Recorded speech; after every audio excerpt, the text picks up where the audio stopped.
Now we present Herbert Marshall as the man called X.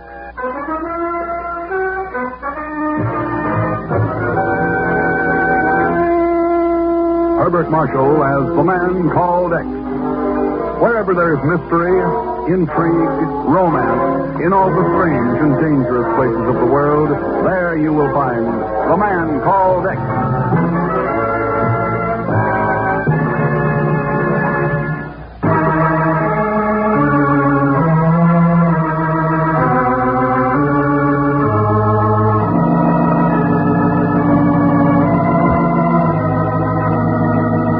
There was no warning, no presentment of impending disaster. The papers headlined the cliché of another impasse at the United Nations. Radio commentators announced a new gangland murder, the firing of a football coach. There was not the slightest hint that the entire civilized world might be in terrible danger. And then a telephone started to ring in a certain New York City apartment. Hello? Ken, better get down to the bureau right away. What's up, Chief? Formula H. I'll be right there.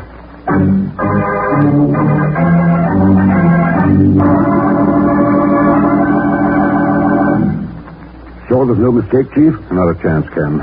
It's Formula H, all right. The key to the most destructive weapon ever conceived by man. And a set of the microfilm is missing. When was the loss discovered? I got a call from Los Alamos 20 minutes ago. Any idea who? Take your choice, Ken. Sir John Saunders of England, Charles Gomar of France, Aline Nijda of Belgium. Good Lord. Yeah. 3 of the world's greatest atomic scientists. All of them cleared to work with our top men. And all of them had access to those plans. What's been done about them? Washington just reported on a personal security search. And? No trace of the film. No, there wouldn't be. Well, what the devil are we going to do about it? We can't let those plans get out of the States. Why, Ken, if they fall into the wrong hands, the whole world could go up in smoke. Chief, weren't the 3 of them about to leave this country for a scientific convention in Paris? That's right. They were all set to take off at midnight from Washington in a chartered plane, but don't worry about that. We'll cancel the flight and hold them in custody. Why? Why? For Pete's sake, Ken. One of them's obviously using that trip as an excuse to get out of the country with those plans. That's why I think we should let him go. What? Look, Chief. It's 100 to 1 that Formula H is on its way out of the States right now. None of the 3 has the plans on him. So what are you going to accomplish by holding him in custody? Well, I don't know, but we just can't let them skip the country. Why not? If I go along. What have you got in mind, Ken? They're not leaving Washington until midnight. That gives us plenty of time to make arrangements for me to take over as co-pilot on the flight. Co-pilot? I'll have until we land at Shannon Island to come up with something. Maybe learn which one it is or get some hint as to what's happening to that microfilm.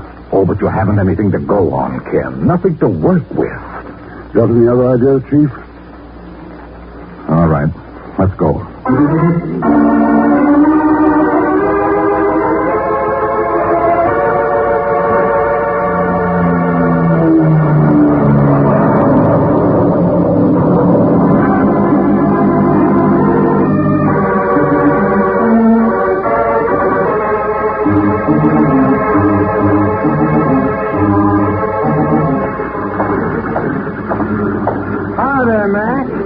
For somebody? Yeah.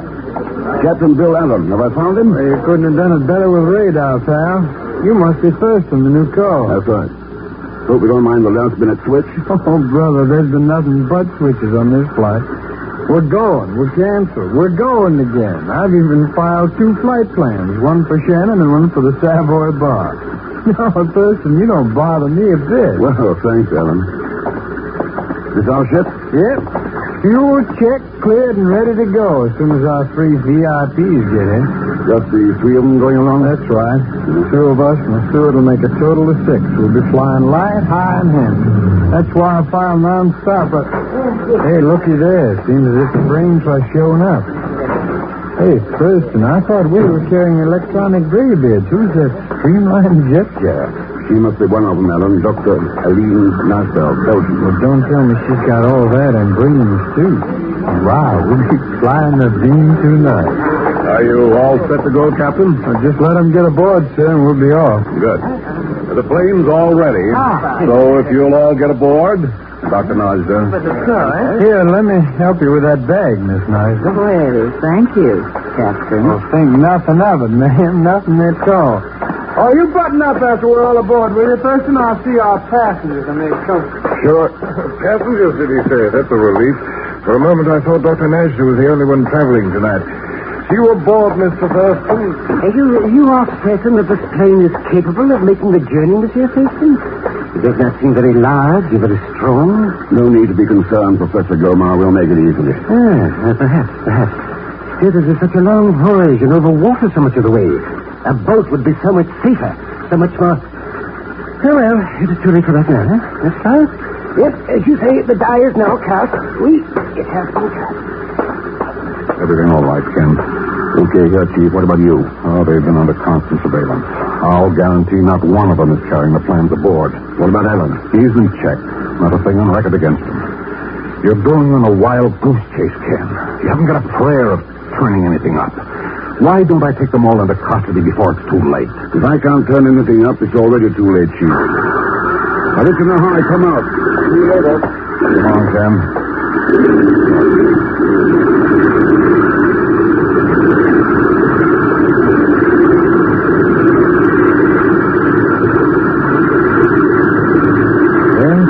NC6X943 to tower. Ready for takeoff. Over. Runway yours, entering. Over.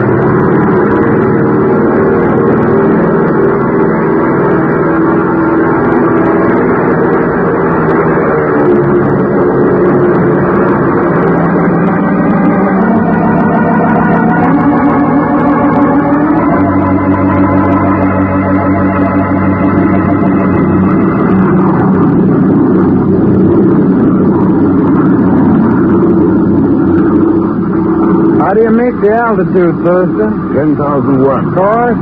070 degrees. Well, check and triple check. It's all in known hours, the man said. Nothing to do but relax from now on, Yeah? Suppose I go out, check on the passengers, and have the steward rustle up some coffee. Yeah, you do that, Thurston. Only don't you get lost on the way. I'm reserving hand-holding privileges with that beautiful hunk of atomic fission for yours truly. I'll let her know, Alan. You just do that, Thurston. You just do that. Nice takeoff, Mr. Thurston. The rest of the trip is as pleasant, I'll be more than satisfied. Thanks, Sir John. We'll try to keep it that way. Well, you happen to have the time. It's 12:35. Thank you. Everything all right, Dr. Najda? Oh, it is indeed, Mr. Thurston. With but one exception. Oh, what's that? Well, traveling by airplane always stimulates me. And as I do not feel the least bit sleepy, I am certain that some coffee could do me no harm. You will have it, Doctor? I'm going back to light a fire under the steward now. Monsieur Thurston, some attention, please. What's the trouble, Professor Grover? That Captain Allen, he did not do as I wished. I told him I wanted my briefcase here on the seat beside me, and he has put it up there. Well, I cannot easily reach it. Oh, that's a simple matter, Professor. Yeah. Yes. I have important notes, you understand. If anything should happen to the plane, perhaps I might be able to save them. I wouldn't worry about it, Professor. You'll be in Paris before you know it.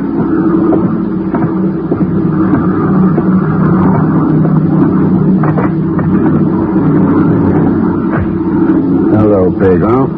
Boy, am I ever glad to see you, Mr. X. I've been sitting back here cooped up in the scoop waiting for you to show. What's going on here anyway? Didn't the chief tell you? And nobody tells me nothing. All I know is that I was working busy in my Uncle Ahmed's elite haberdashery emporium, and this bureau agent walks in right in the middle of a 400-state head with double pinnacle besides. Then you didn't see the chief? He took me out of this airplane. I didn't see nobody. And he told me to stay in here until I heard from you. Yeah, But believe me, I would have walked right off this thing if I didn't figure you wanted my invaluable service. Yeah. And don't forget, we were playing double in spades. Pegon. Somebody on board this plane has got some missing microfilm. All knows where it is. I've got to find it before we reach Ireland, and you're going to help me. Oh, sure. Now, what do you want me to do? Hang around the passengers. Drop a few remarks about scientific secrets, H-bombs, microfilm. Let them know you've got a few friends behind the Iron Curtain. Then what? That's all. That's all. It'll be enough to start putting the pressure on. I'll handle the rest of it. Wait a minute. Something you wanted, Sir John? Matter of fact, there is, Mr. Thurston. That coffee you spoke about. Well, the steward will have it ready in a minute. Anything else? Yes, Captain Allen asked me to get you. He'd like to see you up forward. Thanks for your trouble, Sir John. Perfectly all right, Mr. Thurston. Perfectly all right.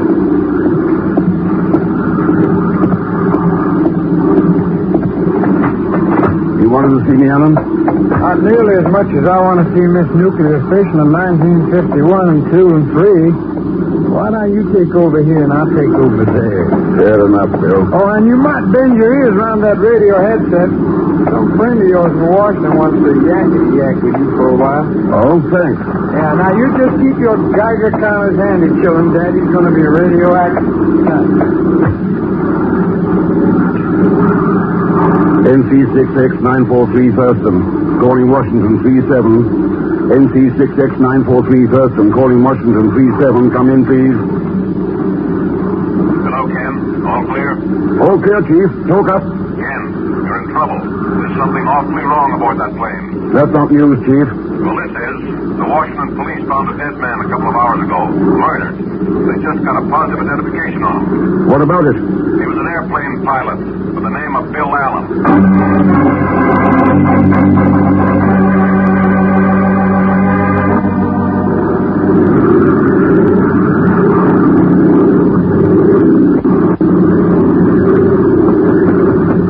Come in. May I have a word with you in private, Mr. Thurston? Of course, Dr. Nasha. Please come in. Thank you. I wanted to speak with you about the steward, Mr. Thurston. Zellschmidt, what about him? He was talking to Charles Gomar a little while ago, using your name quite frequently. If I am not mistaken, he was linking it with a certain letter of the alphabet. Is that supposed to mean something to me? I would not know, Mr. Thurston. Well, then why tell me about it? Perhaps it is because I am a woman as well as a scientist. And like most women, my heart yearns for peace. Thank you for your time, Mr. Thurston. I hope I have not wasted it for you.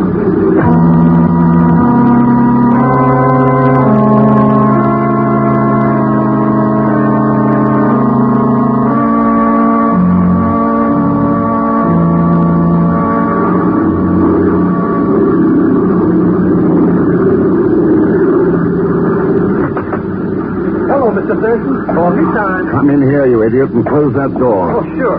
Happy to oblige any old aeroplane pilot any old time. Now, I had a visit from Dr. Nasha a little while ago, Pegon.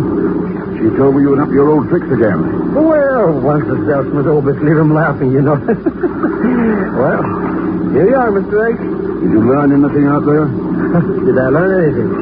Believe me, I learned plenty. Well, it smells so good, I think I'll have a cup myself. Come on, let's have it. Well, don't think it's so Mr. X, but those three jokers out there, they're all spies. What? That's right. I heard them telling that Captain Allen all about it. All three of them were in that atom bomb place down in New Mexico, and you know nobody but spies can get in there. Oh, fuck. Well, that saves this good old job, huh, Mr. X? There's mud in your eyes. Drop that cock, Pegon. Yeah. Ooh. Hey, what's the big idea knocking this coffee out of my hand? I'm dying for a drink of that stuff. You almost were dying for effect. Huh? Yeah. Smell this coffee. So what? It smells like coffee. Maybe burnt nuts of some kind? Yeah. Bitter almonds. But I didn't put any nuts in that coffee. No, but one of our friends out there put something in it. Poison.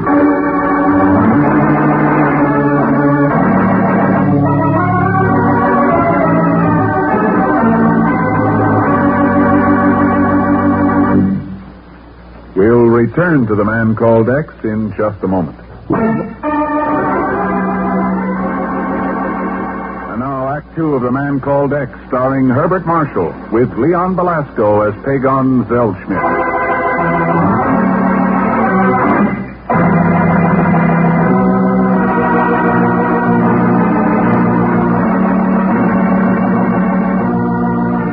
It is known simply as Formula H, and yet it holds the key to the most powerful, the most terrifying weapon ever conceived by man.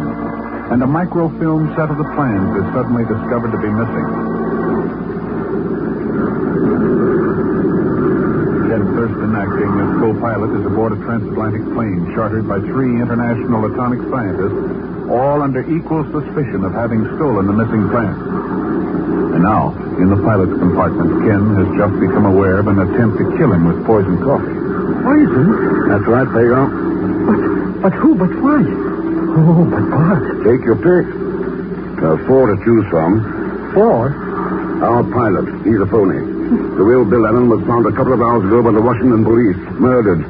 Oh, we gotta get out of here. We gotta get out. Oh, sure. Go right ahead. Sure, why not? We can. Oh. Yeah. But we're stuck up here in the middle of nothing with somebody who wants to bump us out. What do we do, Mr. Thurston? What do we do? I don't think we'll have much to say about it. Huh? Listen to those engines. The ship's beginning to ice up. What are you talking about, Doc? Plenty of open here. Take a look at those wings. The ice is piling up fast. Another 30 minutes of that and we'll spin down out of control. We're real. Ice machine plans, poison coffee. That puts us right between the devil. Oh, don't see it. Well, pal. Sounds like our butt-buster playing knock-knock. What is that, the ice? That's right. Building up fast. Well, that lovely whistle bay to lean knives ain't the only de-icer we got aboard. I switched on the de-icers half an hour ago. Something's wrong with them. They're not working. Well, now that's a revolting thought. You got any suggestions? There's an old deserted landing field this side of Gander, Newfoundland. The ferrying command used it during the war. And there's just a prayer we can make it. Fair enough. I'll let our paying passengers in on the scoop, then come back and help you set it down. I got a hunch, though, that somebody aboard this flying chemistry class ain't gonna like to change his plans. You know, Alan, or whatever your name is, I was just thinking the same thing. Too bad.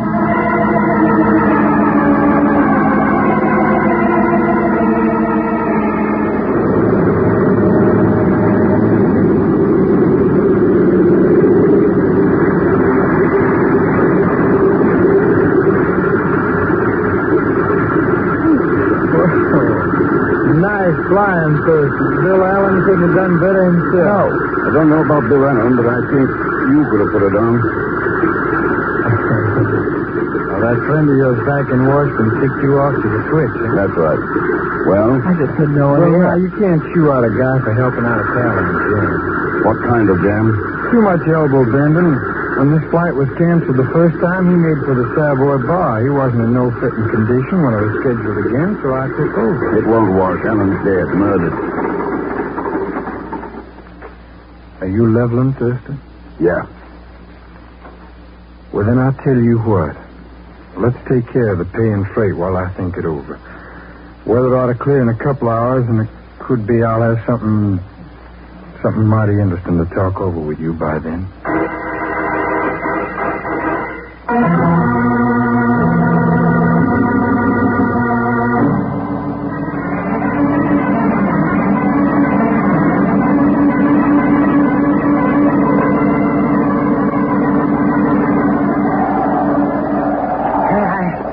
I knew that some disaster would overtake us upon this trip. Did I not say so, Misery?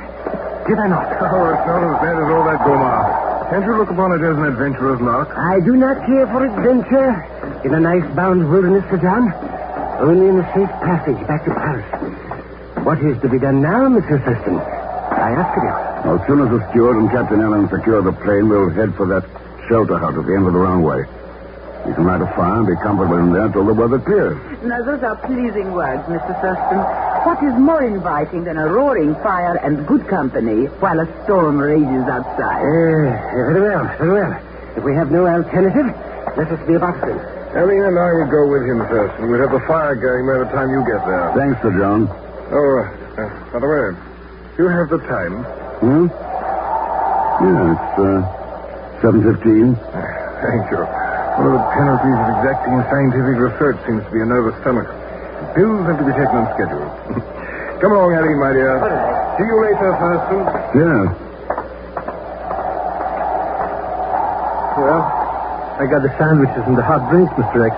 Tea, that is. Well, let's take a party for that ramshack over there. Where's Allen? I haven't seen him. I guess he's still on board the airplane somewhere. Ah, but who cares? I think we'd better care, Pegon. Come on. Hey, it's cold on that board of that plane. It'll be a lot colder here if he takes off without us. Huh? How would he do that? We still haven't found the missing plans. And they're more than worth a gamble with a little ice. Mr. Rex, he's not here. He's got to be. Let's try the office.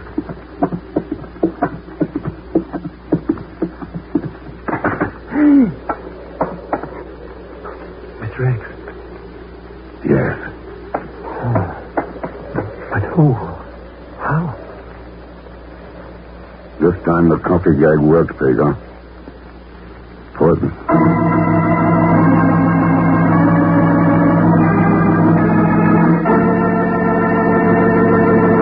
Captain Allen poisoned? But it does not make any sense, Mr. Thurston. It makes plenty of sense to one of you here, Dr. Nasda. I'm not certain that I understand, Thurston. That man wasn't Bill Allen. He was helping one of you get some stolen microfilm out of the United States. What kind of nonsense is this, Mr. Thurston? We are scientists of international repute. It is ridiculous to accuse one of us of stealing Formula H. I didn't know I'd mentioned what formula was missing. Perhaps you did not. But this kind of accusation, the inquiry and searching back in Washington, I but drew the natural conclusion. Yeah. You know, Thurston, I'm almost convinced that Gomar is right. If this pilot of ours was a Confederate and stolen microfilm, why would he have been killed? There can only be one answer, Sir John. To prevent him from telling what he knows. Is that guesswork, Dr. Nasda? Or knowledge? Why can't we term it fundamental deduction, Mr. Thurston? Maybe we would. If it wasn't for this. Now, what in the world would that be? A charm from a lady's bracelet, John. I found it on the floor of the plane. Under the pilot's body. Well, I presume you have some explanation for that, Aline, my dear. Well, of course. The simple truth. And that is? Well, I noticed that charm was missing from my bracelet hours ago. I must have lost it aboard the plane and someone else picked it up. For what purpose is now rather obvious. The only thing obvious about all this, mademoiselle, is the identity of the guilty party. Suppose we let the Newfoundland authorities decide about that, Professor. But while she is free, all our lives are in danger. They won't be for long. The weather's starting to clear now. Another hour and we'll wind up this little affair in the town of Gander.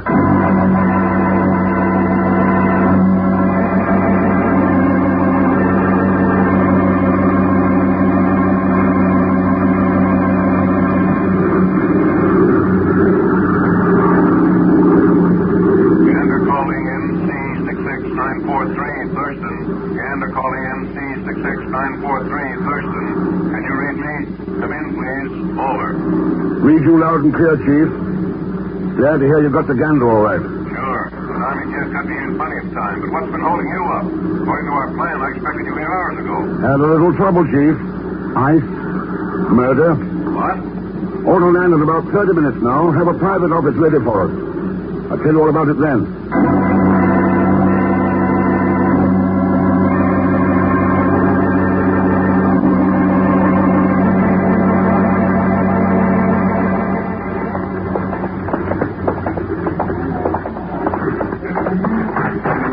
Here's the office, Ken. You want everybody in to talk things over? It'll be simpler that way, Chief. Will you all step inside, please? Certainly. Glad to oblige, Thurston. I am sorry, monsieur, but I cannot say the same. All this officiousness, this delay, is inexcusable. Why should you object, Professor Gomar? After all, I am the one who is suspect at the moment. Come along. Very well, very well. You want to take over, Ken? If you don't mind, Chief, won't take long. You all know, well, you know by now why we're here.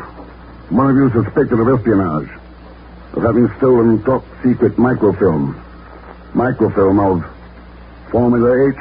Oh, then Gomar's guess was right, Thurston. If it was a guess, Sir John. I told you, I but drew a natural conclusion, monsieur. So he did.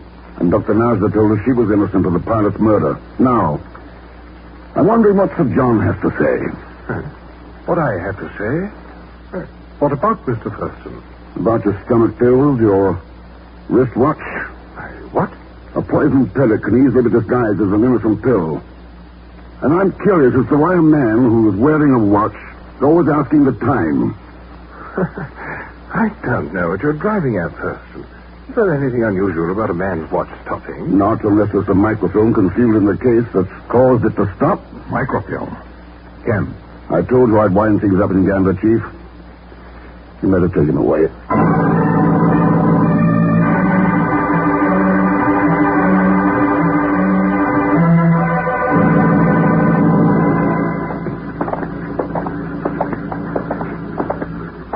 Well, I guess we put the wraps on this one all right, eh, Mr. X? I knew all the time it was that Sir John Saunders joker. Oh, sure. Sure, it was as plain as my nose. Hey, what are we stopping at the airplane garage for? Our plane was put inside for repairs. What? But I thought Professor Gomar and that Aline Nasda were taking off for Paris in a little while. They are. We have to switch planes for them. The de-icers on this one don't work. Remember. Oh, sure. Hey, it's dark in here, Mr. X. Why don't we turn on the light or something? It's light enough for our purpose. Oh, that's right, yeah. Hey, what is our purpose anyway? Keep right now, sure. But Mr. X... Quiet. But we've come to the end of this place. There's no plane in here. The hangar's divided into two sections. It's in the next one. Through this door. There it is, Pegon. That's right. Look. Yeah. But what's going on there with that plate? The plate covering the alcohol tank being removed. What alcohol tank? The one used to fuel the de-icers. Hey. Where's the alcohol? That's why the de-icers didn't work. There's something else being taken out of that tank. You see it? Mr. Rex, that's the... Yeah. I'll take that if you don't mind, Aline. The microfilm. Aline? But it was so John. That is... Well, I thought you... Oh. So it was a trap. That's right. We had to get proof. So Sir John played along with us. You had to feel safe enough to walk into it. I see. But the microfilm of the tank, how'd you know about that? It figured, Pegon. She had to get it out of the country some way. The pilot was working with her. And the de-icers didn't work. You know you're not going to walk out of here alive, don't you, Mr. Thurston? Mr. X. Oh, put that thing away. The chief's got to hang us around it. You're all through. So, for the time being, I have lost. You lost a long time ago, Aline.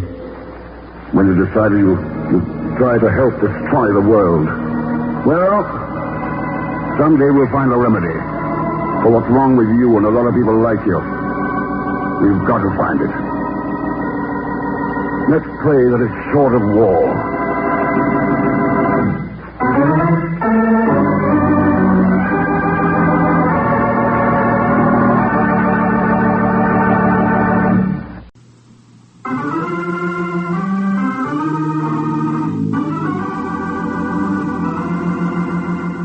Listen to Herbert Marshall as the man called X.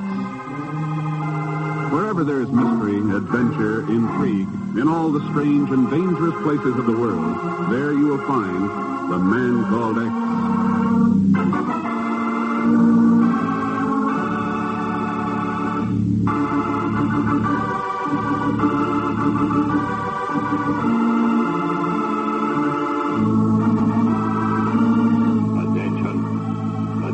Citizens of Romania, Poland, Czechoslovakia. This is Radio Freedom. Attention, citizens of Bulgaria, Hungary, Albania. This is Radio Freedom, bringing you the truth from free Europe. The truth that you behind the Iron Curtain can never get to hear in your own country. Attention, you workers in Carlin mines in Andrejov. There is a security police... For over a year now, Radio Freedom has been broadcasting from Luxembourg in Allied Europe to thousands of radio receivers behind the Iron Curtain, battling the big lie with truth, aiding the underground movements, telling the true story of the injustices, the imprisonments, the mockeries of freedom perpetrated in the name of the so-called People's Republics. But then, a month ago, the terror began to strike. In the home of a government worker in Sofia. At a meeting of underground leaders in Budapest.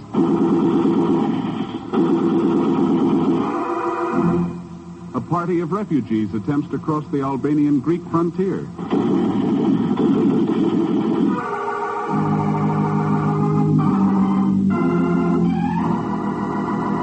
Here are the reports, Ken.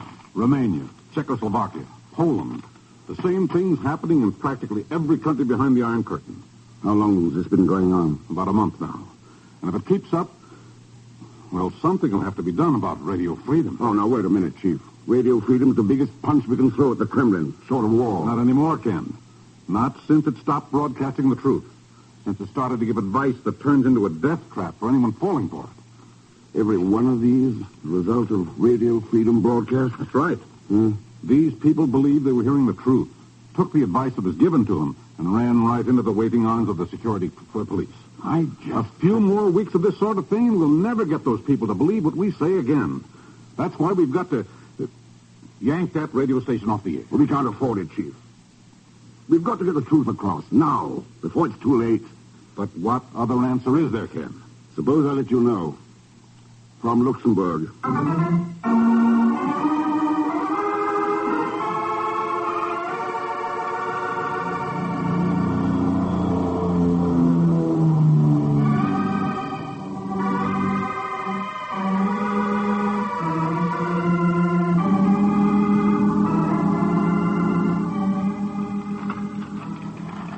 These letters of introduction seem to be quite in order, Mr. Thurston.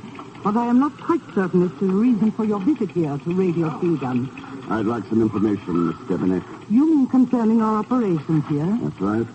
Well, as you probably know, we are a group of refugees from Iron Curtain nations, interested only in helping those of our countrymen who are under Soviet rule. We are financed primarily by donations from the American people, and we broadcast the truth as we know it. How much truth have we been broadcasting during the past month, Miss Stepanek? It is rather noisy in here. Perhaps we can talk more easily in my private office. Sure.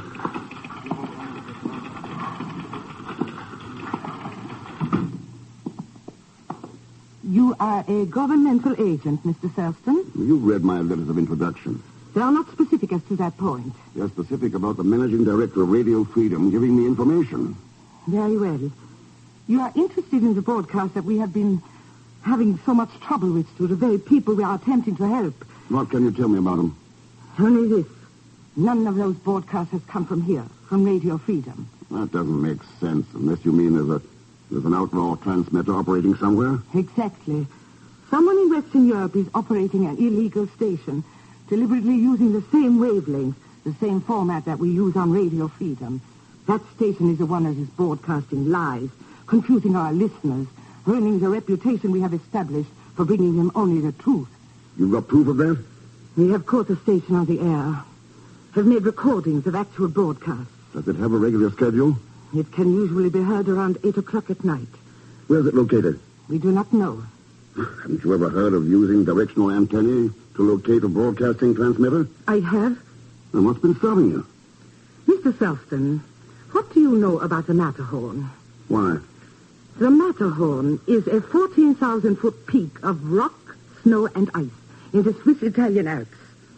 There are a couple of shelter cabins on its slopes, nothing more. Yet our attempts at locating it tell us that the outlaw station is on the slopes of the Matterhorn. Oh. Yes, as you obviously realize, such a thing is a physical impossibility.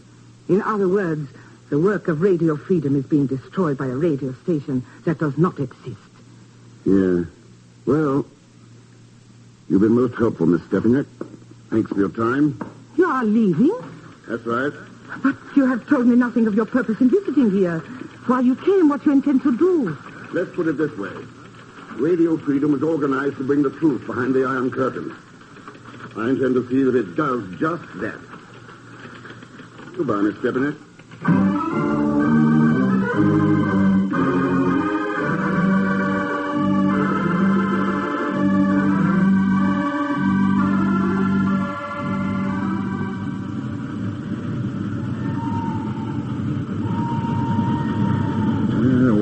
country up here, isn't it, Mr. Thurston?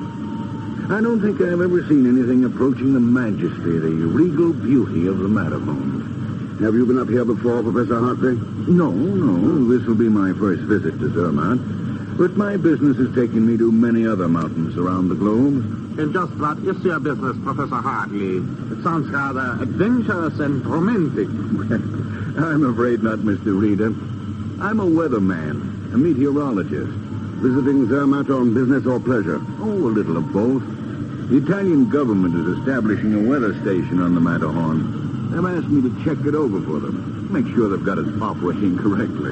An Italian weather station? But you are visiting the wrong side of the mountain. That's where the pleasure comes in. I thought I'd do a little skiing and climbing before going to work.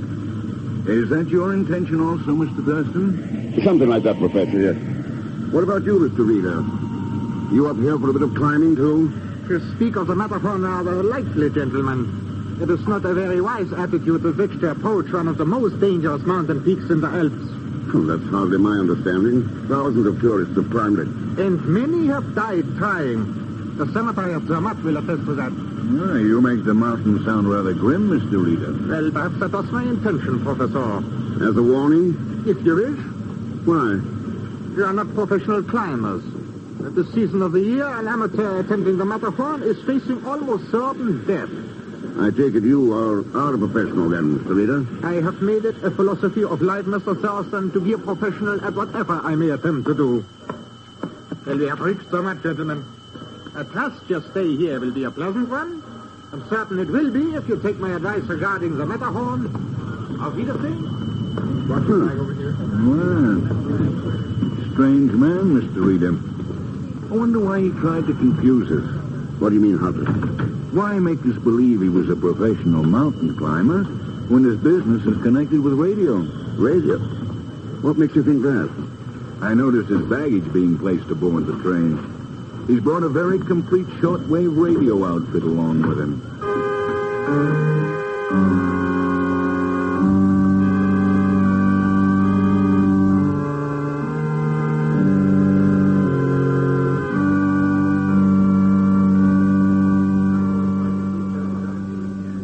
Now, if you will please to sign the register, mein Herr. Sure.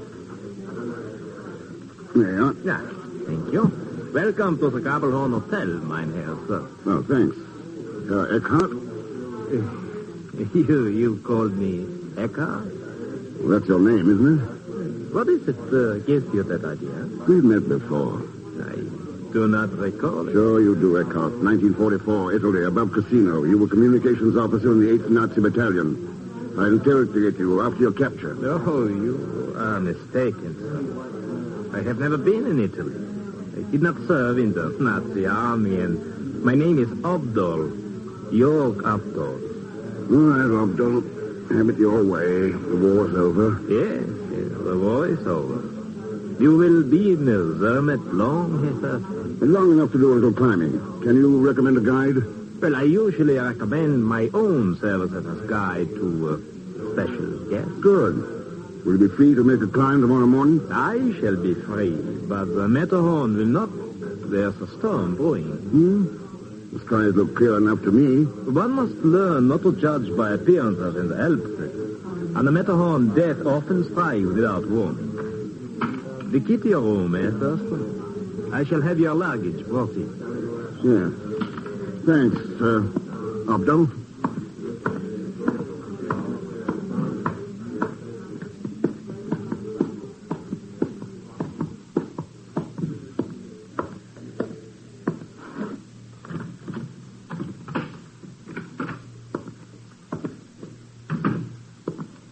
Hello, Mr. Thurston. What the... Pegon. That's right, Mr. X. Plenty glad to see me out there. What the devil are you doing here? What a question. I'm going to help you broadcast behind the Iron Curtain. Snatch.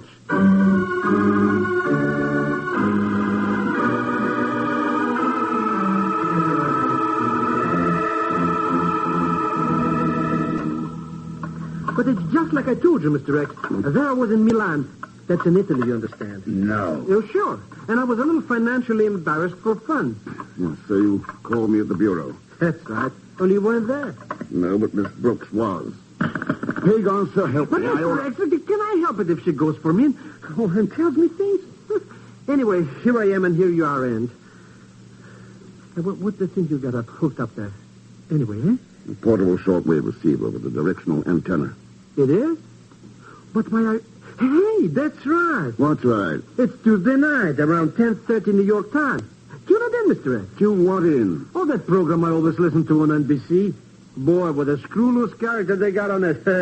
You ought to hear his action. Yeah. Right now I'm interested in catching a broadcast from the Matterhorn. The Matterhorn? There is no radio station up there in that hunk of cold and ice. Denise Stepanich, that's different. Attention, citizens of Romania, Poland, Czechoslovakia. This is Radio Freedom. Quiet. Here's it now. Attention, citizens of Bulgaria, Hungary, Albania. This is Radio Freedom bringing you the truth from free Europe. The truth that you behind the Iron Curtain can never get to hear in your own country.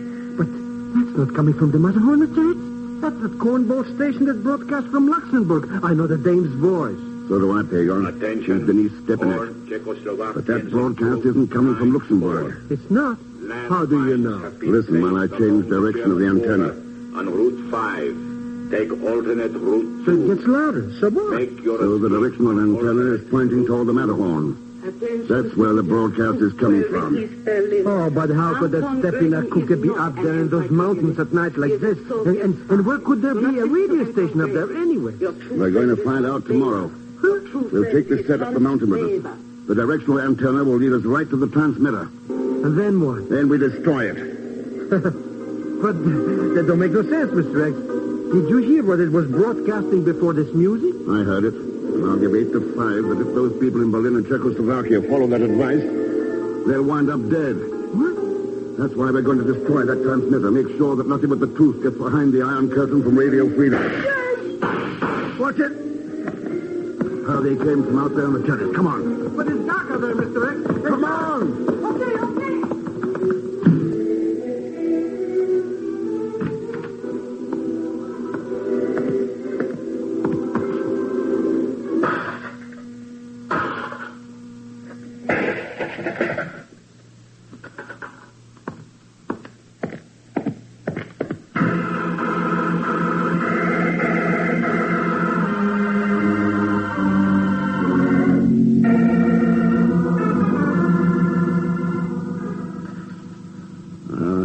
Boy, that radio set some mess, eh, Mr. X?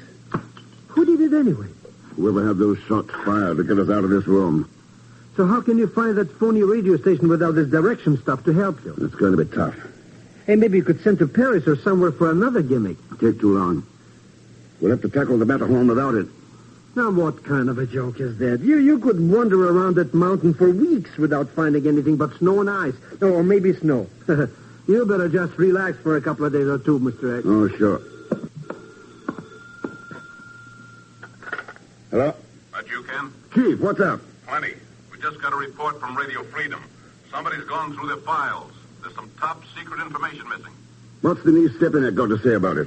She isn't there. Nobody's seen her for 24 hours. Huh? But that's not important right now, Ken. What is? That missing information. It's dynamite. Used the wrong way, it means the end of underground movements in at least 3 Iron Curtain countries. Then you can bet it'll be used the wrong way. Broadcast with that fake Radio Freedom transmitter? Sure. It's 100 to 1 they'll have it on the air tomorrow night. So what are you going to do about it? You know, Chief, that's a very interesting question.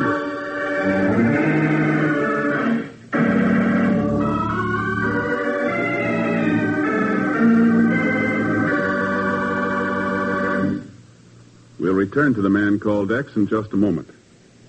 No one knows the extent of defense preparations our nation must make in the future, but we do know this. For this year of 1952, the bill for Army and Air Force construction alone is estimated at some $2.4 billion, and it's going up.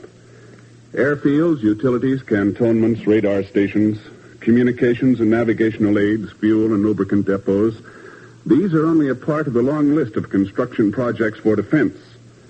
A typical radar outpost, just one of the many needed, costs in the neighborhood of $2.25 million.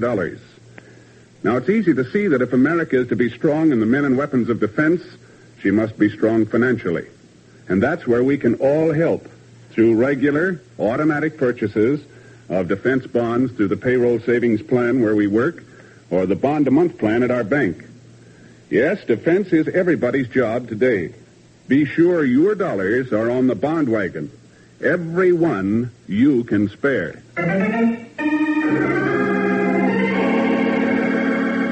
Now, Act 2 of The Man Called X, starring Herbert Marshall, with Leon Belasco as Pegon Zellschmidt.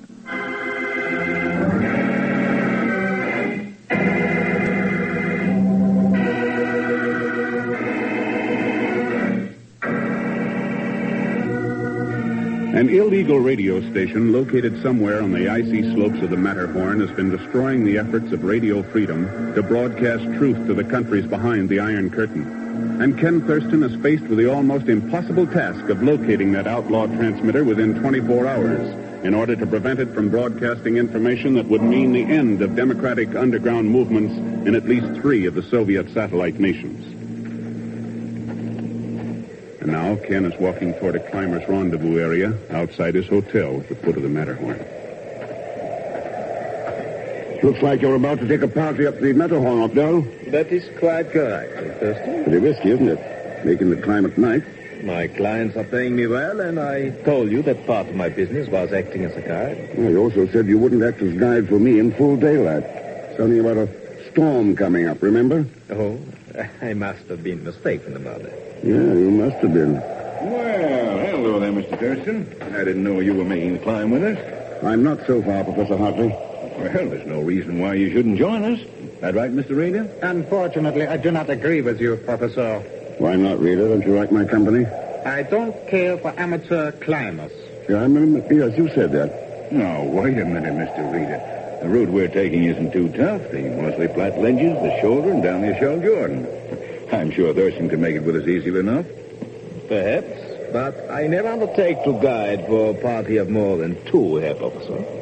I shall be happy to accommodate Herr Thurston at some other time. Oh, that seems to settle it, Hartley. Are you coming, Professor? I'm sorry, Thurston, but maybe you and I can make it in a day or 2. Yeah, maybe we can at that. Good luck to you. Thanks. See you later. Yeah. For you, Mr. Thurston. Boy, have I ever got the red-hot scooperoo, Mr. X.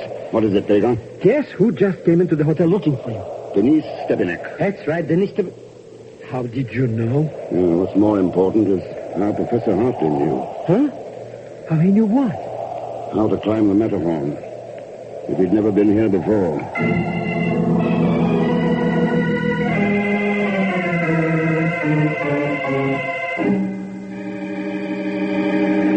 But it is as I said, Mr. Thurston. I came to warn you about the information missing from Radio Freedom's files. Then why didn't you tell me 5 hours ago? 5 hours ago? Yeah, when the last train arrived at Zermatt. What have you been doing since? That's a cinch, Mr. Thurston. She was broadcasting from that radio station somewhere up in the mountains. We heard her. That is impossible. I made no broadcast tonight. Then what were you doing for those 5 hours? I was trying to make up my mind as to whether or not I could trust you. Uh-huh. What made you decide in my favor? I realized I had no other choice. That illegal transmitter must be stopped from broadcasting tomorrow night. There is no one else to whom I can turn for help. What a pack of lies, Mr. Thurston? Could be, Pegon, but we'll soon find out. What do you mean, Mr. Thurston? We'll give you a chance to help us smash that transmitter. Then you do know where it is. Oh, sure. You told me back in Luxembourg. Somewhere on the Matterhorn.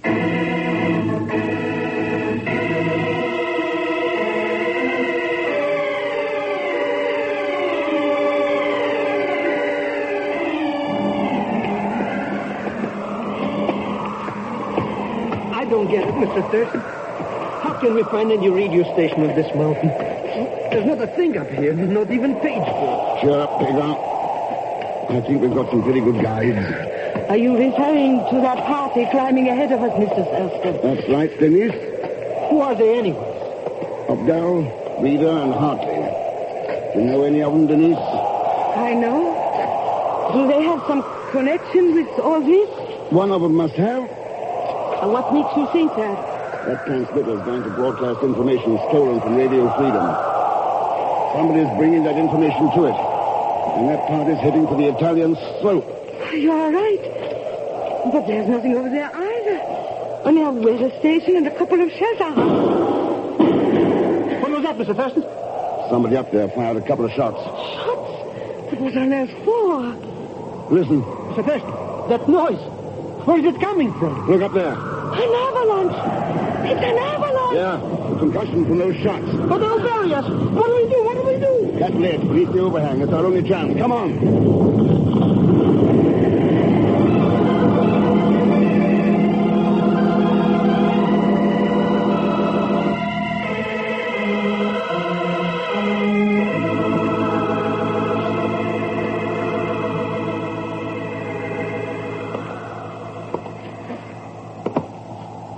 Three people buried alive out there, and you tell me there's nothing we can do to help them. But there's nothing, Professor Hartley. Even if they survived the avalanche, that storm would prevent us from doing anything. We got to the shelter cabin through that storm, didn't we? We were nearly fortunate, Hartley. Why tempt fate? You're a fine one to talk, Rita. You realize that if you had...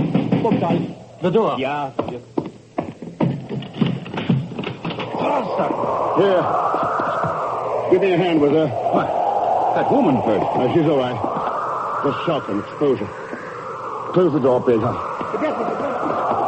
Here, just put her down on this couch, Thurston. There. That's better. And you did make it. After that avalanche, I wouldn't have given a plugged nickel for your chances. Well, the main body of it went past us. And the overhang of a ledge saved us from the rest. You're most fortunate, Thurston. It's not often the Matterhorn spares a victim it is marked for sacrifice. You know better than to blame this one on the mountain, Rita.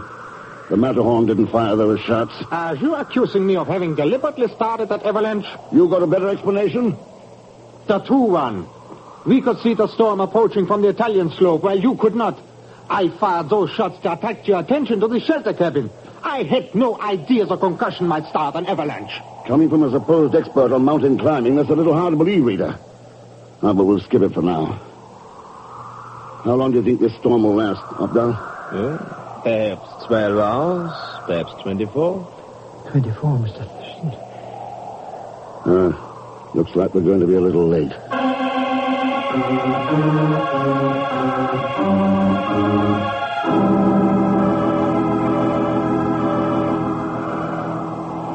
How is the storm now, Mr. Thurston? No sign of a let-up yet, Denise. And the time? 6 a.m. And that transmitter goes on the air at 8 tonight. We have only 14 hours left, Mr. Thurston. Only 14 hours.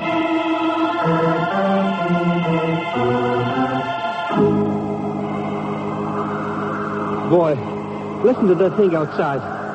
Isn't it ever going to stop? Doesn't look like it. Well, storm or no storm, I'm hungry. Must be time to eat lunch, eh, Mr. Thurston? Just about, Pegon. Just about.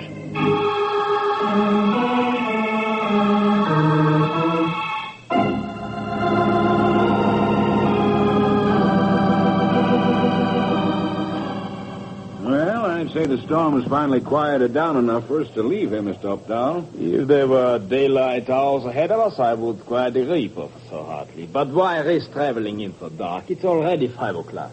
5 o'clock. Only 3 hours left. I suppose it does not make any difference now. You could be wrong, Denise.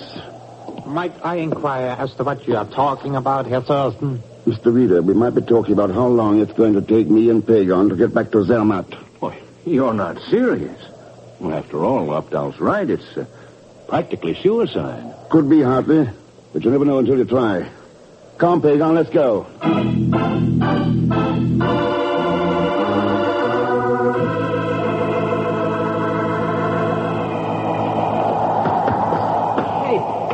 What gives anyways, Mr. X?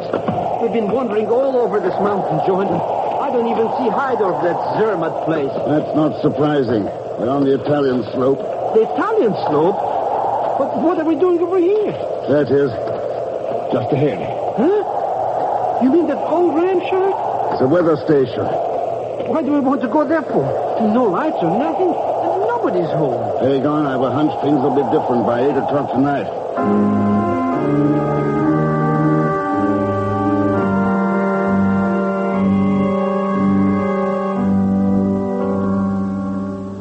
How much longer do we got to hide out in this closet, Mr. X?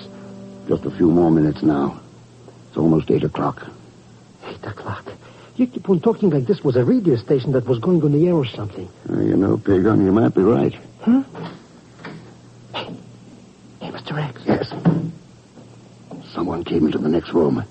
But who? Why? Quiet. Hey, what was that? Generator's warming up. Generator? There's a shortwave transmitter in there, remember? Oh, that's right. But why does anybody want to... Attention, citizens of Romania, Czechoslovakia, Poland. This is Radio Freedom. Mr. X, it's Denise Cookie out there. Quiet. Attention, citizens of Bulgaria, Albania, Hungary. This is Radio Freedom bringing you the truth from free Europe, bringing you the true story of what is actually happening behind the Iron Curtain. And tonight we ask you to listen more carefully than ever before. In just a moment, we are going to broadcast the most important message we have ever given you. Hundreds of people have lives may depend upon it, so please listen most carefully. All right, Pegon, that's our cue. Never mind the rest of that message. You can stop right there. Hush! That's right. Sorry to interrupt your little broadcast, but you're all through. But that is Professor Hartley. Where did that Denise Cookie go? She was never here, Pegon. But we heard her just like we did last night. There's the recording machine. They'd make records from actual Radio Freedom broadcasts and play them back over this transmitter. Made them sound legitimate. Then Hartley and his pals would follow it up with their own version of the news. So, Hartley, looks like your little game is over. Not yet, Thurston. Mr. Ray! Don't try it, Hartley.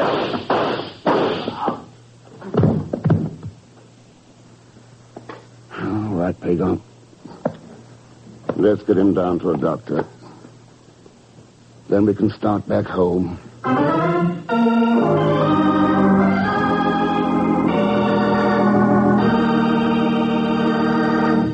And now, here's our star, Mr. Herbert Marshall. Thanks for being with us. And my thanks to Ida Reese-Marin, Will Wright, Bill Johnstone, Tony Barrett, and Ben Wright. Next week in Casablanca, Ken runs into a combination of airfields, spy rings, booby traps, and broken necks that pile up more trouble for him than Leon Belasco, who'll be along, of course, as Pegon Zellschmidt. So join us, won't you, when next I return as the man called X. Good night.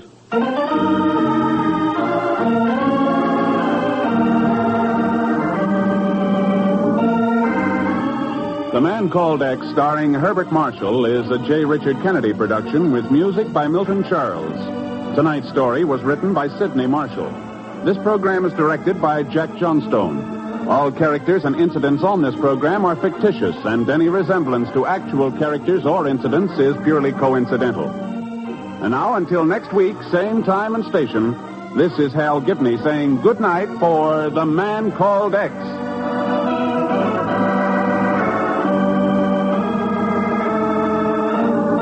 This is NBC, the national broadcasting company.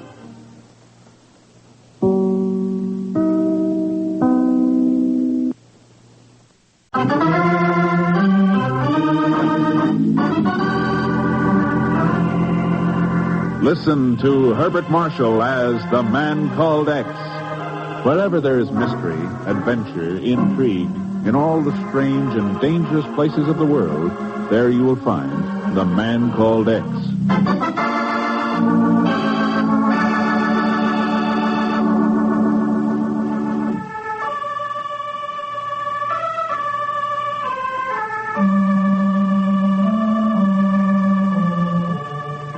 The silvery rays of the full moon caress the sleeping city of Dar el-Baida, the city known as Casablanca. But their light does not penetrate into the shadows of an almond-scented courtyard off the Street of 1,000 Delights. A courtyard that was designed to give solace to lovers, that was never meant to be employed for murder.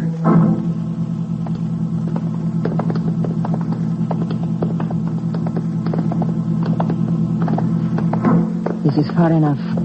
No one will see us here. All right.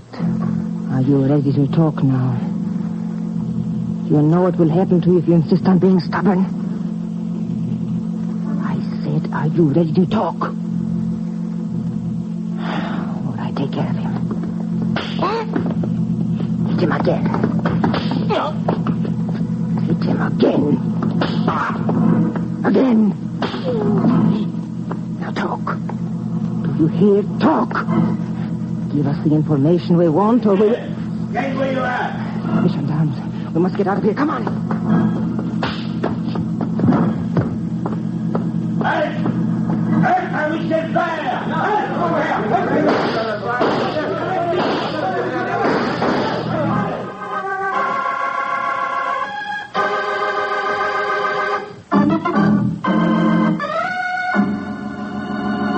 Your name is Cameron? That's right. Steve Cameron. You're employed by the Samson Construction Company? Yeah. I'm a materials super on the airbase, Judge. Any restricted or confidential papers go across your desk? Oh, sure. Boys in the Kremlin get plenty to find out what I know. Why do you think those jokers were after me last night? Just what did happen last night, Cameron? Same thing that's happened to plenty of Joes here in French Morocco. Too many drinks, beautiful dame, then comes the dawn. Where did you have the drinks? There's a joint in the Medina called the Sword of Allah. Who was the woman? A dancer there. Never did find out her name. Wasn't too particular at the time. Who was the man you met? The one who gave you the beating? I don't know. I never saw him before. How much did you tell him? Nothing. How much, Cameron? Look, mister, I'm not trying to make a case for myself. I know just what kind of a jerk I was last night, and there's no excuses. Okay. But one thing I'm not, that's a traitor to my country. You can take it from that. Well, Ken? I've heard enough, Chief. Okay, Cameron, you can go. Well, thanks. Oh, hey, one thing before I blow. You mind telling me what happened when the police closed in? The woman got away. The man was shot. Killed. Yeah, thanks. It helps a little. What do you think, Ken? It's not a new story, Chief. Cameron was right when he said the Kremlin would get plenty to learn about the air bases we're building here. Sure they would. And how are we going to stop them now? You're thinking of Darrell McAllister? Yeah. Why the devil did he have to get killed? Mac was one of the best men the Bureau ever had. He knew the risk he was running when we sent him here to Casablanca to work his way into that spy ring. So he worked his way into it and got shot to death with the police for his pains. I know. But we've other things to think about now, Chief. Yeah, you're right. 5 of the most top-secret military air bases in the world being built right here under the Atlantic Pact. As long as that spy ring's operating, the Kremlin might just as well have a front row seat. How are we going to stop him, Ken? McAllister managed to get into that ring. What's been done once can be done again. You? Why not? Oh, you've got nothing to work on, Ken. Mac got a code report back to you, didn't he? Sure, but it didn't say anything. Just 2 words. Golden Camellia. And we know a dancer at the Sword of Allah is mixed up in it. So what? Where do you go from there? That's easy, Chief. To the Sword of Allah.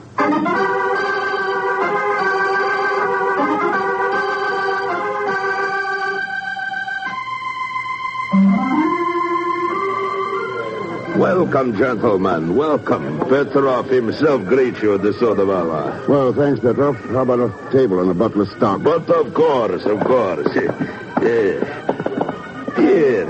The best table we have. You are satisfied, no? It'll do. The gentleman wishes for company at the table. Company? Petrov does not wish his guest to be lonely. Perhaps you see someone you would like to talk with. Perhaps the lovely Maida, eh? Maida? She's the dancer over there? You have noticed her already, no? But then Maida makes it rather difficult not to notice her. Does she not? You got a point.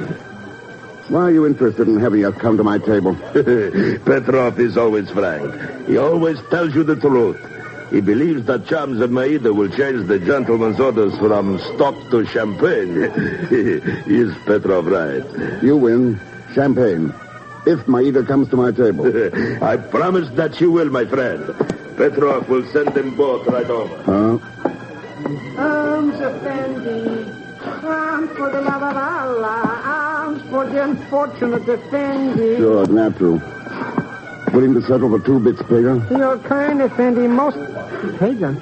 What kind of a strange name is this? It's even stranger when you tack Zellschmidt onto it. Mr. Thurston, How come you knew it was me anyway? Pegon, there's not a burnous or fake beard in the world that can hide the dollar signs in your eyes. Huh? What the devil are you doing here anyway? Well, it's a long said story, Mr. X. The saddest part being that I'm broke.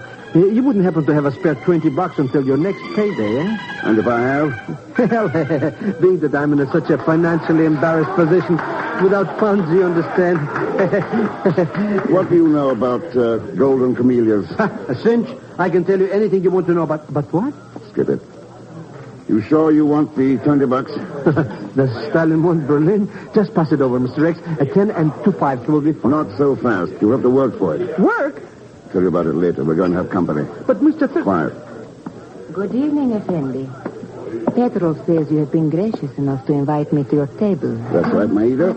Mighty nice of you to accept. You bet, baby, you bet.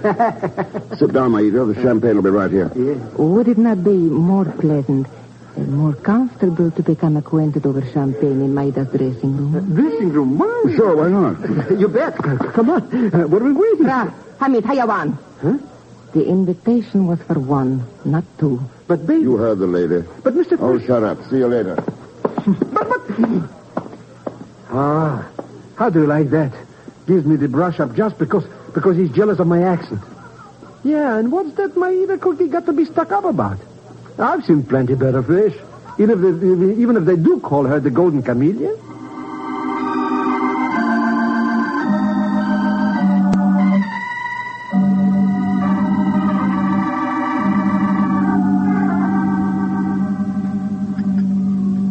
To our future friendship, Thurston Effendi? To the future, Maida. So, why is it you wish to speak with Maida? You must have met lonely men before. I have met enough, Effendi, to know you are not one of them. A man like you does not seek companionship from a dancing girl in a place like the Sword of Allah. Then let's put it this way. There are 5 top-secret American air bases being built around here. I happen to know a lot about them. I can learn a lot more. And information like that should be worth plenty of money to somebody. I'm afraid I do not understand, Thurston Effendi. What has all this to do with me? I want to meet that somebody. And so you come to Maida. That's right. You have made a mistake, Effendi. I am but a simple dancing girl. I know nothing concerning of what you speak. That's not what Darrell McAllister said. McAllister? Yeah. What else did this McAllister tell you? He might have mentioned the words golden camellia. Well? Come in, please. But of course, my dear Maida. I should really love to join you in the estimable Mr. Thurston. Well, it's courteous this way, isn't it, Petrov? Much less strain on the ears. Yeah, you have wonderful sense of humor, Mr. Thurston. Wonderful. Yeah. As you so rightly surmised, I was listening to your conversation from the other room. I found it most interesting. So? As I understand it, you wish to make contact with someone who is willing to purchase certain information. Is that correct? Well, if you heard us talking, you know the answer. True, quite true. Well, do you want to buy? Oh, my dear Thurston, I have not said that I was that person. Well, if you're not, I'm wasting my time. Thanks for being interesting company, Maida. No, wait, Effendi. Do not be so impetuous, my dear comrade. It is quite possible you will be able to transact the business you have mentioned. All right. Where? When? Just off the Boulevard de la Guerre, one might find a curio shop. It is known as Tasinaris. Tasinaris. They sell and buy all kinds of objets d'art at Tasinaris. And if they are told that Petrov has recommended you, I'm certain you can do business there. Now, you know, Petrov, you're being pretty obliging. Maybe too obliging. Am I? Yeah. Isn't it a little dangerous to give a stranger information like that? Dangerous, my dear Thurston? No, not at all. You knew about my friend McAllister, you knew about Maida, and you know of the golden camellias. What is there to be afraid of? Maybe a double cross? You see that chair some 10 feet from where I stand? The arm is quite thick, made of strong wood. Now, despite my more than ample bulk, I can reach that chair. In an instant.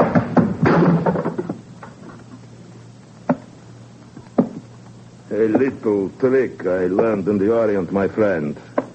When I brought the edge of my hand down upon the arm of that chair, it snapped like a dry twig. Or like a man's neck. No, my dear comrade Thurston. Petrov is not afraid of anyone who might seek to double-cross him. Yeah, I see what you mean. Okay, Petrov, thanks for the help. I'll let you know how I come out of Tasanaris. Well, my dear. I think you're a fool, Petrov. You are as frank as you are beautiful, Maida. Why did you send him to Tasanaris? You know nothing about the man. But you are mistaken, my dear. You've investigated him. You know who he is? Of course. That's why I sent him to Tasinaris. Then he is one of us? One of us? No, Maida, my dear, he is not one of us. Mr. Thurston happens to be the man called X.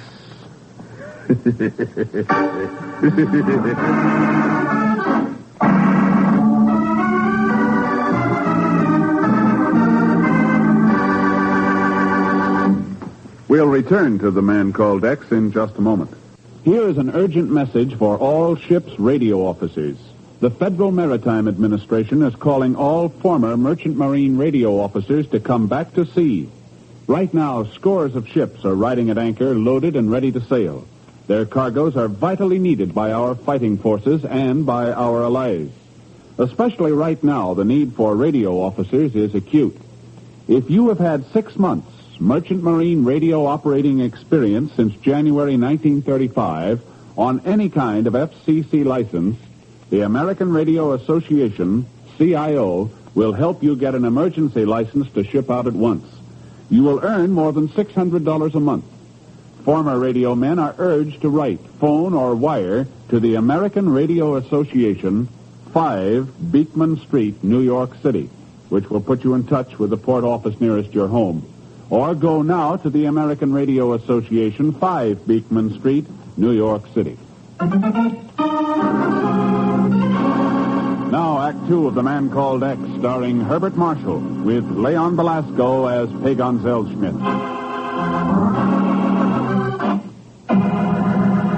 The United States is building 5 top-secret air bases in Casablanca, and Ken Thurston is trying to work his way into a spy ring that is known to be operating there. Now, accompanied by Pegon, he's looking for a curio shop recommended by Petrov, unaware that the suspected spy knows Ken is the man called X. Look, Mr. X, I've been following you all around this Casablanca joint, and I still haven't seen hide of that 20 smackers. You haven't done any work for it yet, Pegon. What's that got to do with it? You ought to see how my expenses are piling up. Wear and tear on my sandals, the laundry bills for this sheet I'm wearing. Hey, why did we stop in front of this old junk shop? It's Tassanari's curio shop. We're going in. But there is no light on in there. Nobody's home. Let's try the door. What do you know? Jones unlocked? Yeah. It's the second time tonight somebody's been very obliging. See? There's nobody in here, Mr. X. Nothing but statues and lamps and vases and vases. Let's try that back room. So that's it. So what's it? There's nothing in here but a row of iron sinks and a bunch of cameras and stuff. These cameras shoot microfilm, Pegon. Look here. This must be the last batch of stuff they were photographing. Hey, overstuffed silver dollars. They're silver medallions with a gold floral design on them. Golden camellias. I bet they're worth plenty, huh, Mr. X? Yeah, for once, I think you're right. Well, there's so many of them, I guess nobody will mind if I help myself to a couple of... Don't touch them! But I just wanted to take a look, Mr. X. Hey, what's this wire doing hanging onto this one? Wire? Get down, Pegon. Huh? Watch it. Huh?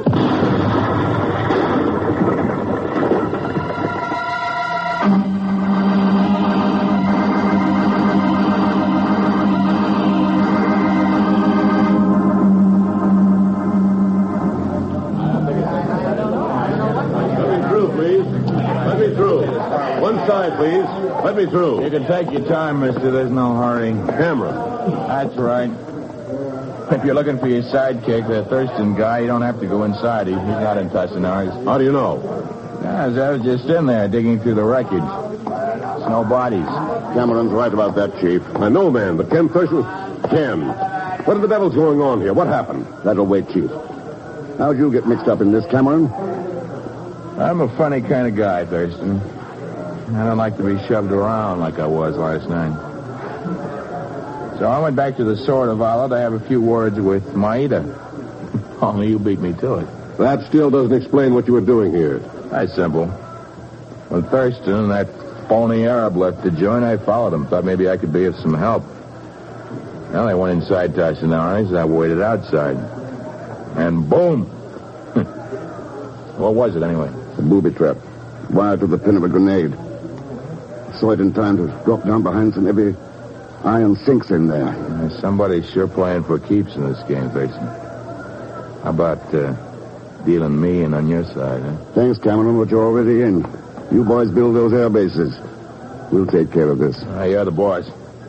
If you need a couple of hard fists and don't care if a hard head goes with them, you find me at the materials depot. I'll remember that. Let's get to your car, Chief. Sure, Ken.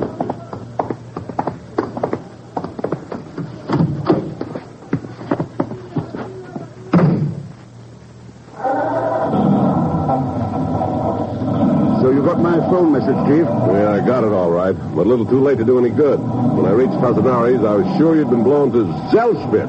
What happened to him? He's all right. I put him to work trying to run down some information about Tassinari. What about that, Ken? What did you find inside that shop? It was part of their spy ring setup, where they did their microfilm work. And they had a booby trap set for you. Yeah. Rigged to some silver medallions with golden camellias embossed on them. Golden camellias again. What do they mean? I don't know, not yet. But one thing's for sure. That grenade was set to destroy all the microfilm equipment. Destroy the... Wait a minute. That sounds like they're through with it. Their job must be over. That's the way I figure it. Oh, but good Lord. They'll be heading out of Casablanca, taking everything they've learned with them. We've got to do something, Ken, fast. I was thinking of getting an autopsy report on the cause of Darrell McAllister's death. Autopsy on that? For Pete's sake, why? We know the police shot him when he and Maida were questioning Cameron. How's that going to help us clean up the spy ring? Maybe I'll be able to tell you more about that, Chief. After I've had a little talk with Petrov.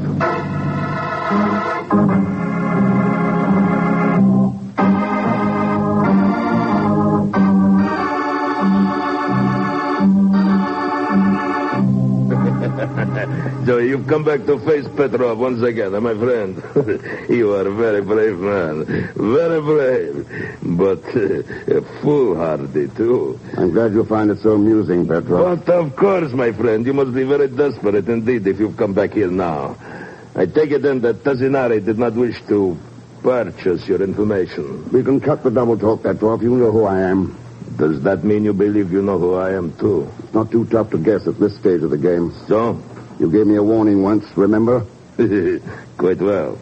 On the edge of my hand, the broken arm of a chair. Snapped like the back of a man's neck. I remember giving you the warning. Well, I'm giving you one. You and your pals have 12 hours to turn over the microfilm to me. All the information you've managed to dig up on the airbase. So? You threaten me? You call me spy? You're right, isn't it not rather foolhardy of you to do that here? In my own rooms at the Sword of Allah? You won't try anything here, Petrov. And why not? Because you don't know if I brought any gendarmes with me. And you haven't time to check. And remember, Petrov, there are other things besides the edge of a hand that can break a man's neck. A rope from a gallows, for instance.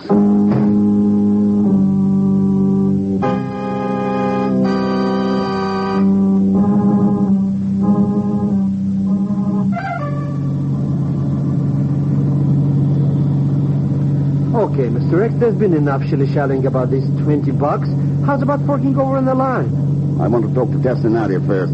Ha! It's already as good as dead. You sure you found him? Sure, I'm sure. Didn't I get the dope straight from my cousin Abdul? He knows all the crooks in Casablanca. No, not a Zellschmidt. Well, you know how it is, Mr. X. There's always a black sheep in every family skeleton. Now, there's the joint where the Tassinari Joker works. It is a timekeeper's shack. Yeah. On the airbase construction job. Pretty screwy, eh, Mr. X? Why would a character running a brick store want to work out here, too? Suppose we hear what he's got to say about it.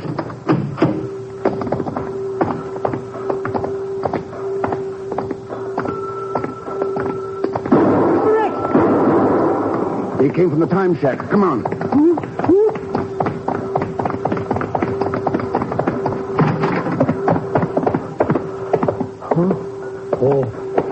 Oh, Mr. Thurston. Yeah. Looks like we're not going to talk to Tassinari. But there's nobody else here. There's the door leading out the back. Oh, that's right. But why did anybody shoot him anyways? Maybe this is the answer. A broken silver chain? Yeah. The kind you could hang a medallion from. You mean somebody was after one of those big, thick, golden camellia things and shot him for it? He wasn't shot. He wasn't? Oh, but we heard it. There's a gun on the floor over there. He must have tried to shoot whoever killed him. But that don't make no sense, Mr. X. How did he get bumped off then? Look at his neck. Broken.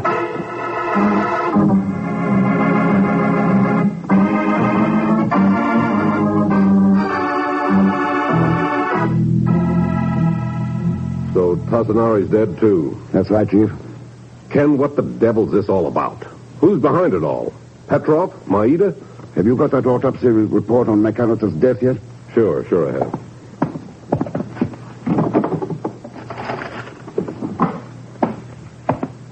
Here it is, Ken. But I still don't see what good this is going to do us. That depends, Chief. On what? On whether he died from a police bullet or if his neck was broken.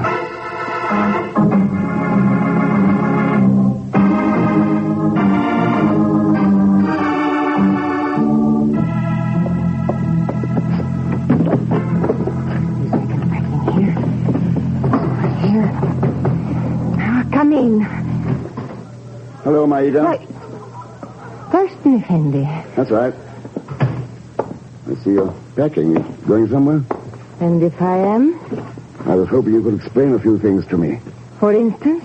What this medallion is doing there on your dresser. The medallion? Well, why should it not be there? I have a dozen of the little lockets lying around.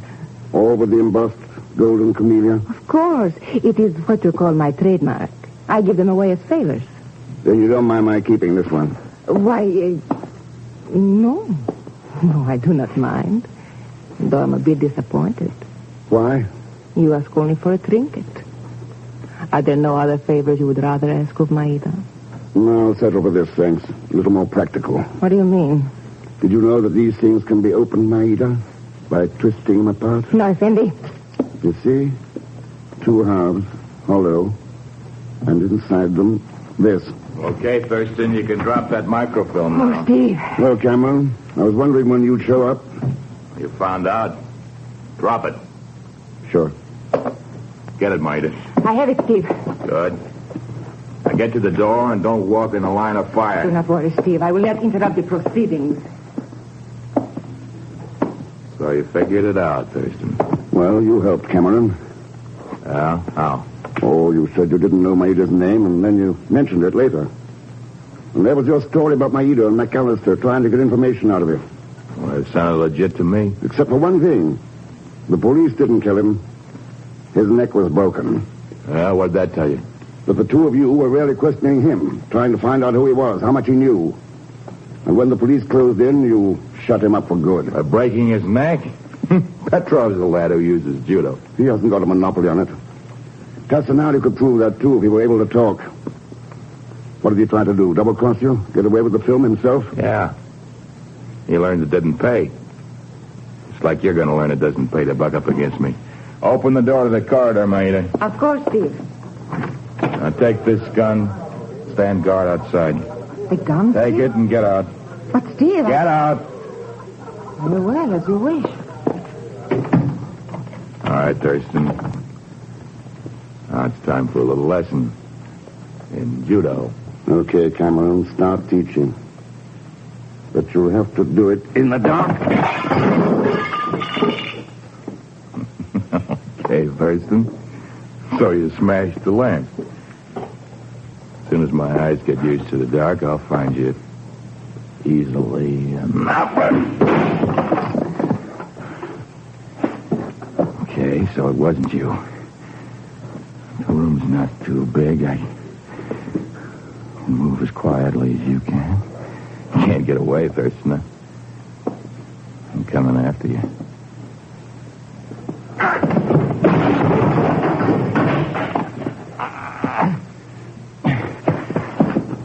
I tell you can't get away, Thurston.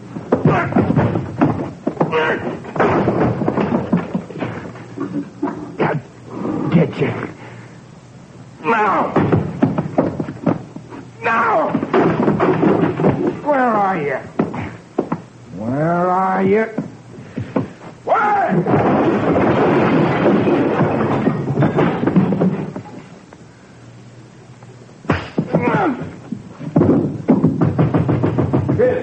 Ken, what's going on in there, Ken? Ken, are you all right? Ken, open the door. Ken, are you all right? Ken, what the devil? Good Lord. That's all right, Chief. Cameron's inside here. Cameron? Yeah, he's the big wheel. What about Maida and Petrov? We've got him. The microfilm, too. But, Ken, what in blazes went on in here? Oh, a little judo lesson. What? Yeah. You know something? Sometimes the best defense against judo is a good hard right to the jaw. But why did you risk it? You knew we were waiting out here. Why risk your neck like that? Cameron needed a lesson, Chief. For Darrell McAllister's sake, and all the others. He thought he could fight the world. Guns. Trickery. Well, he learned it couldn't be done. Learned it the hard way. Let's hope we don't have to teach his bosses the hard way, too.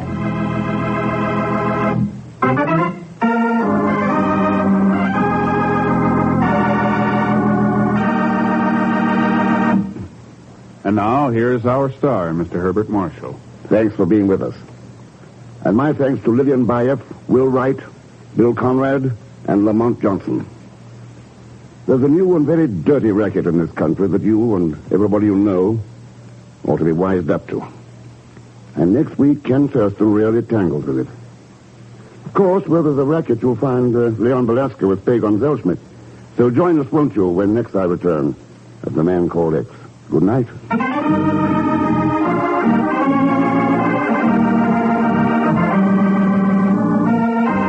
The Man Called X, starring Herbert Marshall, is a J. Richard Kennedy production with music by Milton Charles. Tonight's story was written by Sidney Marshall. This program is directed by Jack Johnstone. All characters and incidents on this program are fictitious, and any resemblance to actual characters or incidents is purely coincidental. And now, until next week, same time and station, this is Hal Gibney saying good night for The Man Called X.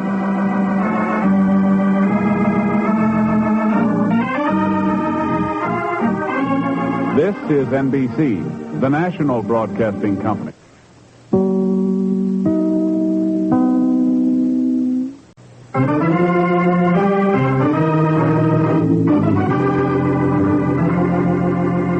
Listen to Herbert Marshall as The Man Called X. Wherever there's mystery, adventure, intrigue, in all the strange and dangerous places of the world, there you will find The Man Called X.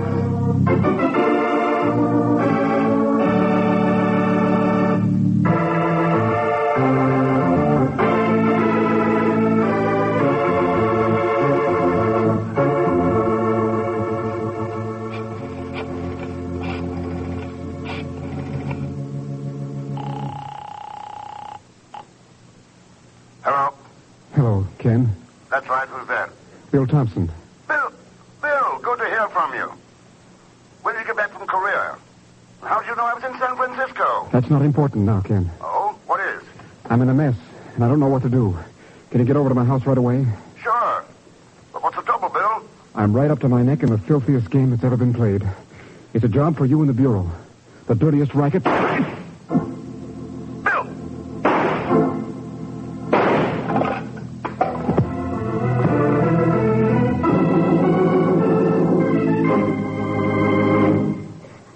Sorry, Mr. Thurston. That's exactly what happened.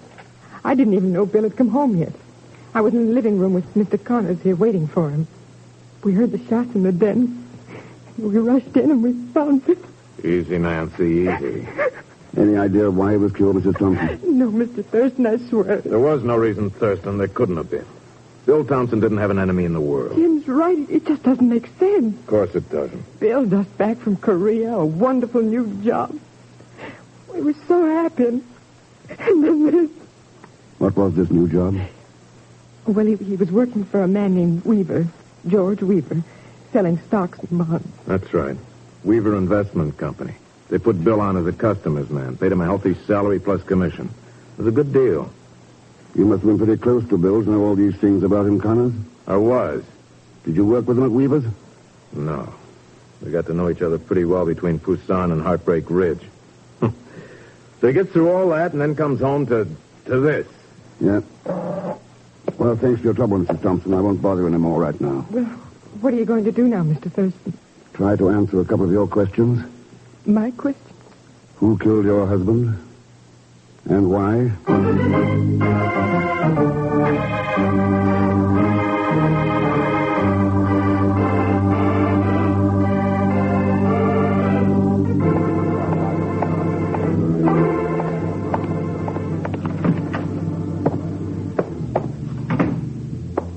Hello, honey.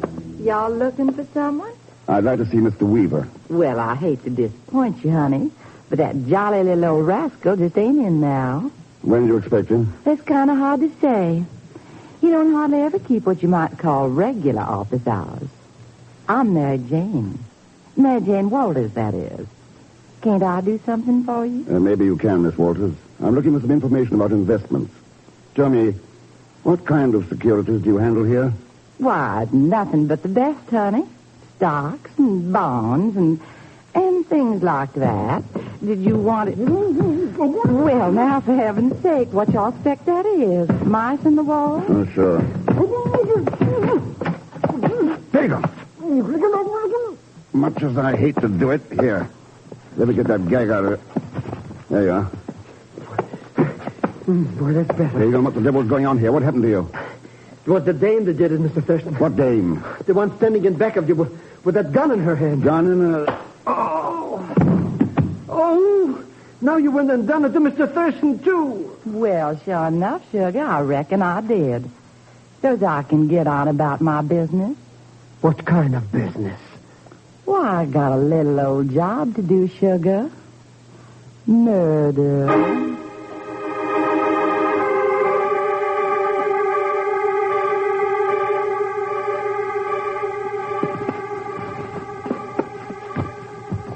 How are you doing with those ropes anyways, Mr. X? I'll be rid of them in a minute. Your girlfriend's handier with a gun than she is with knots. That female Annie Jokeley ain't no friend of mine, Mr. X. Then maybe you'd better explain what you're doing here. Cinch, you didn't want my invaluable assistance here in San Francisco, so when I bumped into that Bill Thompson friend of yours, I took a job with him. Bill Thompson? So that's how he knew I was in town. Oh, sure. Anyway, he asked me to watch the office here for him, to let him know when that Mr. Weaver showed up. When did he show up? He didn't. Nobody but that Mary Jane Cookie. And when I made a pass at her, I mean, when I asked her what she wanted, she conked me. All right, Pegon. Let me get your ropes off. You've got work to do. Work? What kind of work? Finding Mary Jane Walters. Finding George Weaver. Maybe finding murder.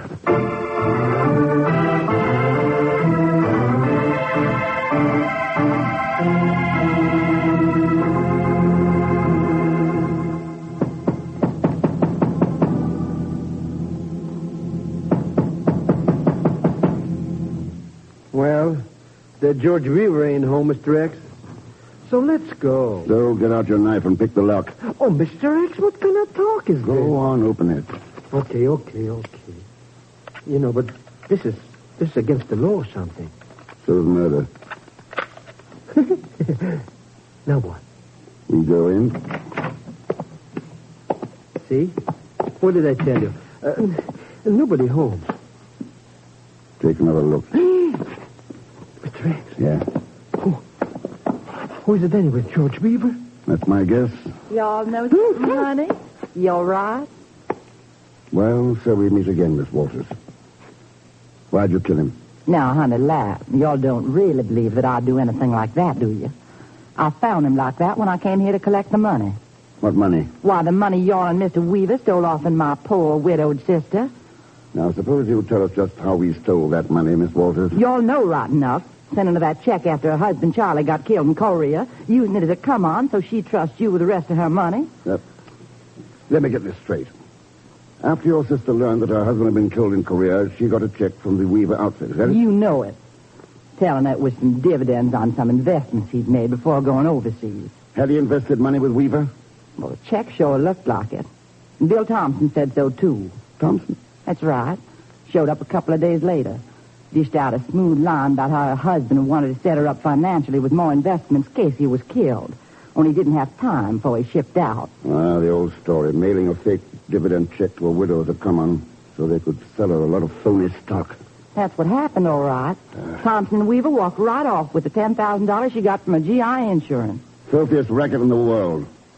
Robbing the widows of men killed in Korea, stealing their last cent of insurance. Hey, I always thought that friend of yours, Bill Thompson, was such a nice guy. He wasn't in on it. Oh, but he just said... They must have been using him. Front man. When he found out what was going on, he called me on the phone, only they killed him before he had a chance to talk. Who killed him? Weaver? Weaver's dead. No, somebody else mixed up in this. Mr. Big. And until we get him, or her, well, we haven't stopped this dirty con game yet. Then what y'all fixing to do now? I don't know, Miss Walters. I just don't know.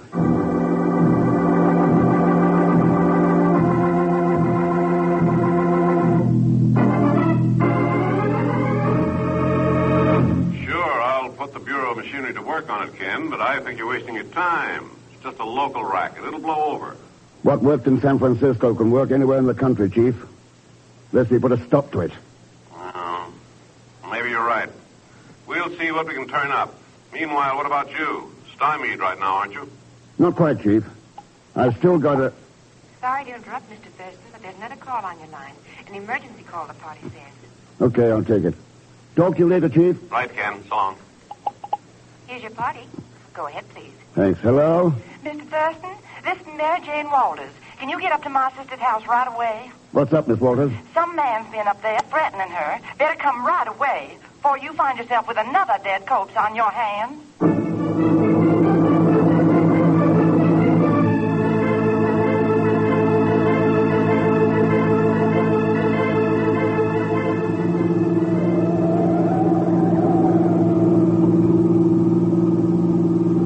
Mountain roads. Fog thicker than my cousin Grisha's head. Is this trip really necessary, Mr. X? Why do you suppose we're making it, Pegon? But I can't even hardly see what you're driving. Nothing but that white fog in front. We could drive right off the mountain and not even... You see what I mean? We won't even know when we'll get to the joint. Mary Jane said her sister's place has fog lanterns at either side of the driveway. We'll spot them easily enough. Oh, sure. Wear my eyes out looking for a light. And for what? Maybe just to run into somebody else with guns. Oh, crime. Keep your eyes peeled. Yep. There are the lights now. So what? So we drive between them, park the car, and see what's up with Mary Jane's sister. Hey, Mr. X, this ain't no driving. That's a cliff. A cliff! Hang on, Pegon.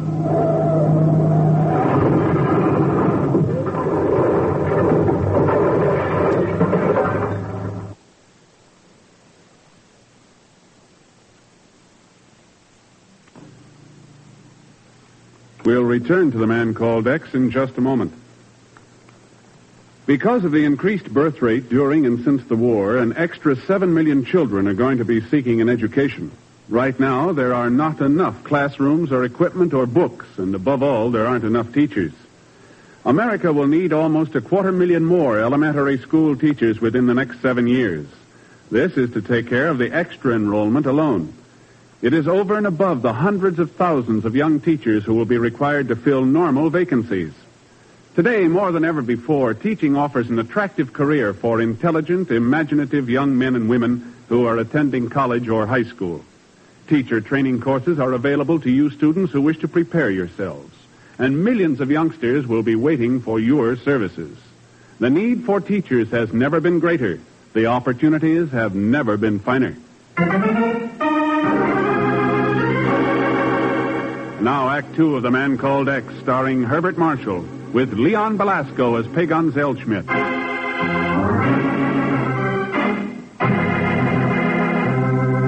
The brutal murder of his friend Bill Thompson served as Ken's introduction to a vicious swindling racket, one whose victims are the widows of soldiers who have died fighting in Korea. Ken learns that one of those victims has been threatened, and he and Pegon drive through a blinding fog to her mountain home. But as the car turns in between two fog lanterns supposedly marking the driveway, the road ends abruptly with a steep cliff, and before the car can be stopped, it lurches off the road.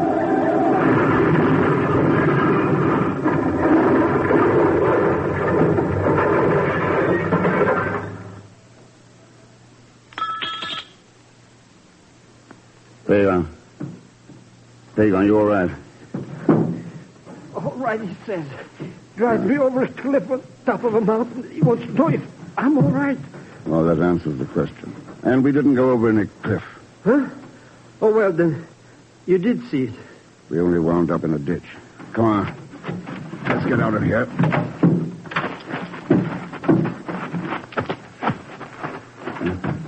Boy. Oh, look at that drop off, Mr. X. Another couple of feet. Yeah. Oh. What happened to the driveway, anyways? It's over there. Over there? But those fog lanterns said this was the place. How did the driveway get moved? It didn't. Somebody moved the lanterns. Easy as that. Oh, that's ridiculous. They could kill people like that. Having them drive right over the... Oh, Mr. X.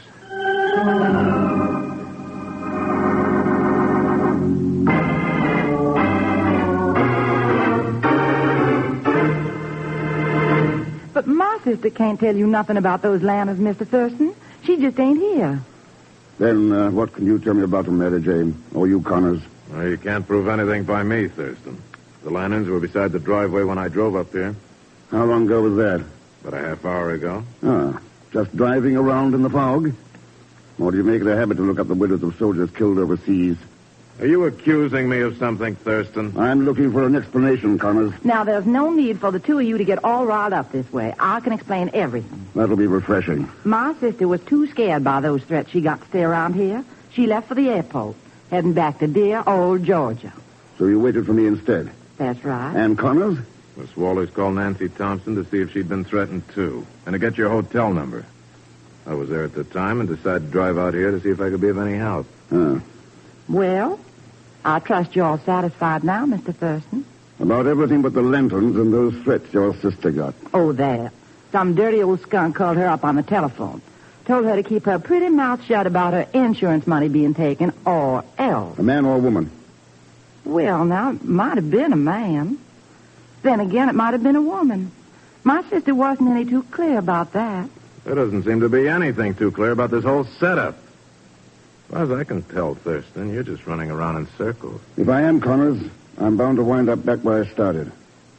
With Bill Thompson and his widow. No,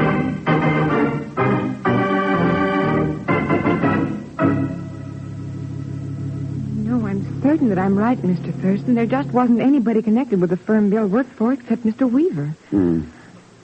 Tell me, Nancy, how did Bill get into the investment business with him?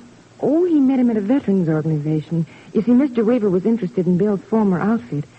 And then from then on, well, the next thing we knew, Bill was working for him. It seemed like such a wonderful break for us at the time. And Bill was so pleased with the idea of being able to do something for the families of his buddies. Then it all turned into this horrible nightmare. Wait a minute. Were most of Bill's customers the widows of men who'd served with him overseas? Well, yes. Well, what an idiot I was for not... Thanks, Nancy. Thanks? For what? Straightening out a circle for me.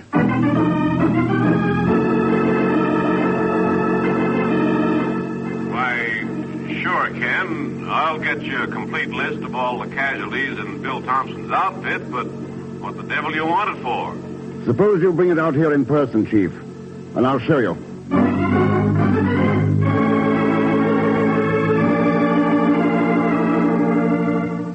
That's right, Mrs. Richards. If you get any dividend checks in the mail, any phone calls or personal visits, please call me. You'll save yourself a lot of money and grief. That's right. And thanks for your time. Goodbye. Well, that's it, Chief. The last of them. You've left that same message with every woman whose son or husband was killed in Bill Thompson's outfit overseas? Well, everyone in the Bay Area, yes. Okay. Then where do we go from here? We don't, Chief. What? We wait. What for? For the person we're after to make the next move.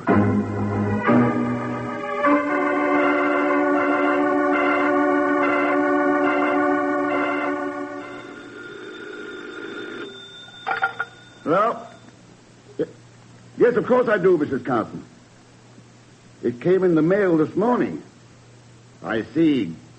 Good. Thanks for letting us know. We'll be right over.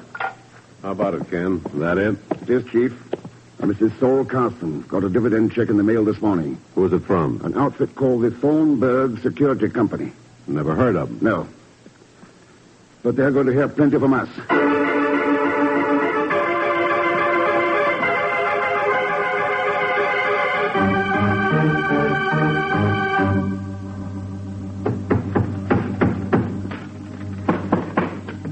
Everything's okay, Mr. X.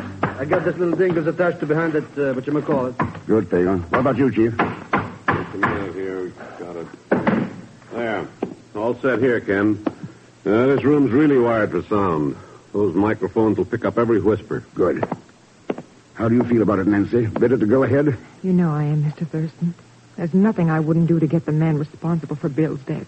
That's one of the reasons I asked you to play the part of Mrs. Carson in the first place. Yes, I know. Well, what happens now? The man from the Thornburg security outfit made an appointment with Mrs. Carson over the phone for 10 this morning. Mm-hmm. When he gets here, you're Mrs. Carson. Play along with him. Let him sell you on investing with him. He'll arrange another appointment to take money from you. And you'll be recording it all in the next room? Every word. And when he shows up the second time? You'll give him the money. $10,000 in marked bills. And then? We close in.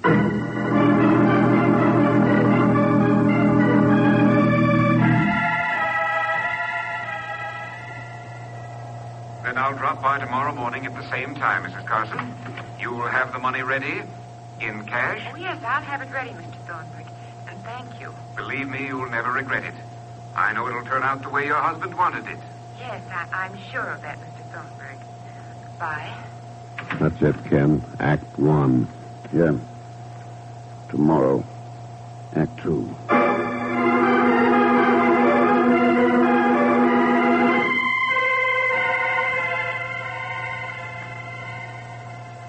There you are, Mr. Thornburg. $10,000. Thank you, Mrs. Carson. And this is one investment you'll thank me for the rest of your life. I hope you're right, Mr. Thornburg. It's my insurance money. That's every cent I have in the world. Okay, Ken. We've got him. Let's move in. Hold it, Chief. What for? He's taking the money. We've got the whole thing recorded. What do you want to wait for? I want him to get away. But Ken... No, please do as I say, Chief. And by the time we're through, we'll wind this thing up for good.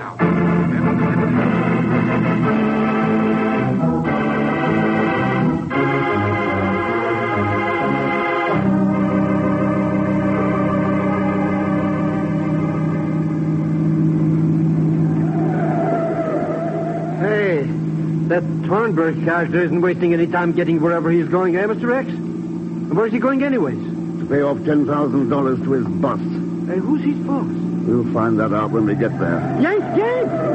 You mean if we ever get there? Trailing that character up this mountain road ain't any joke. Take it easy. He's turning off the road now. Hey, that's right. He's going into that driveway with the lanterns hung on the side. Lanterns! Mr. X! Yes. We've been there before, Pegon.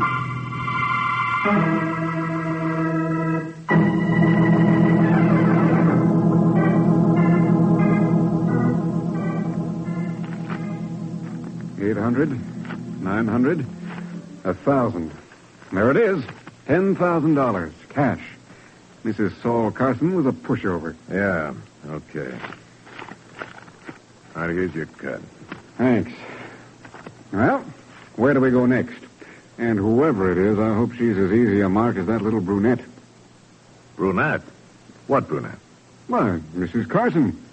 If I ever saw a luscious, dark-haired baby, she was... Wait a minute, Thornberry. Are you telling me Mrs. Carson's a brunette? Well, sure. With blue eyes? Prettiest shade of blue you ever saw. Nancy Thompson. What?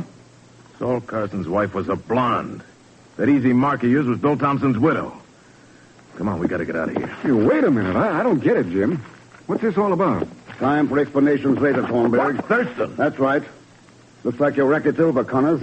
Oh, you did straighten out that circle. Sure, with Nancy's help. She's the one who tipped me off about your sucker list. They were really pushers for your con game. Hey, but where does that cute cookie Mary Jane fit in, Mr. Thurston? She doesn't, Pegon. But this is her sister's home. Connors must have talked her into letting him use it. Thought it might be safer headquarters for him when I was around. It's still safe, Thurston. Don't try it, Connors. Hold it there. You too, Thornberg. Okay. All right, Thurston, you win. Oh, why didn't you really give it to him, Mr. X? That's all that no good deserves. No, you can't. I got a right to trial. To the protection of the courts. Did you give Bill Thompson a trial? Did you rob the widows of your own buddies in the courts? Their husbands died to preserve the rights you're trying to crawl behind now. And you holler for justice. Okay, Connors. You'll get what's coming to you. The American way. Due process of law.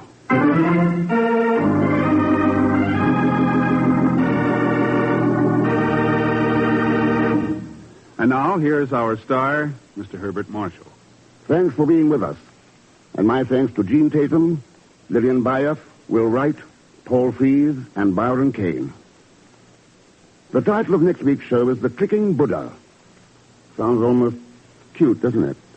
But the Clicking Buddha holds one of the most insidious weapons of destruction ever devised. Oh, and Leon Belasco will be along as usual as Pegon Zellschmidt. So join us, won't you, when next I return as The Man Called X. Good night.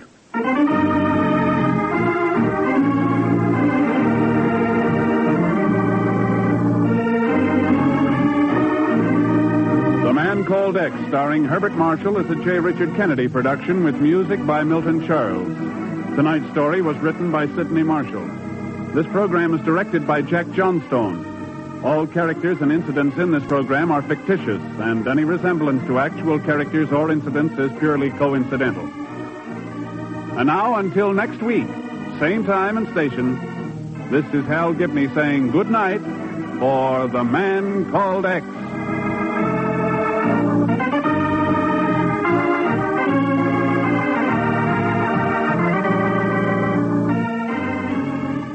This is NBC, the national broadcasting company.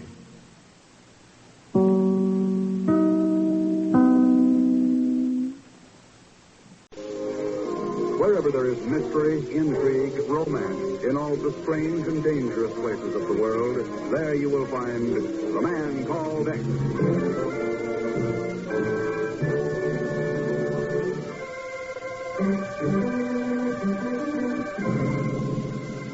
The call came into occupation headquarters in the Daiichi building, Tokyo, shortly before midnight. Army intelligence was immediately informed, and within a matter of minutes, the coding machine started clicking out their message for the State Department in Washington. Military police discovered body of man in Basin Park. Cause of death unknown.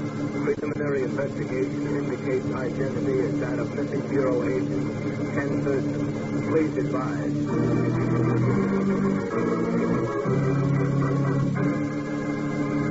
Miss Brooks! Miss Brooks! Yes, sir? Have you got through to Tokyo yet? No, sir, not yet. We're still trying, but the wires... I don't care how busy they are. I've got to talk to them. Now get me some action, fast. Yes, sir, I'll try immediately. Well, it's got to happen someday. Ken Thurston. All the dirty, rotten things to... All right, Zellschmidt, what do you want? I just wanted to tell you something very important about the late dear departed Mr. Thurston. Well? Something I'm sure you'll never realize, Mr. What's that? I happen to be his one and only heir. What? Well, that's right. So many times he told me, Pegon had told me, When I go, I wish to leave everything to you. Now, wait a minute. Unfortunately, I don't know where all his assets are. but if you would help me to locate them for a slight consideration, of course. Zellschmidt, you're the most hypocritical, unscrupulous, iniquitous... But get out of my office. Yes? Hello? You sound dyspeptic, Chief. What the devil's business is it? Ken. That's right. Ken. But it can't be. The report of your death. Colonel Brandt of G2. Oh, there's a slight mix-up in identity. The dead man was wearing a raincoat I lent him a couple of weeks ago. My name was on the label. Well, I'm sorry for him, whoever he was, but... Well, I'm sure glad to hear you, Ken. Thanks, Chief. But where the devil have you been this last week? No word from you? Then that report? I was behind the red lines in Korea, checking on some... Oh, but that's not important now. Oh? What is? I want you to send Pegon out here right away with everything we've got in the files on Professor Charles Reynolds. Professor Reynolds? The expert on atomic radiation? That's right. You remember him? Oh, of course. The last I heard, he was working on a defense against the A-bomb. An antidote for the deadly radiation. Trying to find a way to avoid certain death from overexposure to radioactive materials. Yeah. You know what it means if we could have such a cure. And I think he was darn close to finding it. Well, but what's all that got to do with you in Tokyo? The man who borrowed my raincoat was Professor Reynolds. Murdered? They haven't diagnosed the cause of death yet. Was he working in Tokyo on that antidote for radiation poisoning? That's right. With Professor Kurosuju. And if he found it, and some foreign agent had learned about it... Yeah. I'll send Zellschmidt with those files over on the first plane. Where'll he find you? Have him try Sumaido Hospital. Sumaido Hospital? Yes. Reynolds joined the research staff there.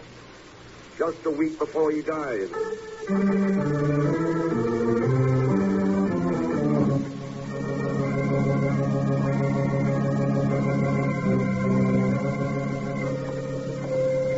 Good afternoon, sir. Is there something I could do for you? I'd like to see Dr. Stephen Alistair, please. My name's Ken Thurston. Dr. Alistair is occupied at the moment. I am Nastya Karpovna, his assistant. Could I help you? I'm afraid not, Miss Karpovna, unless you happen to know the result of the autopsy on Professor Reynolds. I see. I am afraid that the information you seek is confidential, Mr. Thurston. By whose orders? Intelligence. It would be necessary for you to obtain clearance from them. Yes. Will this do, Miss Karpovna? May I see that, please? Sure.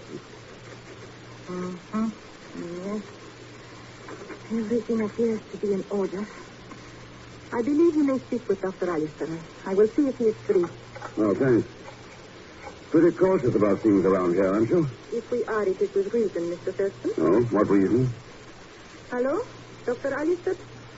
There is a gentleman here who wishes to see you. His name is Ken Thurston. It is regarding Professor Reynolds' death.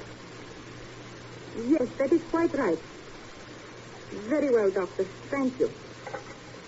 You may go in. The second door to the right. Thanks. You still haven't answered my question. Concerning what? Why you're so touchy about the subject of Professor Reynolds. You will find Dr. Alistair in the laboratory. Second door to the right.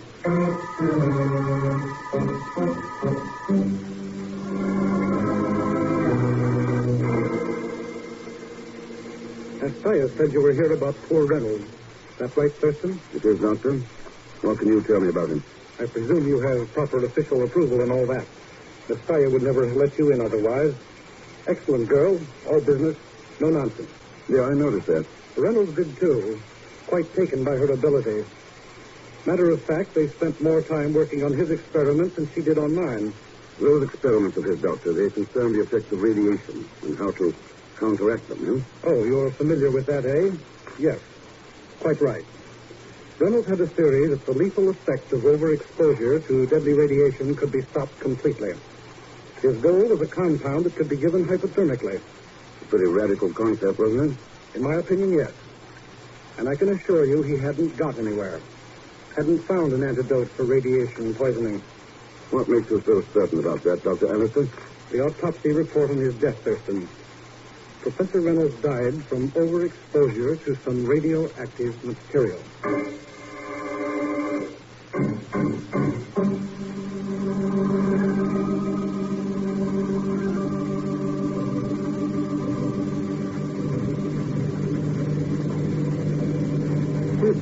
Something pretty important must be going on here in Tokyo, eh, Mr. X? All this dope on this Professor Reynolds, names and dates and stuff. Pegon, those letters printed on the outside of that file spelled secret and confidential. Well, it was a long trip in the plane, Mr. X, and I didn't have nothing to do. And, what are we stopping here for? It's where Professor Reynolds lives. Come on. Hey, what's that black box-type box you're carrying? A Geiger counter. It is? What do you want to count Geigers for? It's an instrument for detecting radioactive material, you idiot. Oh, sure. Sure, I knew it all the time, Mr. Thurston. Oh, sure.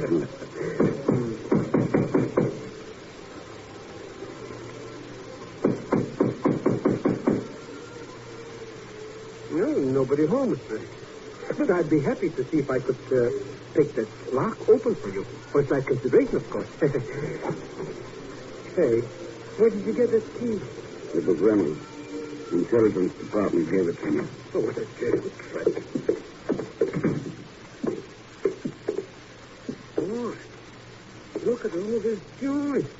What happened here, anyway? Well, they must have been looking for something. Like what? Maybe a formula to prevent death from radiation. What? Let's look around. Hey, I'm hearing a funny noises. It's this Geiger counter. There's some kind of radioactive material around. There's not in this room. Let's try the bedroom. Yeah, it's in here, all right. Sounds like it might be. Sure, the bed. Pull off the bedclothes, Pegon, and the mattress. Huh? Pull them out. Oh, sure. So they're off. So what? Look there, at the bed spring. Hey, there's something tied to it. See? There's a little metal packet. Don't touch it. That's what killed Professor Reynolds. That little thing? That little thing is a hospital capsule of radium. Radium? A night or two of sleeping in that bed, exposed to those rays, would be enough to kill an elephant. You mean Professor Reynolds was murdered? Yeah. Under the phone. Do I have the pleasure of speaking to Mr. Ken Thurston? That's right. Who's that? My name is of little import, Mr. Thurston, if you have determined the case of Professor Reynolds' untimely death. And if I have? Then perhaps you will be interested to learn that, in a manner of speaking, Professor Reynolds is still alive. Alive? What the devil are you talking about? Who are you? The answer to all that you seek lies in the clicking Buddha, Mr. Thurston. Clicking Buddha? I shall be happy to turn it over to you if you will but... Hello? What's happened there? Hello? The Buddha, Mr. Thurston, is... Hello? What's going on there? Hello?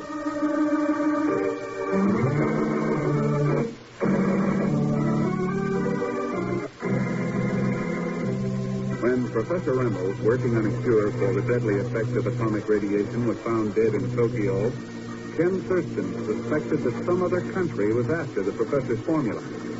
And now Ken is at the Sumaido Hospital talking with Dr. Stephen Alistair. If what you say is true, Thurston, then Reynolds was deliberately murdered. That's right, Doctor. But who could have had the means, the opportunity to murder Reynolds in that bizarre fashion? I thought you might be able to tell me. I? Yeah, you've got radium here at the hospital, haven't you? Naturally. But so have every other major hospital in Tokyo. Yeah, I know, but Professor Reynolds wasn't conducting his experiments at our hospital. Yes, it's a point. Miss Steyer, my dear, would you mind coming into the laboratory for a moment? Thank you. Miss Steyer has charge of the vault where we keep all the radioactive material. She should be able to give us a check on whether radium from here was used as the deadly weapon. You wish to see me, Dr. Alistair? Come in, my dear, come in. Yes? Tell me, Nastya, is there any radium missing from the hospital supply? Missing radium? Hardly, Dr. Alistair. You're sure of that? Perhaps you would like to check our supply vault personally, Mr. Thurston? If you don't mind. Of course not. I will wait for you in my office. I'm afraid we've hurt the poor girl's feelings, Thurston. But I'm certain that one result of all this will be pleasing to me. What's that? Removing Sumaido Hospital and its staff from your list of, shall we say, suspects. You'll have to be a lot more cooperative to make me believe that, Doctor. You're joking, of course. I've been waiting for you to mention the one man who would really know about Reynolds' formula. Professor Kurasudo. Kurasudo? Yeah, the man who has worked with Reynolds on his experiments. Well, you're certainly thorough enough, Thurston. How'd you know about Kurasudo? I've done some checking. But what's more important is why you didn't mention him. I wish to protect the hospital from any further notoriety. How does that figure? Professor Kurasudo is missing, and has been ever since the night Reynolds was found dead.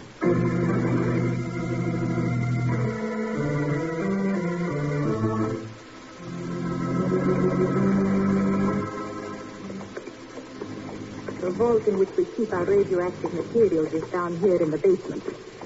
I trust that you do not mind the inconvenience. Pretty dark in here, isn't it? Easily remedied, Mr. Thurston. There is the vault. Do you wish to make the check by yourself? Oh, I don't mind you making it with me. As you wish.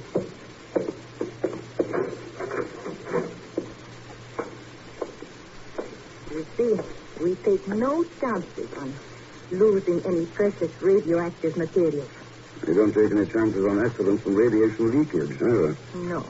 The entire vault is made of lead, and the Geiger counter in the wall gives immediate warning of any exposure. Yet, for example, if I should open this drawer containing radioactive iodine... Yeah, thanks for this demonstration, but it's the radium I'm interested in, remember? Yes, of course. It's in that drawer at the back of the... The lights, they have gone out. Yes. Accidentally or with malice aforethought. Not fair. An emergency switch just outside the vault. I will have them on again in a minute.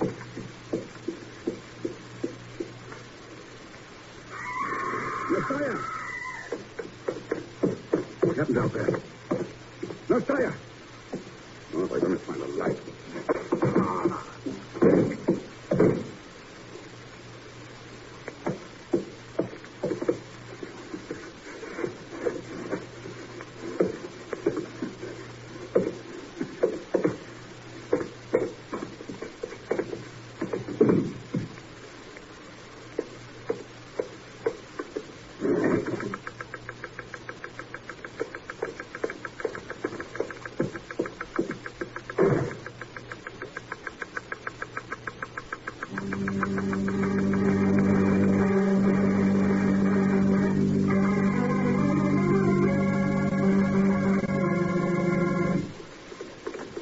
I don't care how busy Mr. Thurston is.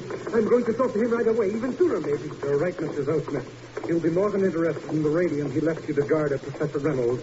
You're certain that it's gone? Certain, I'm certain. And you didn't see who attacked you? Well, believe me, I didn't see nothing but stars. Now, there's... Astaya. Astaya, what happened here? Light went out. Somebody took hold of me. I must have fainted. Thurston, where is he? In the vault. Vault? Good Lord. The radium drawer is open. Somebody, give me a hand, Zellschmidt. We've got to get him out of here fast.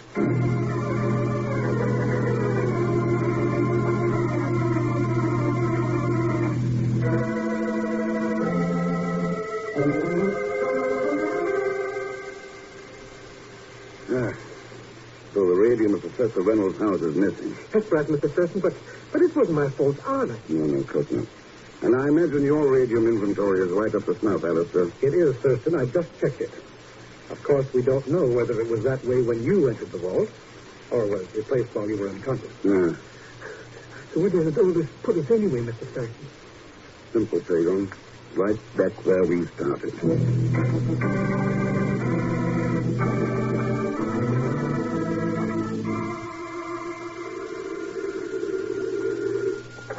Well? Mr. Thurston? That's right. Now, this is Colonel Brand, Intelligence. Oh, yes, Colonel. What do you have for me? Well, we finally traced that phone call, the one you received at Professor Reynolds' apartment. Good. Where'd it come from? A small cottage out in the suburbs on Matsuma Road, 183. 183 Matsuma Road. That's right, Mr. Thurston. Oh, by the way, you want some of my men out there with you? Not this time, Colonel. If I find what I think I'll find, it's already too late.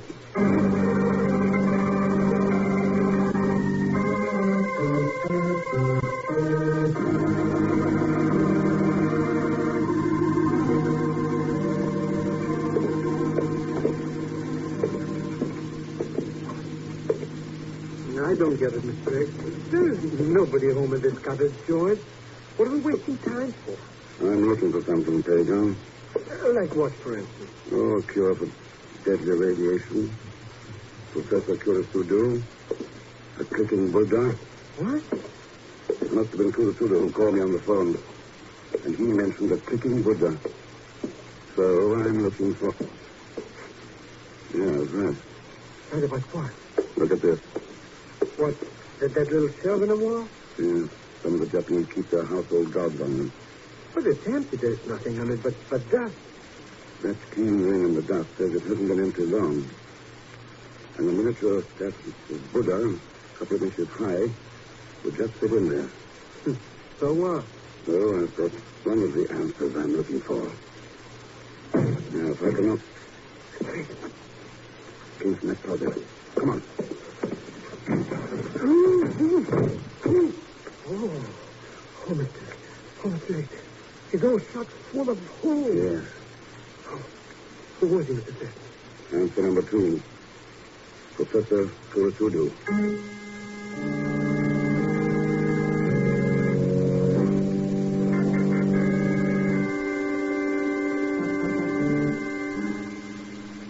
I presume that there is some legitimate reason for forcing us to attend this meeting, Colonel Brandt. No one forced you, Miss Kaplavin. It's merely a request. Request?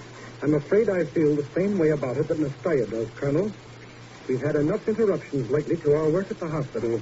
It's unfortunate that you'll feel that way about it, Dr. Alistair, but it couldn't be helped. Sorry for kept you waiting, Colonel, and you, Miss Dyer.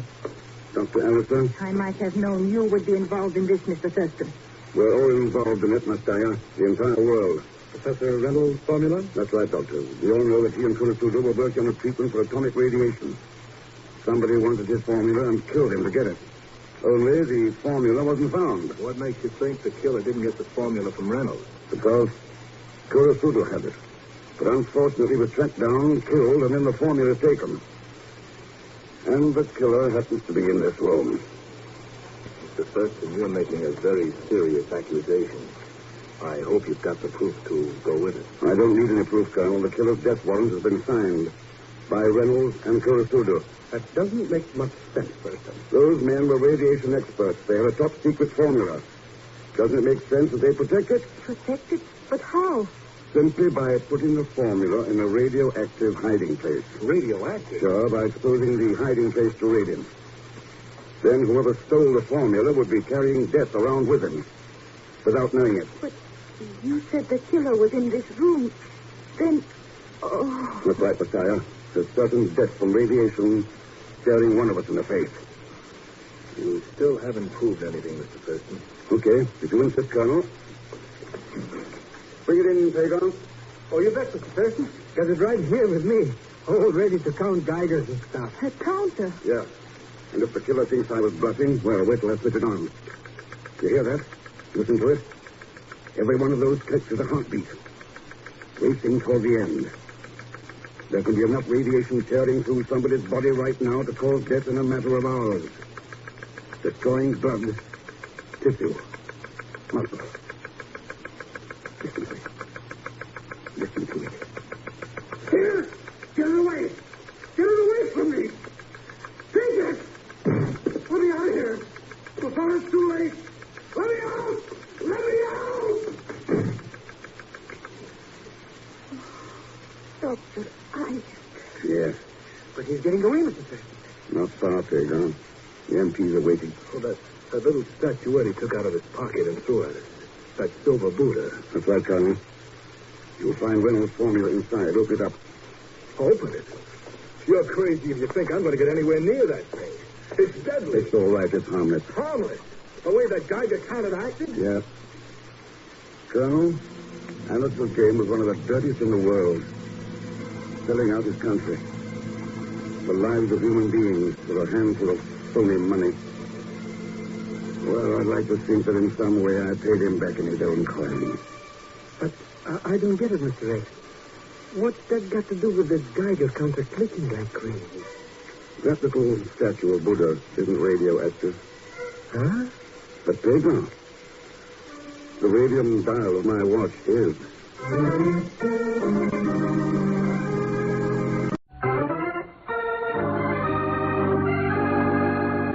present Herbert Marshall as the man called X, the Friday night feature on NBC's 5-show festival of comedy, music, mystery, and drama. Brought to you by the makers of Anacin for fast relief from pain of headache, neuritis, neuralgia.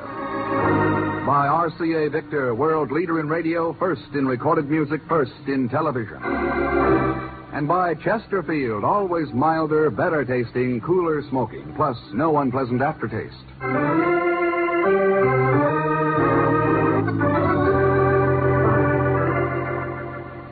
Herbert Marshall as the man called X. Wherever there is mystery, intrigue, romance, in all the strange and dangerous places of the world, there you will find the man called X.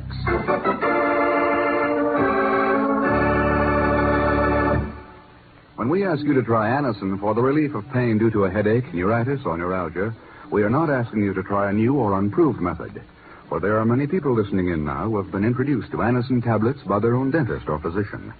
You who have received Anacin this way know the effective, incredibly fast relief these tablets bring. Anacin is like a doctor's prescription. That is, Anacin contains not just one, but a combination of medically proven active ingredients in easy-to-take tablet form. People by the thousands are using modern Anacin today instead of other ways. Doesn't their experience seem worth following? Try Anacin the next time you suffer pains from headache, neuritis, or neuralgia. You will be delighted with the results. Ask your druggist for Anacin today. Anacin is spelled A-N-A-C-I-N.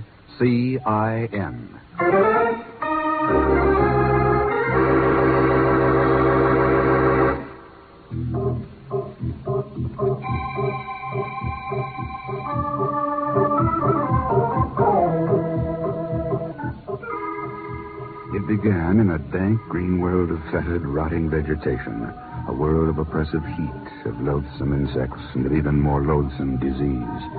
Strange that should have been the setting for a silent, deadly battle for the souls and minds of men.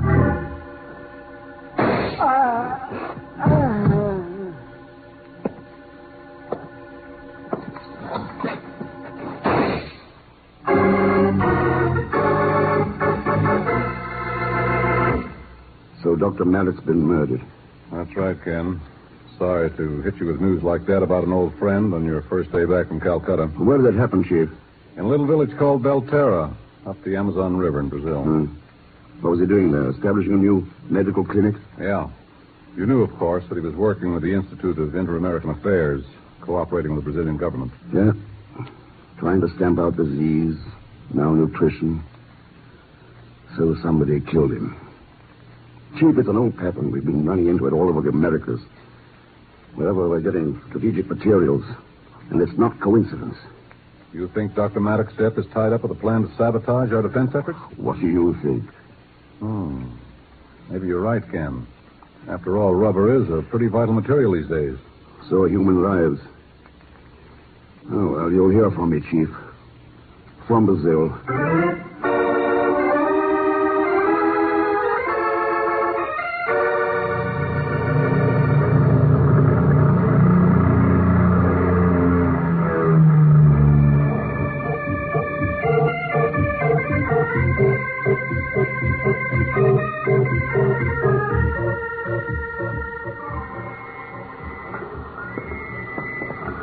Lucky you got here when you did, Mrs. Thurston. The boat going upriver to Belterra is ready to leave. A pretty sudden trip for you, isn't it, Dr. Northrop? I understood you were scheduled for return to the States. I was, but they had to have a replacement for Dr. Maddox in a hurry. I'd been his assistant, was familiar with the territory. Oh, well, that makes sense. One of the few things about this affair that does. Look, Thurston, I'm going to be frank. Brazilian government. So I'm taking you along with me. But I don't like any part of it. Why don't you? Because there's liable to be trouble on the Amazon. The native rubber workers aren't very happy with North Americans right now. Somebody could get hurt. Well, you sound pretty solicitous about my welfare. I don't give a hang about your welfare, but I do care about those poor devils in the jungle, hag-ridden for centuries by disease and malnutrition. There's a full-time, 24-hour-a-day job waiting for me in Belterra as a doctor. I won't have any time to play wet nurse to you. Why not wait until you're asked? Sometimes a man facing a gun doesn't have time to ask. Is that a threat or a warning? Let's call it a statement of fact. There's the riverboat. Are you still coming with me? After the fascinating picture you painted, how could I turn back now? Okay, Thurston. Let's get aboard. I'll let the captain know we're ready to shove off. Make yourself comfortable. Thanks. Hello, Mr. Thurston. What? Welcome on board, my amigo friend. I bet you're happy to see me here, eh, Mr. X? Pegon, what are you doing here? Well, naturally, when I heard that your old friend Dr. Maverick got himself bumped out, I just had to offer my sympathy. So you called the bureau and conned Miss Brooks into telling you where I was going? Well, can I help it if she likes my ass? Okay. But this trip, you're on your own. Oh, sure. And all expenses, including burial, come out of your own pocket. Well, Natch, believe me, Mr. Thurston, I'll be happy to pay for my own burial. Yeah. The natives up the river are shrinking heads again. They are? Might be interesting to see how yours turns out. Come to think of it, it might be an improvement. Well, thank him. Huh? See you around, Pegon. Oh, sure. I'll see shrunken heads. See how mine turns out. Might be an improvement. Oh, Mr. Rex!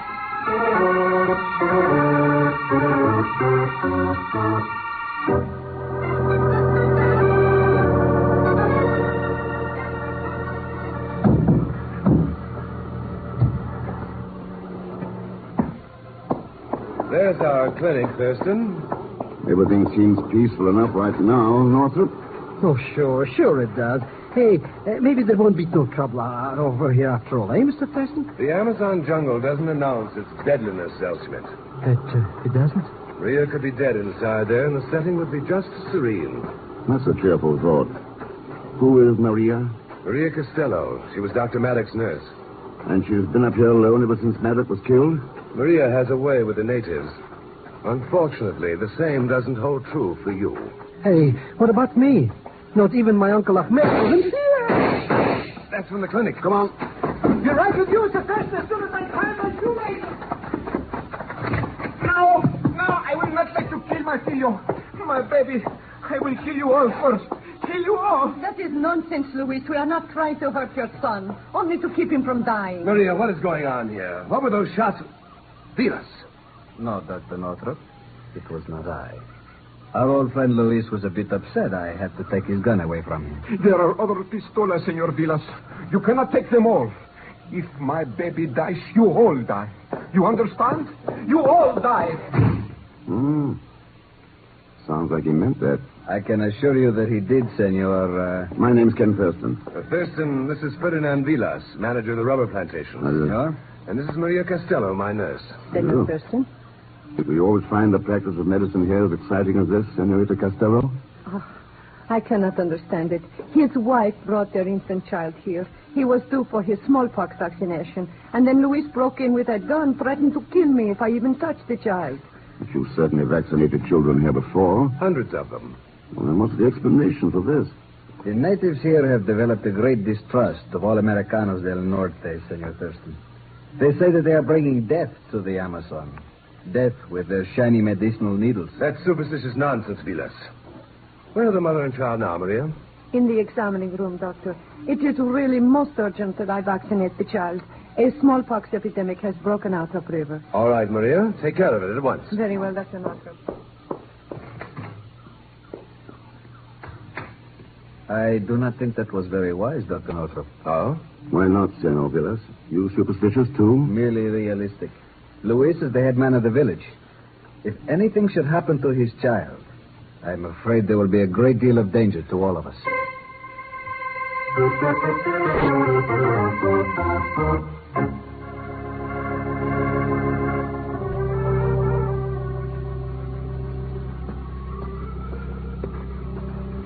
Hello, Maria. Huh? Oh, it is you, Senor Thurston. You mind if I share the riverbank with you? Please do. Thanks. You seem a little tired tonight. Too much work at the clinic? Oh, no, Senor. The work, I love it. It was this afternoon, I think, that upset me. Oh, that's understandable. Oh, but that is just the point, Senor. It is not understandable. Oh, why not? The natives were never like this before. Sullen, hostile, threatening. They worship Dr. Maddox. What caused the change, Maria? His murder? Are you certain you do not know, Senor Rex? Well, I didn't realize Pegon was getting around that fast. Oh, you mean the strange little man who came upriver with you? No. No, he did not tell me. It was Dr. Maverick. Dr. Maverick? Yes. The night before he was killed, he spoke to me about you. He said that you were the only man he knew who could handle the situation down here, and that he was going to write to you concerning it. That's all he said? That was all.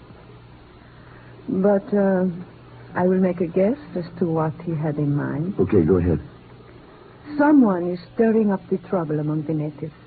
Someone who is interested in preventing rubber from reaching the United States. Someone who wishes to turn the Americas against each other for the benefit of his own country. Who is he, Maria? I do not know. Care to make another guess? Mr. Thurston, for you, Mr. Thurston. It is late, senor. And I'm tired. Mr. Thurston, are you out here somewhere? That's all you have to say, Maria? That is all. Mr. Thurston, are you... Oh, there you are. I was wondering. Oh, hello, baby. Good night, Senor Thurston. A te vista. Hey, what's your hurry, baby? Why don't you stick around a while and... How do you like that? A brush up. After the way she went for me in Lisbon. Lisbon? Oh, sure.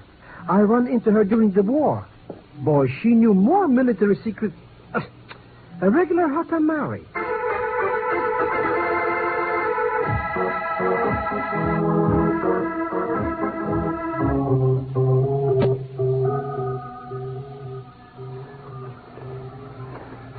Is that you, Senor Thurston? That's right, Vilas. I thought you'd gone back to the rubber plantation. No. I wish to speak with you first. About what?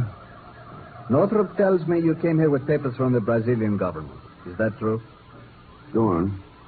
Someone in authority must persuade Maria and Northrop that their tactics with the natives will lead only to disaster.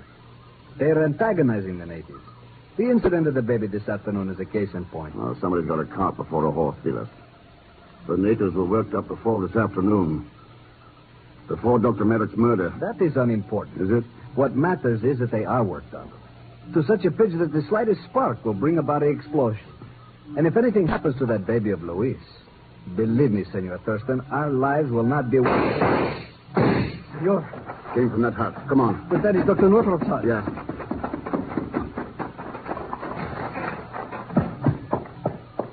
Here. There he is, Senor. A wound in the shoulder. Northrop, what happened? That devil Luis Mendoza shot me. Luis? You are certain? I saw him clearly enough. He gave no warning? Did not say why? No, nothing. You're wrong, Northrop. He did tell you why. Look. Here beside the door. Madre de Dios. What is it, Thurston? Venus, what are you staring at? Luis Mendoza's baby. Dead.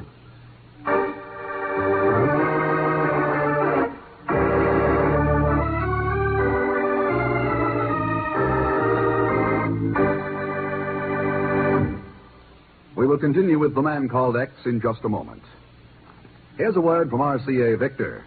Tagliavini, the great Italian tenor, toast of two continents, can be enjoyed whenever you choose to hear him on RCA Victor Red Seal Records. Yes, now you can hear the superb new album, Neapolitan Folk Songs, beautifully sung by Tagliavini, and brilliantly recorded by RCA Victor in all 3 record speeds.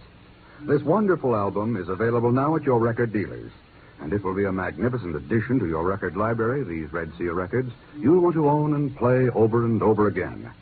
You'll hear Tagliavini's warm lyric tenor in all its natural magnificence as he sings these beloved, sun-drenched Italian folk songs. Tagliavini's incomparable bel canto has never sounded better than in his unforgettable performance of the album Neapolitan Folk Songs. Tagliavini has been hailed by critics the world over, acclaimed by audiences everywhere. Now you can buy his exciting new RCA Victor Red Seal album. Ask your RCA Victor dealer for your album copy of Neapolitan Folk Songs, sung by the one and only Tagliavini.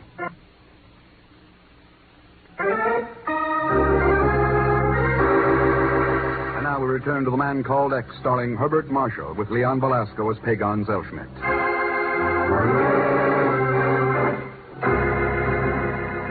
Ken Thurston is in a small native village far up the Amazon River, trying to determine the motive behind the murder of Dr. Maddock. But even more sinister than the surrounding jungle are the unseen forces at work there, fomenting hatred against the United States, threatening to disrupt the rubber production, plotting a native uprising that will mean death to all the foreign devils who've trespassed there. It is now some 15 minutes after the attack on Dr. Northrop and the discovery of the dead native baby.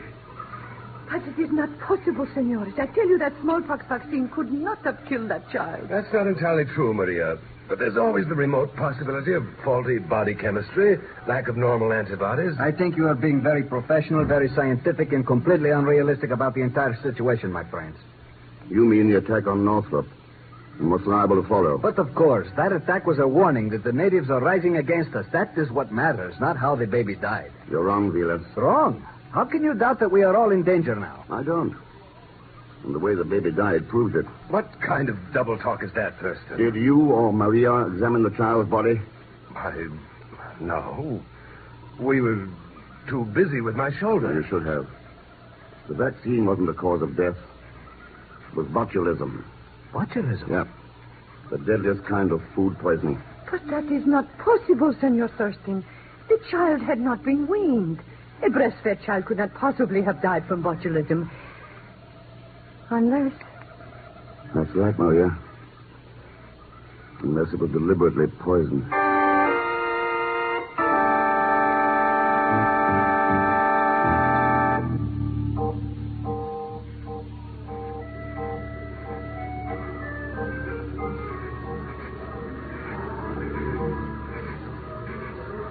Look, Mr. X, why do we have to go sightseeing in a rubber plantation at this time of night anyways? Your idea to come along with me, Pegon. Go on back alone if you don't like it. I don't like that idea even better. Listen to those natives in that compound over there. I'll bet they're already arguing about who's going to get my head for their mantelpiece. Could be. Ooh. Hey, what's this place? The Rubber Plantation Laboratory. Gillis gave me the key. Let's go in. Hey, what are we looking for here anyways? Gillis told me he'd turn part of this lab over to the clinic. Northrop's using it until they get their own built. So what? Look here. You mean those funny glass bottles with that stuff inside? That stuff happens to be cultures. This one looks like rabbit's blood. This, yeah, probably based on a beef broth. Beef broth. Very interesting. So let's get out of here now before somebody comes in and looking for heads or something. Okay, there's a plantation speedboat over at the dock. Take it downriver to the clinic at Monte Alegre. I'll give you a list of things to pick up and bring back here. Believe me, I'm practically there already. You know, sir. Huh? Bring some stuff back. That's right. Oh, what a joke. I wouldn't come back for $1 million. How about 50? I'll take it.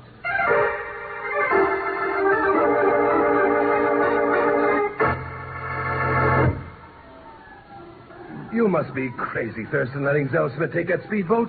Those natives are liable to move against us at any time. Dr. Northrop is right. You have taken away our only means of escaping from here. Looks like it, Vilas, doesn't it? Why are you so casual about the situation, Senor Thurston? What did you learn at the laboratory earlier this evening? Don't you know, Maria? How could I? Well, maybe the same way you learned I was there. When only Vilas knew I was going. Or is there another answer? Have you thought of the obvious one, Senor?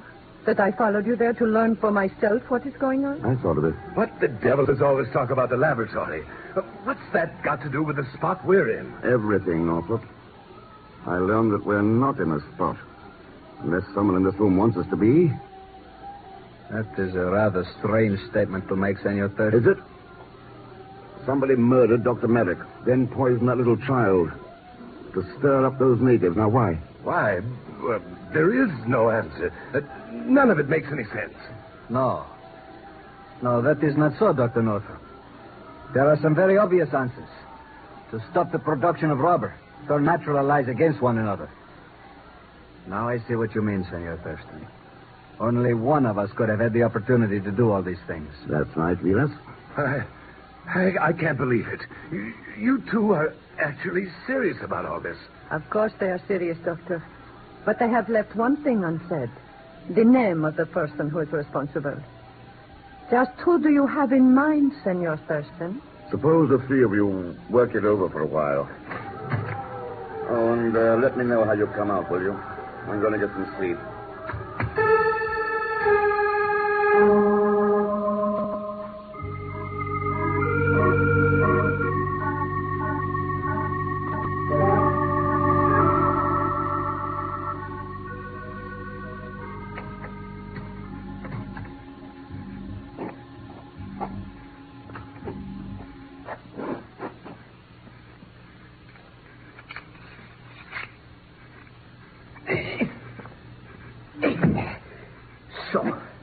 Looking for someone? Diablo. That knife. Let's have it one. Drop it. Drop it. That's better. Now, suppose you tell me who... What's that? You all right, Thurston? Northrop. I hope I didn't nick you. I had to snap him off in that split second when you shoved him away. Why? Why? Well, for Pete's sake, man.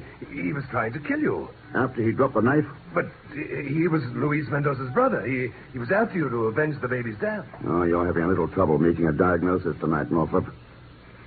If he was after someone because of that, he'd have gone for you or Maria, not me. But there must have been some reason for his attack on you. Sure. Someone ordered him to kill me. Someone ordered him to... But who? I might have found out, Northrop. You hadn't been so fast on the trigger.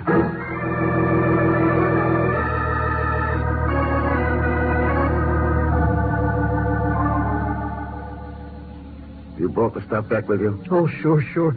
So pay me off and let me get out of here, will you, please? Believe me, I'm a sick man. And the longer I'm here, the sicker I get. Then you better come along to the clinic, Pegon. I think I would got a cure for what ails you.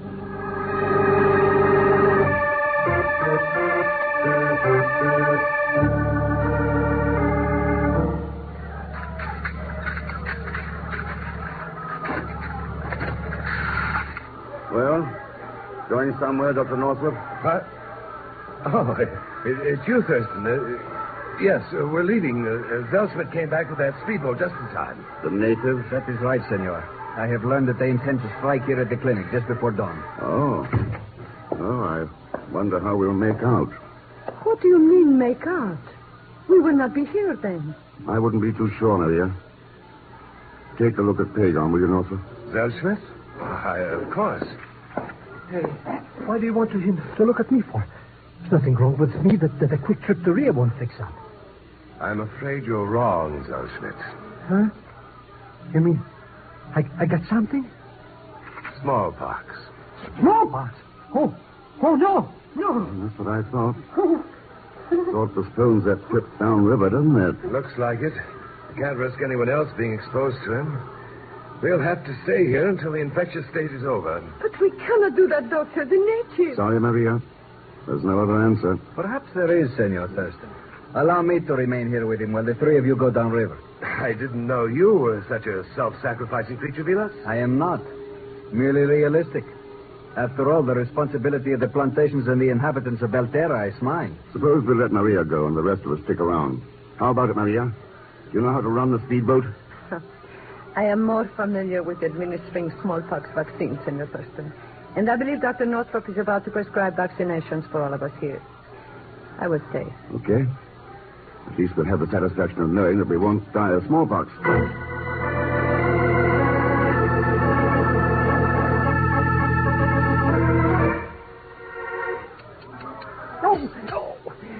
Oh, you're killing me. You're killing me. Quiet, you idiot.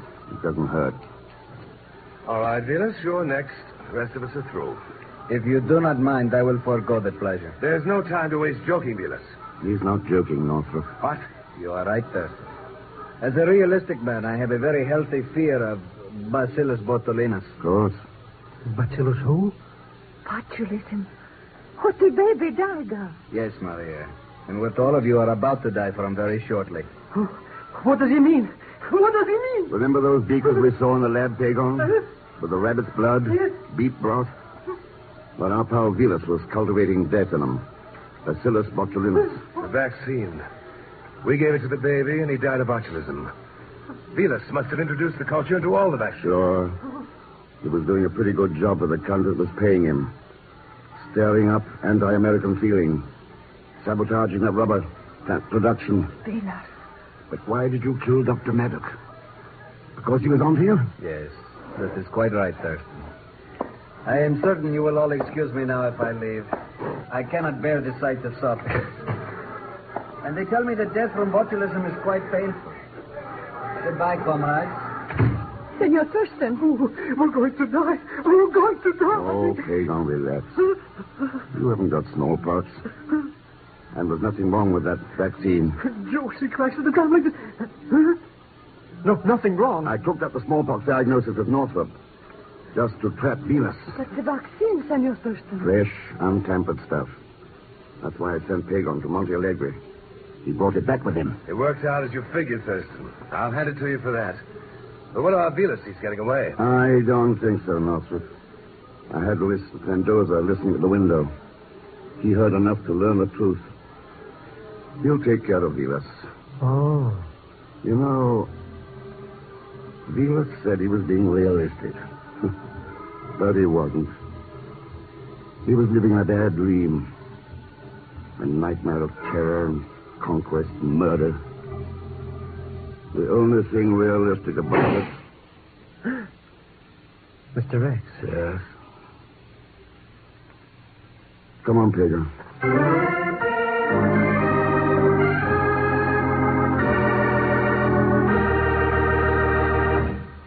Our star, Mr. Herbert Marshall, will return in just a moment.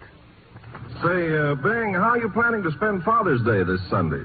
Oh, Ken, Father's Day is quite a deal, you know, at the Crosby Menage. I get to sleep as late as I want to.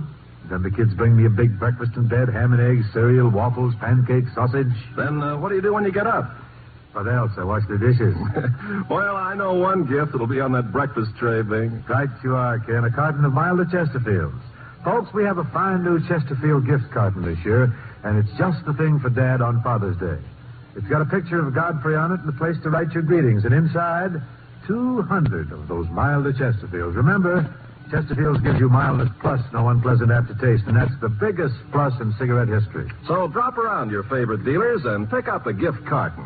Sure, Dad's a great guy, and Chesterfield's a great smoke. It's a natural. For Father's Day and any day, it's Chesterfield.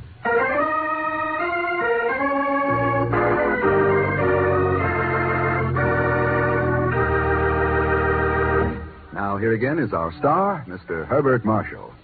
Thanks for being with us. And my thanks to B. Benedetto, Will Wright, Carlton Young, Harry Bartell, and Byron Kane.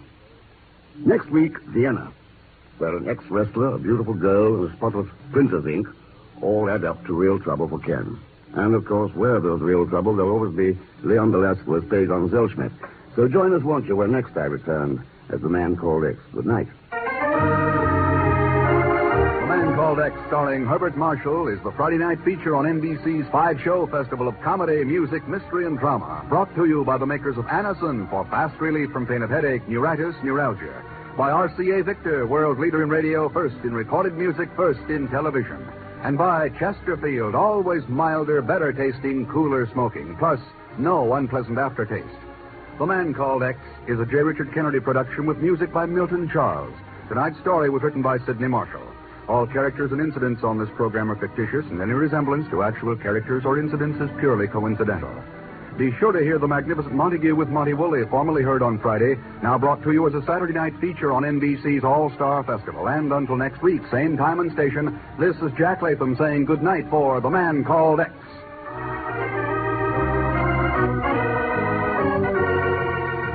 William Bendix stars in The Life of Riley. Enjoy it on NBC.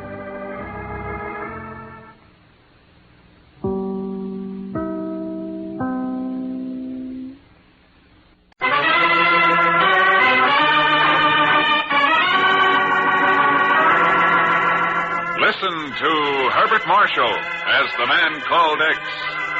Wherever there is mystery, adventure, intrigue, in all the strange and dangerous places of the world, there you will find The Man Called X.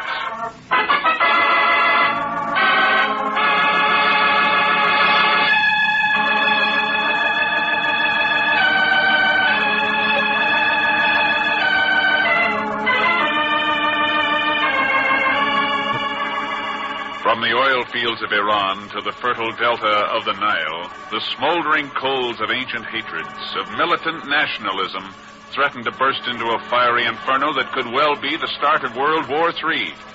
And who would there be to say whether such a flaming holocaust came into being accidentally or was deliberately ignited as a weapon of destruction aimed at the Western democracies?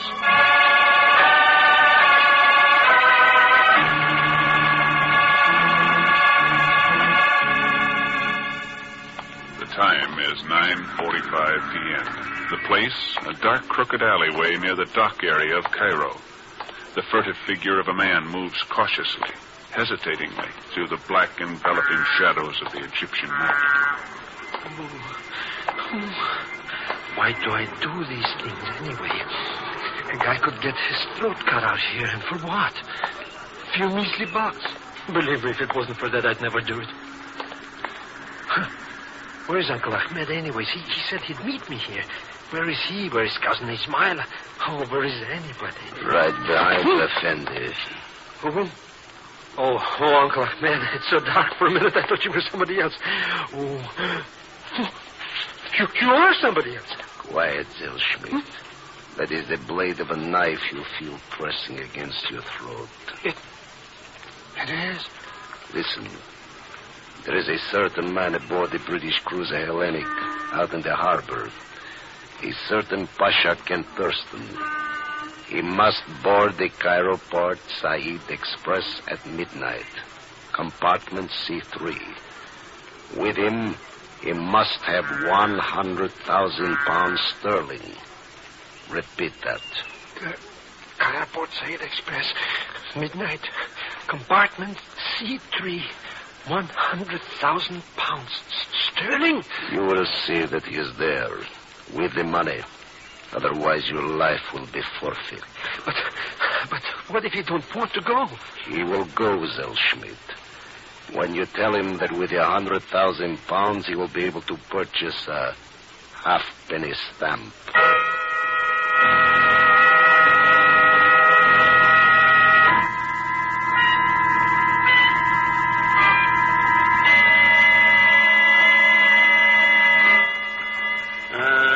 This story of Zellschmidt sounds rather like a weirdie, doesn't it, Ken? Could be a trap, you know. I doubt it, Jim. I had a hunch Pegon and his Uncle Ahmed could help us out on this. I think they've done it. Well, Zellschmidt said this knife-wielding character did mention a halfpenny stamp, but is it the one we're after? Well, it has to be. What other stamp could possibly be worth 100,000 pounds? Yes, 20 times that if it contains the data we want. And how are we to find out? Easy. I'll be aboard the Cairo Port Said Express at midnight. Might take a bit of doing. The Egyptians are very partial to us at this moment, you know. I'll do a bit of disguise, change clothes, go as an Egyptian merchant. And I'll wager your throat's cut before you leave the station. I'll let you know how I come out. No, hold on, Ken. You might be decent enough to wait until I get my hat. I'm going with you.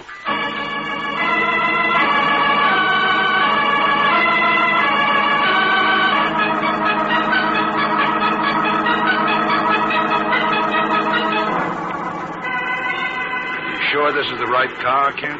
Yeah, there's compartment C5. Here we are, C3. Come in, please, gentlemen. Come in. There's more than enough room for all of us. Who are you? My name is Touros, gentlemen. The Metro Touros. This happens to be a private compartment, Mr. Touros. Or didn't you know? Oh, yes, I was quite aware of that fact. I have been waiting for you, Mr. Thurston, and for Commander Stevens. Yeah. How do you know who we are? I have connections, sir, but that is not important now. What is? The fact, sir, that I am a philatelist, a stamp collector, and my reason for being here is the same as yours. A certain halfpenny stamp. What stamp is that? Gentlemen, some 5 years ago, a British intelligence agent managed to infiltrate into a certain organization, a Middle East Strategy Committee, whose orders came from a city which might well be called Moscow. Am I correct, Commander Stevens? You were saying something about a stamp, Mr. Touros. Yes. That agent managed to acquire quite a fund of information about this committee, such as its concern with the Iranian oil situation, its interest in the anti-British riots in Egypt, And he inscribed it all, every fact, name, place, upon the back of a halfpenny stamp.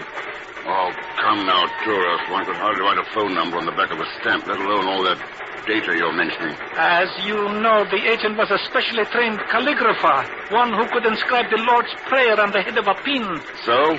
The agent was arrested by the committee and murdered. The stamp disappeared. It is now somewhere in Egypt, avidly being sought by Russian agents, by British agents, by certain Arabian potentates. And by Demetro Touros. Yes, as you say, Mr. Thurston, by Demetro Touros. What's your interest in it? Strictly financial. That stamp is worth a great deal of money to the interested parties I have mentioned. Here, one of my cards.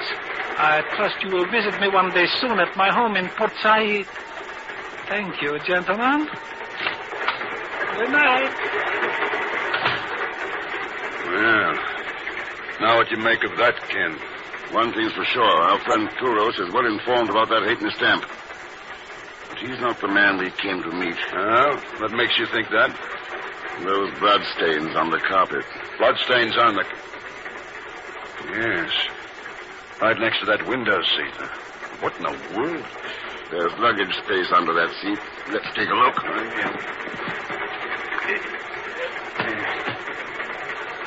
Yes, indeed. You think he was the man we were going to meet? Yes. And who slipped that knife into him? Touros? Could be. Then Touros must have the stamp. I doubt it. Why? He'd have tried to make a deal with us, though. He'd have claimed he entered the compartment by accident. And there must be somebody else aboard the train. Really anybody. Yeah. May we come in, gentlemen? Oh, you're in. What do you want? I am Major Osman Kamal, Egyptian military police. The men in the corridor are my agents. Do not attempt resistance, please. What's your interest in us? The corpse under that seat makes the answer superfluous. However, you are both under arrest for murder. Raise your hands, please. Ken, raise them. Better do as he says, Jim. After all, it makes it easier to reach the emergency call. Not for that, if indeed you not... Get the door, Jim. Got it. What about the major? He knocked off his feet. I'll make sure he stays that way.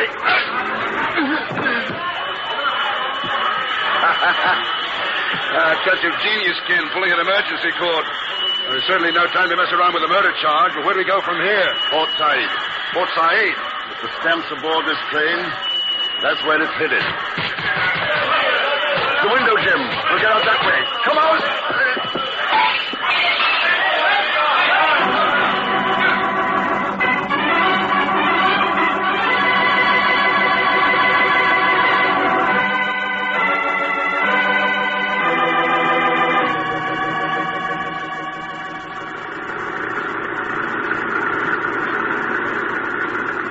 Lovely city, Port Said. Despite the trouble we had getting here. Though I must confess I don't feel one bit closer to that stamp. That's why I want to visit our friend Demetro Touros. He's the only lead we have. Yes, well... according to the address on his card, this should be his home. Yeah. You go on and contact your agents in town. See if they've learned anything. I'll talk to Touros here, and we'll meet at the El Akbar Hotel tonight. Right.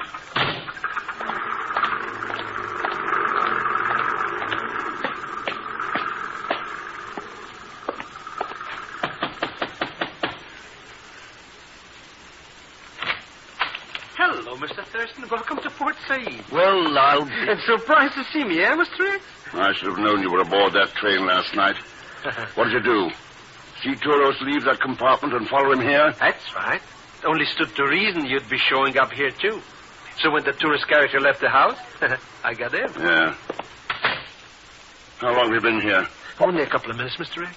Nobody else in the house? No, not a soul. Well, what do we do now?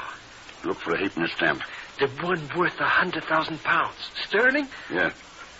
Now, that looks like a den or library over there. Let's try it.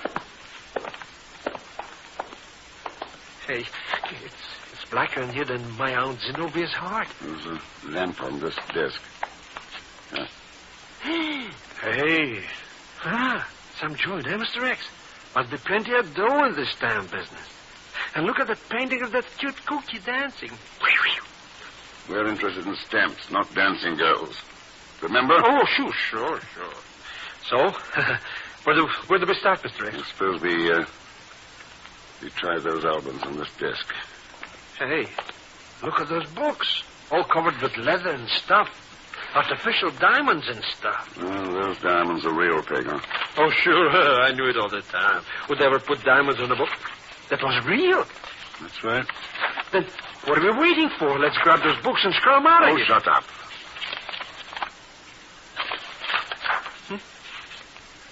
Find something, Strax? Take a look at this page. What's that to look at? Just stamps. Halfpenny stamps. Hey, maybe one of them's that the one that Joker said you should meet him on the train so you could pay him off, and it's worth almost $500,000. Yeah. Let's check them. But how are you going to do that, Mr. X? What are you going to look for? They're in little plastic envelopes. We can see both sides. Look for writing on the back. Writing? What kind of writing? Any kind of writing. Just... My eyes. Something's the matter with... There you are. Mr. X. Sleepy. I'm sleepy. The lamp of smoke is coming up from the lamp. Being drugged. Gotta get out of here. Oh, sure, Mr. X. Gotta get out. Hang on. Stay up. Get the lamp. Drugs coming from the lamp. I gotta turn it out. Turn it. Oh.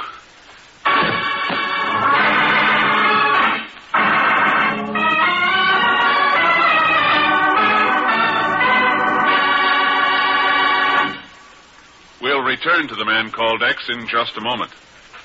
Countries, like people, have their economic ups and downs. And like people, the countries that cut to the roots of their problems with the greatest ease progress the farthest and the fastest.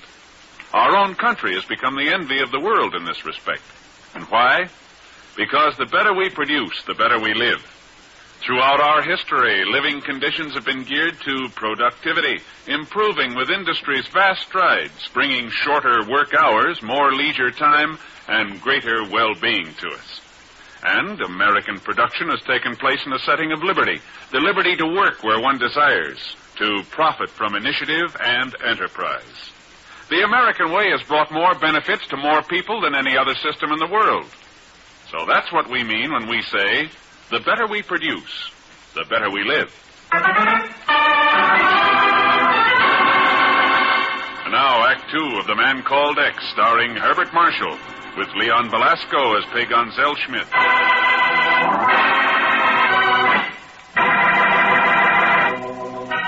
It is only a little colored piece of paper, a halfpenny stamp, but on its back it contains information that could quench the rising flames of unrest in the Middle East, or could lead to World War III. And now Ken Thurston is in Port Said, Egypt, searching for the stamp in the home of Dimitro Touros, a search that is suddenly terminated when he and Pegon come under the influence of some strange drug.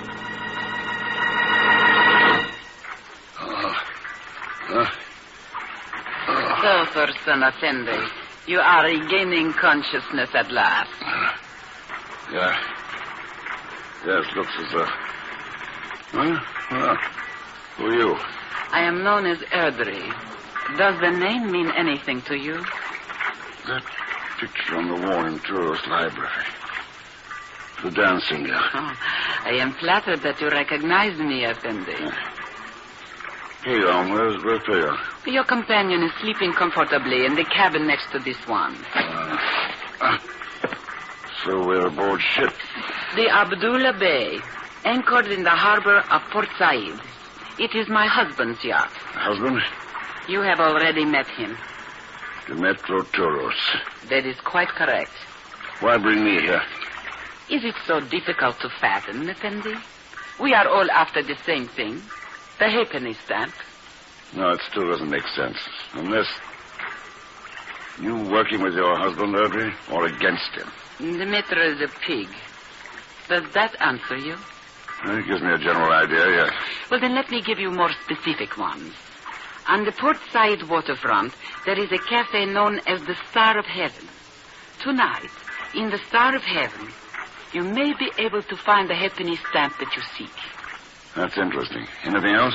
I understand it will be in the custody of one I have heard referred to only as the man with the third green eye. Well, not very enlightening, is it? It will have to do. I have told you all that I know. Yes, but why? I wish that stamp to be in the hands of its rightful owners, not in the metros. And I intend to make certain of that personally. Oh, how? If you succeed in obtaining the stamp, you will come back here to the yacht with it. Why should I come back? There are 2 men wanted for a murder committed aboard the Cairo Port Said Express. A certain Major Osman Kamal is in Port Said at this very moment. He might well be interested in the whereabouts of one of those men. Uh-huh. Not very subtle about your threats, are you? There is nothing very subtle about war, Thurston Effendi. Well? I'll try to be back tonight.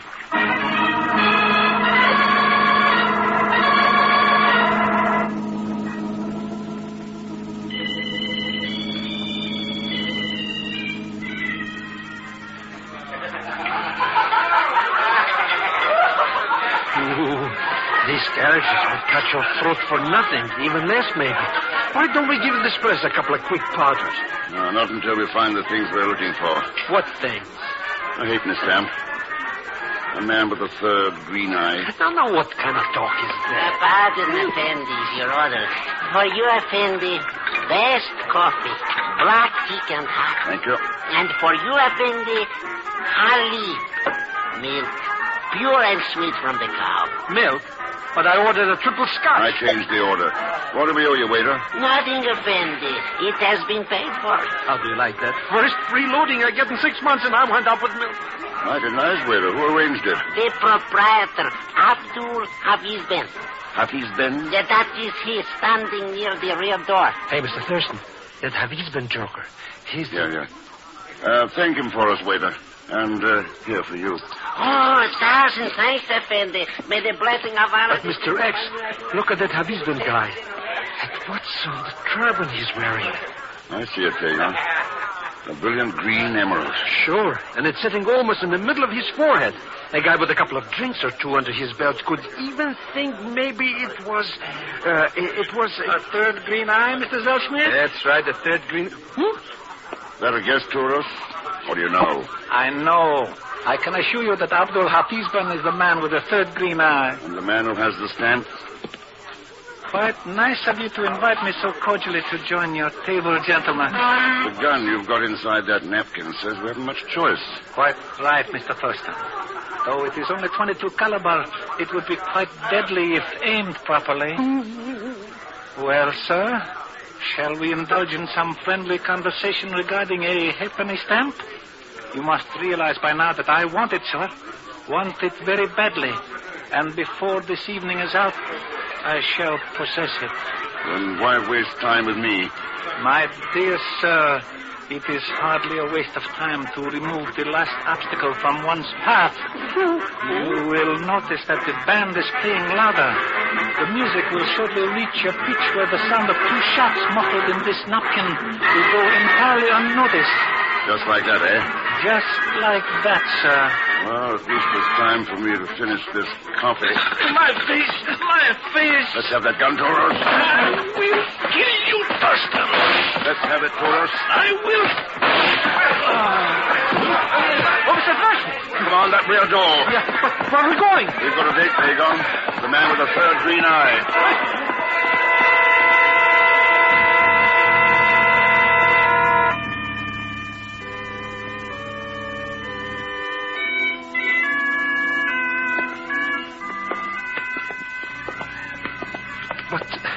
Why do we still hang around these joints, Mr. X? The rest of those jokers will be after us any minute. Hafiz Ben's still got that halfpenny stamp. And you think he's back here somewhere? He's got to have an office someplace. Maybe this is it. Oh, Mr. X. Yes. Oh, but who? Why? Take a look at his turban. Mr. X, the emerald. The third green eye. Yes. Missing.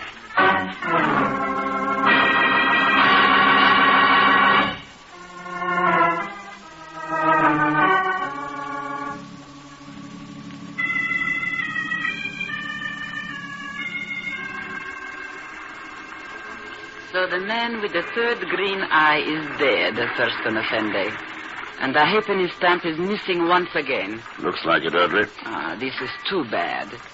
But at least there is one consolation. The Metro did not get his filthy hands on it. Yeah. Well, I've kept my promise. Might as well be going. Well, Major. And you remember me, Thurston Effendi? Sure. Looks like you pulled a neat double-cross, Audrey. Perhaps it would not have been necessary if you had returned with the halfpenny stamp, Thurston Effendi. So you're in on this, too.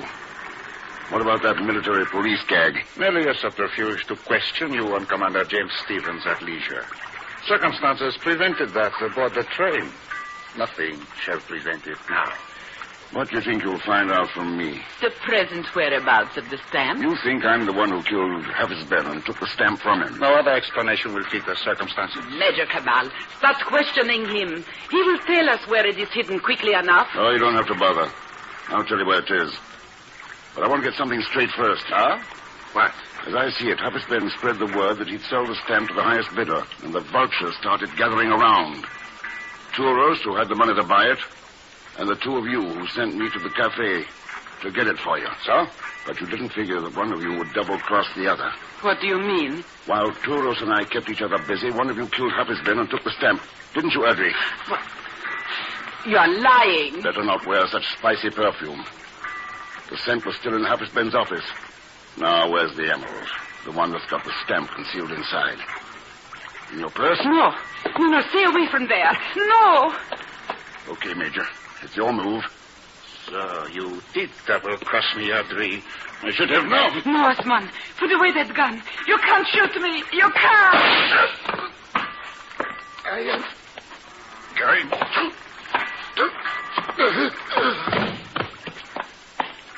Everything okay, Ken? It's under control, Jim. Thanks. You heard everything? I didn't miss a word. All very exciting at the end there, and I must say we've run up against as unsavory a crew of characters it's ever been my misfortune to meet. Who are you to talk, you filthy capitalistic pigs? Someday we will prove to the world who the truly superior peoples are. Oh, sure. You're certainly trying hard enough. Using the double-cross, murder, even war. Or maybe someday you'll learn that there are no superior people. Only a couple of billion human beings who want to live together in peace. Who pray they won't have to fight to get it.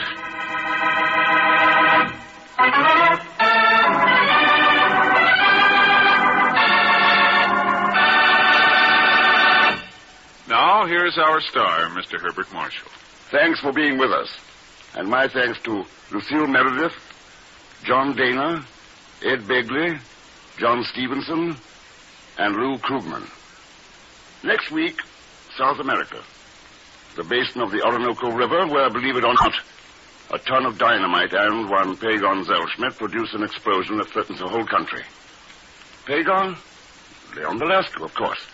So join us, won't you, when next I return as the Man Called X. Good night.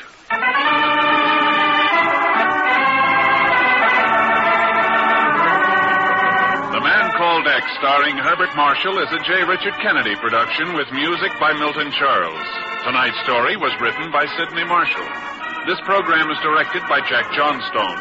All characters and incidents on this program are fictitious, and any resemblance to actual characters or incidents is purely coincidental. And now, until next week, same time and station, this is Hal Gibney saying good night for The Man Called X. This is NBC, the national...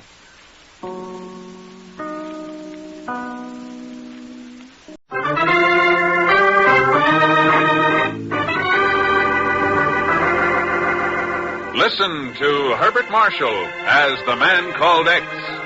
Wherever there's mystery, adventure, intrigue, in all the strange and dangerous places of the world, there you will find the man called X.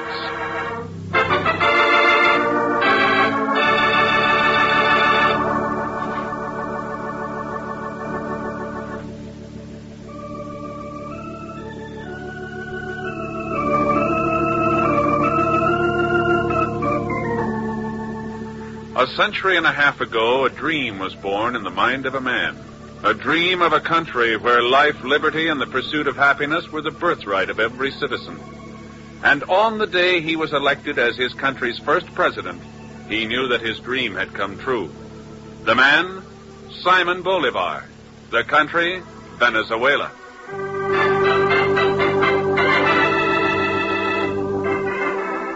Now, in the dining room of the Hotel Veneta in Caracas, capital of Venezuela, there sits another man with a dream. His name is Luis de la Costa, and he is telling of his hopes and his aspirations to a long-time friend. Just think about it, Ken. Thousands of my people, their villages isolated for centuries, will at last be able to enjoy the benefits of modern civilization. Schools, hospitals, decent homes. It's a wonderful dream, Louis. But it's to be a reality when we have completed the Bolivar Waterway. Bolivar Waterway? Oh, you mean your old idea of opening the interior rivers to navigation? See, by building a waterway almost 200 miles long. It's being financed by American interests who would profit handsomely from the iron ore mountains of the interior. But some country perhaps, Ken, does not wish that ore to reach your hungry steel mills. Having trouble on the construction job? Si. Breakdown of equipment, vital materials lost or stolen. A dam has suddenly collapsed. Ken, tell me, does the name Colenda mean anything to you? Colenda, sure. Freelance international crook, specializing in sabotage. Is Colenda behind your trouble? I have reason to think so, Ken. That's why I come to you. And the first thing that you should know is... All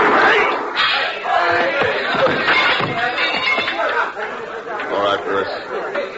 I'll see what I can do.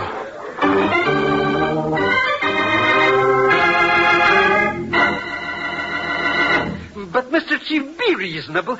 You got to tell me where I can find Mr. X. Zellschmidt, the answer is no. But he needs my invaluable services. He'll be lost without me. And besides all that... You're broke. Yes, no. What's that got to do with it? Pegon, this is one time you're not going to get in Ken's hair. You're not going to foul up the assignment he's working on, and you're not going to chisel him out of any more slight consideration. Mr. Now get Chief. out of my office. But... Get out. Okay. You think after all the years we've worked together... doing things for me. Hello? Hello, Chief. Oh, Ken, glad to hear you. Glad to hear from you. How are things wherever you are? Oh. What are you so happy about? I just had a delightful little interview with Pegon Zellschmidt. Haven't enjoyed anything so much in years. But what can I do for you, Ken? Send Pegon down here to meet me. Sure, I'll be glad to. I'll see the... What? I need him in Venezuela right away. Ken, you can't do that to me. What do you want him for? 5 years ago, he was mixed up with the sabotage ring in Lisbon. Somebody named Colenda was at the head of it. But listen... Colenda's busy down here on the Bolivar Waterway. I need Pegon to make a positive identification. But, Ken... I'll talk to you later, Chief. So long. But...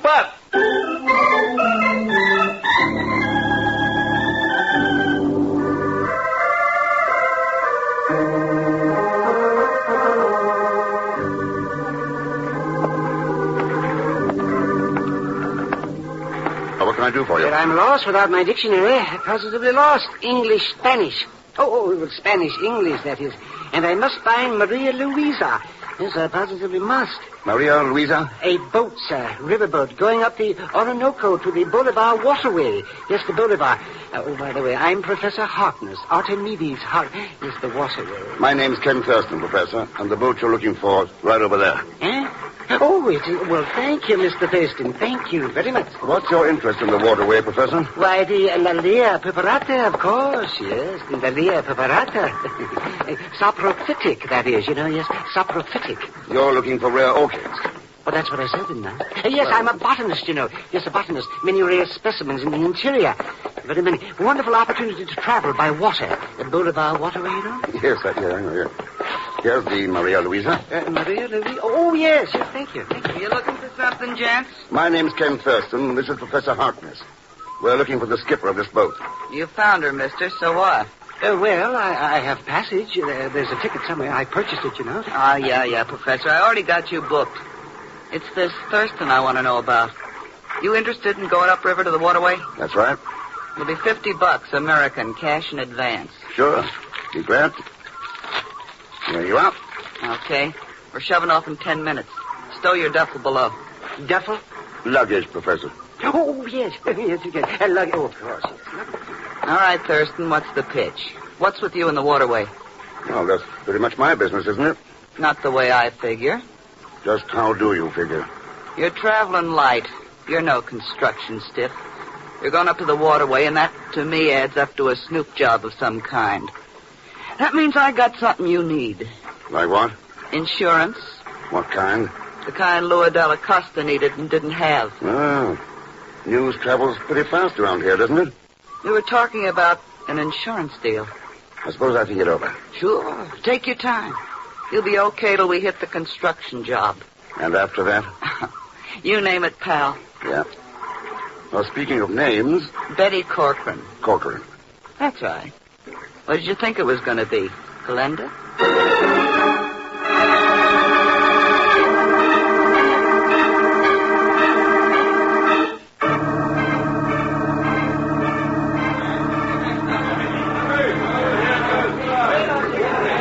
Okay, Thurston, here's the waterway construction job. You buying that insurance? The answer's no, Miss Corcoran. You're a sucker. Why? This job's poison for people on the wrong side of the fence. But there's plenty of dough to be made on the right side. Your side? Colenda's? You gotta pay for what I know, mister. And if you don't... Thurston, the construction office. Yeah.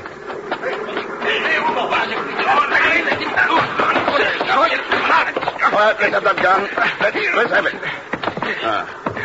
That's better. Now, what's going on here? And just what business is it of yours, senor? Let's say I'm allergic to murder. Now, suppose you start talking. I suppose you go to the devil, senor. Wait a minute. Wait. It's possible this American represents the financial interest behind the Boulevard Waterway. Am I correct, senor? You might call it that. Si. I am Manuel Florio, government inspector on the waterway. My hot-headed friend here is Jose Martinez, engineer in charge of the construction. Yeah, and this is Ken Thurston, okay. Now let's hear what the fireworks were about.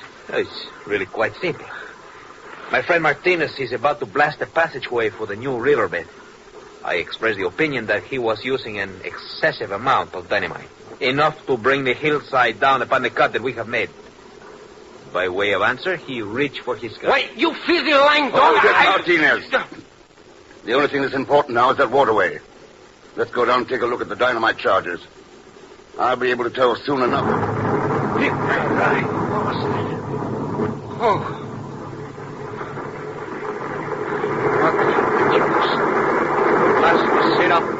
See, with your heavy charge of dynamite, Martinez. And look here. Look. You can see what happened to the canal that was already built, Senor Thurston.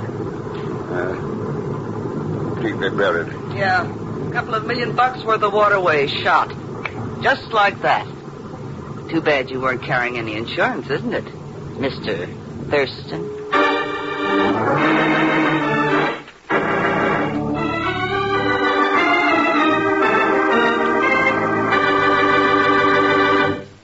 We'll return to the man called X in just a moment. Answer the call. Answer the call for volunteers to help during the Red Cross Fund Drive. Now is the time to lend a hand to the organization which is always ready with help wherever and whenever it is needed.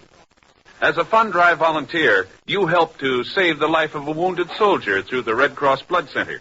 You offer comfort to a crying child, a grieving mother. A good friend, good neighbor, a citizen to be proud of. That's a Red Cross Fund Campaign volunteer. Call your nearest Red Cross office and help the Red Cross give help to the helpless, hope to the hopeless, as a Red Cross Fund Campaign volunteer. And now, Act Two of The Man Called X, starring Herbert Marshall, with Leon Belasco as Pegon Zellschmidt.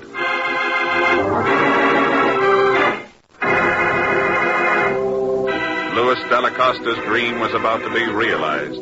A dream of a giant waterway carrying precious iron ore from the interior of Venezuela for America's hungry steel mills, and bringing schools, hospitals, homes to thousands of his people in return. And then sabotage struck the waterway. Delacosta was murdered. And now, a premature dynamite explosion has just buried an already completed canal.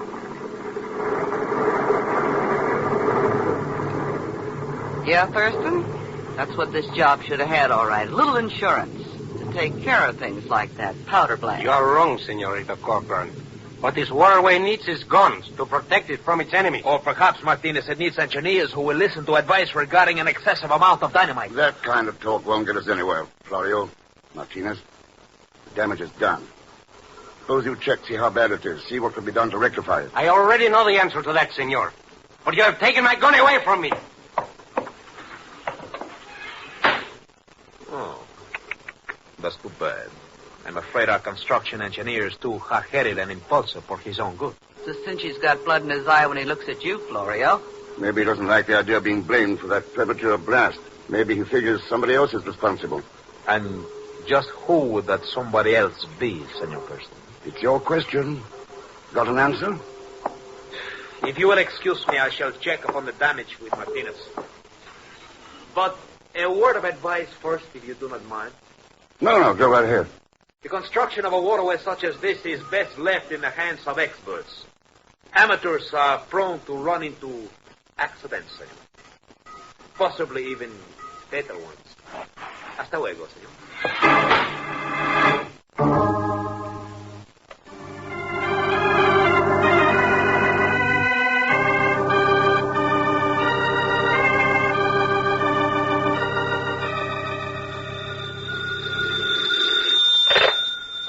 Hello. Is this the waterway construction outfit? Pegon. That's right. Pegon Zellschmidt. I'd like to talk to... Oh, hello, Mr. Thurston. How's everything going there with it? Waterways and bolivars and stuff? What the devil's been keeping you? Why aren't you here? Sunburn. Sunburn? Sure. Boy, that sun's plenty hot here on the beaches. There are no beaches in Caracas. That's right. But you ought to see this one here in Miami. Miami. Well, I had a little trouble in the plane, you understand. And by the time I got through explaining to those police characters about that poor, lonely little stewardess, well, the plane for Venezuela had already left. Pegon, so help me. If you don't get another plane out of there right away... Oh, don't worry about the thing, Mr. X. I'll be there in plenty of time to put the fingers on that calendar characters for a slight consideration, of course.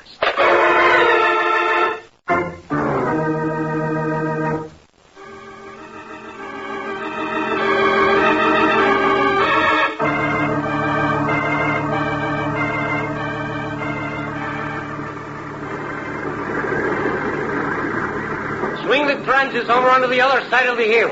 See, that is correct. Around your lines over there. Enseguida. Looks like you're shifting the base of operations, Martinez. Mind telling me why? Senor Thurston, the accident last night was not as damaging as we feared.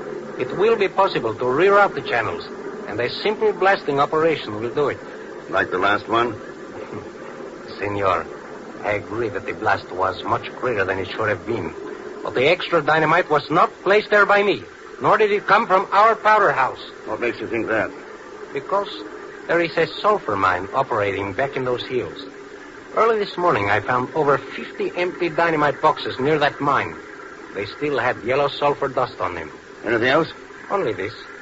I understand the controlling interest in that sulfur mine is held by Senorita Perry Corcoran.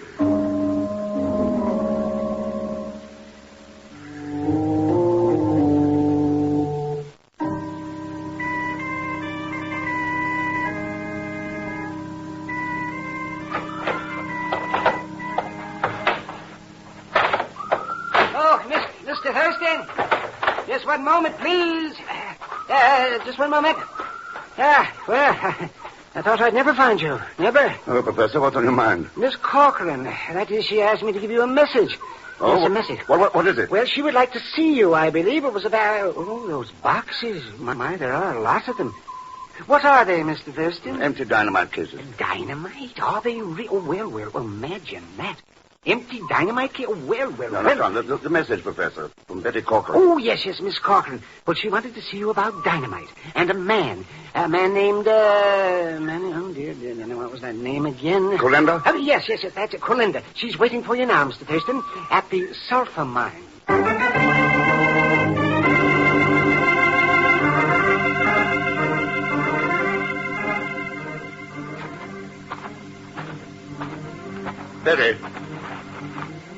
Betty Corcoran, are you in here? Funny. I thought I saw something move in it. Well, Betty, is that you over...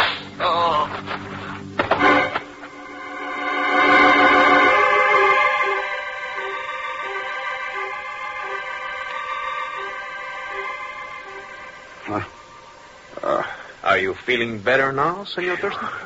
What? Oh, Florio. See, that's quite correct. What are you doing here?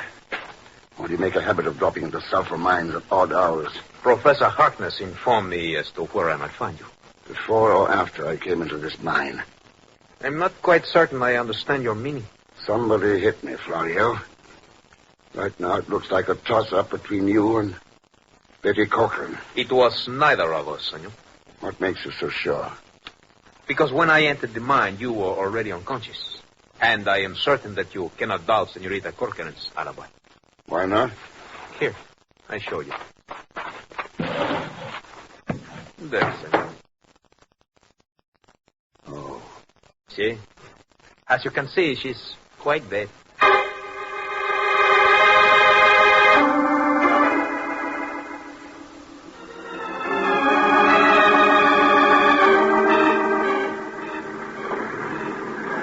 So, the Senorita Corcoran is dead. That's right, Martinez.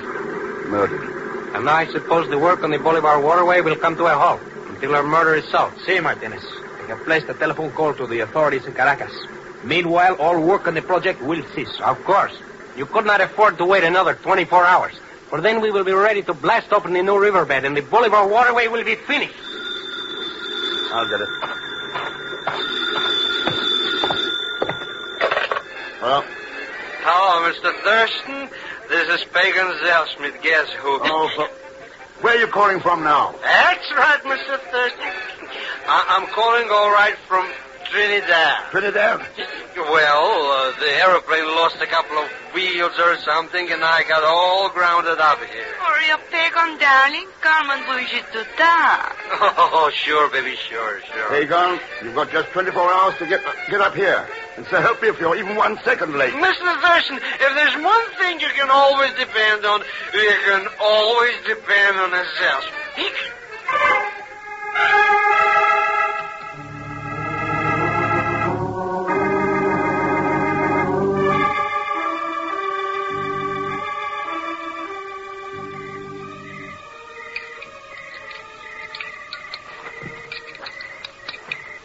Keeping busy, Martinez? Oh, Senor Thurston. Looks like you're figuring on setting off a dynamite blast all by yourself.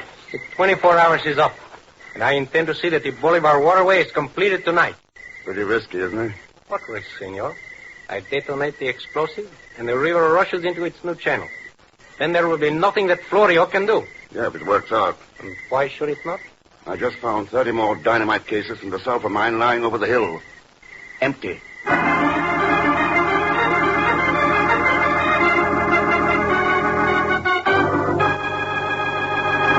We were about to have a repeat performance of the last explosion, Senor. That's right, Florio. It's set to go up 10 minutes from now. Only this time without the extra dynamite. I tell you, I know nothing about that sulfur mine dynamite. Yes, but I saw the empty boxes, too, Mr. Martinez. Mr. Thurston showed them to me, so I'm a witness. Yes, I'm a witness. But for the life of me, I do not know what this is all about, Mr. Thurston. It's simple, Professor. A man named Dada Costa had a dream about this waterway. It would bring a new way of life to the people in the Venezuelan hills. And Iron ore for steel mills in the United States. But what does all this to do with sulfur mines and dynamite? Somebody's been sabotaging the waterway to keep that iron ore from leaving here. And using the sulfur mine dynamite to do it. A man by the name of Colenda. Colenda? Oh, yes, of course. The man, Miss Corcoran. The one before she was... yes, Colenda. And just who is this Colenda, senor? Have you got a silver coin, Florio? A bolivar or a peso? Why, si, I have one. Here. Thanks. What about you, Martinez? And Professor Harkness? Si. If you wish. Here you are, Mr. Thurston. But I would like it back. My pension. It's not very large, you know. Yes, it's not very large. You'll get it back, Professor. These coins are all I need to tell me which one of you is Colenda. What do you mean? Colenda used dynamite from that sulfur mine. There was plenty of yellow sulfur dust on the empty boxes. Plenty more in the mine itself. He must have been covered with the stuff by the time he got through. But that means nothing. There is no sulfur dust on any of us. It can easily be washed out of clothing and off the skin. That is right, Martinez. But it can't be washed off silver. Silver? Of course. The chemical action of silver would leave a black coating. It would be... Thurston, look. Look, one of those coins. Sure. This one. Left. Yeah. Colenda gave it to me, didn't you? Professor Harkness. Hello, Mr. Thurston. Pegon. You don't have to worry about a thing. Get away from there, you idiot. But this character I'm standing between is Colenda. He's the one who... Thank you, salesman, for getting in front of me. Adios, gentlemen. Hey, what's going on here, anyways? What happened? Get away from the door. Yes, look. The window, Florio. There he goes, into the speedboat at the dock.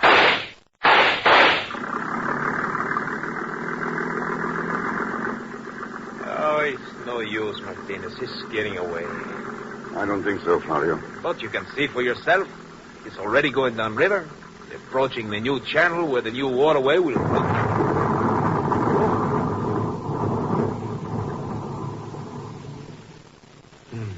Mr. Thurston, that boat. Colenda. Where they were, there's nothing.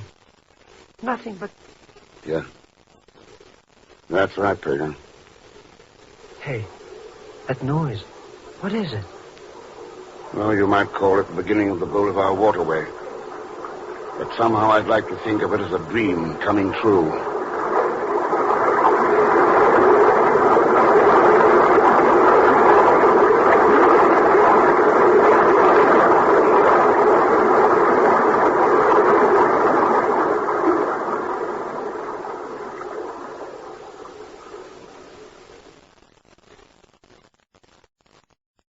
And now, here again is our star, Mr. Herbert Marshall. Thanks for being with us. And my thanks to Gloria Blondell, Will Wright, Paul Richards, Howard McNear, and Tony Barrett. Next week, the icy wasteland of Alaska, where a deserted weather station holds the answers to a missing top-secret weapon. A man who dies twice. And one of the most unmitigated scoundrels to ever... Yes, that's right. That reminds me. Leon Belasco will be along as usual as Pegon Zellschmidt. So join us, won't you, when next I return as the Man Called X. Good night.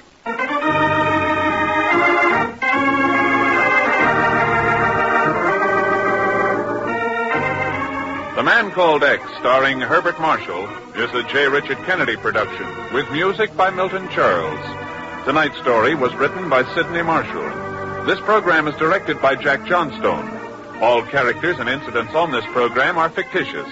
Any resemblance to actual characters or incidents is purely coincidental. Now, until next week, same time and station, this is Hal Gibney saying goodnight for The Man Called X.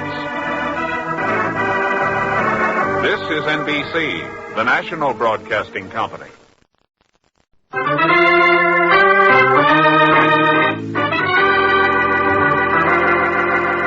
Listen to Herbert Marshall as The Man Called X. Wherever there is mystery, adventure, intrigue, in all the strange and dangerous places of the world, there you will find The Man Called X.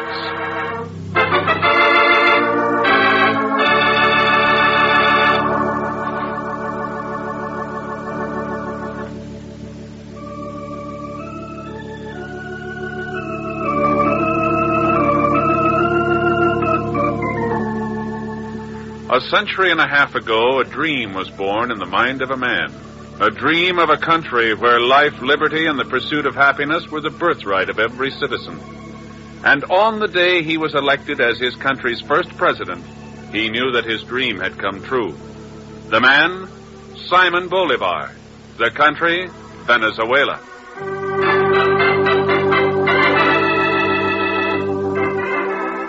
Now, in the dining room of the Hotel Venida in Caracas, capital of Venezuela, there sits another man with a dream.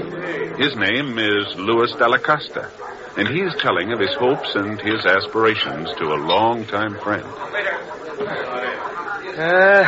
Just think about it, Ken. Thousands of my people, their villages isolated for centuries, will at last be able to enjoy the benefits of modern civilization. Schools, hospitals, decent homes. It's a wonderful dream, Louis. But it's to be a reality when we have completed the Bolivar Waterway. Bolivar Waterway? Oh, you mean your old idea of opening the interior rivers to navigation? See, by building a waterway almost 200 miles long. It's being financed by American interests who would profit handsomely from the iron ore mountains of the interior.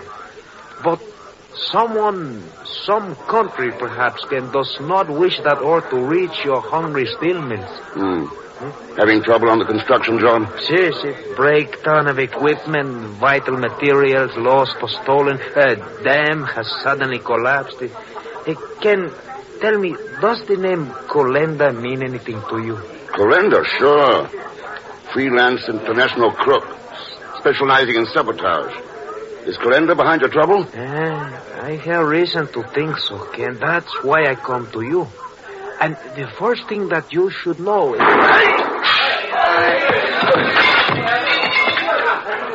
right, Chris. I'll see what I can do.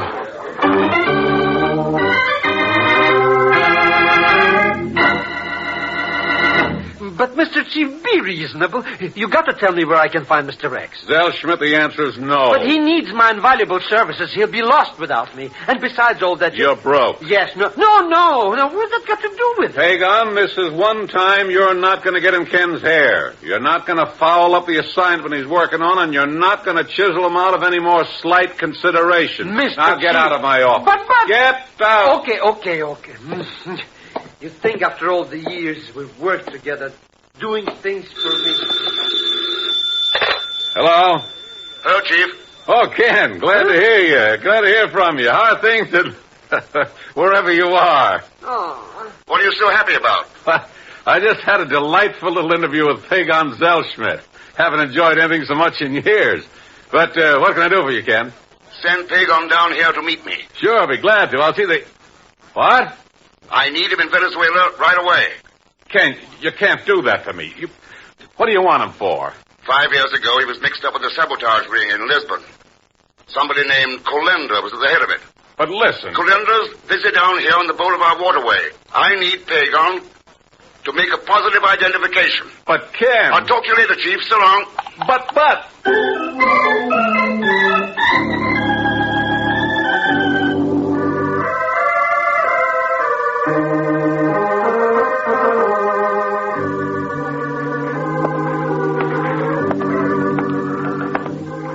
What can I do for you? But I'm lost without my dictionary. Positively lost. English, Spanish. Spanish, English, that is. And I must find Maria Luisa. Yes, I positively must. Maria Luisa? A boat, sir. Riverboat. Going up the Orinoco to the Bolivar Waterway. Yes, the Bolivar. By the way, I'm Professor Harkness. Archimedes Yes, the waterway. My name's Ken Thurston, Professor, and the boat you're looking for is right over there.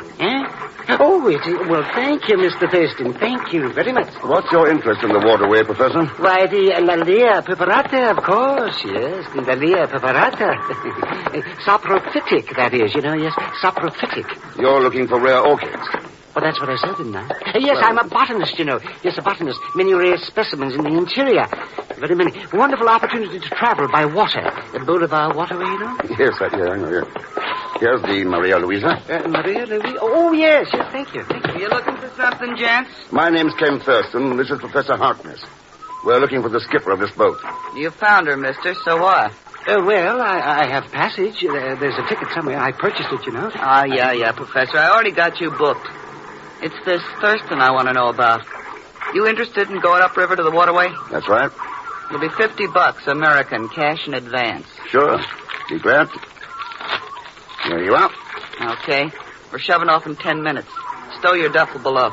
Duffel? Luggage, Professor. Oh, yes. Yes, you can. Luggage. Oh, of course. All right, Thurston, what's the pitch? What's with you in the Waterway? Well, that's pretty much my business, isn't it? Not the way I figure. Just how do you figure? You're traveling light. You're no construction stiff. You're going up to the Waterway, and that, to me, adds up to a snoop job of some kind. That means I got something you need. Like what? Insurance. What kind? The kind Lua Della Costa needed and didn't have. Ah, news travels pretty fast around here, doesn't it? We were talking about an insurance deal. I suppose I think it over. Sure. Take your time. You'll be okay till we hit the construction job. And after that? You name it, pal. Yeah. Well, speaking of names... Betty Corcoran. Corcoran. That's right. What did you think it was going to be? Glenda?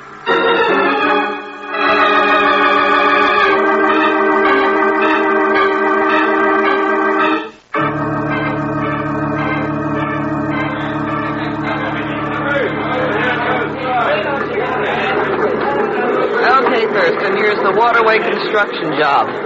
You buying that insurance? The answer's no, Miss Corcoran. You're a sucker. Why? This job's poison for people on the wrong side of the fence. But there's plenty of dough to be made on the right side. Your side? Colenda's? You gotta pay for what I know, mister. And if you don't... Thurston, the construction office. Yeah.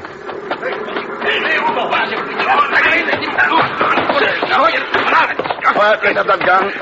Let's have it. That's better. Now, what's going on here? And just what business is it of yours, senor? Let's say I'm allergic to murder. Now, suppose you start talking. I suppose you go to the devil, senor. Wait a minute. Wait. It's possible this American represents the financial interest behind the Boulevard Waterway. Am I correct, senor? You might call it that. Si. I am Manuel Florio, government inspector on the Waterway. My hot-headed friend here is Jose Martinez, engineer in charge of the construction. Yeah, and this is Ken Thurston, okay. Now let's hear what the fireworks were about. It's really quite simple. My friend Martinez is about to blast the passageway for the new riverbed. I expressed the opinion that he was using an excessive amount of dynamite. Enough to bring the hillside down upon the cut that we have made. By way of answer, he reached for his gun. Wait, you filthy lying dog! Hold it, Martinez. The only thing that's important now is that Waterway. Let's go down and take a look at the dynamite charges. I'll be able to tell soon enough. Right. What was that? Oh. What the juice? Must have set up too soon. See, with your heavy charge of dynamite, Martinez. And look here. Look. You can see what happened to the canal that was already built, Senor Thurston. Deeply buried. Yeah, a couple of $1 million worth of Waterway shot. Just like that. Too bad you weren't carrying any insurance, isn't it, Mr. Thurston?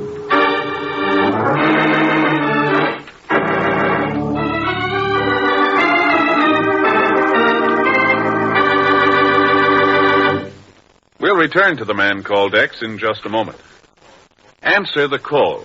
Answer the call for volunteers to help during the Red Cross Fund Drive. Now is the time to lend a hand to the organization which is always ready with help wherever and whenever it is needed. As a Fund Drive volunteer, you help to save the life of a wounded soldier through the Red Cross Blood Center. You offer comfort to a crying child, a grieving mother. A good friend, good neighbor, a citizen to be proud of. That's a Red Cross Fund Campaign volunteer.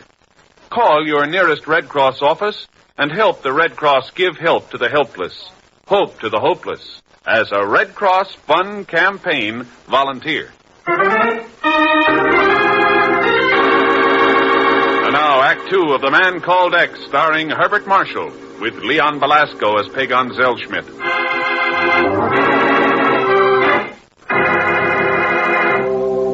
Louis Della Costa's dream was about to be realized. a dream of a giant waterway carrying precious iron ore from the interior of Venezuela for America's hungry steel mills, and bringing schools, hospitals, homes to thousands of his people in return. And then sabotage struck the waterway. Della Costa was murdered. And now, a premature dynamite explosion has just buried an already completed canal.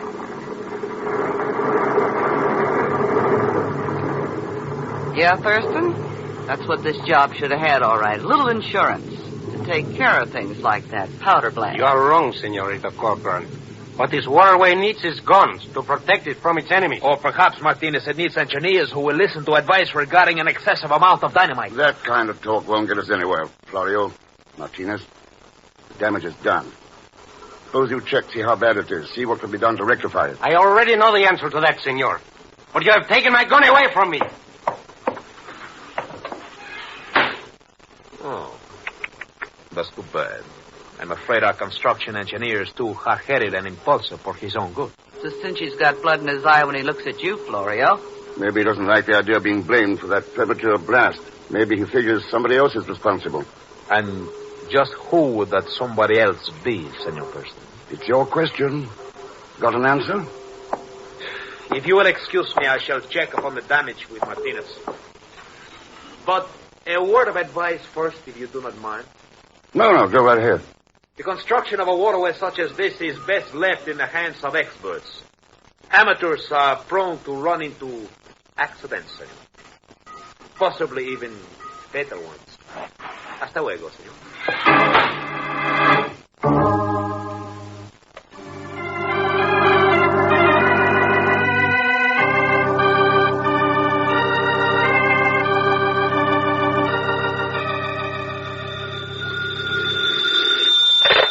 Hello?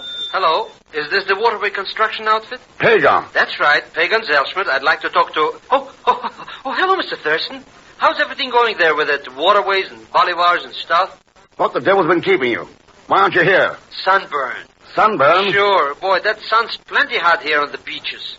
There are no beaches in Caracas. That's right. But you ought to see this one here in Miami. Miami. Well, I had a little trouble in the plane, you understand. And by the time I got through explaining to those police characters about that poor, lonely little stewardess, well, the plane for Venezuela had already left. Pegon, so help me. If you don't get another plane out of there right away... Oh, don't worry about the thing, Mr. X. I'll be there in plenty of time to put the fingers on that calendar characters for a slight consideration, of course.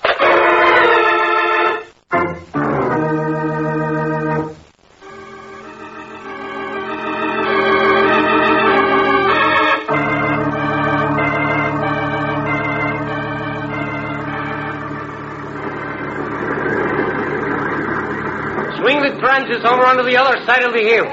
See, that is correct. Around your lines over there. Enseguida.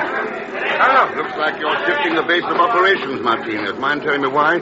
Senor Thurston, the accident last night was not as damaging as we feared. It will be possible to reroute the channels, and a simple blasting operation will do it. Like the last one? Senor, I agree that the blast was much greater than it should have been. But the extra dynamite was not placed there by me, nor did it come from our powder house. What makes you think that? Because there is a sulfur mine operating back in those hills. Early this morning, I found over 50 empty dynamite boxes near that mine. They still had yellow sulfur dust on them. Anything else? Only this. I understand the controlling interest in that sulfur mine is held by Senorita Perry Corcoran.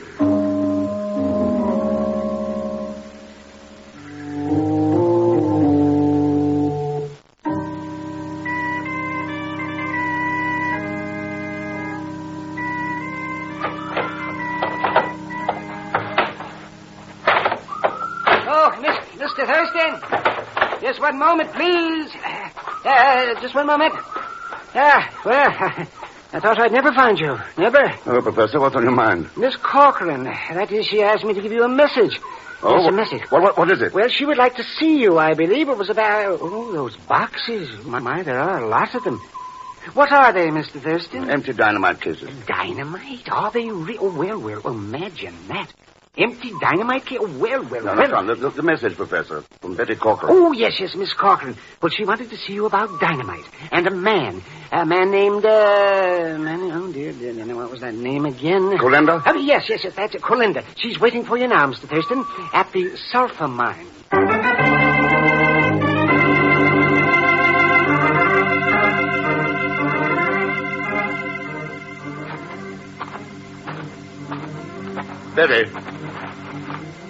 Betty Corcoran, are you in here? Funny. I thought I saw something move in it. Well, Betty, is that you over... Oh.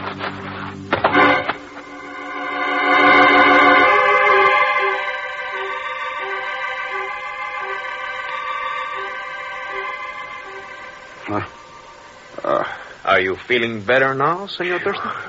What? Oh, Florio. See, that's quite correct.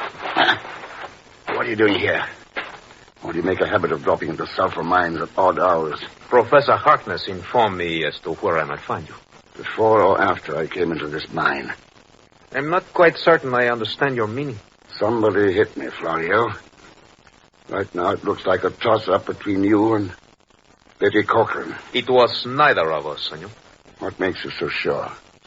Because when I entered the mine, you were already unconscious. And I am certain that you cannot doubt Senorita Corcoran's alibi. Why not? Here, I show you. There, senor. Oh. See? As you can see, she's quite dead.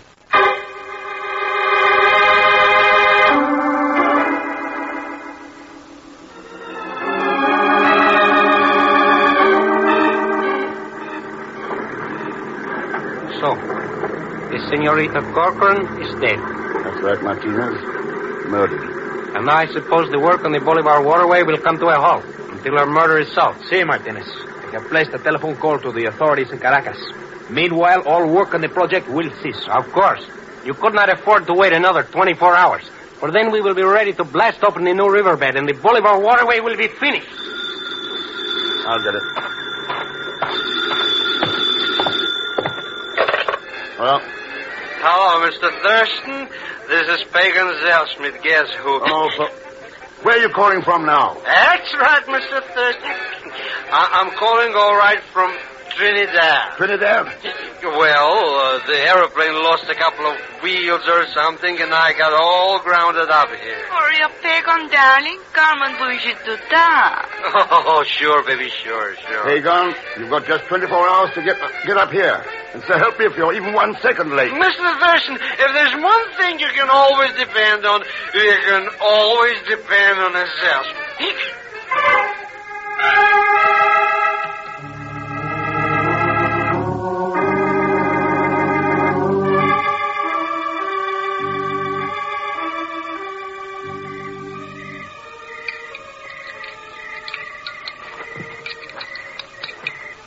Keeping busy, Martinez? Oh, Senor Thurston.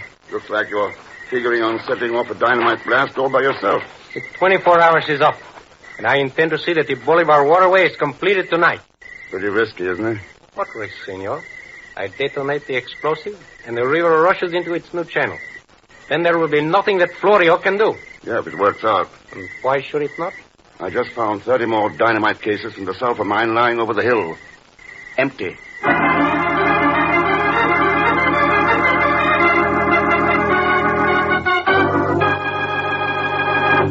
We were about to have a repeat performance of the last explosion, Senor. That's right, Florio. It's set to go off 10 minutes from now. Only this time without the extra dynamite. I tell you, I know nothing about that sulfur mine dynamite. Yes, but I saw the empty boxes, too, Mr. Martinez. Mr. Thurston showed them to me, so I'm a witness. Yes, I'm a witness. But for the life of me, I do not know what this is all about, Mr. Thurston. It's simple, Professor. A man named Dada Costa had a dream about this waterway. It will bring a new way of life to the people in the Venezuelan hills. And iron ore for steel mills in the United States. But what has all this to do with sulfur mines and dynamite? Somebody's been sabotaging the waterway to keep that iron ore from leaving here. And using the sulfur mine dynamite to do it. A man by the name of Colenda. Colenda? Oh, yes, of course. The man, Miss Corcoran. The one before she was... Yes, Colenda. And just who is this Colenda, senor? Have you got a silver coin, Florio? A bolivar or peso? Why, si, I have one. Here. Thanks. What about you, Martinez? And Professor Harkness? Si. If you wish. Here you are, Mr. Thurston. But I would like it back. My pension. It's not very large, you know. Yes, it's not very large. You'll get it back, Professor. These coins are all I need to tell me which one of you is Colenda. What do you mean? Colenda used dynamite from that sulfur mine. There was plenty of yellow sulfur dust on the empty boxes. Plenty more in the mine itself. He must have been covered with the stuff by the time he got through. But that means nothing. There is no sulfur dust on any of us. It can easily be washed out of clothing and off the skin. That is right, Martinez. But it can't be washed off silver. Silver? Of course. The chemical action of silver would leave a black coating. It would be... Thurston, look. Look, one of those coins. Sure. This one. Black. Yeah. Colenda gave it to me, didn't you? Professor Harkness.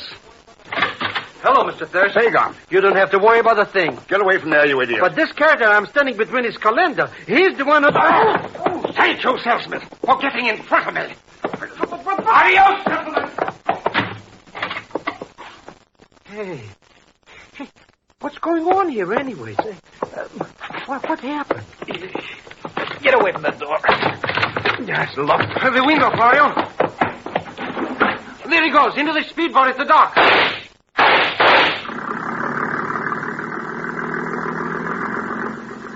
Oh, it's no use, Martinez. He's getting away. I don't think so, Florio. But you can see for yourself. It's already going downriver.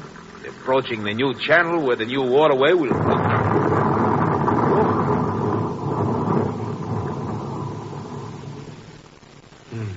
Mr. Thurston, that boat. Colenda. Where they were, there's nothing. Nothing but... Yeah. That's right, Pegon. Hey, that noise. What is it?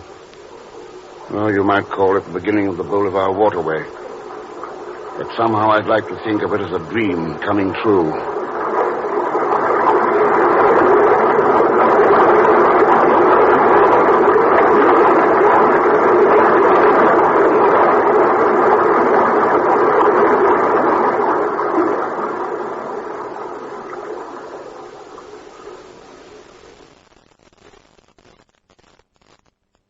And now, here again is our star, Mr. Herbert Marshall.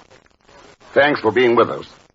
And my thanks to Gloria Blondell, Will Wright, Paul Richards, Howard McNear, and Tony Barrett. Next week, the icy wasteland of Alaska, where a deserted weather station holds the answers to a missing top-secret weapon. A man who dies twice. And one of the most unmitigated scoundrels to ever... Yes, that's right. That reminds me. Leon Belasco will be along as usual as Pegon Zellschmidt. So join us, won't you, when next I return as the man called X. Good night.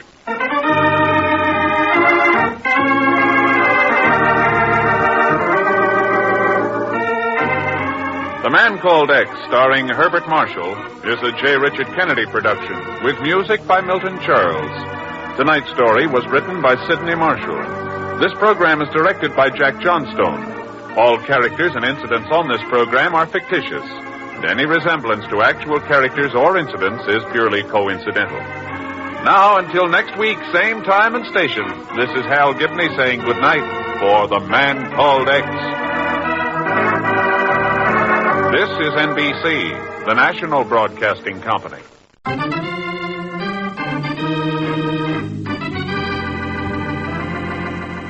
Listen to Herbert Marshall as The Man Called X.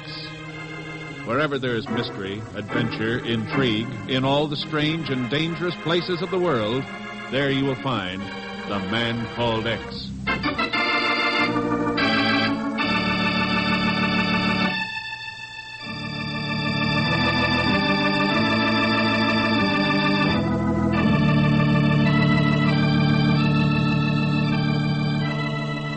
The dock area of Yokohama, Japan, looks to be in a normal state of bustle and confusion. But there is nothing normal-looking about the man crouching like a hunted animal behind a pile of packing cases. And then they fix on a jaunty-looking figure approaching the hiding place. And with a move born of sudden desperation, the man leaves his concealment and runs out onto the dock. Zellschmidt. Huh? You're Pegon Zellschmidt, aren't you? You're Pegon Zellschmidt. And whom wants to know? I know you are. I saw you once in Washington with a man named Ken Thurston. Where is he? You must take me to him at once. Do you hear? Take me to Ken Thurston at once. Oh, sure. Please. Be glad to. Only right now I got a Please. heavy date with No, listen to me. You can't leave me now. Ken Thurston. I have to see Ken Thurston at once before... Thurston. I must see...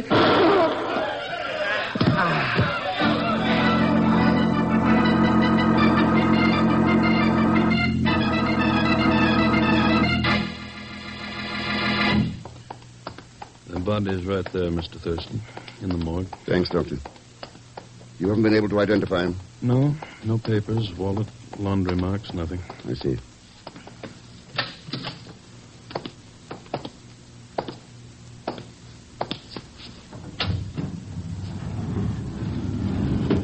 Well, Mr. Thurston, do you know him? No, I don't. Never saw him before in my life. Makes it even more strange, doesn't it? This insistence of his upon seeing you. Any scars, broken bones, physical characteristics that might help us? Only that scar tissue on his legs and feet. Frostbite? Yes. Rather recent, too. Mm-hmm. Oh, I did notice some peculiar calluses on the thumb and little finger of his left hand. Here. You can see them quite plainly. Yes. All right, Doctor, thanks. Anything else we can do for you? I'd like to use a private office, if you don't mind. One with a telephone. Of course. You want to call the authorities in Tokyo? No, the Bureau. New York.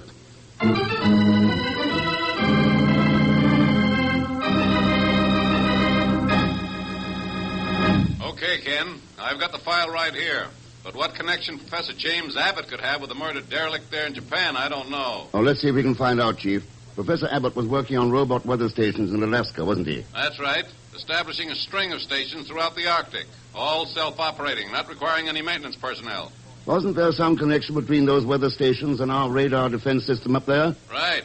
Abbott was trying to see if he could use the same robot system on our radar detection stations. If he could, it would make our aircraft warning defenses so airtight that... but this is the Arctic we're talking about, not Japan. Professor Abbott's missing, isn't he? Sure, has been for a couple of months. All efforts to contact him have been... Wait a minute. You don't think this dead man could possibly be Abbott? He had recent frostbite scars on his legs, Chief. And how many people do you know who play the French horn? The French horn? Yes.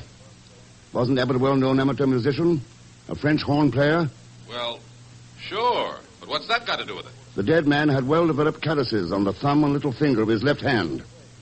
The kind musicians get. Those who play the French horn. Oh. And there were 2 Russian freighters in the harbor, Chief. Well, adds up to quite a few items, doesn't it, Ken? Yes. I think I better check on them. In Alaska.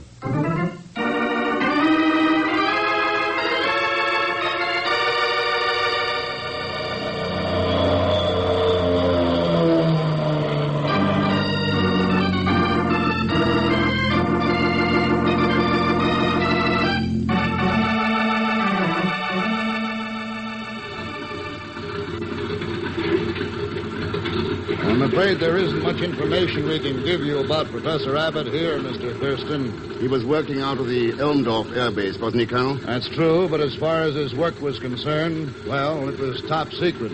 When did you last hear from him? Let's see. It must have been a little over 2 months ago. He'd informed us by shortwave that he was heading for a new robot weather station up the Naruka River, intended to winter there alone. And no word since? None. We sent out a number of searching parties, didn't find a trace of him. I see. How can I get to the Naruka station? Well, the only feasible method this time of year is to fly in. I can tell you right now you won't find anything there, but we'll put a plane at your disposal. I think I better make this unofficial, Colonel. What about bush pilots? Well, there's Chuck Stevens. He covers that territory all the time. As a matter of fact, I believe he was the one who flew Abbott in that last time. Chuck Stevens. Yes, you'll find his plane at the Anchorage field. I'll have someone drive you out. Well, thanks just the same, Colonel, but I just got a nasty hunch it won't be necessary. Hello, Mr. Thurston. Welcome to Alaska. Pegon, I'll be hanged if I'm going to ask you what you're doing here. That's right, Mr. Thurston. So hop into this jalopy and I'll drive you to that Chuck Stevens pilot. He's going to fly us out to the Maruka weather station.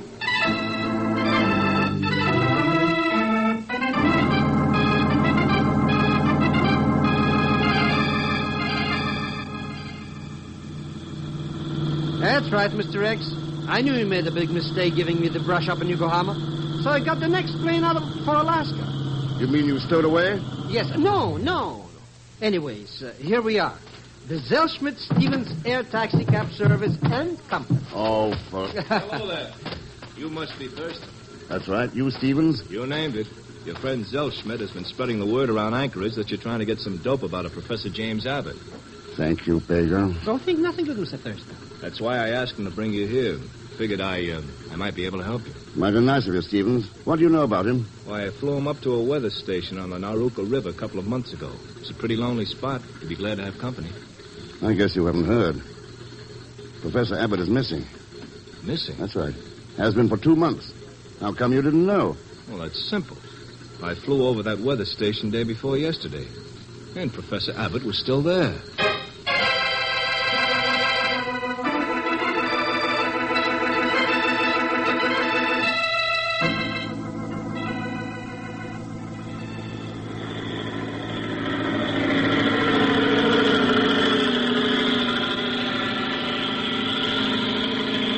There's the Naruka weather station dead ahead. Boy, what a lonely hunk of a place. Nothing but snow and ice and snow. Yeah. You sure you saw Abbott there, Stevens? Well, I couldn't miss. We'd made arrangements for me to check with him any time I flew near, so I buzzed the place twice. He came out and waved me off. He wouldn't have done that if he was in any kind of trouble. Oh, you better keep those belts tight. There's just a couple of inches of new snow over some pretty rugged ice down there. The landing's liable to be rough. Yep.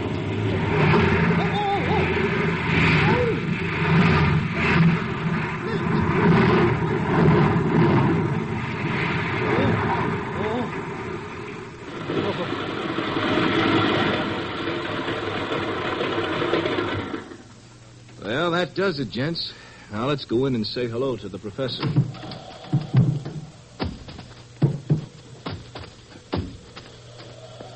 Notice anything strange, Stevens? Strange? Like what? Well, the professor doesn't seem too anxious to meet any guests. Hey, that's right. I wonder how come he's sticking inside. Suppose we go in and ask him. Hey, it's so quiet out here and quiet. Like there was something wrong or something. We'll find out in a minute.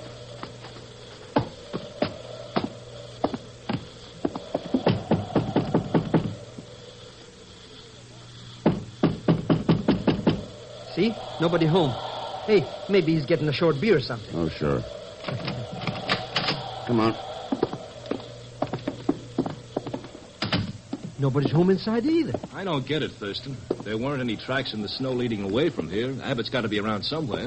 You're right. He is. Well. She's got a gun. Hey, what's the big idea? Stay put, mister. I know how to use this thing. I think she does at that, Stevens. Yeah. Okay. What are you doing here? We might ask you the same question. You might. Only I've got the gun. So what are you doing here? Suppose I said we wanted to talk to Professor Abbott. And I'd say you're out of luck, mister. Why? I just killed him.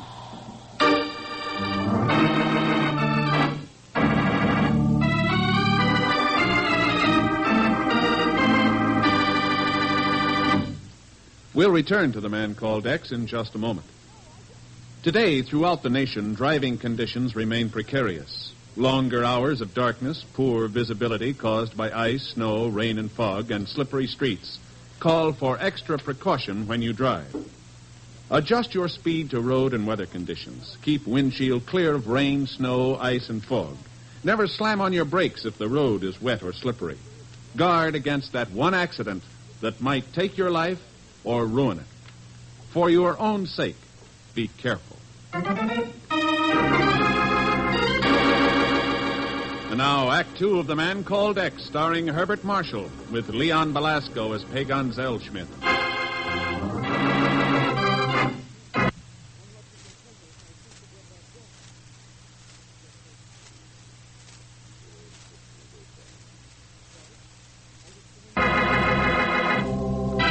An unidentified man is murdered in Yokohama, Japan, and Ken Thurston believes him to be Professor Abbott, a missing meteorologist who had been working on top-secret weather and radar stations in Alaska.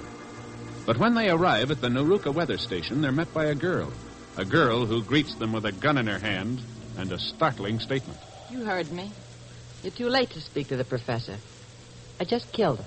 Very interesting. Mind telling us why? Anacola don't cotton to claim jumpers, mister. Claim jumpers? That's right. I staked out a uranium load back in the foothills. Abbott wrecked my claim markers and put his up. Tracked him down here, and I managed to get my gun first. Any questions? Yes. Where's the body, Miss Kohler? The next room. Thanks.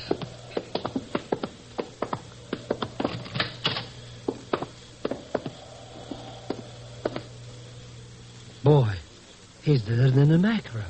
Yeah. You know, Miss Kohler, that yarn of yours is pretty fishy. You can check the claim sticks for yourself, mister. And if you look close at Abbott there, you can see he's got his gun half drawn. She's right, Mr. Thurston. That's not what Stevens is talking about. Oh? And what is he talking about? The dead man. He's not Abbott. That's right. He's Ivan Vasilov, runs a coastal trading schooner out of Anchorage. All I know is that he was trying to run a con game on me, and it didn't pay off. This the man you saw from your plane a couple of days ago, Stevens? Well, those are the clothes he was wearing. I guess I just took it for granted he was Abbott. I'm sorry for the bum steer, Thurston. So who cares who he was? He's dead. And this dame done it to him. Well, why don't you do something about her, Mr. Thurston? Sure. Go ahead. Oh, put that thing away, Miss Kohler. The authorities in Anchorage will handle this killing business if and when we ever get back there. What do you mean, Thurston? Well, take a look outside. Outside? Hey, it's a raging blizzard outside. It's a howler, all right. Looks like we'll be snowed in here for a while. Snowed in? With the dead man and the gun, Molly? Ooh. Oh, cheer up, Pegon. While we're here, maybe we'll get a couple of questions answered. What kind of questions, Thurston? What happened to Professor Abbott? And why?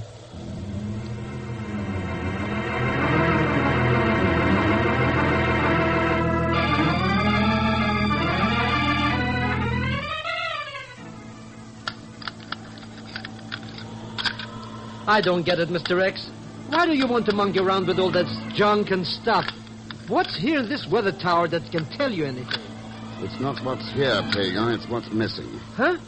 What's missing? Abbott's top secret. The heart of the equipment. The robot brain. So it's missing, so what? So now we know why the professor's missing, too.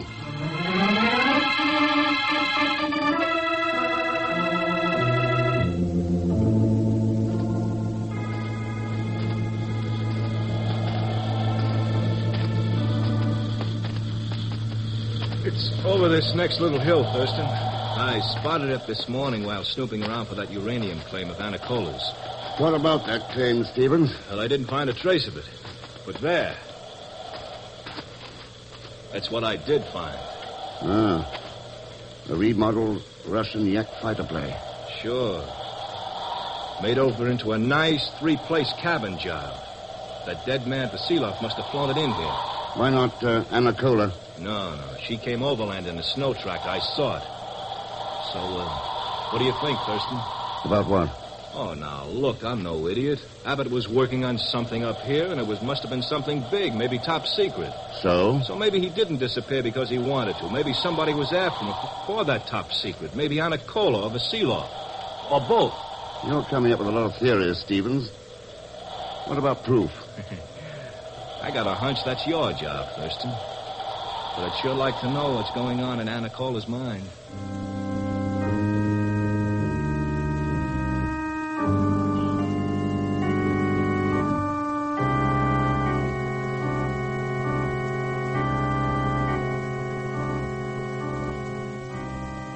Pegon, really? After all, what kind of a girl must you think I am? Oh, come on, baby. Move over a little closer. After all, it's cold outside. Oh, Pegon. Oh, can I help it if I am so impetuous? Oh, come on, babe. Oh, but after all, we hardly know each other. Oh, so who cares? When you and me could make such beautiful music together. What say we start tuning up, eh, maybe? Pegon. Mr. Thurston might be back any minute. What would he think? Oh, what difference does it make what he thinks? After all, he takes his orders from me. Does he really? Oh, sure. So, come into Papa's arms. We got things to talk about. Real interesting things. But I think you're so interesting, Pegon. Doing such dangerous and exciting work. Working for the government and everything. Government? Who said that? Why, Mr. Thurston did. He did? Well, of course. He told me all about the two of you. He told me everything. Everything? That's right. How do you like that? He makes me promise not to tell anybody that he's the man called X, and then he goes around to do... Thank you, Pegon. Huh? For what? For being so sweet and talkative. I just gotta give you something in return. You do, baby? Like what? Like this.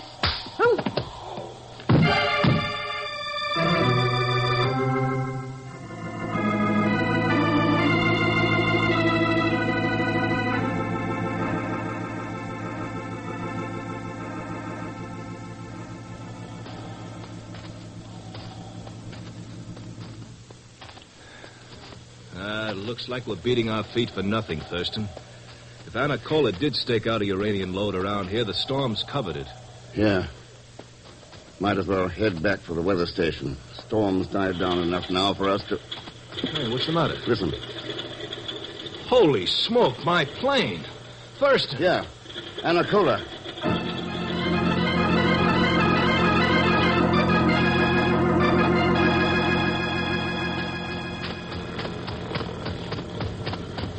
There it is, Thurston. Starting the taxi. Yeah. It's Anacola, all right. Look at it. Heading right toward us. Jump, Stevens, quick!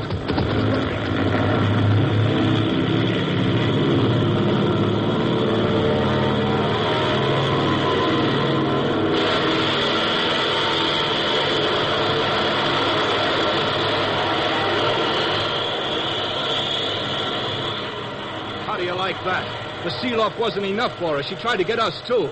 And she's left us stranded out here. Not quite. There's still Vasilov's plane. Come on. Let's get back to Anchorage.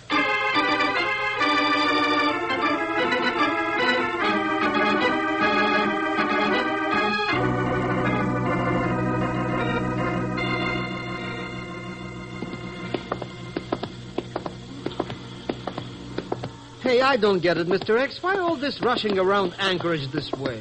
I've got a little work to do. But you already done some work. Calling that colonel at the air base and finding out that Kohler Cookie filed a uranium claim with that land recorder. And what are you looking for down here at the docks, anyways? I just found it, Pegon. Huh? You found what? You found Vasilov's trading ship. But that Vasilov's character is dead. Who's going to be on board now? Suppose you get yourself a short beer while I find out. That's the first thing I've heard in Alaska that makes any sense. See you later, Mr. X.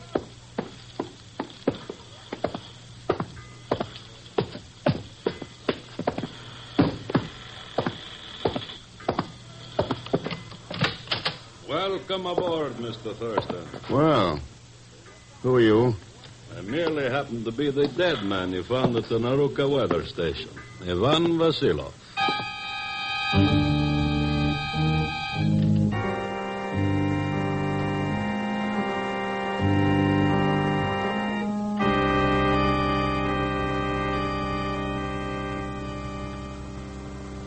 So, Mr. Thurston, have you figured it out yet? About Professor Abbott, I mean. It wasn't too tough, Vasilov. You wanted the secret of that robot mechanism. So you kidnapped Abbott. Only he escaped in Yokohama and was shot for his trouble. True, quite true, Mr. Thurston. And is that all? Not quite. With Abbott gone, you needed the mechanism itself. So you had to send for an expert. He was the man Anna shot at Naruka. Yes, the poor girl really believed that you were all after uranium, but that does not matter now. What does? The fact that we shall leave Anchorage shortly to rendezvous with a submarine in the Gulf of Alaska. It already has the rowboat mechanism aboard. What your fate shall be from then on, I leave to your imagination. I see. Stand back. right, everybody. Pegon. Don't you worry about a thing, Mr. Thurston. We've come to the rescue. Shoot the first pirate that moves, Mr. Stevens. We'll make them walk the plank afterwards. How'd you ever dream this one up, you idiot? Ha, that's cracking it for you. I meet Mr. Stevens on the docks. We see you bump into this character in the cabin. I risk my life to come on board and save you from worse than death. And then you call me an idiot. Don't take my word for it. Ask Stevens. Stevens, how could you know how big an idiot I am? Because he's the man we've been looking for. The brains of the outfit that killed Abbott. He is? Who? All right, Ivan. Give me the gun. You get the ship on the way. Of course, comrade. We will be started shortly. So, Thurston, you had me figured, too. Huh? That's right. You knew too much about the landing field conditions at Naruka. That meant you'd been there recently. You identified the dead man as Vasilov when his papers said differently. It all added up to something, Stevens. And now you know what. A one-way trip to you and the radar equipment. But what about me, Mr. Stevens? I didn't figure out nothing. Come to think of it, Zellschmidt, that's right. Sure it is. So I guess I just take myself a mosey onto the dock. Hey, Mr. Stevens? Why don't I save you the trouble, Zellschmidt, by shooting you now? Oh, that's the ticket. Save me the trouble. By shooting me now. Oh, no. What's the trouble? What's going on out there? I'd say that Colonel Bishop's men are taking over. Colonel? That's right. I tipped them off that I might run into trouble here. I drop the gun, Stevens. All right. Drop it. Okay. Everything all right, Thurston? Yes, thanks, Colonel. Now, what about this man here? I'm dying. Oh, get up, Pegon. It's all over. It is. Hey, how do you like that? It is. Forgetting something, aren't you, Thurston? That submarine with a robot mechanism aboard? We still won. Oh, that. I imagine we'll get a report from the bombing squadron shortly. Bombing squadron? Yeah. The colonel sent one up over the Gulf after I called him. Death bomb practice. Depth bomb? What? You can't do that. What about international law? International law? Since when did your kind pay any attention to law? What law gives you the right to kidnap, to murder, and start wars? But don't worry about it, Stevens. Those bombers are practicing in the Gulf of Alaska. They won't hurt anything that doesn't belong there. And I'm sure one of your subs wouldn't violate our territorial waters. Or would it?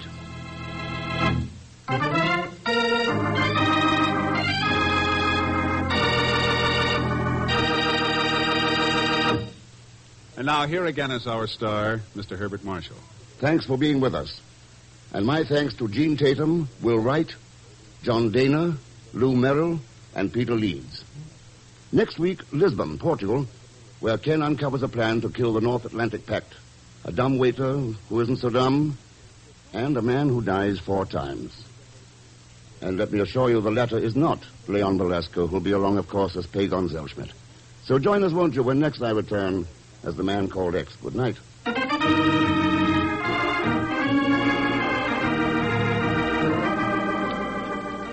The Man Called X, starring Herbert Marshall, is a J. Richard Kennedy production with music by Milton Charles. Tonight's story was written by Sidney Marshall. This program is directed by Jack Johnstone. All characters and incidents on this program are fictitious, and any resemblance to actual characters or incidents is purely coincidental.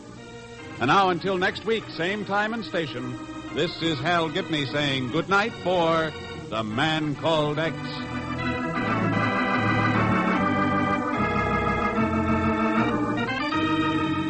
This is NBC, the national broadcasting company.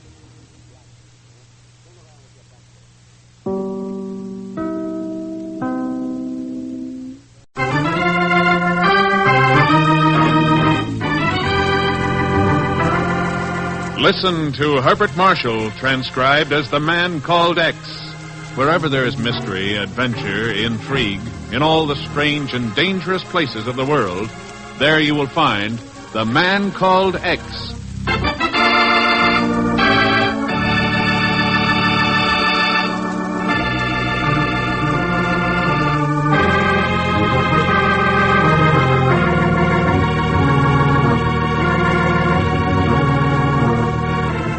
The news caused little excitement in the papers or on the air. A sentence or two was enough to inform a disinterested public that Dr. Franz Zarli, convicted Nazi war criminal, had escaped from the mental ward at Strausberg Military Hospital. And then the incident was forgotten. For who was there to know that this unimportant little episode might result in a major European catastrophe? Might result in World War III.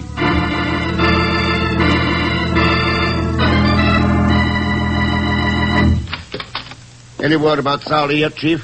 Oh, Ken, come in. No, nothing new yet. They've set up a routine search for him. Probably find him heading for the Russian zone of Germany. Maybe they better try Portugal. Portugal?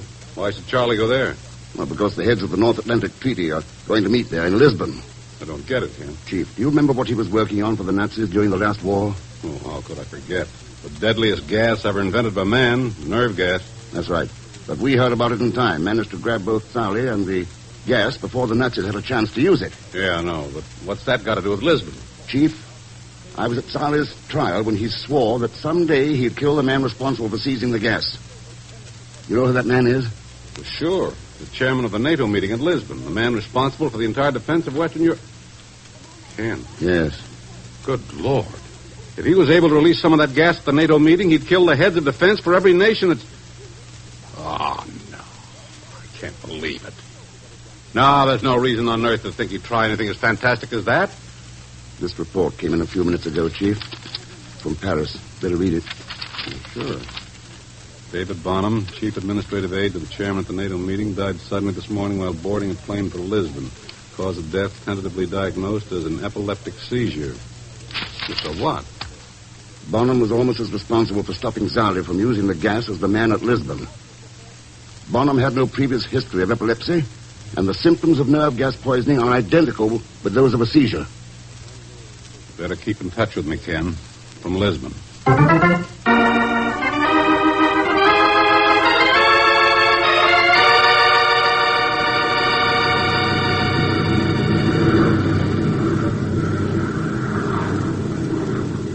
I take it, Senor Thurston, you are traveling to Lisbon on business rather than pleasure, eh?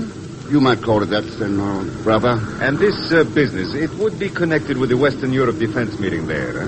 What makes you think that? The meeting is so much on my mind.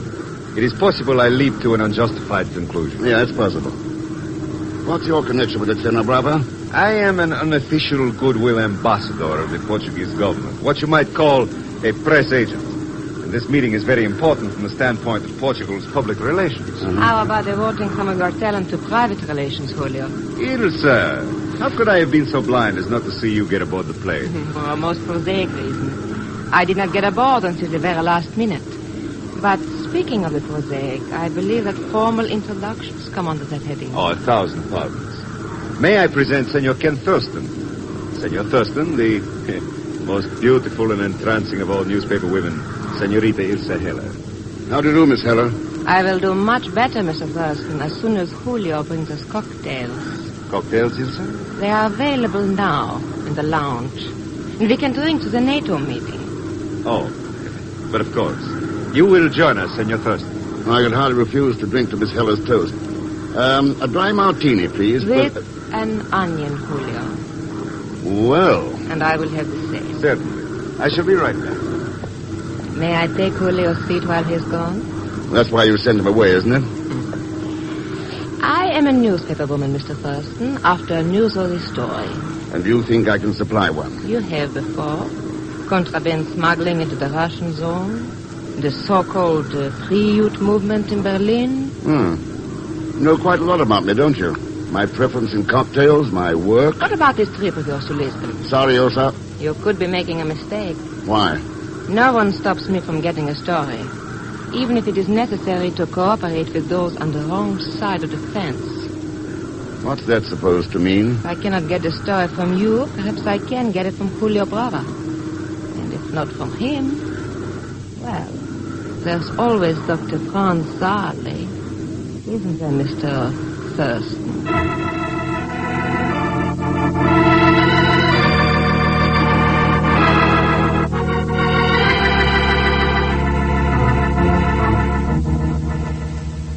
So you believe this Dr. Franz Zahler represents a real danger to the NATO meeting?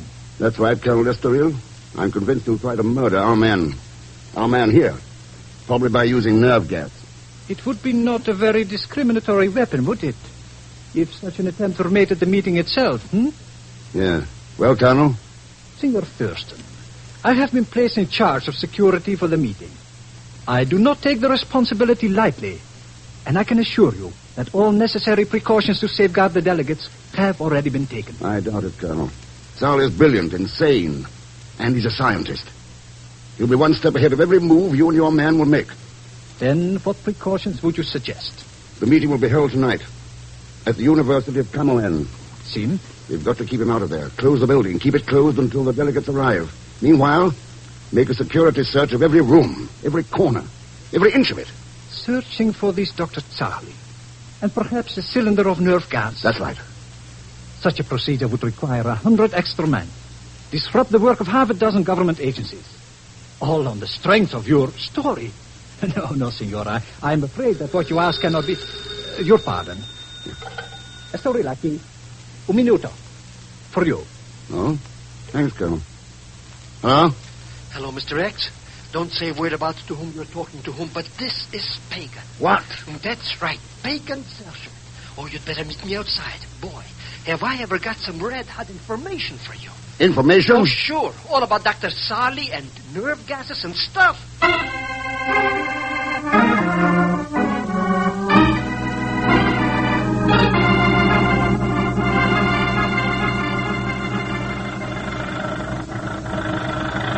That's right, Mr. X. I'm here in Lisbon working for my cousin Arriba. He figured we could make a killing in slightly used second-hand military secrets. So I was hanging around that NATO building looking for a sucker when I bumped into her. Bumped into who? But that cute little Sahela cookie. Some Tootsie, eh, Mr. X? And she already goes for my accent. I'm still waiting to hear where Dr. Zali comes in. That's right. He's coming into that NATO meeting to bump somebody up with gas or stuff. Did Ilsa tell you that? No, she only told me where I could call you. Well, then we talked about old lang time. She interviewed me once when I was in a clinic in Hamburg. Well, I was framed, you understand it? Pegon, if you don't start making sense, sir, help me But out. I'm making sense. See? Here we are. Where are we? Where the guy lives who knows all about Dr. San. His name is Mendoza, and he's a friend of a cousin Arribas. He said he could sell you plenty... tell you plenty. You were right the first time, Cousin Pegon.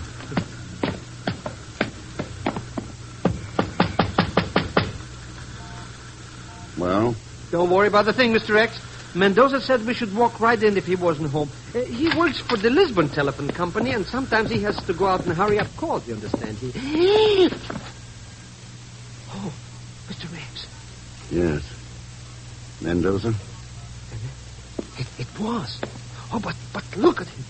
Oh, what could have done that to him? Nerve gas, Pegon. Nerve gas.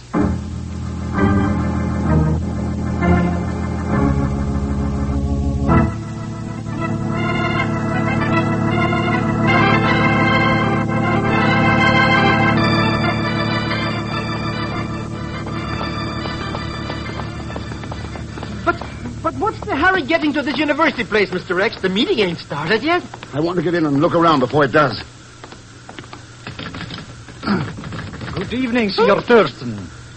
You were surprised to see the building closed. What happened, Colonel Estoril? I thought over what you said in my office.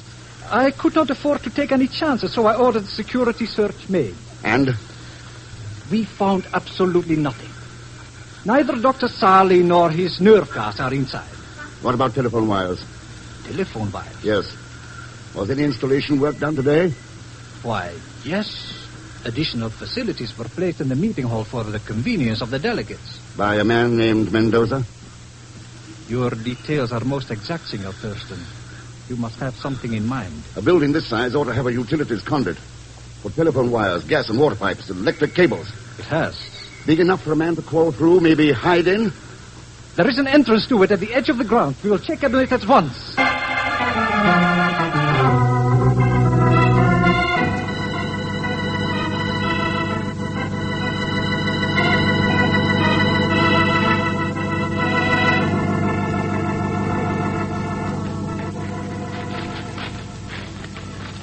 Then you believe this telephone man, Mendoza, found Charlie down here while installing the wires today? We have to get his information someplace, Colonel. And somebody killed him with nerve gas. I would agree with your theory, except for one thing. We have come to the end of the conduit.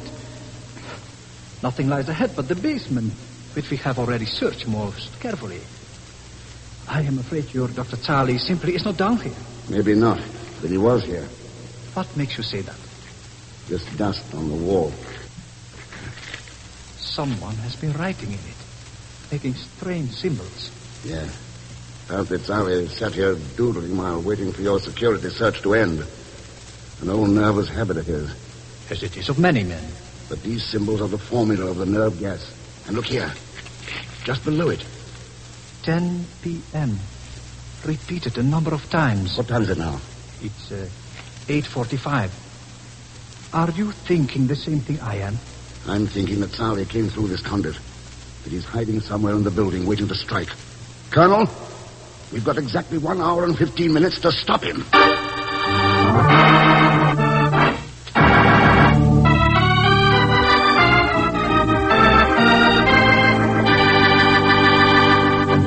We'll return to the man called X in just a moment. A young sailor 2,000 miles from home receives a call that his mother is critically ill. He is needed. He has to take a plane to get there. He doesn't have enough money for the ticket. And so he turns to you because your Red Cross is somewhere near him. If he calls you, answer his call. Help him through your Red Cross. Give and give generously through the 1952 Red Cross Fund Appeal. You answer the call of humanity through your Red Cross. And now Act Two of The Man Called X, starring Herbert Marshall, with Leon Belasco as Pegon Zellschmidt.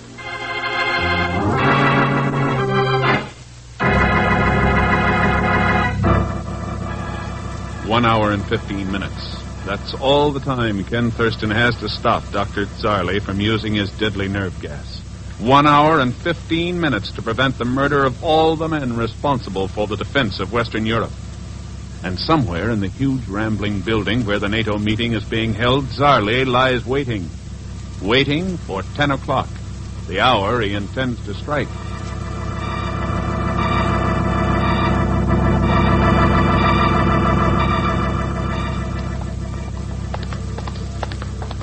We cannot possibly make another search of the building, Senor Thurston.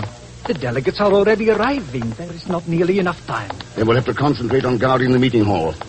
You know where it is? Main banquet hall, 3rd floor. Yes. I'll go there now. You round up all the additional guards you can find. I'll meet you later. Take the private elevator. It will bring you to the security point. Oh, thanks. Mind if I share the elevator with you, Senor Thurston? Hello, Bravo. What are you doing here? My duties require me to be in many places, Senor, including the meeting hall. May I ride up with you? Sure, come on. I noticed that you and Colonel Estoril seem perturbed. Could I do something, perhaps, to alleviate your concerns? There's a button with the number 3 on it. You might try pushing it. As you wish, Senor. Julio, Mr. Thurston, wait for me. Oh, the beautiful Senorita Heller. I will try to stop the car. Go back for her. Oh. Well, that fixes it, Bravo. Fixes? You've jammed the controls. The elevator's stuck between floors. Yeah. Why, so it is, yes. Now, how could I have been so clumsy as to do anything like that? That's what I was wondering. There was no alarm button, no phone. I noticed that. Let me see. It is now exactly 2 minutes past 9. What's time got to do with it? Well, if I were a betting man, Senor Thurston, I would say it will take at least an hour before we are rescued. It will be amusing to learn if I am correct, will it not? If we are not released from here before 2 minutes past 10?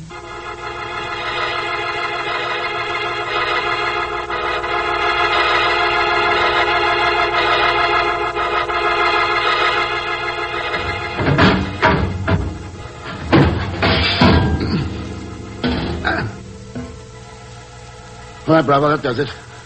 We can reach that top floor now. Oh, you Americans are so ingenious, senor. A pocket knife, some little effort on the iron grill work of the elevator roof. And we are free. Disappointed? In a way, yes. I lose my bet. It took you only 14 minutes. It is now exactly 9:16.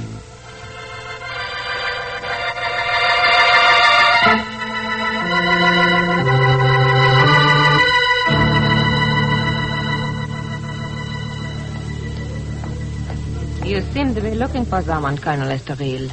Oh, Senorita Heller. Yes, Senor Thurston was to meet me here. Something important? I'm still after a good feature story, Colonel. Sounds like you haven't had any luck, Ilsa. Senor Thurston. You're right, I have not. Then why not ask Brava about a stalled elevator? Are you serious? Sure, I'd like to know the truth about it myself. Very well, I will ask Julio. But don't go too far away. We could have other things to talk about besides the business of getting stories. What is all this talk about elevators, Senor Thurston? That can wait, Colonel. How are things going here? I have doubled the guards. Every possible entrance is covered. Every person inside that room has been double-checked. I will swear to it that Charlie is not inside, nor has he any means of getting in there. Well, it's 9:23. We'll know in just 37 minutes if you're right. Are you? Oh, folks. Hello, Mr. Thurston. When do we eat? I'm hungry as a couple of bears. What the devil are you talking about? The refreshments inside that meeting place. Natch. Boy, will we be able to tear into a couple of steaks or two? Colonel, is food going to be served to the delegates? A few hors d'oeuvres, some light wines, yes. Why? How will they be brought into the meeting room? Oh, no, senor. Dr. Charlie could not be disguised as a waiter. The food would be sent up directly from the kitchen to the banquet hall by dumb waiter. A banquet hall dumb waiter can be pretty good size, Colonel. How close is your kitchen to that conduit we found? Why, it is practically in the next room. There is only... Senor Thurston. Yeah, come on.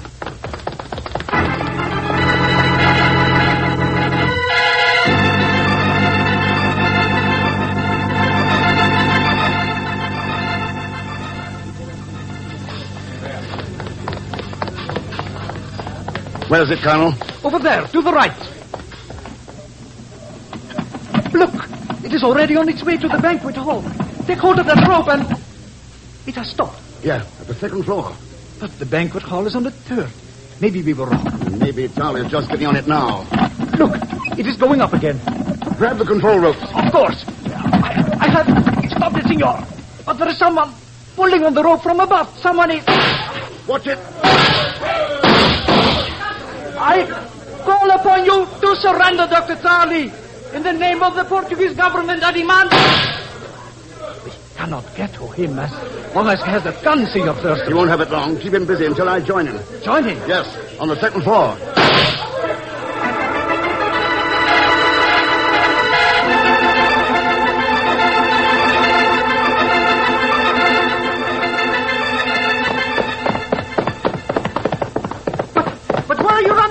Mr. X? The dumbwaiter shaft. It opens into that next room. But Dr. Charlie's aboard that thing, Mr. X, with guns and stuff. Watch it now. Drop the gun, Doctor. Drop it. Oh. You got him, Mr. X. You got him. Kill was kill for revenge. Your killing days are over, Charlie. You're all through. No, I am. Gas. Nerve gas. What about the nerve gas? 10 o'clock will kill. 10 o'clock we... Charlie. Is he dead, Mr. X? No, unconscious. Well, same thing. He's cooked.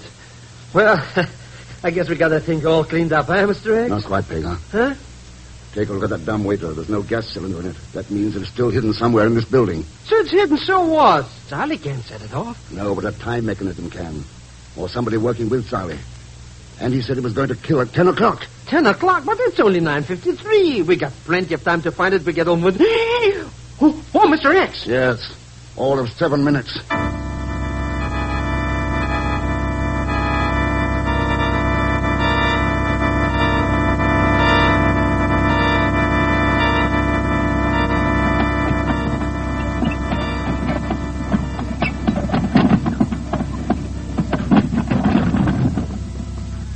Any luck, Colonel?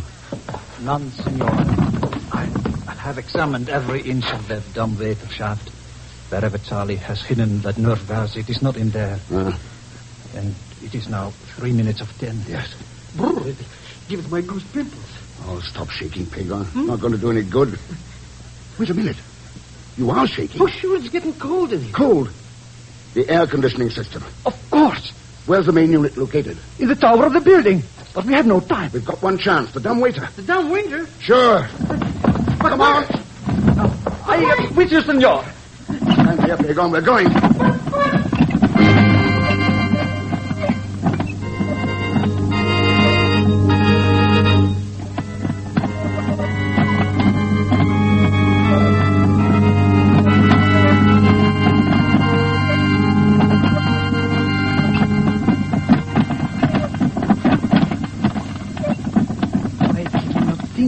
Sooner. The perfect way for Charlie to carry out his threat. Release the gas into the meeting hall through the air conditioning system. And now we are too late. Maybe not. But it is only seconds before 10 o'clock. We're coming to the end of the shaft. All right, Colonel, here we go.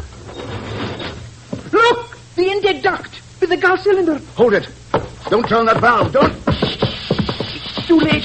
The gas. Hold your breath, Colonel. Let's have that cylinder.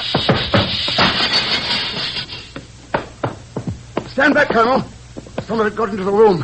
I am all right, senor. You threw it out of the window in time.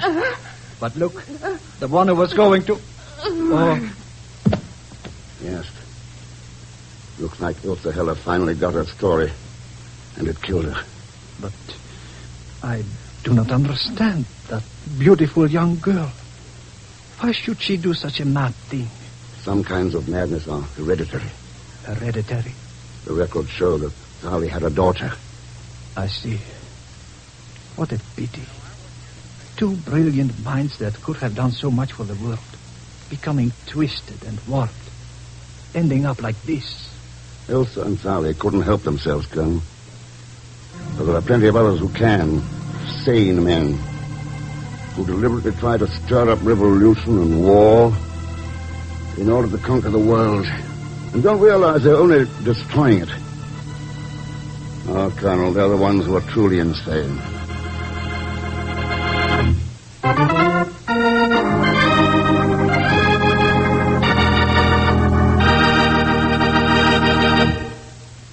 And now, here again is our star, Mr. Herbert Marshall. Thanks for being with us. And my thanks to Lillian Baeff, Will Wright, Gerald Moore, and Robert Boone. Next week, Tanganyika, East Africa, where a trail of terror leads to a blue elephant, and where Pegon sees nothing but pink elephants, and where a man dies only once. Pegon, Leon Belasco, I'm happy to say, so join us, won't you, when next I return as the man called X. Good night.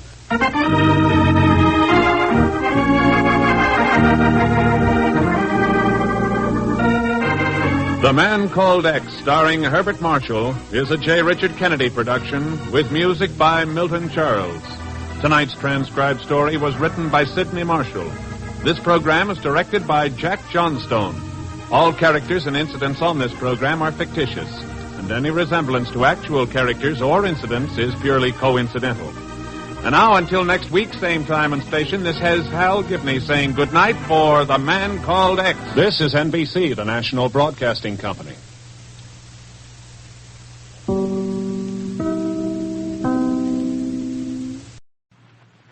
Transcribed.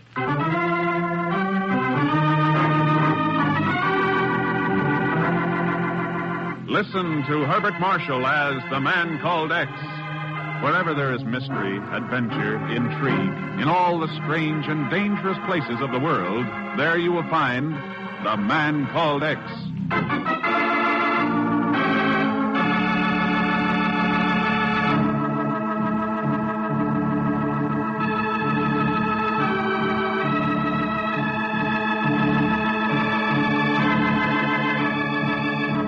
It began in a modern hotel room in the city of Dar es Salaam, capital of the Tanganyika territory. And it ended deep in the primeval shadows of an African jungle when the mingled screams of beast and man put an end to the story of primitive terror.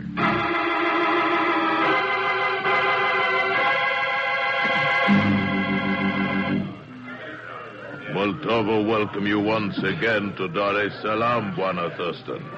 It was most kind of you to come. I got your message in Cape Town and took the next plane out. What seems to be the trouble, Montalvo? Moltavo is Bantu chieftain who tried to make his people civilized, to bring them peace, health, education, God. And you've done it. The outside world is filled with people not half as civilized as yours. All this is no good, Buana, if the work comes to an end. Why should it? You've a son to carry on when you leave off? Moltavo's son is dead. Oh, I'm sorry. It is not for sorrow, Buana. He caused some of my people to drop the good book and pick up guns, crying to them to burn, to kill, to drive the white devil out of Tanganyika. So that's it. They're spreading their propaganda poison here, too. Like they did in China, Korea, and the rest. How did your people get those guns? Who's been egging them on? Moltavo do not know. He know only that when his son was killed, he was carrying this. Huh? A statuette of an elephant. Carved out of, what is this, some brilliant blue stone? It is so. That same blue elephant appear whenever there is violence. It is worshipped by those of my people who now carry guns. They say it trumpets in the night, calling for white man's blood. I see. That is why Moltavo call upon his good friend. Why Moltavo ask for help for his people. All right, Moltavo.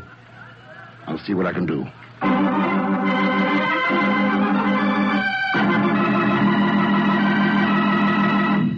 But it doesn't make sense, Ken. Wasting your time on some minor African uprising? You've got more important things to do. Chief, of all the metals vital to our defense effort, which one would you say we need the most of right now? Oh, that's easy. Cobalt. Every jet engine, every anti-tank shell needs cobalt. But what's that got to do with Tanganyika and blue elephants? The little statuette Moltavo gave me is carved out of pure cobalt oxide. The finest grade of ore I've ever seen. Oh, but that's impossible, Ken. There's no cobalt in Tanganyika. Or at least we don't know of any. Well, if there is cobalt here, and it's being mined, and Uncle Sam doesn't know anything about it, well, stirring up trouble with Moltavo's people could make a pretty good smokescreen. Yeah. Well, Chief? Let me know how you come out, Ken.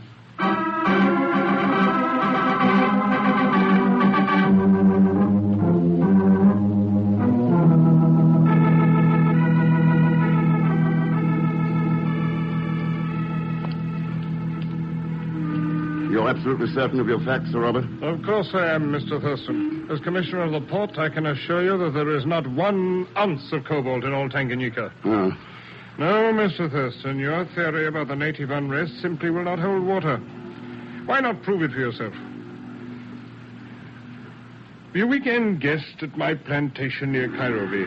It's in the heart of the trouble area. Thanks, I will. There's a train leaving this afternoon. I'll have my niece, Jean Thompson, meet you at the station, and I'll fly in later and join you. That sounds good. By the way, Sir Robert, your plantation must be near some mineral deposits, isn't it? That's right. There's a mining district nearby. What made you ask? Paperweight on your desk. Eh? Paperweight? Yeah. This piece of mineral ore. Beautiful blue coloring. If you hadn't told me differently, I'd almost think it was cobalt oxide.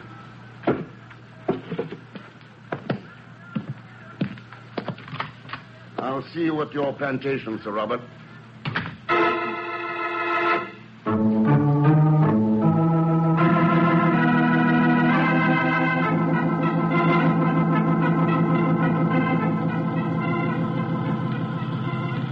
I'm afraid Uncle Robert asked you to visit the plantation at a rather inopportune time, Mr. Thurston. Why is that, Miss Thompson? We've been having some difficulty with the Bantu tribesmen. These jungles are pretty dangerous at the moment. Yes, I have noticed the gun you're wearing. When we've killed enough of those beggars, they'll see the light and settle down again. You make it all sound pretty direct and primitive. Life out here is direct and primitive. It's a lesson you'd better learn if you care to survive. A threat, Miss Thompson? Friendly advice. And I would suggest... Pull off the road. Off the road.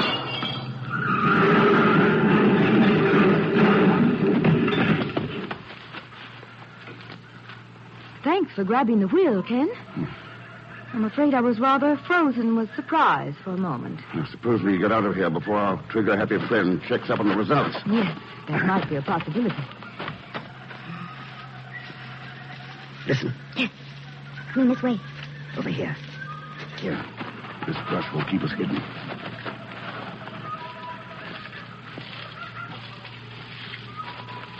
That's far enough.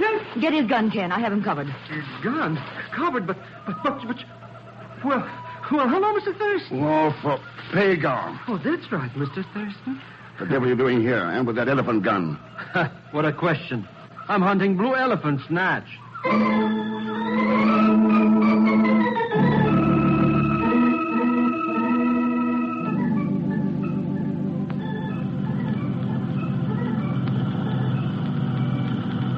That's right, Mr. Thurston. After I bumped into Motawa and told him where he could reach you, I came out here. Hunting for blue elephants. Or waiting for me to show up so you could chisel a few bucks. Well, you know how it is. Yes. I'm afraid that I don't. Who fired those shots if you didn't? Who knows? Somebody always shooting at him. Bullets go for him like honey goes to magnets. I'll try to figure that one out later. And at least we've arrived at the plantation without any permanent damage.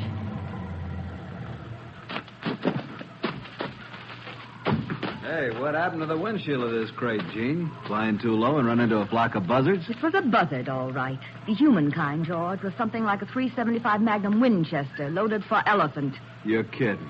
You wouldn't have thought so if you'd been along with us. Oh, George, this is Ken Thurston. Ken? George Gilmore, one of our neighbors. And I'm Mr. Pegon Zellschmidt. Hello, Gilmore. Glad to know you, Thurston. Say, you must be the man with the cobalt theory. What do you know about it? Only what Sir Robert told me. Uncle Robert? Is he here? No, but he radioed in from his plane, left a message for Thurston. What was it? He said for you to hold on to your hat until he gets here. He found something that proves your theory. You were right about the cobalt oxide.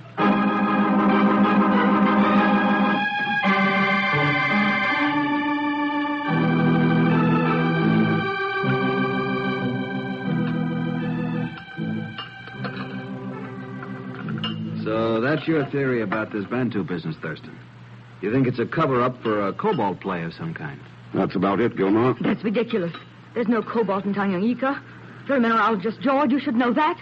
Well, I do, Gene. Or I did, until Thurston showed me this.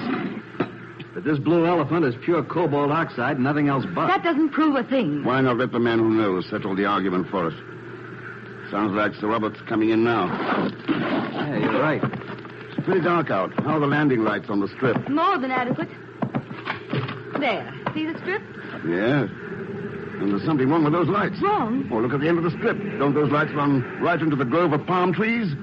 Holy smoke, you're right. If he follows him, he'll overshoot the field and land right in the middle of it. Pull her up, Sir Robert! He's in the trees!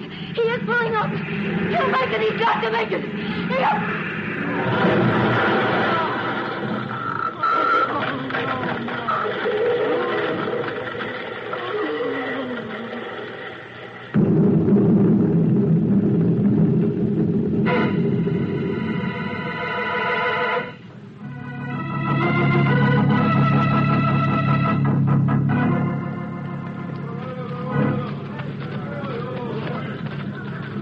That's close enough. We can't help it now. A terrible way to die. In a horrible accident like that. Gee, it was murder. Murder? Yeah. The landing lights? Some auxiliary lights must have been deliberately misplaced to cause that crash. But why would anyone want to do such a thing? To stop him from telling me what he'd learned about cobalt. Guessing, Thurston? I might be if it wasn't for this. Found it lying back there on the runway. Ken! That thing! Yes. Another blue elephant.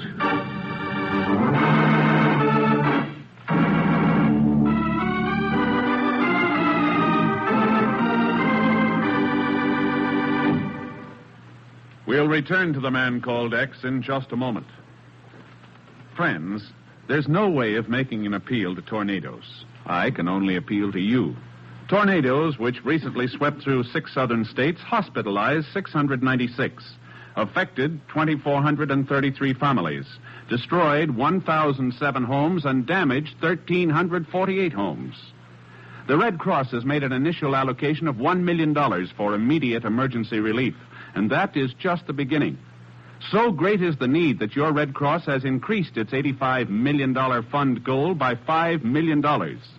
So give the hand of the good neighbor Answer the call and give generously through your American Red Cross.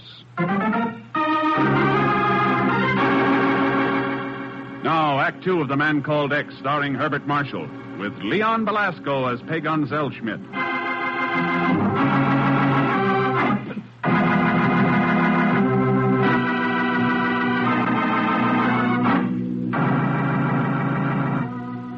Deep in the primitive jungles of the Tanganyika territory, renegade Bantu warriors are taking up arms against the white plantation owners.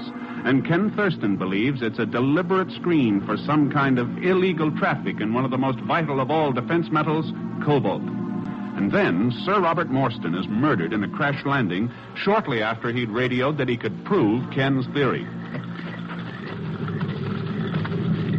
The Bantus. They killed him. They want to take these plantations away from us by force. They killed him. Cobalt had nothing to do with it. I'm afraid that cobalt elephant I found on the runway says differently, Jean. No! The Bantus murdered him. And I'll kill the ones who did it. You hear me? I'll kill them. Easy, Jean, easy. What you need right now is a good night's sleep. Sleep? After what just happened? If you were even half a man, you'd take this gun away from me and go out after those filthy killers. Please, Jean, try to calm down. A tooth for a tooth. That's the law of the jungle. Only you wouldn't know about that, would you? All you care about is grubbing in that no-good silver mine of yours. All right, Jean, all right. Now, let's get back to the house. I didn't know your business was silver mining, Gilmore. That's right. I got a little mine on the railway spur about 10 miles east of here. And I know what you're thinking. Cobalt and silver are usually found together. Well? I only wish it were true. You're getting rich instead of starving to death on the low-grade ore I'm shipping out of... Buona Thurston.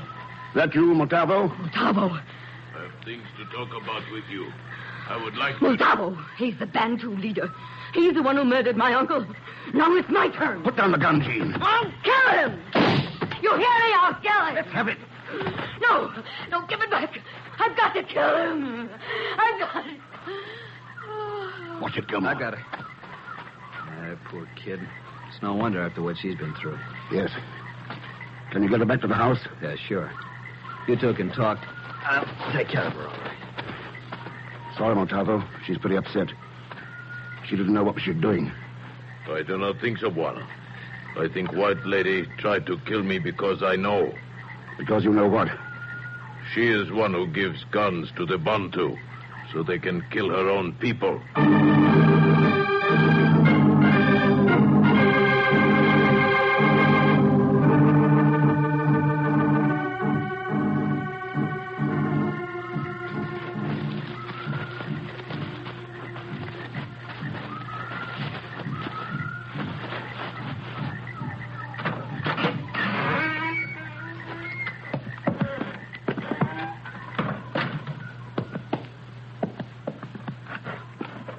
Those the boxes?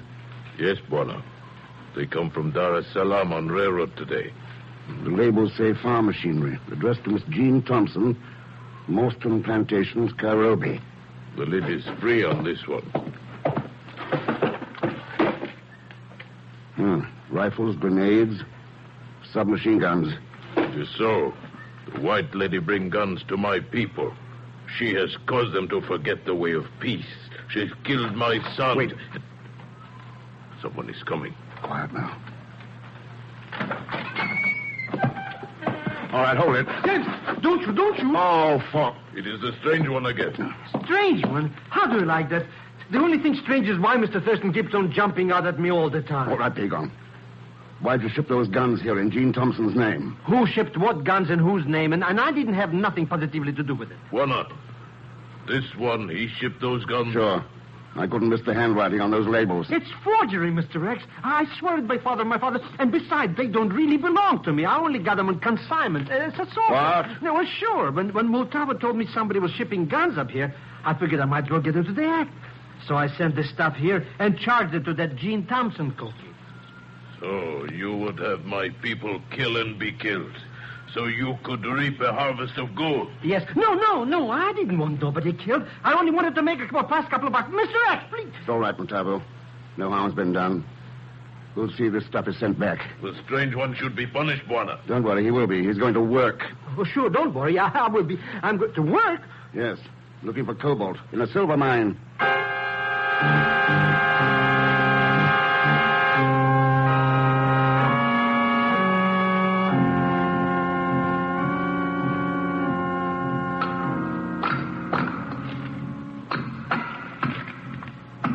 How much longer do we have to stay down here, Mr. X?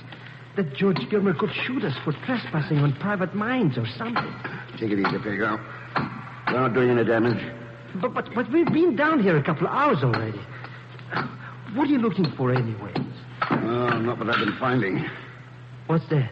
Low-grade silver ore. Just what Gilmore said he'd been shipping out of here. Come on. Hey, you're going the wrong way. An old-fashioned abandoned shaft back this way. I wanted to take one last look at it before we... Watch it!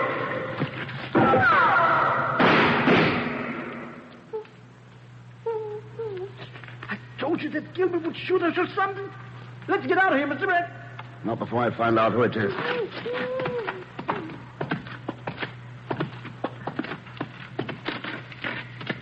All right, Pegon. You can open your eyes now. Oh, Mr. X. Yes.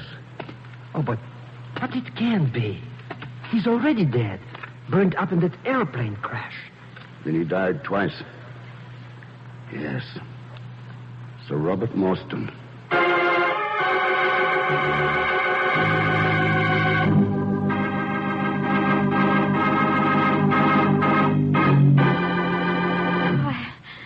I'm sorry, Ken, but I just don't grasp it. How could my uncle be dead in George's mine when we saw him die in that plane crash? Simple, Gene. He wasn't in that plane. You think his pilot flew it in here alone? After dropping Sir Robert off at my silver mine? It's the only explanation that makes sense. But why should Uncle Robert want to visit George's mine at that hour? Well, that's pretty obvious. He was looking for proof to bolster Thurston's cobalt theory. Apparently they both suspected I was mining this stuff. And why did you kill him, Ken? Sir Robert had been dead at least an hour before we found him. Someone else fired those shots in the mine. Any idea who it was? I found a gun beside the body. This one. Recognize it, Jean? Well, of course. It's mine. But I didn't kill my uncle or fire any shots at you. I swear I can. Maybe the authorities at Dar es Salaam will believe you. The authorities? There's a train leaving in an hour. I think you'd better be aboard.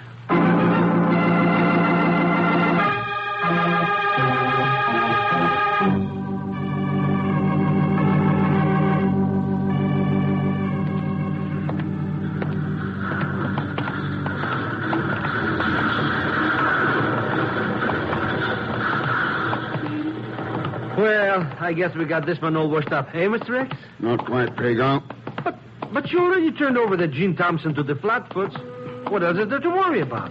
A little matter of cobalt. Huh? Here's the ship. The Abdul Akbar. So it's a ship. So what? So she's taking on a load of silver ore. Look up there. Hey, look at that. That railroad car's filled with rocks. And it's tipping over us. It's supposed to tip like that. It is? Hey, that's right. That guy pulled the thingamajig and the whole thing tips over. Yes. And the ore rolls down that metal chute into the ship's hold.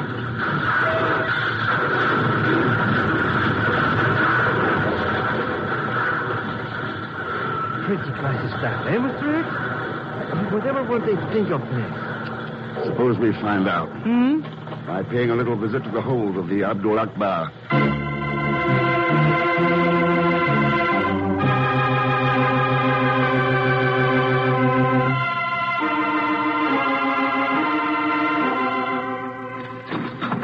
Boy, look at all that stuff, Mr. X. Must be enough silver in here to build a clean suit.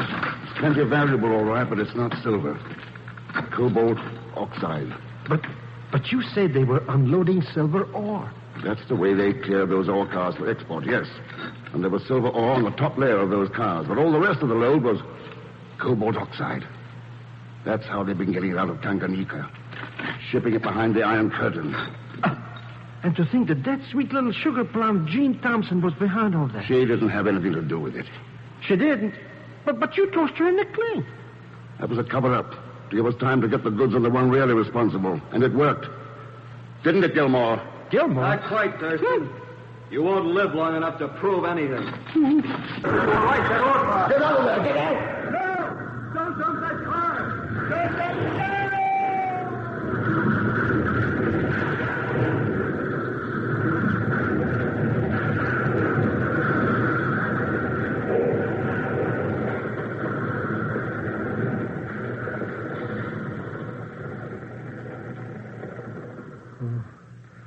Oh, Mr. Thurston.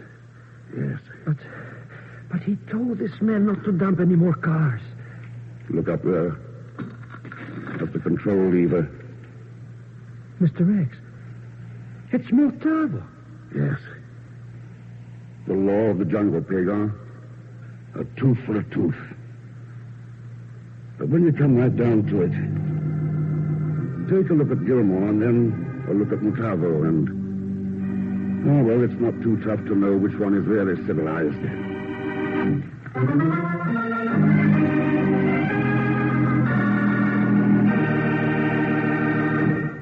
And now, here's our star, Mr. Herbert Marshall. Thanks for being with us. And my thanks to Lorene Tuttle, Will Wright, Dan O'Hurley, Paul Fries, and Harry Bartell. Next week, a Maverick Steer, a bottle of germ culture, and a sultry brunette plunged Ken Thurston into a situation that can mean only one thing. Death. That might mean death for you. And for once, there'll be help from Pegon Zellschmidt, alias Leon Belasco. So join us, won't you, when next I return as the man called X. Good night.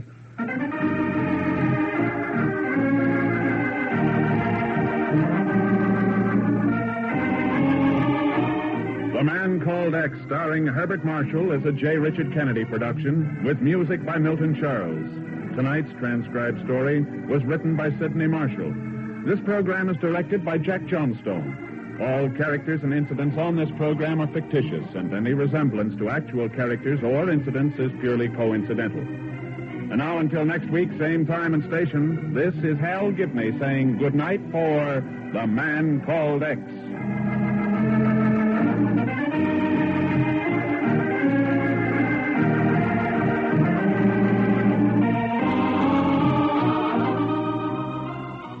This is NBC, the National Broadcasting Company.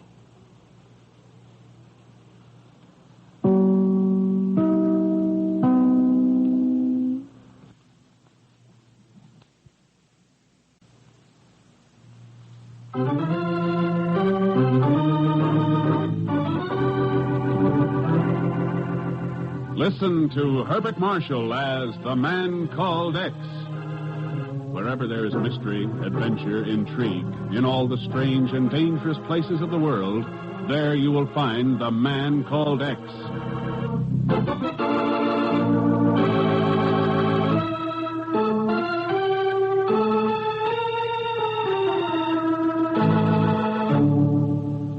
It's the largest island in the Mediterranean. It guards the gateway to Turkey, Greece, Suez, the Middle East. We saved it from one enemy during World War II. We may be losing it to another in the Cold War of today. The name of the island? Sicily.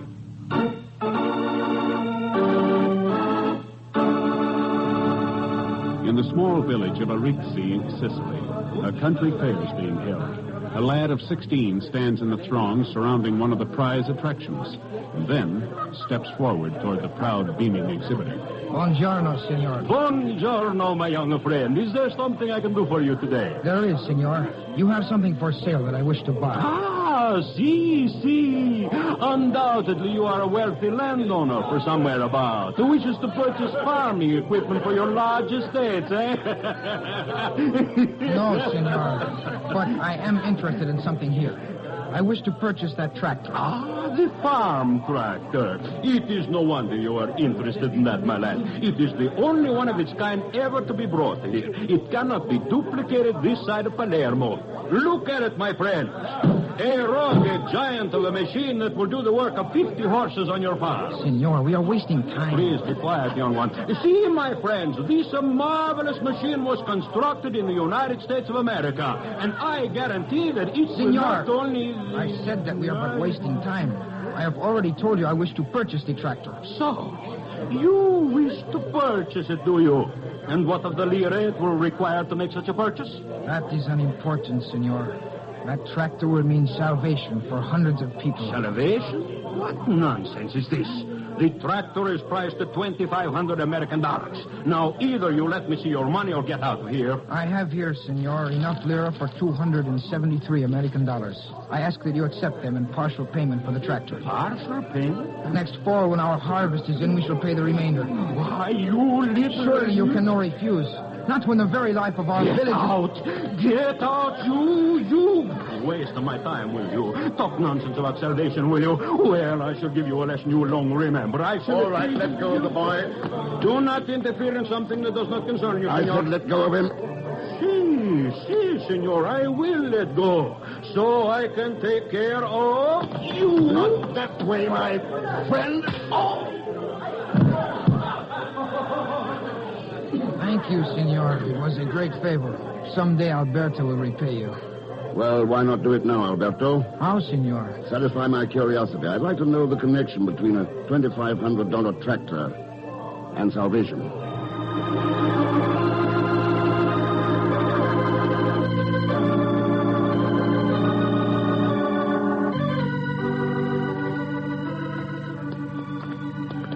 You see, senor, I was sent here to the fair by the people of my village, the village of Cento.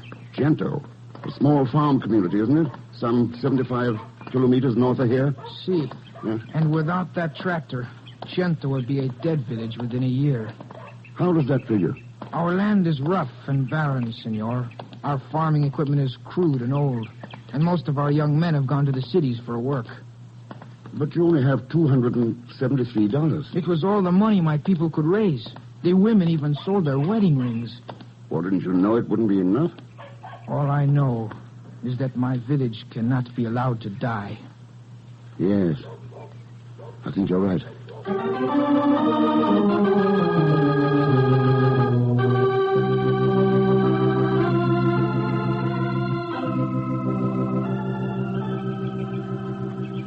So, you have returned to Cento, Alberto. And you bring a no tractor with you. That is true, mia nonna. But I have brought this gentleman to visit. He is Senor Ken Thurston. Senor Thurston, my grandmother, Senora Assunta. I'm honored, Senora Assunta. I'm bid you welcome, Senor. Alberto, go into the house and fetch some wine. And perhaps some biscuits may be found for our guests. See, mia nonna, at once. You must be very proud of your grandson, Senora. Ah, see. He is a wonderful lad, Alberto. A dreamer, thinker, even a prophet in his way. Prophet? See, senor? That is why the villagers sent him to Rachel when he had his dream. Oh? What dream was there? Of a resurrection, senor. A new life to come to Cento. To be brought here by the presence of a tractor. I see. What about the troubles of the village, Senora? They are not difficult to understand, senor. First the fasciste, then the war. Afterwards, poverty and hunger. Yes. Is it any wonder that our young people's minds are filled with thoughts of revolution and violence? That they no longer look toward Rome for help, but toward Moscow. And the same is true in much of Sicily, senor. That is why we must have the tractor. To prove that we can help ourselves. Bring back prosperity to our lands and people. I can't argue with that, Alberto. So, Senora Sonda, I say that our child prodigy has returned, and without the promised tractor, huh? And if he has, Signor Savele? Then perhaps you villagers will listen to me. Now, rather than this infant prophet of yours. Are you willing to sell your lands to me now? Huh? Sell them. At the price you wish to pay, we would be giving them away. Call it what you will, senora. At least I offer you something. But you will have to decide quickly. Once the planting season is over, I will no longer be interested. You have my offer? It will remain open until Easter Sunday. Well, sounds like he's trying to buy up farming land around here for practically nothing. Yes, senor. So far, most of the villagers will not sell to him because of Alberto's dream about the tractor. But if we cannot give him the means to make something of the lands... I don't think you have to worry about that anymore, Senora. I've a hunch that Alberto's prophecy is going to come true.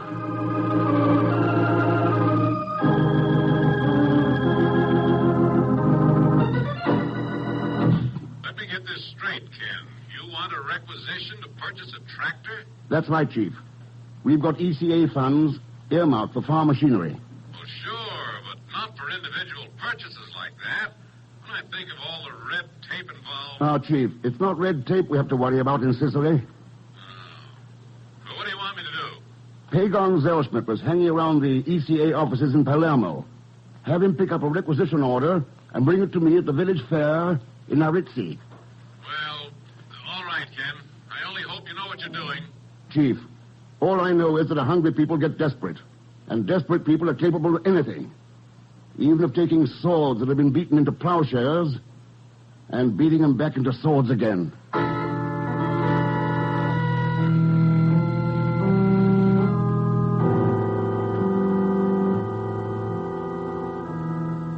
You sent for me, Senor Savelli? Si, Giuliano, si. I have a work for you. You will pay me for it in silver? In silver, Giuliano. Ah, bon. What is it you wish me to do? Listen carefully. An Americano by the name of Senor Thurston has just left Ciento. Senor Thurston? Si. I think that he intends to purchase a tractor for the village. And the two of us, my friend, we are going to take any measure that might be necessary to see that he does not succeed.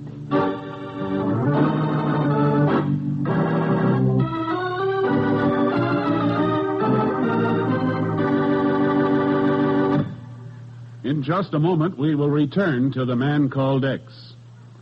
The United Negro College Fund, by aiding 32 private colleges and universities, helps deserving young Americans to become teachers, doctors, social workers, who help to bring about interracial harmony wherever they serve. Now, you can share in this constructive work by contributing generously to the 1952 campaign of the United Negro College Fund. The address is 22 East 54th Street, New York City. And now, Act Two of The Man Called X, starring Herbert Marshall, with Leon Belasco as Pegon Zellschmidt.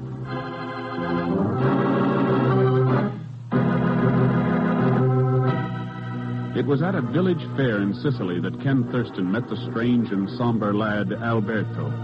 Alberto, who had a vision of a giant American tractor that would be the symbol of Sicily's future. A tractor that would restore the farmlands to fertility and prove to his people that they could find salvation within themselves and not in the promises of Moscow. Believe me, Mr. X, for a couple of minutes or two, I was thinking that you forgot all about your oldest and dearest friend. Where are you, Pegon? Oh, sure. Giving me the brush out in Palermo. But the chief called me. And now you're here to render your invaluable services. Yeah, for a slight consideration, of course. So, what are we going to do in this crumb-bum Arici joint, anyway? Buy a tractor? Huh? Buongiorno, signores. And what can I do for you this fine... Oh. And what is it you wish this time, senor? That tractor still for sale? See? For $2,500 American. I'll take it.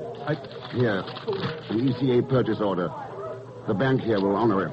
You are serious, senor. Grazie. Signor, grazie. Have it serviced and ready to run by tonight. We'll come back to pick it up. Si, senor. I will have it in my shed over there, all ready for you. Okay, Pegon, let's go. But, Mr. Thurston, $2,500 American. Wait until I tell Maria. Wait. The bank. I must get to the bank before it closes. Your pardon, senor. But You are the one who has the tractor for sale? No, not any longer, senor. I have just sold it to the Americano, and now if you... One more question, please. See? That tractor, there are no others like it anywhere around? Indeed, not, senor. Not any closer than Palermo. But you will excuse me, I have a business at the bank. Si, I will excuse you, senor. You have been most kind indeed.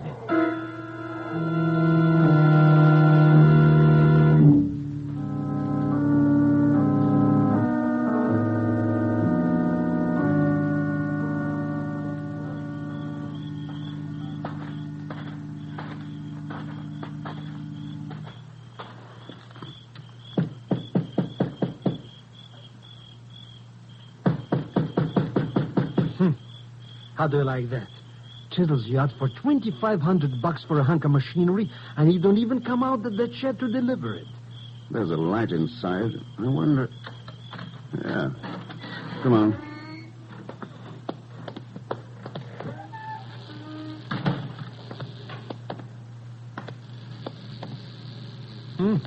How do you like that? No tractor, no. The joint's empty. Is it? Look up there. At that rafter. Oh,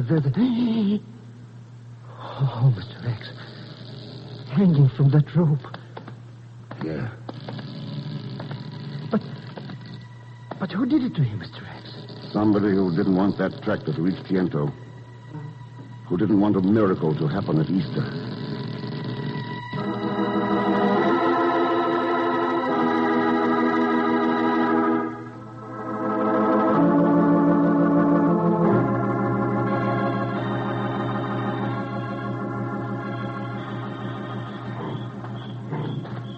I don't get it, Mr. X. Why did we come down here to the railway stations for? Because the tractor was driven here. But it's not here now. Hey, maybe it was loaded on board that train that's pulling out. No, look here. The lug marks lead right over there. Up that ramp to the boxcar on the siding.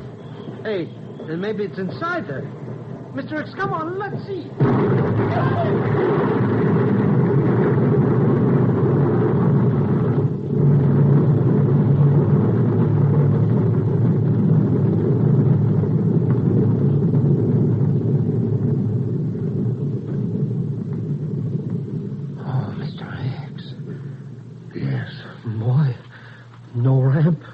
Boxcar, no tractor.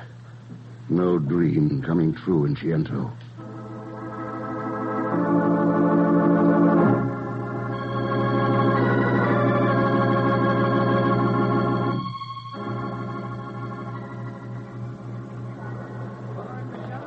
Arrivederci, signora. Sono Alberto. I see you in church again Sunday. Farewell. Yes, see. Aye, we shall be in church Easter Sunday. But it will be no day of blessedness for this village. No day of resurrection for Chiento. You despair too quickly, mia nonna. This is only Good Friday. Senor Thurston still has 2 days in which to arrive. He has had more than enough time to buy the tractor at Ricci and drive it here. No, Alberto, like the Pacisti and the others, he but crucifies us on a cross of empty promises.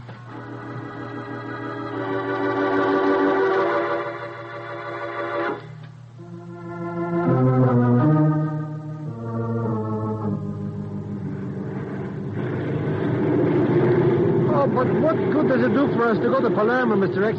Even if we buy another tractor there, we couldn't drive it to Chiento in time. That's right, Pegon. So maybe we'll put wings on it and fly it there. Huh?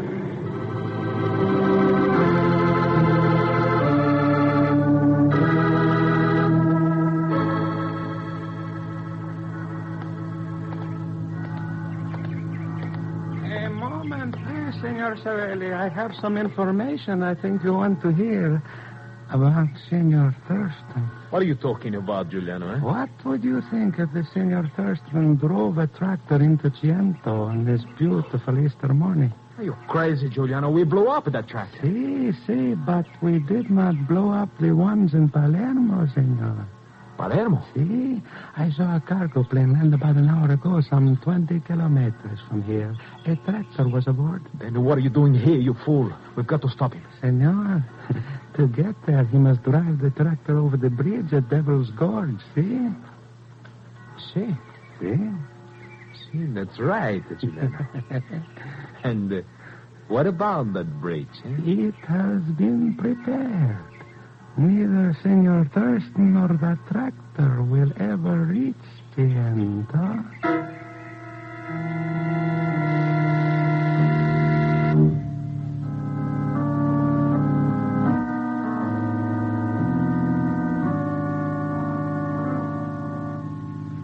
Why do you keep looking down the road toward Ricci, Alberto? You still believe the Americano will keep his word to us? He will keep his word, Mia Nonna, if the angel of death does not interfere. The angel of death? See, in church it came to me. The vision. I saw rushing waters, a dark, brooding sky. There were falling timbers. And over all, the angel of death. A strange vision indeed, Alberto. What is its meaning? I do not know as yet. But the vision. The vision. Alberto, what is it? The bridge. That is it. The bridge at the Devil's Gorge. I must get there, Mia Nonna. I must get there in time.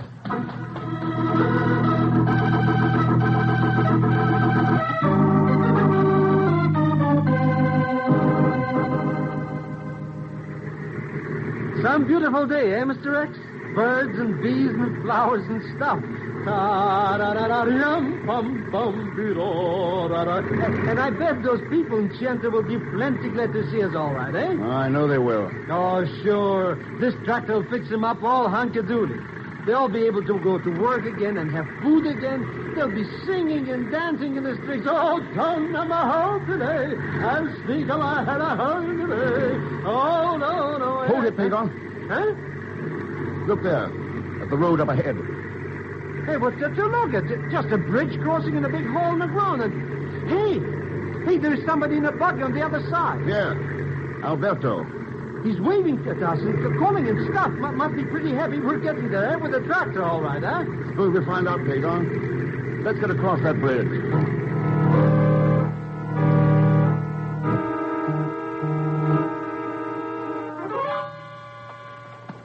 Go back, senor. The bridge is no safe.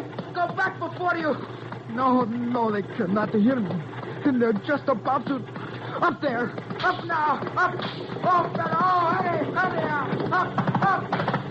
Hurry now. Up.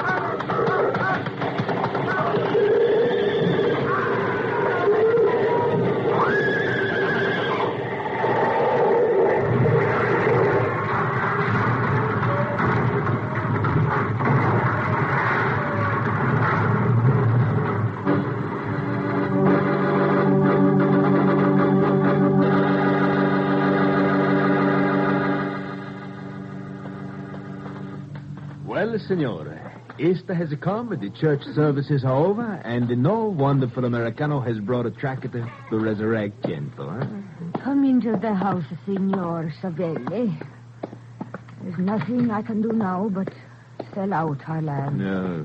You should be thankful that I'm willing to give you anything for your worthless soil. And what about Alberto and the tractor man at Arizzi? Thurston? I asked you a question, Savelli. Should Alberto and the tractor man be thankful to you, too? What do you mean, Signor? What about Alberto? Our friend Savelli here doesn't think much of human lives. Lives? You mean... You are most free with your accusations, Senor. Unfortunately, you cannot have any proof to back them up. Giuliano gave us all the proof we need. Giuliano? We found him hanging around the bridge, waiting to inspect the job you sent him on. I've heard enough. Do not move, either one of you. You're a fool, Thurston. I've already taken 2 lives. I would not hesitate to take 2 more. Oh, I knew that, Savelli. All right, Pegon, come in. What? Pegon?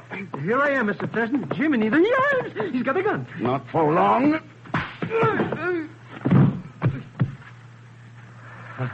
How do you like that? You tell me to go on the porch and wait until you call me. Then I walk right into guns and stuff. So, Zavelli has killed my grandson. My Alberto. I will take his gun and kill him in time. I will... That's no answer, Signora. Perhaps. You'll get justice in the courts. But who was there to see that Cantor received the justice? And what justice for Alberto, who has had his life taken from him? I think you're forgetting this is Easter, Signora Assunta. Forgetting the meaning of the words miracle, resurrection. What are you saying? Let's go to the door.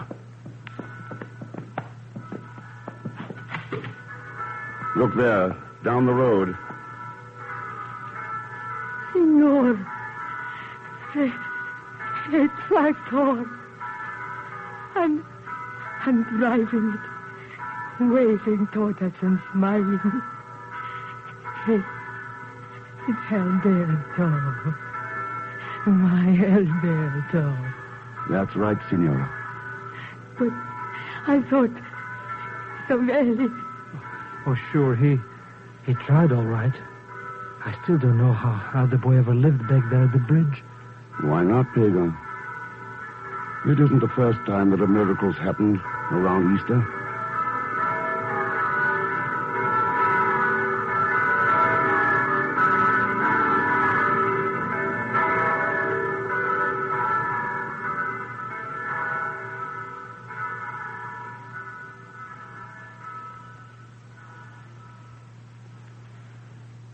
And now, here is our star, Mr. Herbert Marshall.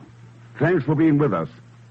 And my thanks to Lorene Tuttle, Will Wright, Alan Reed Jr., Tony Barrett, and Lou Merrill. Next week, a Maverick Steer, a bottle of germ culture, and a sultry brunette plunge Ken Thurston into a situation that can only mean one thing. Death. That might mean death for you. And for once, there'll be help from Pegon Zellschmidt, otherwise known as Leon Belasco. So join us, won't you, when next I return as the Man Called X. Good night. The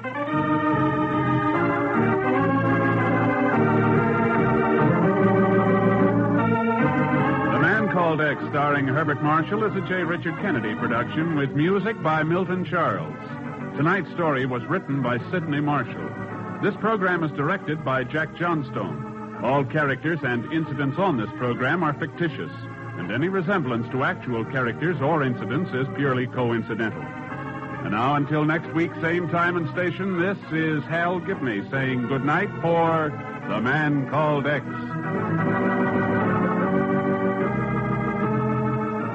This is NBC, the national broadcasting company.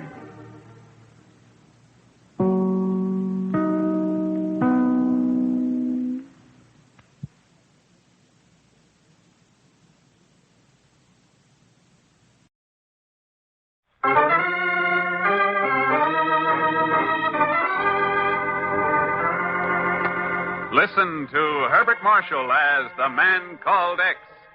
Wherever there's mystery, adventure, intrigue, in all the strange and dangerous places of the world, there you will find The Man Called X.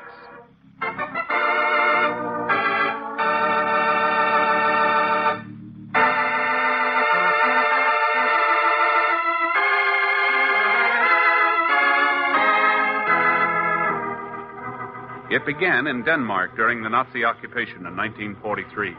Later, Singapore provided one of the links in the chain. And then, a ghost town in Wyoming. But the tragic climax was not reached until a dreaded scourge began in Canada, and the sharp staccato barking of military rifles started a savage and ruthless slaughter.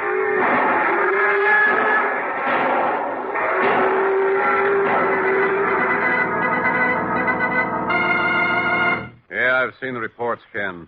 Over 1,500 head of cattle already destroyed. And nobody knows how many thousands more will have to go before they get it under control. There's nothing else they can do, Chief. I know. The minute foot and mouth disease gets a start, it spreads like wildfire. And the only answer is to destroy the infected cattle. You'll stop to think what would happen if it hit the United States? Oh, major tragedy. Millions of dollars washed down the drain. A beef shortage that could last for years. But I guess we don't have to worry about that right now. Chief, you ever hear of a ghost town in Wyoming by the name of Morton? Morton? Why, no. Should I have? Better read this wire. Came in from Washington about 10 minutes ago. Department of the Interior reports Herbert Steer found dying in Morton, Wyoming. Diagnosis confirmed as foot and mouth disease? Yeah. Ken, how's that possible? They've got it under control in Canada. This town of Morton must be 1,000 miles south of the border. How could the virus have possibly gotten down there? Pretty interesting question, isn't it? You wondering about sabotage? I'm wondering what Dr. Carl Blomquist is doing these days. Blomquist? The Danish scientist? The expert on diseases of cattle? Yeah. He was suspected of collaborating with the Nazis in biological warfare experiments. Sure, but it was never proved. Matter of fact, he's been living in the United States for some years now. That's right. I just checked on him. He's running a small cattle ranch about 15 miles outside of Morton, Wyoming. What's the nearest airport? Cheyenne? No, don't bother, Chief. I've already got my ticket.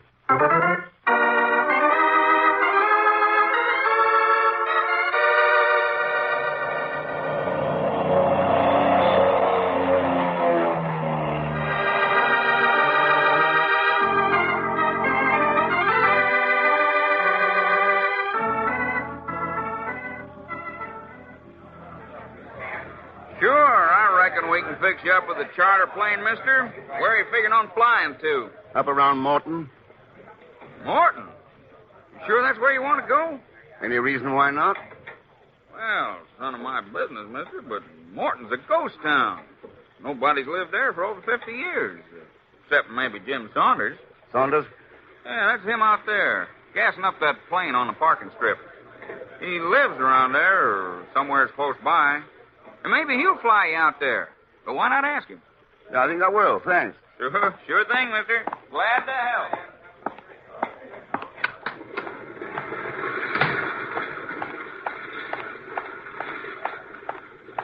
Hello there. You Jim Saunders?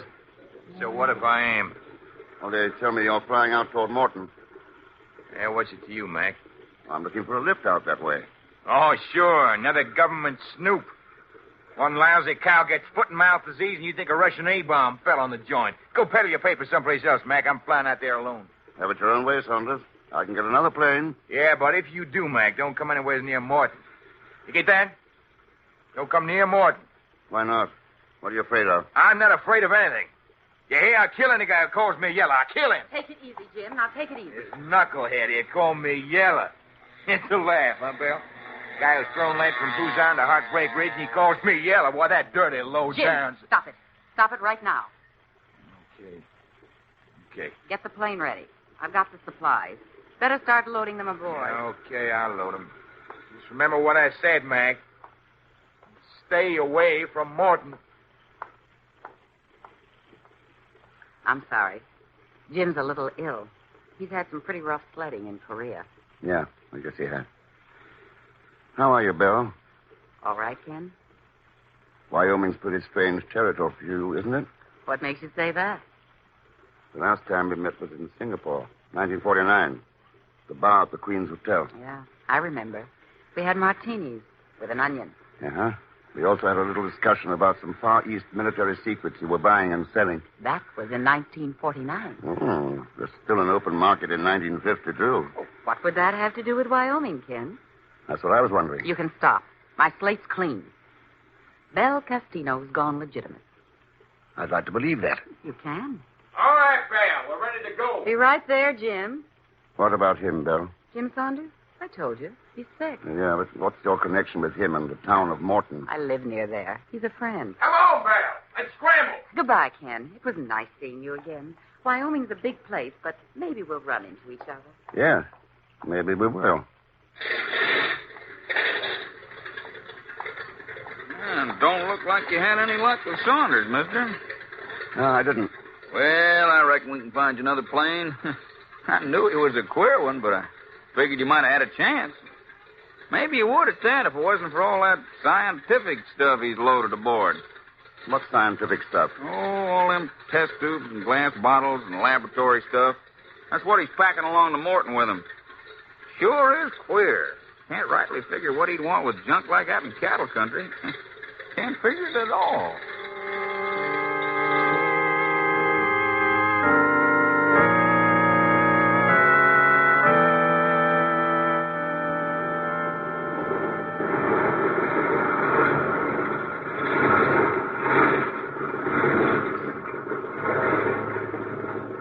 Tower, from NCX 327.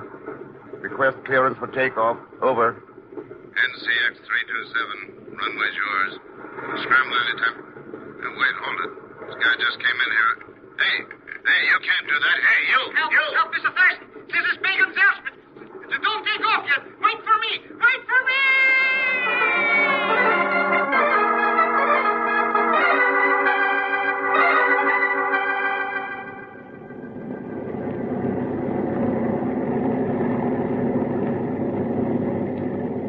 Boy, pretty lucky for you I got in time, eh, Mr. X? That's a matter of opinion, Pegon. Oh, sure. I knew you'd be glad to have my invaluable services. That's why Mr. Chief sent me up down here after you. You mean you conned him into it? Yes, and Mr. What do you know about what's going on here? What a question. Well? Nothing.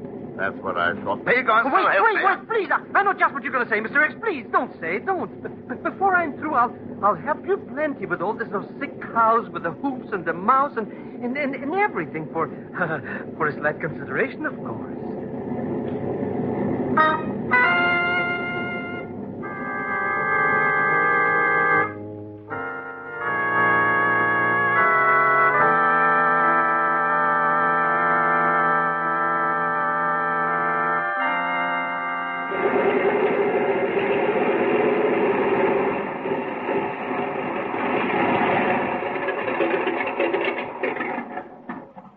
Okay, Pegon. End of the line. I don't get it, Mr. X. I thought we were going to that ghost town. What's this place? Dr. Carl Blomquist Ranch. Blomquist? Hey, I remember him. He was a big scientific shot in Denmark or someplace. Always making good experimental stuff. Yeah. So what are we going to see him for? To learn what he can tell us about foot and mouth disease. We are? But, Watch it! That tall grass. Quick. Gotta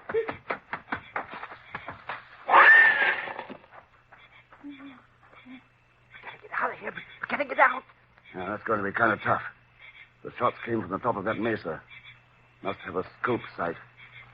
The minute we move out of this grass, he'll have us. But if we stay here, he'll pick us off like a couple of sitting bulls. It'll be down.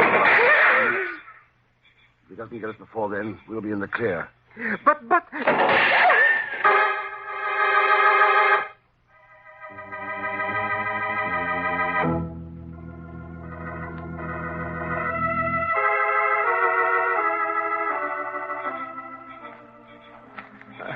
Look, Mr. X, why don't we just get into this airplane and go back to Cheyenne?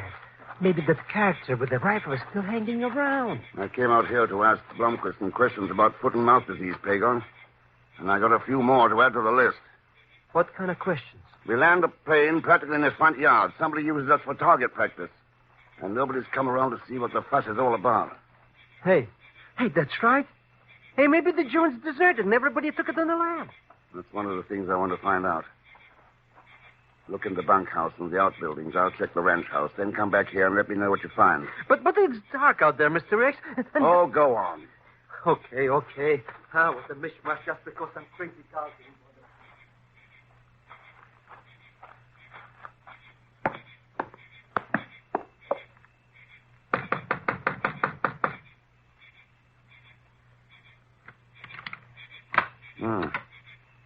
Black as pitch. Ought to be a light around somewhere. You better stop right there. Well, sounds like you've got something to back up that argument. I have. A 30-06, and it's pointed right at your... Oh, wait a minute. You're not Doc Blomquist. That makes only one of us who's surprised. And you wouldn't be if you had a light on. Thanks. Nice rifle you've got there. Do you always use a scope sight for close work like this? I'll ask the questions, mister. Who are you? My name's Ken Thurston. Thurston. Sure, it had to be. Why? Because I'm Matt Taylor. Is that supposed to mean something to me? It should. I'm the man who's going to kill you. Well, at least it's nice to know ahead of time. Any particular reason why? Yeah. For infecting my cattle with foot and mouth disease. Just like you did them up in Canada.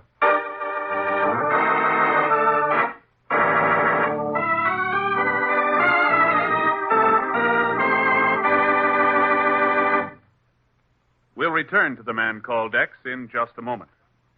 To almost everyone, the response to suffering or distress is the instinctive desire to do something helpful and to do it quickly. Your Red Cross is that same merciful impulse magnified many thousands of times. The Red Cross does roll up its sleeves and go to work for the helpless and wounded. Through the Red Cross, you help the injured and homeless in the desperate hours of emergency, and later in the rebuilding of their lives and homes, you help to provide blood and blood plasma to our civilian hospitals. You are the Red Cross, and through the Red Cross, you assist your neighbors next door or across the nation every day of the year. Answer the call of humanity. Give and give generously through the 1952 Red Cross Fund Appeal. And now Act Two of The Man Called X, starring Herbert Marshall with Leon Belasco as Pegon Zellschmidt.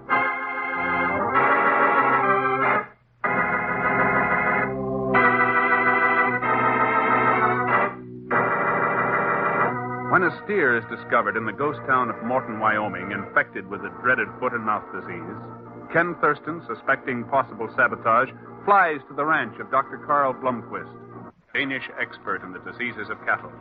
But when Ken investigates the apparently deserted ranch house, he's stopped by an armed man who threatens to kill him for a most unexpected reason. That's right, Thurston. I'm going to kill you for infecting my cattle with foot and mouth disease, just like you did them up in Canada. Very interesting. I suppose you've got proof of that statement? Well, proof enough for me. Like what? 30 head of my cattle quarantined this afternoon. A broken hypodermic needle I found out on the range. Blomquist's phone call. What phone call was that? One I heard him make on the party line saying you were coming out here about the virus. All adds up, Thurston. Yes, only I got a different answer. Yeah, but mine is the one that counts. You can't weasel out of it, Thurston. One squeeze on this trigger and you'll... Mr. Thurston. What the devil? Who are you? Introductions later. Taylor! Hello? What? Sounds like girl, Mr. X, huh? Who's the joker with the knife? That can wait, Pegon. What's bothering you? Me? Why should anything be... Oh, Mr. X. The Dr. Blomquist. Well, what about him? He's out in the barn. Dead. Blood all over.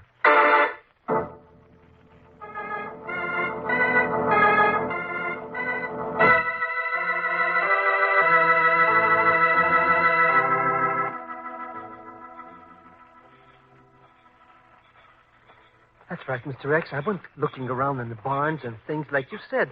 And when I turned the light onto this place... that's what I found. Yes. It's Blomquist, all right. Oh, but who would want to do such a thing to him? And why? Take a look at those storage bins back there. Hey, look at all that junk, Mr. X. Tubes and glasses and jars and glasses and tubes. Yeah, look here. The stuff inside this beaker looks like a culture soup. It does? Why should anybody cook soup in the barn? To get the concentrate. What? Pagan, I'd be willing to bet that Blomquist was developing the virus of foot and mouth disease in here. You collect your bet, Ken? Yeah. Hello, Bill. Thought you flew to the town of Morton with Jim Saunders. I did. Then what are you doing here? And how do you know about this culture? That's easy, Ken. My name isn't Belle Costino anymore. It's Mrs. Carl Blomquist.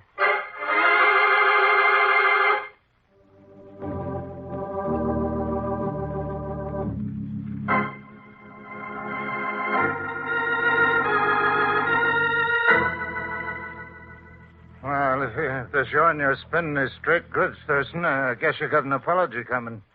And I deserve that sock on the jaw. Now, let's say you jumped to conclusions a little too fast, Taylor. It sure looks like it, all right. What with Doc Blomquist being the skunk I was really after... sorry, ma'am. It's all right, Mr. Taylor? You're still jumping too fast, Matt. I am.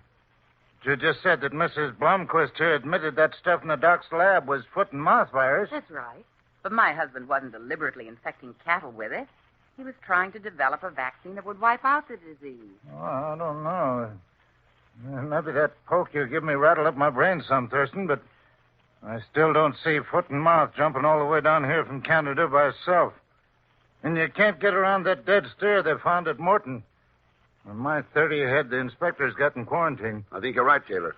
Somebody deliberately infected those animals with the virus, but it wasn't Dr. Blomquist. What makes you so sure? Well, the fact that he was murdered. Of course, it's obvious. Carl found out who was really responsible, and he was killed to make certain he wouldn't talk. Okay, then. Who was it? Care to answer that for him, Belle? I'd be happy to if I could, but I'm afraid that...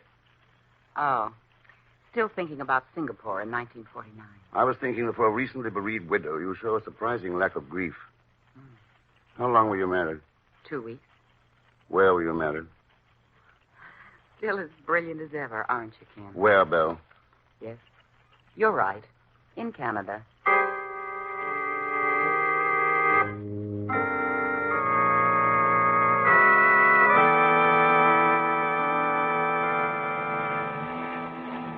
I don't get it, Mr. X. You practically put the finger on that luscious lollipop, Bel Castino, and then you borrow this rattle trump truck from here to go visiting ghost towns. What do you want to learn in this Morton joints anyway? How that steer got foot and mouth disease. Why Jim Saunders wants laboratory equipment in cow country. Who killed Carl Blomquist?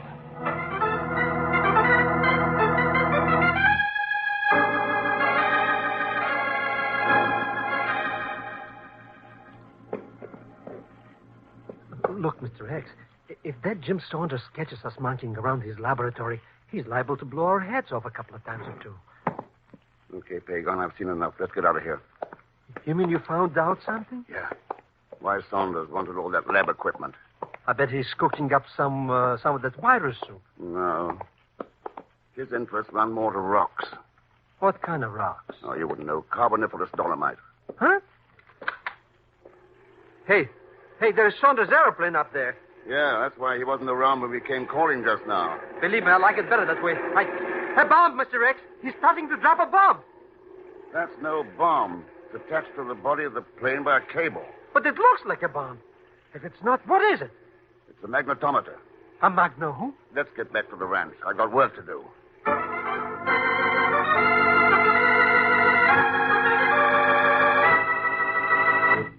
100% right, Ken. The geological surveys check right down the line. But how you ever figured that one out, I'll never know. That's all important now, Chief. Any other reports of foot and mouth disease come in? Not so far. The Lord only knows what'll happen in the next 24 hours. You won't have to wait more than 2. What do you mean? What's going to happen in the next 2 hours? It's already happened. The sun's gone down in Wyoming.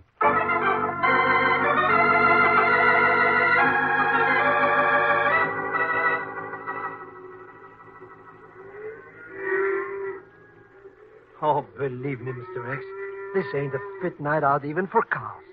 Look at them moving around out there and making funny noises. There's a storm coming up. Thunder and lightning always make cattle nervous. Taylor will be lucky if his stock don't stampede. Sure, just what I said. So why don't we stop hiding these rocks and go back to the ranch house? We can wait there for whatever we're waiting for. This is the only part of Taylor's herd that's not under quarantine now. Whatever's going to happen tonight will happen right... Yeah, listen. So what? Another cow coming up to get a little company. That's a horse and rider, you idiot. Quiet now. Mr. X, whoever it is has stopped right in the middle of all those cows. Yeah. Hey, what's that spray gun thing there? A hypodermic for cattle. Loaded with the virus of foot and mouth disease. It is, but it's going to be used on those cows. It's going to... All right, hold it. Thurston! You're all through, Saunders. Drop the hypo and get away from those cattle. So it was you I saw when I flew over Morton today. I suppose you got it all figured out, eh? Sure, Saunders. Oil. Oil? But the foot and mouth and the soup, what's got to do with the oil? The dolomite samples and the magnetometer said there was oil under Taylor's ranch. But Saunders wanted it all for himself. wanted to drive Taylor out. Blomquist and his virus provided the answer. Sure. You hadn't stuck your nose in, there'd be enough infected cattle here by morning to clean off the entire range. There's still gonna be. Don't shoot, Saunders. The cattle stampede. You won't stop me now. The cattle, Saunders. You've started a stampede. Get over behind these rocks before it's too late. He's trying to run away from them, Mr. X. Yeah. They're on all sides of him. And, oh, look! Look!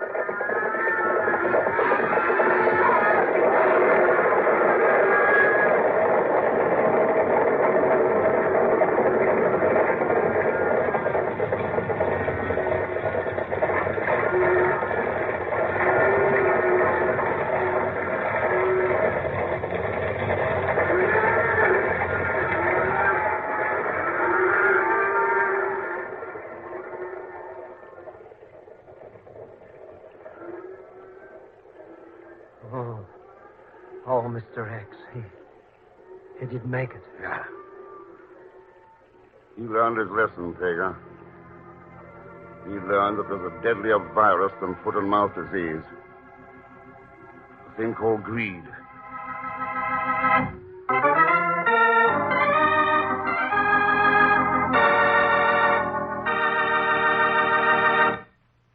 And now here's our star, Mr. Herbert Marshall. Thanks for being with us. And my thanks to Lucille Meredith, Will Wright, Herb Vigran, Lamont Johnson, and Bob Griffin. Next week, the jungles of Malaya and a search for a man who doesn't deserve to be called a man. Rather, a monster. And no, I don't mean Leon Belasco, although he'll be along as usual as Pegon Zellschmidt. So join us, won't you, when next I return as the man called X. Good night.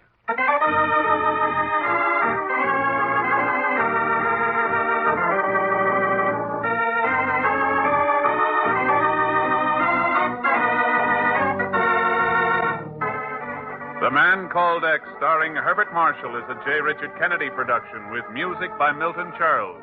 The story is written by Sidney Marshall. This program is directed by Jack Johnstone. All characters and incidents on this program are fictitious, and any resemblance to actual characters or incidents is purely coincidental. And now, until next week, same time and station, this is Hal Gibney saying good night for The Man Called X.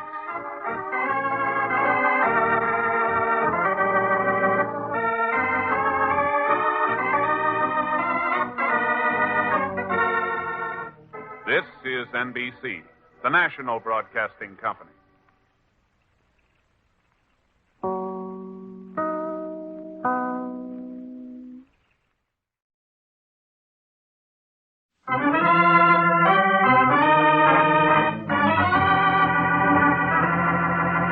Listen to Herbert Marshall as The Man Called X.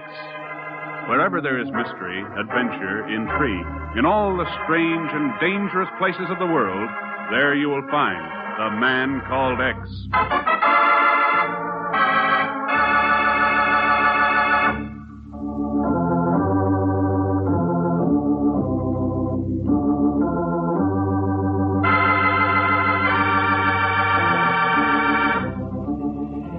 An ancient truck lurches slowly along a rough, muddy road somewhere in the jungles of Malaya.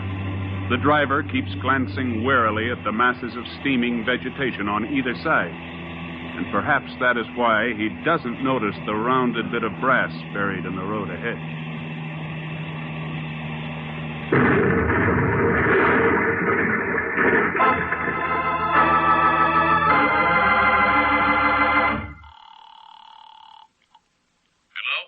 Hello, Chief. Ken, you still in Shanghai? That's right. Good.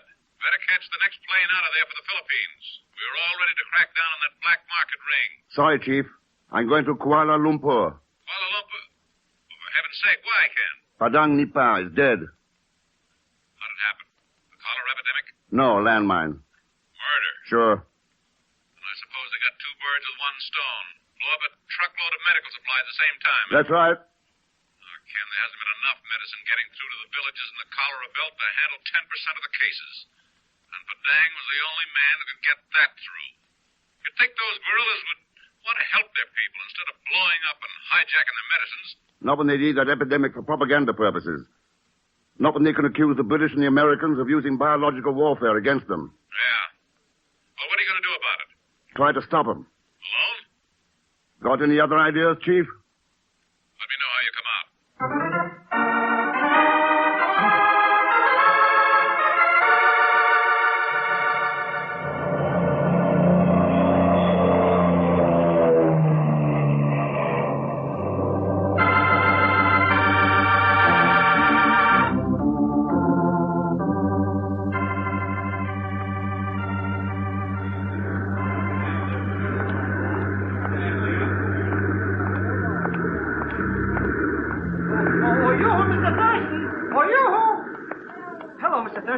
Welcome to Kuala Lumpur. Hello, Pegon. Pretty small world, eh, Mr. X? Yeah, that's right. Bet you're plenty surprised to find me here all right, huh? Why should I be? I sent you a wire to meet me here. You did? Hey, that's right, you did. Yeah. What have you found out for me?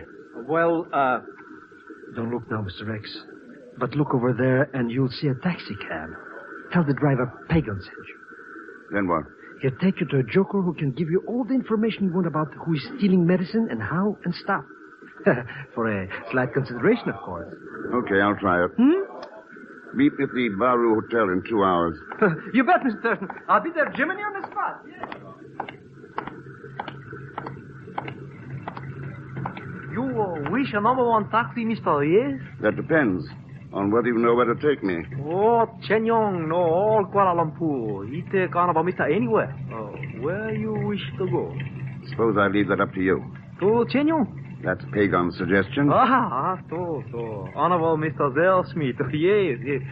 Chen Yong take Mr. where he wish to go. Yes. Please allow Chen Yong to assist you, Mr. Heck.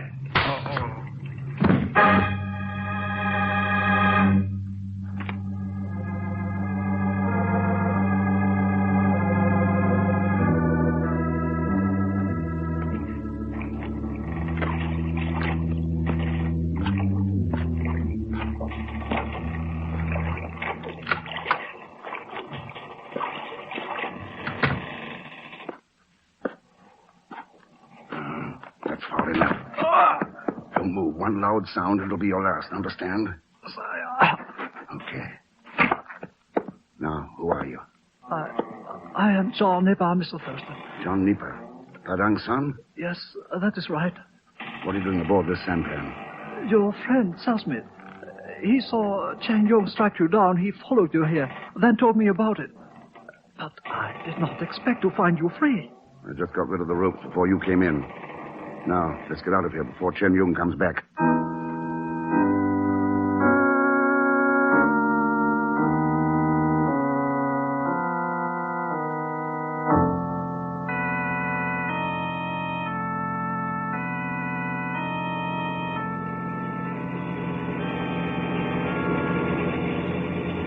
So Chen Yung is one of the guerrilla leaders. It is so, Mr. Thurston.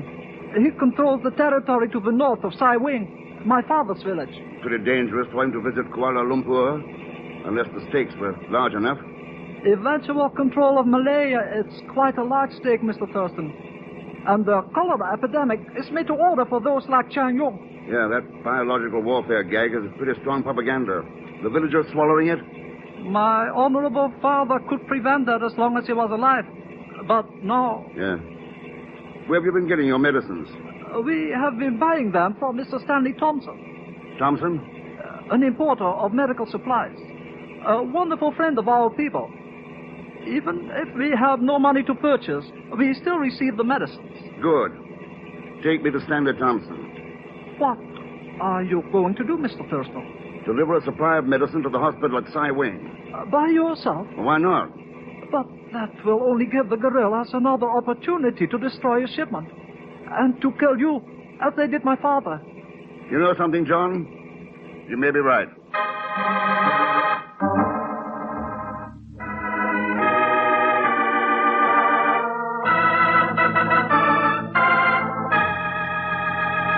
Well, I must say that is quite an order you've given us, Mr. Thurston. Quite an order. One would almost think it was for a hospital rather than an individual purchaser. It is for a hospital, Mr. Thompson. The one at Cy Wing. At Cy Wing? Why, surely you must be joking, sir. Why? There's a cholera epidemic, isn't there? Well, yes, of course, but the risks involved, the danger. At least wait until you see what success Dr. Tembloff has. Dr. Tembloff? Oh, yes, the head of the hospital at Cy, but... Just a moment, Mr. Thurston. I'll get the doctor for you. Dr. Tembloff, would you mind coming in here for a moment, please? What is it, Mr. Thompson? Oh, there's a gentleman here, a Mr. Thurston. He's also ordering supplies for the hospital. Ordering supplies? What right has he to order supplies for... May I ask what your interest is in our hospital, Mr. Thurston? Maybe I just don't like cholera epidemics, Dr. Tembloff. I understand you need those supplies pretty badly up there. Exactly. If you wish to help, cancel that order and allow me to see that the supplies get through. From what I hear, you haven't been too successful so far. You will not be either, Mr. Thurston, if one is to judge by the company you keep. What's that supposed to mean? I refer to John Nipa. What about him? He's an idealistic fool, as his father was before him. What would you have had them do? Turn their country over to the guerrillas? Why not? What difference does it make what kind of government rules a land? Communist, fascist, democratic. They're all the same. People die from disease under all of them. They can die in concentration camps, too. Only if they are fools and concern themselves with things that are none of their affair. Like freedom? Or medical supplies. Do not make a similar mistake, Mr. Thurston. One can also die from other things in Cy Wing, besides cholera.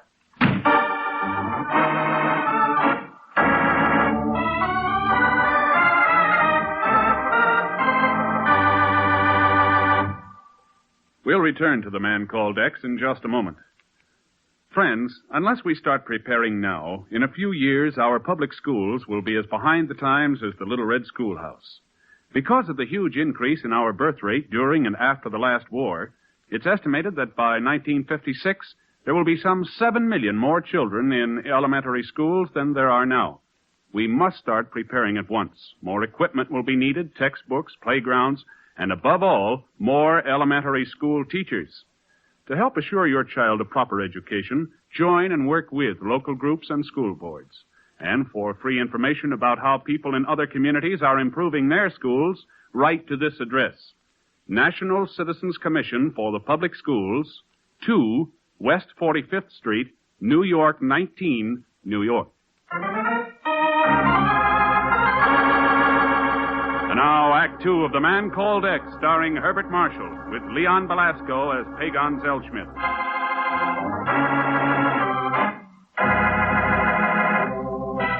Using a cholera epidemic as the springboard for propaganda about biological warfare, guerrilla bands in the Malayan jungles have been seizing medical supplies intended for the disease-ridden villages of the interior. And now, Ken Thurston has arranged to take a shipment of medical supplies into the village of Cy Wing.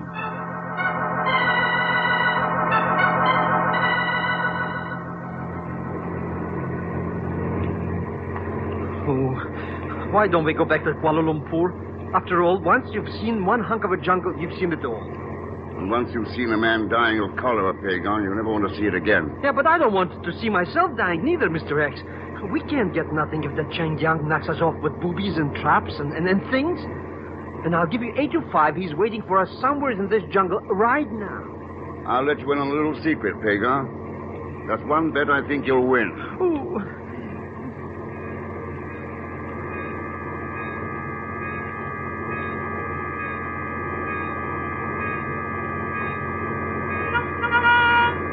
Okay, Pegon, jump.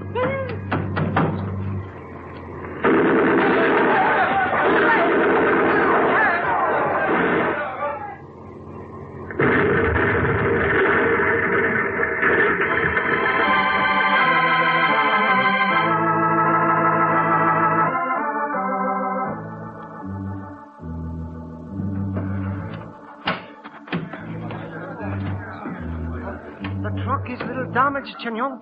The boxes of supplies barely touched. So. That is good. Take them to our headquarters at Rata. Found the white men who ran into the jungle as we opened fire? I have no concern, but I'm They will be available when we want them for the execution.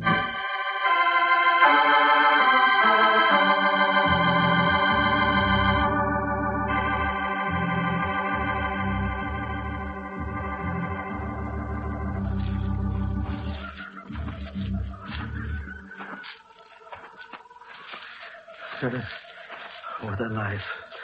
First I get all shot at. Now I'm stuck in the jungle a couple of million miles from nowhere. My Uncle Ahmed warned me there would be days like this with you. Oh, cheer up, Pegon. Not as bad as it seems. Oh, sure not. Suppose all of a sudden the jungle will come to an end. And somebody will come driving along the road to give us a pick-me-up and, Hey, we did find a road. That's right. And there's that lift you were talking about. Mr. X? The John Nepa and somebody coming this way in a couple of horses and buggy. Mr. Thurston, you are all right? The bandits did not harm you? No, we're okay, John. We heard the shooting as we were en route, Mr. Thurston. Really, you had us quite worried. Well, thanks for the solicitude, Thompson. What are you doing out here? Well, naturally. I could hardly have helped learning of your plans. Your rendezvous here with the young Mr. Nepa. And inasmuch as I feel a rather, personal interest in the medical supplies, I persuaded him to allow me to come along. Plans, rendezvous. That's simple enough, Pegon. I asked John to take this plantation boat to Sai Wing with the medicines while we played decoy for Chen Yung. You mean there wasn't any medicine on board the truck we were driving? That's right. John's got them hidden away in his cart. Now we're going to take the supplies into the hospital at Sai Wing. And what of Mr. Thompson and me? Do you wish us to accompany you there also? No, you brought saddle horses along right back to Kuala Lumpur. Get in touch with the authorities.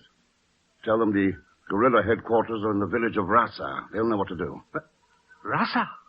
You seem a little startled, Thompson. Why? Well, no reason, actually, except that, if you are right, it might mean the end of a good deal of the trouble out here. Yes, Mr. Thompson.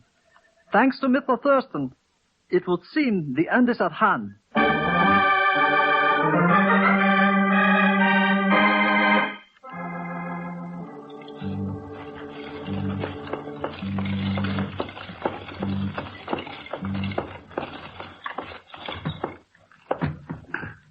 Wait for me here, Pegon. I go to the hospital and check. What a joker. Where could I go in a dump like Sai Wing?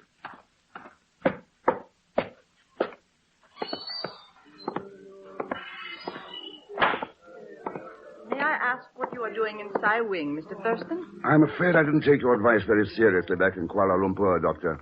You mean you brought medical supplies? That's right. You fool. Well, that's hardly the reaction I expected. I am attempting to operate a hospital, Mr. Thurston. We are faced with a raging epidemic. It is my duty to my patients to obtain the drugs necessary to cure them, wherever those drugs are obtainable. Yeah. So you make a deal with the guerrillas. They give you the medicines you want, and in return you let them take what they want. Your patients, the village of Sai Wing, all of Malaya. Why not? I have no enemies, but disease. Sure, lock yourself in your ivory tower. Refuse to admit what's going on in the world. But someday it's going to catch up with you. It would seem to have already caught up with you, Mr. Thurston. Well, Chen Yung. So you decided to take over Sai Wing instead of returning to Rasa? Yes, Mr. Thurston. Nothing can prevent us from attaining our goal. As the failure of your infantile attempts to obtain military assistance should prove to you. What's that supposed to mean? Your friends, John Nepa and Stanley Thompson, have already been apprehended by my men. As soon as they arrive here, we shall see that certain long-delayed executions are no longer delayed.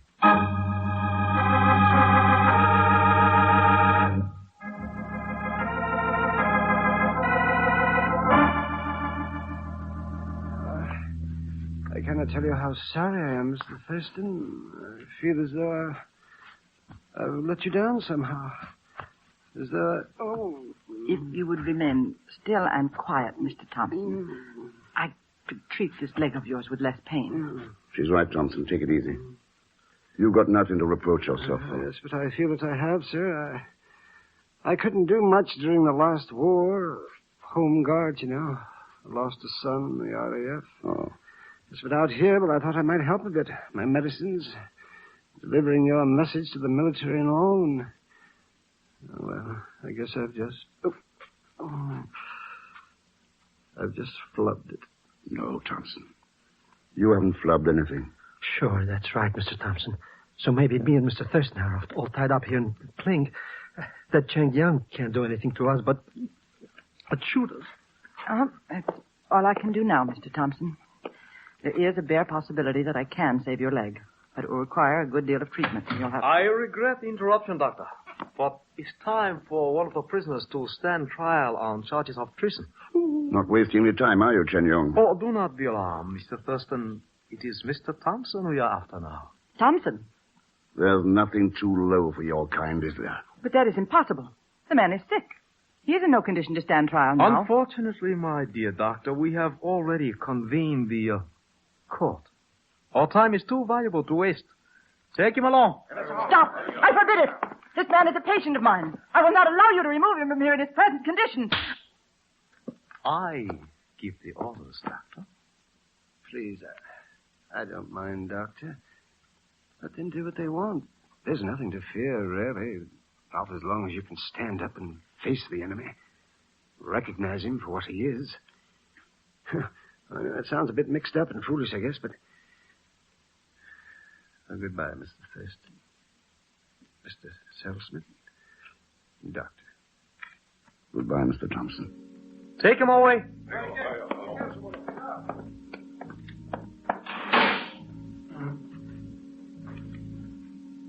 They took him. My patient. They promised they would not interfere with my hospital. But they took him. They...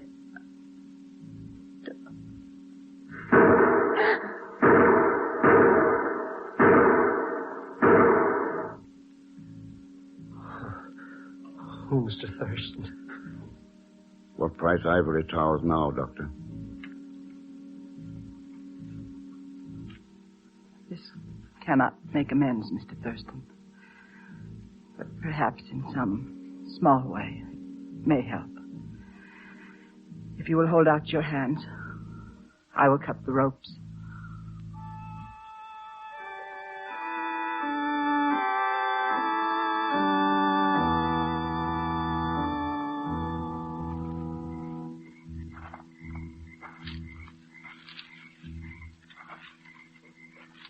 There it is, Pegon.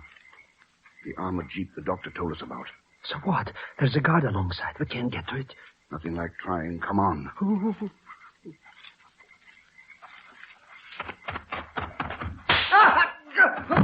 All right, let's get aboard. What's up? The jeep, what is happening to the prisoners? They are screaming, shooting, you hear?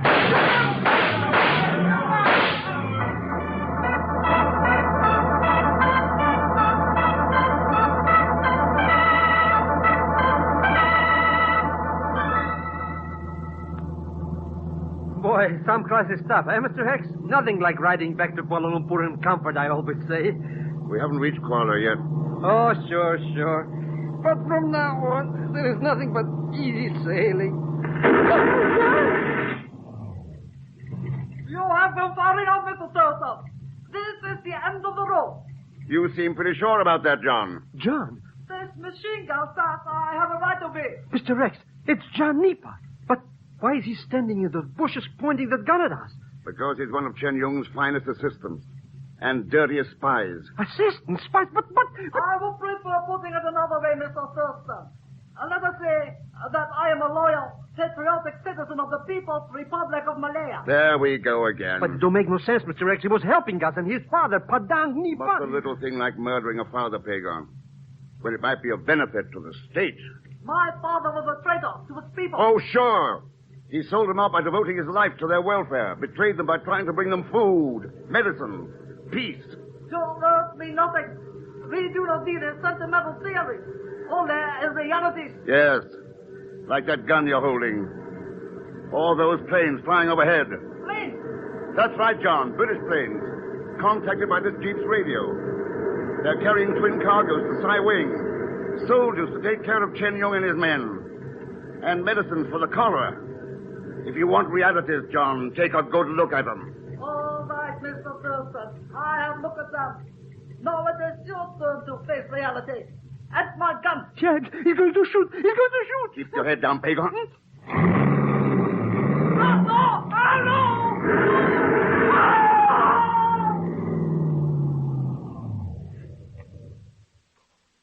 Oh, I'm dead. I'm dead. Hey, what happened to John Nipa? Let's take a look.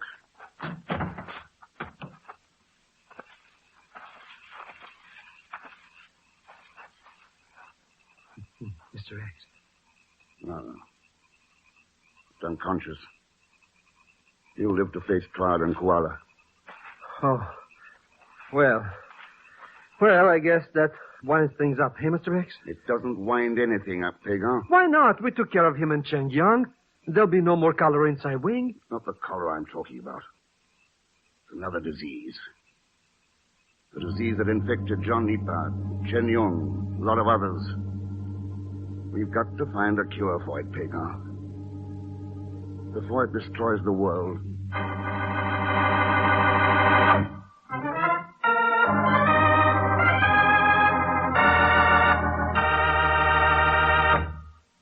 And now, here is our star, Mr. Herbert Marshall. Thanks for being with us.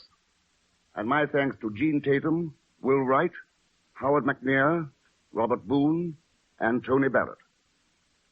Next week, the Desert of Death in Afghanistan, where Ken Thurston runs into one of the most vicious characters he's ever known. Quite apart, that is, from Leon Belasco, who'll be along as Pegon Zellschmidt. So join us, won't you, when next I return as the Man Called X. Good night.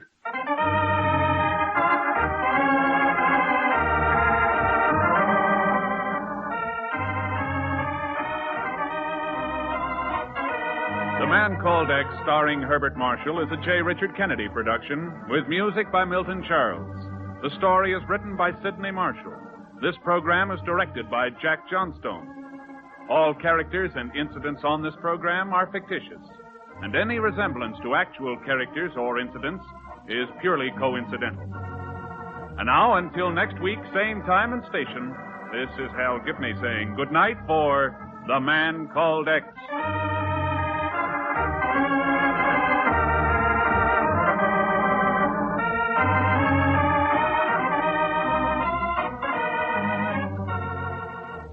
This is NBC, the national broadcasting company.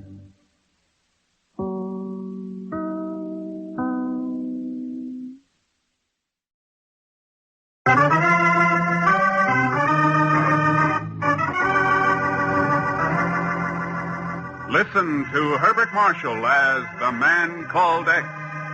Wherever there is mystery, adventure, intrigue, in all the strange and dangerous places of the world, there you will find The Man Called X.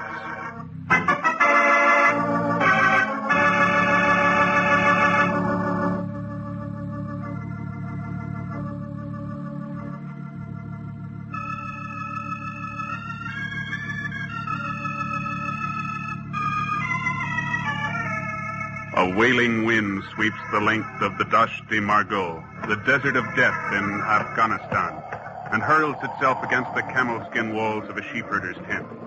But the man inside is too intent upon his task to pay attention to the wind, the desolation, or the possible dangers that are lurking outside.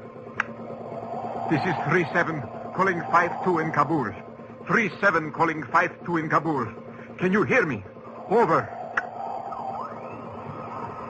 This is 5-2. Go ahead, 3-7. Over.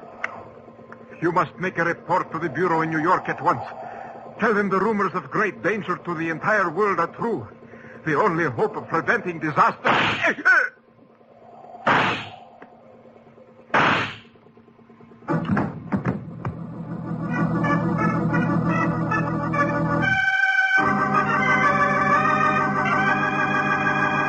So, Kragamve has been murdered in the Dasht-e Margot. That's right, Chief. Here's the report from this mailer. His contact in Kabul. You know the assignment Kragamve was on? Sure. Checking on the rumors that have been coming out of Siberia. Yeah. Rumors about a radioactive material called M5. Mendeleibid. Material more potent than uranium.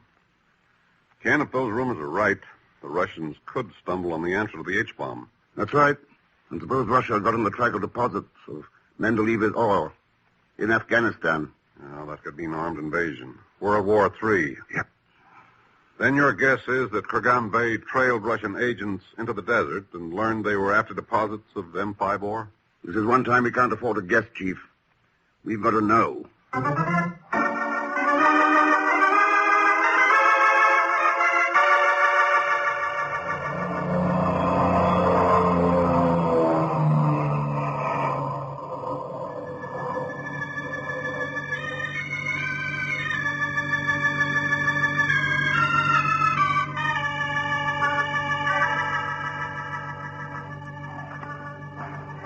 Believe me, Mr. X, taking me with you here to Kabul is one of the smartest things you ever did. Oh, thanks, Pegon. Sure, I know this Jones like a couple of books. Well, so what can I do you for, Mr. X? How'd you like to dig up some information about M5? That's a cinch. I'll find out all you want to know about M who? Oh, never mind. See if you can find anyone interested in the Dashti Margot. Anyone who's been on desert expeditions lately. Oh, sure. Nothing to it, Mr. X. You then meet me here at the Camel Mount when you're through. But Mr. X... See you later, Pegon. But...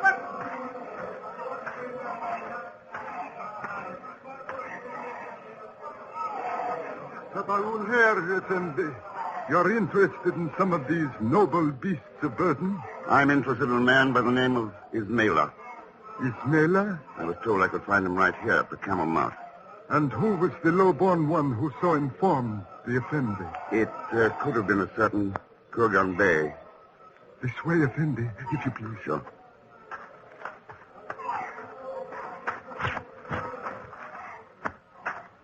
So my message did reach the Bureau in New York.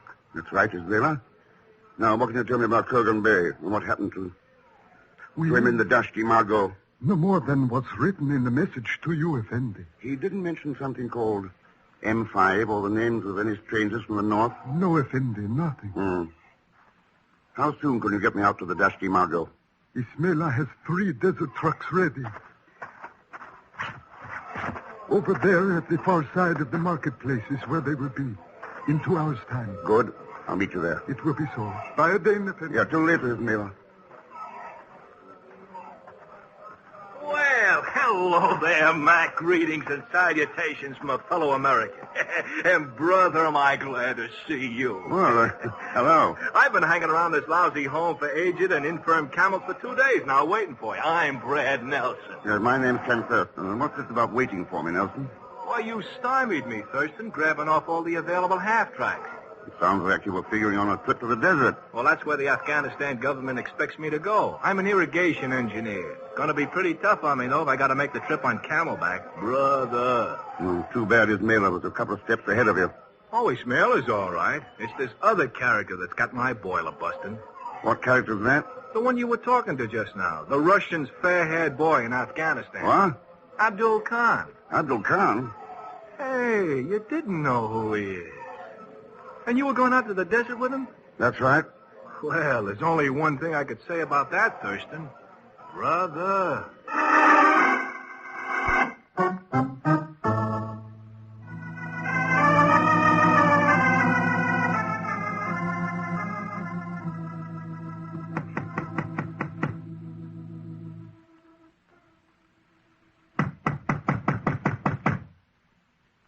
No dice, Thurston. This mail is not in. What next? Why don't we just walk in? Man, just like that. It's a cozy little nest. Dirty floor, paper windows, flies. Look over there in the corner. Brother. Yeah. Ismaila? It was, before somebody practiced a knife throwing on him. Now why? Maybe this is the reason. That little chunk of rock? That's no motive for murder in my book. Wait till I cup it in my hand. Look. So. Now look at it through the crack between my fingers. Hey, that stuff gives off a little light. Yes. That rock's radioactive. Could be pitch blend. Uranium ore, something like that. Yeah, it could. Couldn't it?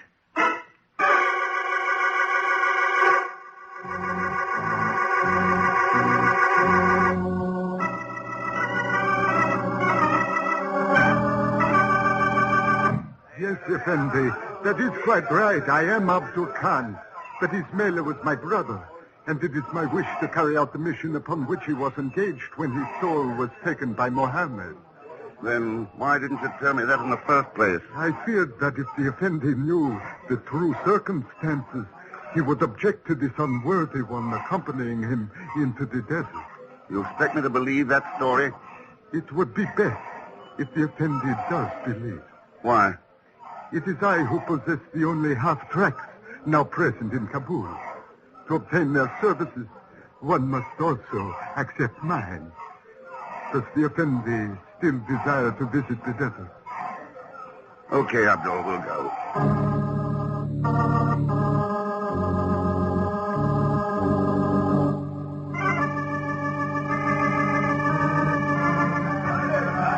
Hail, hands I love, this a hate, this shall in my heart. Feeling pretty good about something, Pegon? Oh, hello, Mr. Thurston. Beautiful day, all right, all right. The birds, the bees, the pale... Never mind the weather report. Did you get anything? Oh, don't have to worry about anything, Mr. X. This Kabujo is absolutely clean. Nobody even heard nothing about any M5. I am all ready for the journey to Dashti Margot, Zellschmidt Effendi. Go away. I'll talk to you later. But I do not understand. Oh, sure. Don't mention it. See you around again sometimes, baby. Go away. Well, now, wait a minute, Pegon. If the lady is coming along with us, the least you can do is to show her where the baggage will go. Oh, but you... How about the second half-track? It's not too crowded there. If her belongings are put carefully away, Sharida will see that you are properly rewarded. Please inform me when we are ready to depart, Zellschmidt Effendi. Oh, sure. Well? Look, Mr. X, I can explain everything. Why bother? Well, anyway, she just wants to get home. And to her kins and folks and stuff, you know. She belongs to a tribe of wandering desert nomads out there. Just a simple little nomad. Oh, sure. Just with those manicured nails, wearing perfume at $50 an ounce. Well, let's get her baggage over to the half-track. You bet, Mr. X. Right away. Anyways, these couple of suitcases or two won't take up too much room and... Hold it, Pegon. Huh? That sound. You hear it? Hey, it's coming from this suitcase. It's a Geiger counter. Do you mean one of those things that tells when you're near uranium or stuff? Yeah. But what's making it click like that way now? This radioactive rock I picked up beside his Mailer's body. Oh, but why should Sharida be carrying one of those things out to her relatives? I don't know, Pegon. Unless maybe they live in Moscow.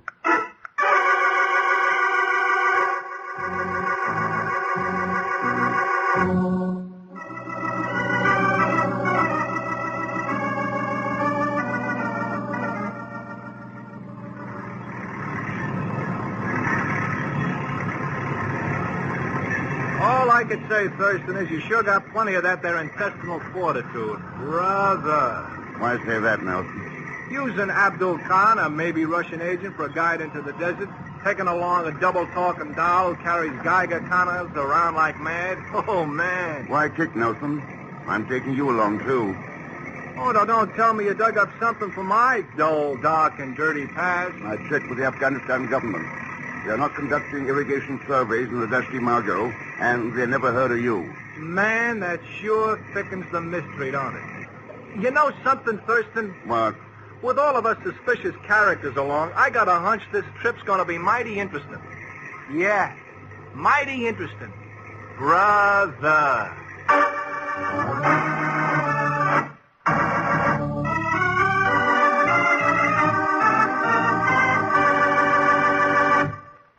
We'll return to the man called X in just a moment. The National Association for Mental Health says mental illness is a coin with two faces. One side is despair. The other side is hope. The hope of the mental patient when he finds himself in friendly, attractive surroundings. The hope of the anxious person when he discovers a mental health clinic. Now remember, the other side of the coin is hope. You can make that hope brighter by cooperating with the groups in your community that are observing Mental Health Week. And now, Act Two of The Man Called X, starring Herbert Marshall, with Leon Belasco as Pegon Zellschmidt.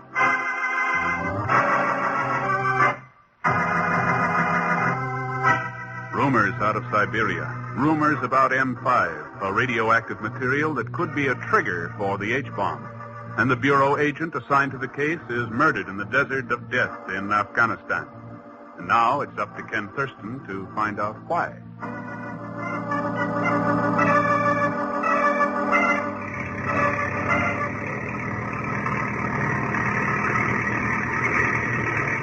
You may stop the desert truck now, Effendi. We have come to the end of our journey. What's so special about this place, Abdul? Those rocky hills, a kilometer to the east. It was there that Kurgan Bey was murdered. Ah. Then why not drive on up to them? Those rocks have held their secrets before the time of man. Abdul Khan will not disturb them. He has no wish to join Kurgan Bey or Ismaila in Falakalapalak, the highest heaven. And you think that's what will happen to anyone who goes up there? Why does not the noble Effendi discover for himself? Yes, why not?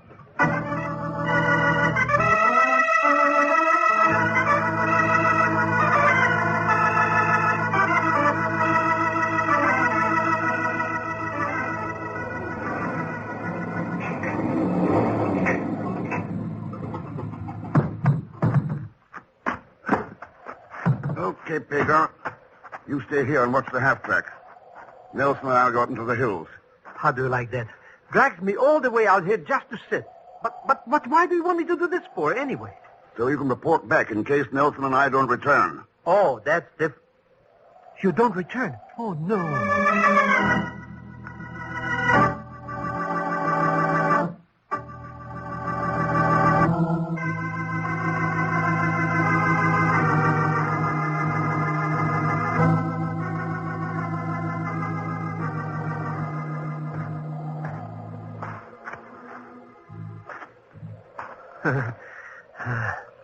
How'd they like this? Those two jokers leaving me stranded out here in the middle of nothing. It's dark already. Oof. Zellschmidt, Effendi. Who's that? It is only I, darling. Your little Sherida. Oh, for a moment I was afraid that... Well, what are you doing out here, baby? Perhaps you will think it forward of Sherida, but I was so lonesome at the camp without you. You were, eh? Well, coming over closer, baby. There's no such thing as a long-distance smooching with Loverboy Zellschmidt. Of course. I would be most honored to come closer.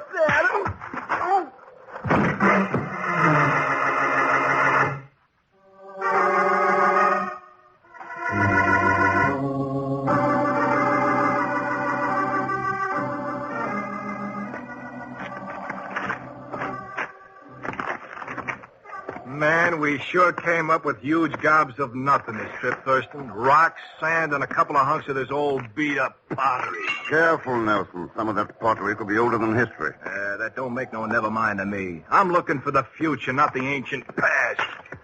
You might as well face it, Thurston. Brad Nelson's slap happy about money and nothing else. Yeah, I guess you are. Oh, well, it's too late. Too dark to look any longer tonight. Let's get back to the half-track. Thurston! Hey, that's our desert buggy pulling out. Yeah, let's go.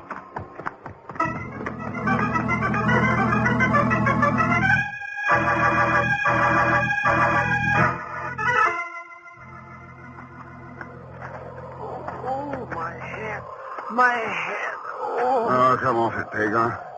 She didn't hit you that hard. That's what you think. Well, it looks like we got one of our enemies pinpointed anyway, Thurston. Maybe. But why else would she give Zellschmidt the works and make off with that half-track? Why not ask her? I will. As soon as we get back to camp, I'm going to... You were saying, Nelson? Thurston, the camp. It just ain't. Hey, he's right. That's where we left Abdul and Sherida and the trucks and stuff. And there's nothing there. What else did you expect? But what? Man, some lash-up. Stuck on the desert of death on foot, no food, only the water in our canteens and a sandstorm coming up. Yeah, I guess that's about it, Nelson.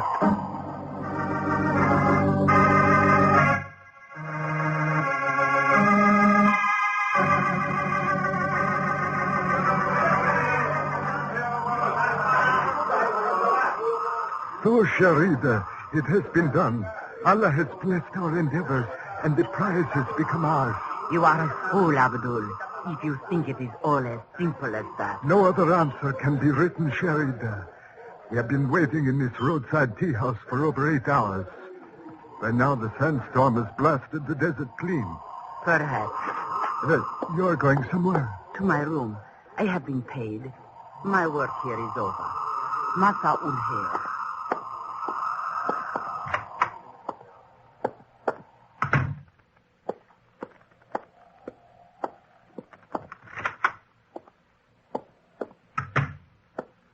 Hello, Sharida. Thurston Effendi. You weren't the only ones who knew about this Shahi Khana. We were just about able to make it. And now that you are here? Maybe you've got some ideas. Look, Effendi, all that has happened is not what it seems. Sharida had no intention of harming you. You put on a pretty good show. It was Abdul. Abdul is the one who... Here. You know what this is? A Geiger counter. So what? Take it. The half-track of Abdul is behind the barn. Within, you will find specimens of ancient pottery and statues. Use the Geiger counter upon them, and note well the results. This could be a trap, Sharida. Yes, Effendi. It could be. Okay, I'll find out.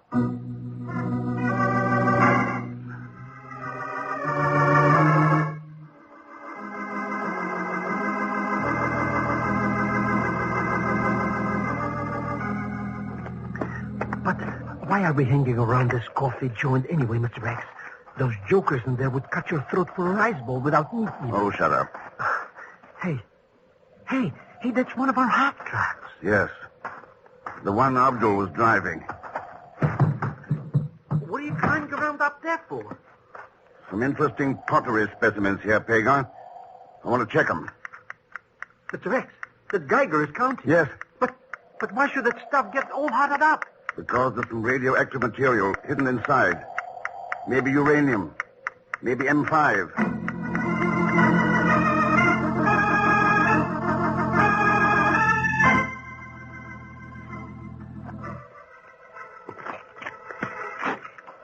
Look, Mr. Thurston, why are we monkeying around on top of this rock pile out here in the desert? There's nothing here but some old broken-up vases and vases and vases. I thought I saw something when Nelson and I were up here earlier. Yeah, here it is. Look here. Underneath this rock. Mr. X, there's a hole in the ground or something. Let's get the rest of these rocks out of the way. Oh, sure. I think we've found what we've been looking for.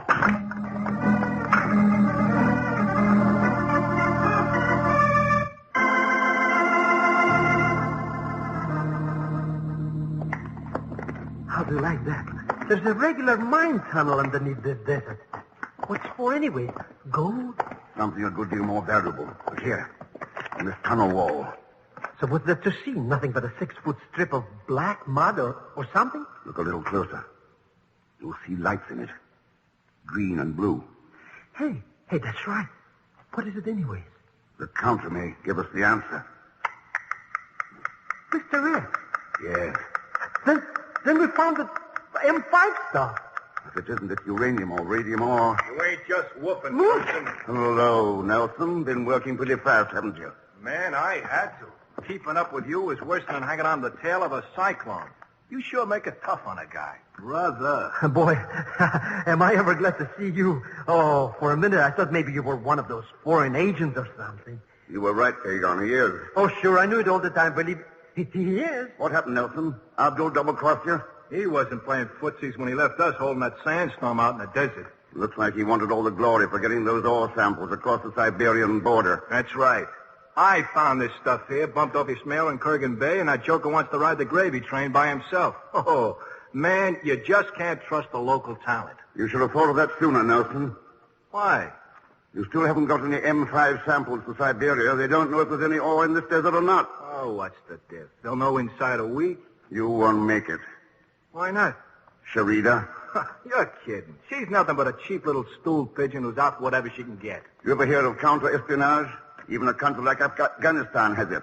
Is that right, Sharida? That is quite right. Hey, what the devil? Drop the gun, Mr. Nelson. Not today, sister. Drop it!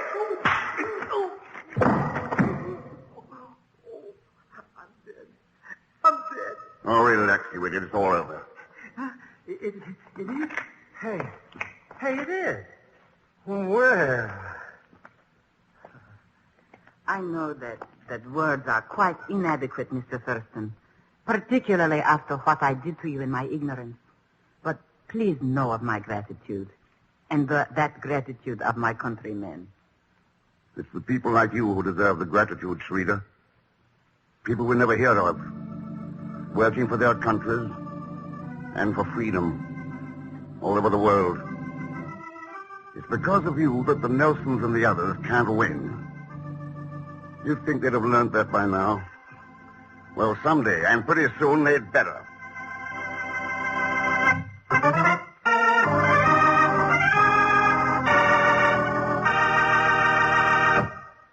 And now, here is our star, Mr. Herbert Marshall. Thanks for being with us. And my thanks to Lucille Meredith, Will Wright, Peter Leeds, Byron Kane, and Stan Waxman.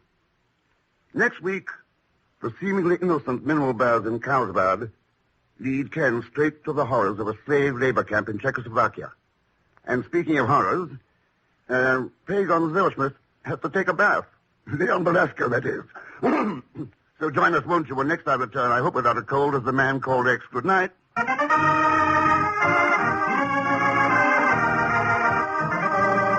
The Man Called X, starring Herbert Marshall, is a J. Richard Kennedy production with music by Milton Charles. The story is written by Sidney Marshall. This program is directed by Jack Johnstone. All characters and incidents on this program are fictitious, and any resemblance to actual characters or incidents is purely coincidental. And now, until next week, same time and station, this is Hal Gibney saying goodnight for The Man Called X.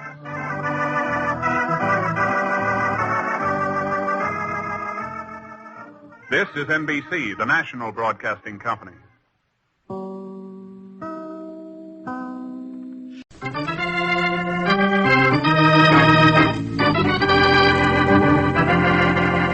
Listen to Herbert Marshall as The Man Called X.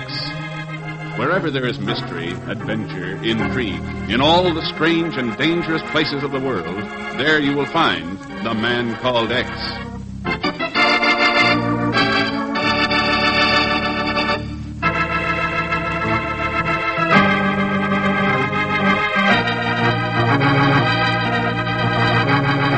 The time is shortly after midnight.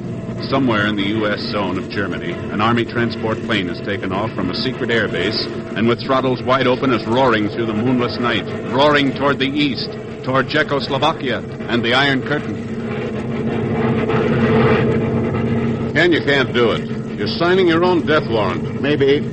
What else can you call parachuting into Czechoslovakia, trying to work your way into the Yakimov uranium mines? Look, Chief.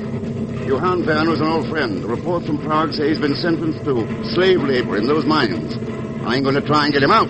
I know how you feel about Werner, but Ken, you're too valuable a man to throw your life away like this. No man's life is as valuable as freedom. And Johann Werner is one of the leaders of the Czech underground, one of the men who's trying to keep freedom alive. Sure he is, but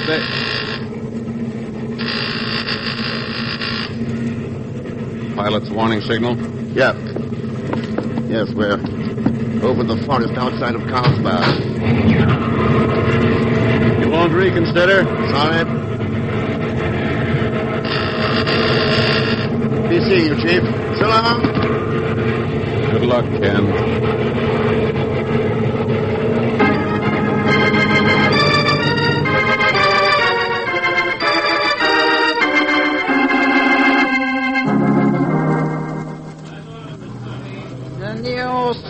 The news. Read of the latest glorious pronouncement from Moscow. The news. Read of the news. The news. A copy of the Karlsbad Zeitung, please. Ja, mein Herr. Die Zeitung. Thanks. Here. Dankeschön, mein... This is kind you gave me, mein Herr. It has the face of John Masaryk on it. That's right. But these coins have all been recalled.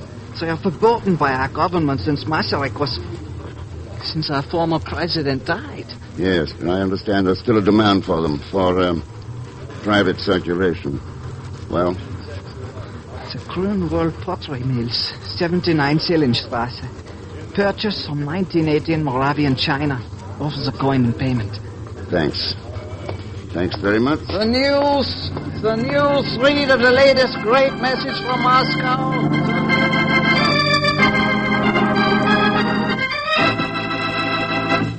Here you are, mein Herr. Our finest examples of Moravian China. And I warn you, they are very expensive. Yeah, I imagine they are, Fräulein Grunwald. Would this be enough to pay for them? Who sent you? The news vendor on the Leninstrasse. What do you wish? A way to get into the Yakimov uranium mines. You wish to arrange the escape of Johann Werner. Do I? Only 5 of our leaders possess coins like that. Johann Werner is one of them. Also, he is imprisoned at Yakimov. So? First, we must give you a new personality. That of Hans Obdal. Hans Obdal. Registration cards, police permits, ration cards, everything. And then? You will go to the Hradec mineral bath. For 3 days, at exactly 2 o'clock, you will bathe in pool number 7. Upon one of those days, somebody will contact you. How will I know when it's the right person? When you enter the Yakimov mines.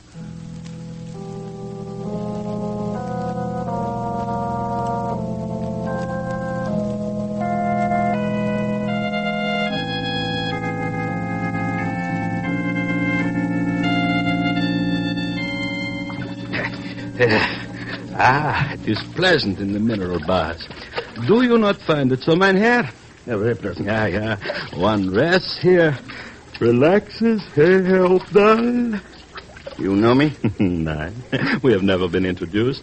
I am Anton Gora, by the way. Herr Gora. But I make it a habit to inquire of the attendants as to the names of the other bathers. It always makes for an opening to a conversation. Yeah, I guess it does at that. And now that I have opened the conversation, I can bring up the subject of the Yakimov uranium mines. What makes you think I'm interested in them? Our files, of course. By the way, I'm associated with the secret police. Yeah, our files are most explicit in the matter of Hans Obdal. Very interesting. Someone tipped you off? You misjudge her, my friend. Fräulein Grunwald's intentions were of the best, but she could hardly be aware that certain members of the secret police have infiltrated the underground movement. And now what? You wish to enter the Yakimov mines, Herr Obdal. I will see that your wish comes true. You may have the opportunity of spending the rest of your natural life there.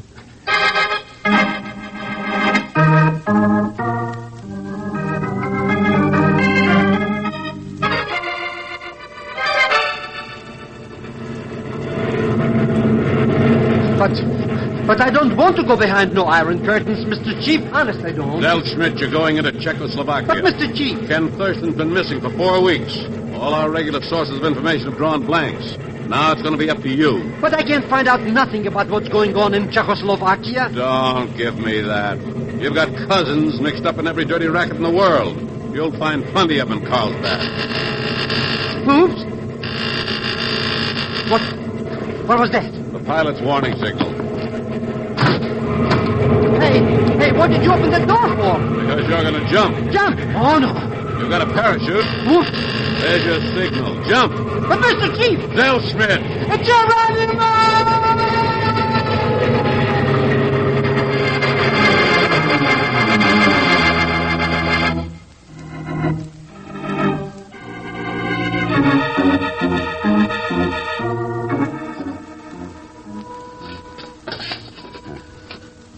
How long have you been in Yakimov now, Herr Obdal? 4 weeks. 3 days, son. Off and you? I lost count. After the 2nd year. Yeah, I get what you mean. Obdal, you have inquired of the grapevine concerning the whereabouts of a certain man here in Yakimov. I think perhaps I can help you. How? Leave your barracks 2 hours after dark. The third shift will be entering the mines. Join them. I can't get back into the mines, Sarnoff. The guards will stop me at the checkpoint. You do not have to enter. Just this side of the checkpoint is a tool shed. In there you'll find the man you seek.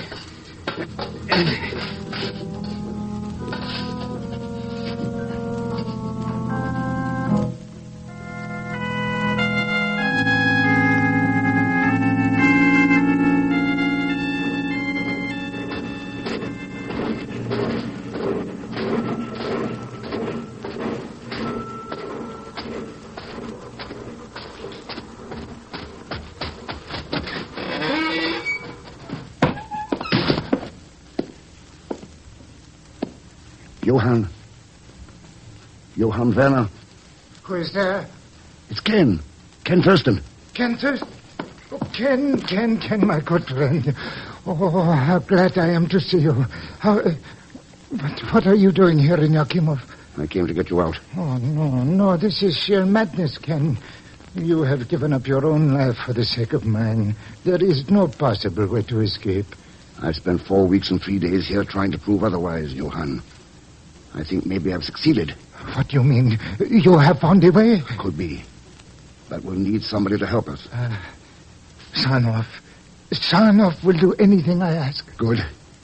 Then with luck, we'll be free in Carlsbad by tomorrow night.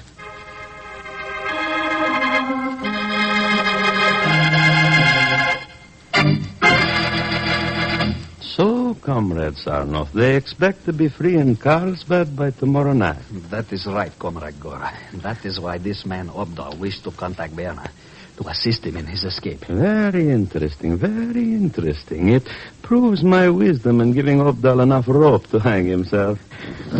Let us visit him at once. But they are desperate, Comrade. They will know I am a traitor. They will kill me. You alarm yourself unduly, Comrade Sarnoff. Or did I neglect to inform you that at the end of the visit, they will both be dead?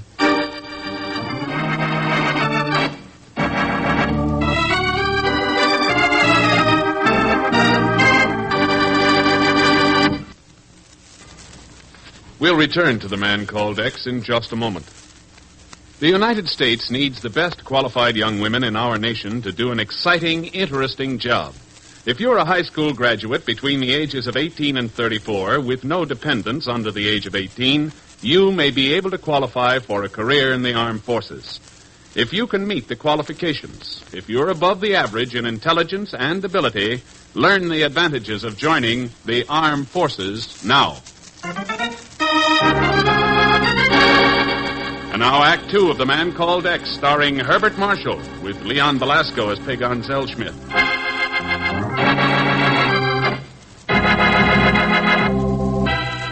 A sentence of life imprisonment in the uranium mines at Yakimov, Czechoslovakia. That is the result of Ken Thurston's desperate attempt to help Johann Werner, Czech underground leader, to escape from those mines. However, they make plans to break out, not knowing that the secret police have been tipped off as to their intentions.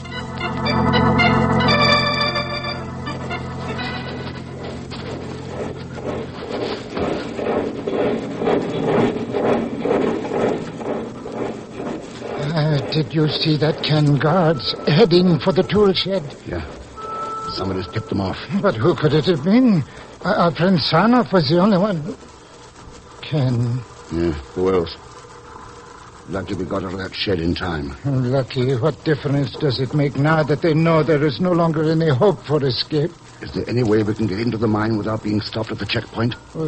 Yes, there is one. An old exit shaft near the tailings. Good. Let's head for it. But, Ken, what good will it do us to go into the mine? It's our only hope of getting out of it.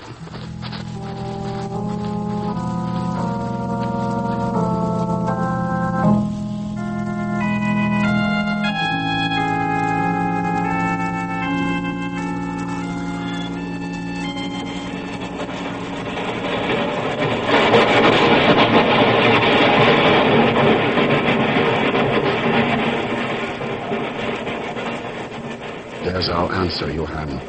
The ore cars. I still do not understand. They leave the mine for the rail yards on this gravity switchback.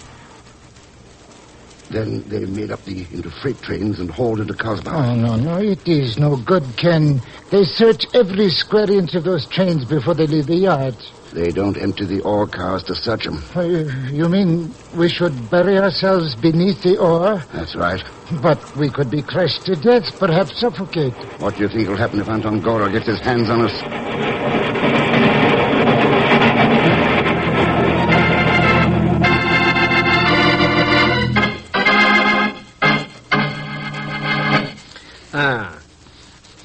So, Herr Zellschmidt, you have come to Carlsbad looking for a certain friend of yours. Yeah, you said it, baby. So how's about coming across with information or stuff, baby? The name is Fräulein Grünwald. Oh, sure, I know. You already told me, baby. So what about this nameless friend of mine, Mr. Thurston? What makes you believe we know anything about him at the Grünwald pottery mills? Listen, I got plenty big-shot type connections in Carlsbad, see? Yeah. They tipped me off that he came to visit here with you, see? Yeah. So you better spill plenty before I give you a couple of degrees or two. Yes, perhaps I had. Well, your friend did come here. We sent him on to the next station. We have heard nothing from him since. That's a pretty kettle, if I ever heard one. Now, where is this next place? The Racket mineral baths. If you wish to learn about your friend, go to pool number 7. Be in the bath at 2 o'clock for 3 successive days. Oh, no. One of our people will contact you there. Okay. No sacrifice too great, I always say. See you later, baby.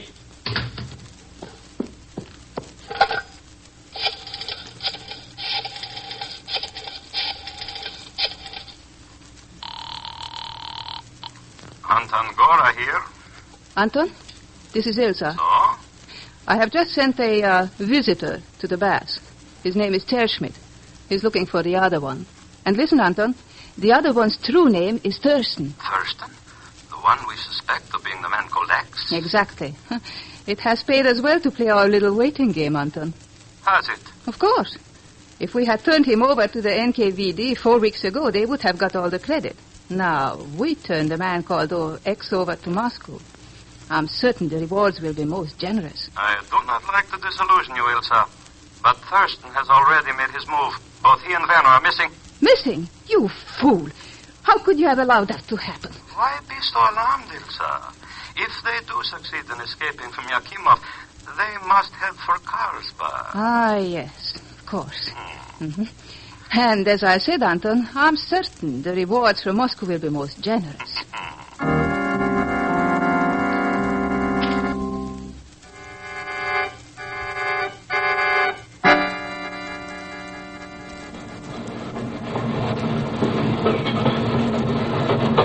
The train is slowing down, Ken. We've reached the Carlsbad yards. Let's get off.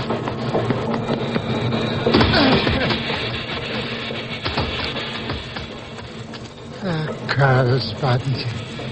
I have never hoped to see it again.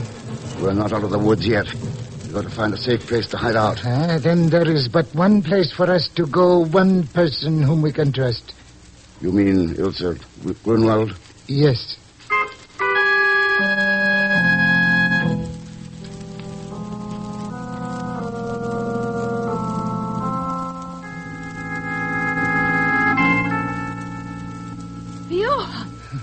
Johann, I do not believe it. I can hardly believe it myself, Ilsa. To see you free, out of the mine. Oh, it is like a miracle come to pass. You can thank Ken Thurston for having brought it about. Oh, and I do thank you, Herr Thurston. Well, now, let's see. We will arrange a hiding place in the Bavarian forests. A new headquarters from which Johann can guide the destinies of our people. I'm afraid that won't do. What? I do not understand. It is Ken's opinion that I must leave the country. Leave? Czechoslovakia? Oh, no, Johann, that is impossible. Why? Well, he's needed here too badly to give our people strength, hope for the future. He's needed for that on the outside, too.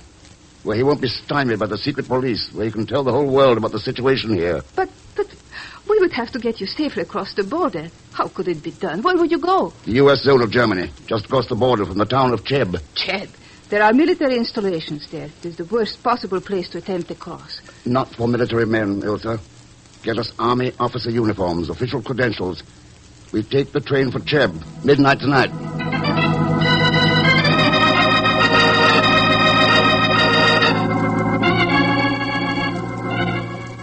Look, baby, I'm tired of taking baths all the time. What are we going to go out and paint up the town anyway? Well, if you will do me a little favor, Pegon, I think we can have some fun tonight. Hey, now you're talking. Go to this address. A man by the name of Anton Gora will be there. Just tell him that the 2 packages he's looking for will be aboard a train to Cheb this very night.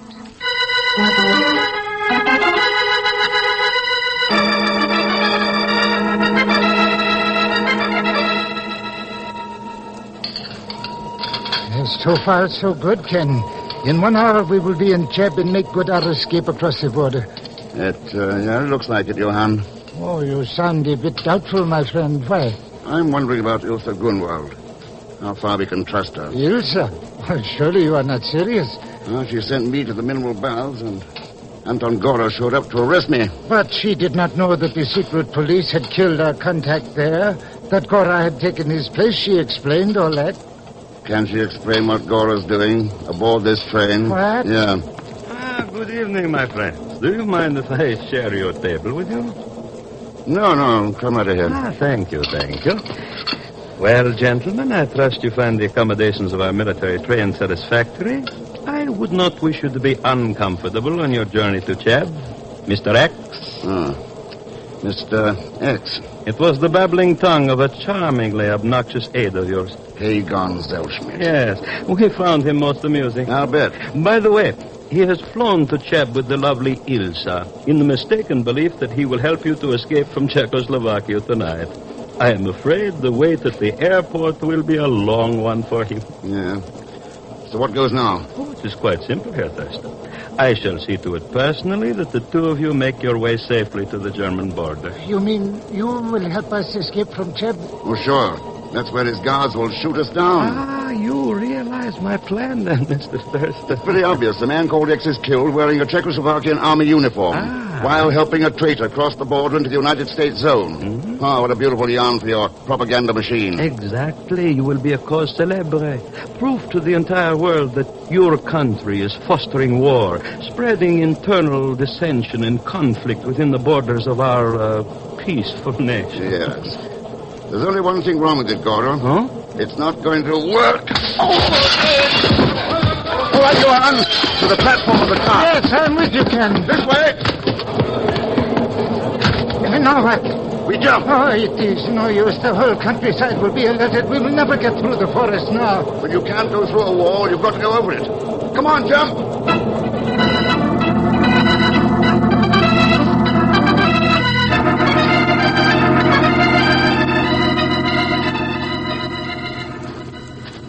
But I don't get it, baby. You said we were going out on the town tonight. What are we doing in this Cheb airport, George? I'm waiting for word from Anton Gora. As soon as his message reaches me, we will be able... Fräulein Grunwald, please report to the commandant's office. Fräulein Grunwald, report to the commandant's office at once. There. That must be Anton's message now.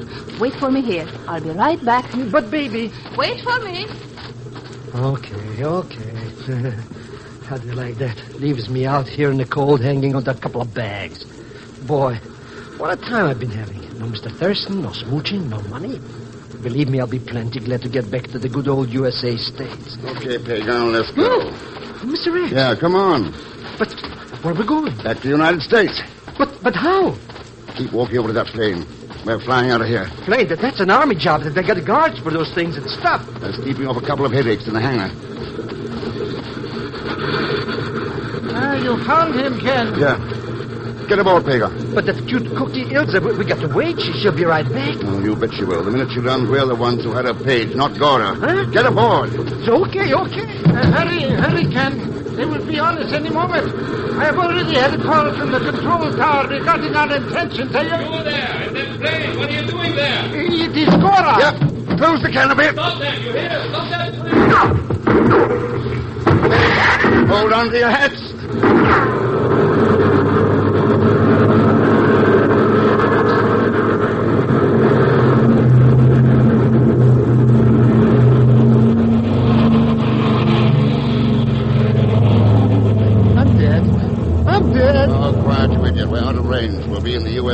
in 15 minutes. We will? Hey, hey, how do you like that? I did it. I got you both out of Czechoslovakia. Oh, sure. Yes. Yes, we are out, Ken. And I am leaving my beloved country, perhaps forever. You'll be back. You forget. It is in the hands of dictators. My people are enslaved. Don't take my word for it, Johann. Take a look at history. And a man who once said that no nation can exist half slave and half free. That goes for the world, too. You'll be back.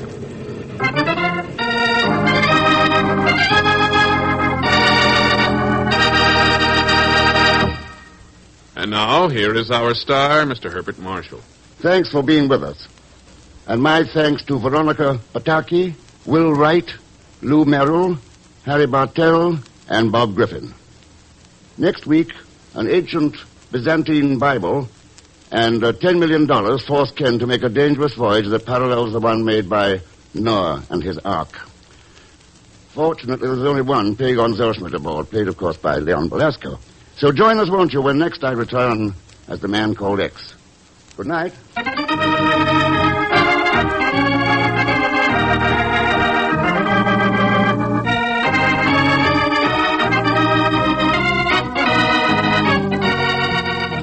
The Man Called X, starring Herbert Marshall, is a J. Richard Kennedy production with music by Milton Charles.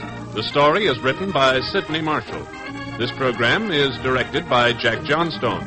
All characters and incidents on this program are fictitious, and any resemblance to actual characters or incidents is purely coincidental. And now, until next week, same time and station, this is Hal Gibney saying goodnight for The Man Called X.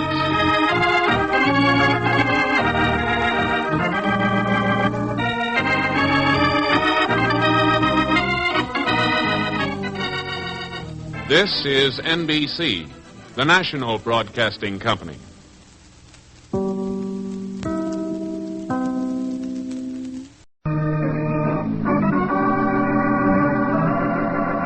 Listen to Herbert Marshall as The Man Called X.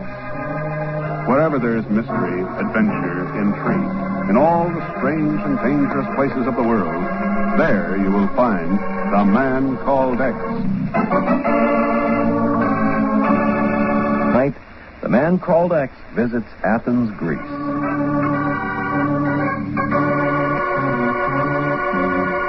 Cradle of Western civilization, mother city of world-famous men, modern and ancient symbol of the glory that is Greece.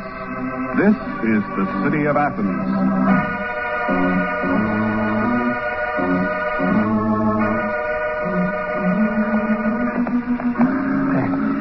You're sure everything's all set, Grisha?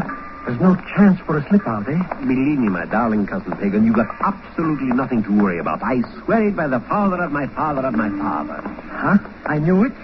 You're lying to me. Give me back my money and let me out of this thing. Pegon, you wound me deeply. I have allowed you to buy a half interest in a genuine Byzantine Bible. Oh, sure, for $50. When I could pick up all the Bibles I wanted for nothing. In any hotel room. Of course, my darling cousin. But would they be worth $50,000? And all you got to do is take it in that bookstore and give it to a man by the name of Santos. He'll give you the Mazuma and we'll split it right down the middle, 60-40. Well, okay, I'll take it, but believe me, Grisha, if I find out that you double-crossed me in any way... Pegon, how can you say such a thing? After all, we are both Zellschmidt. That's just what I mean. Oh, well...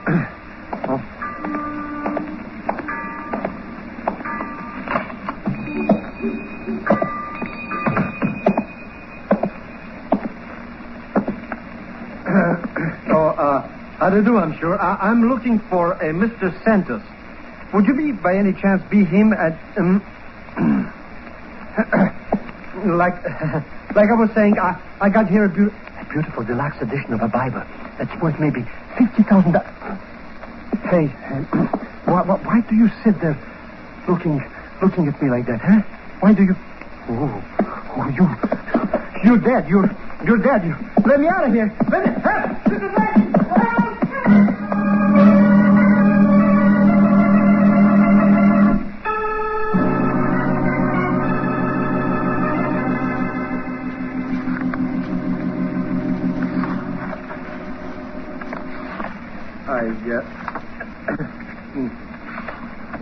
That's all I know, Mr. X. I walk in, this Santos joker is dead. And I'm left holding the bag. What happened to Grisha? But that double-crossing no good was gone. Haven't seen hide of him since. So, what do you think, Mr. X? Is that Bible worth 50 grand like Grisha said? No. I knew it. No, I'd say it was worth about 10 million. Oh, sure, that's what I thought. It's only worth a lousy 10 million. 10?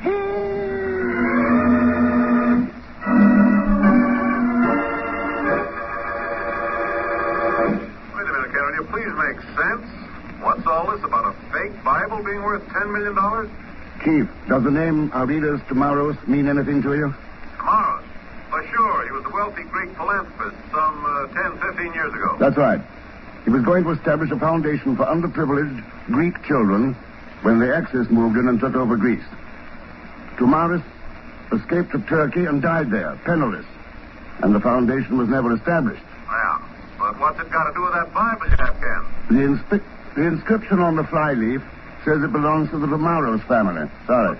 So what? Chief, the $10 million Tomaros put up for that youth foundation was never located. Just disappeared. And now there's been an offer of $50,000 on one murder over a Bible that should only be worth a few dollars. Oh. It'd be pretty nice, Chief, if that youth foundation could be started again. $10 million could do a lot of good for a lot of Greek children. Yeah. Now let me know how you come out, Ken.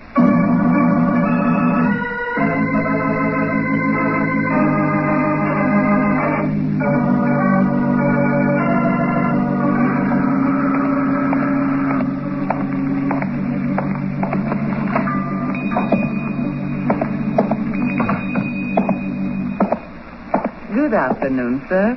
Is there something I could do for you? Yes, I'm looking for a buyer for a book. I thought someone here might be interested. Oh, I'm sorry. We are going out of business and are not interested in buying any additional stock.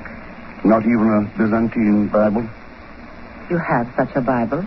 And if I did, would it be worth anything? Far more money than a bookshop like this could ever possibly afford. Strange. I understood a man by the name of Santos was willing to pay $50,000 for such a Bible if it was delivered to him here. Well? You are mistaken, sir. No one by the name of Santos is known here. Then what was the name of the man who was murdered here about an hour ago? No one has been killed on these premises. A call to the police should convince you of that. Oh, I've already called them. They've had no report of any murder here. But you are not convinced? No. Why not? You didn't pull that rug over far enough. That red stain on the floor is still showing. Anything more you'd like to tell me before I go? Nothing. Okay. You can find me at the Janitsa Hotel if you change your mind. I can give you assurance right now that you have seen the last of me, Mr. Thurston. I might almost believe that, except for one thing. And what is that? How you knew my name when I hadn't mentioned it. Bye.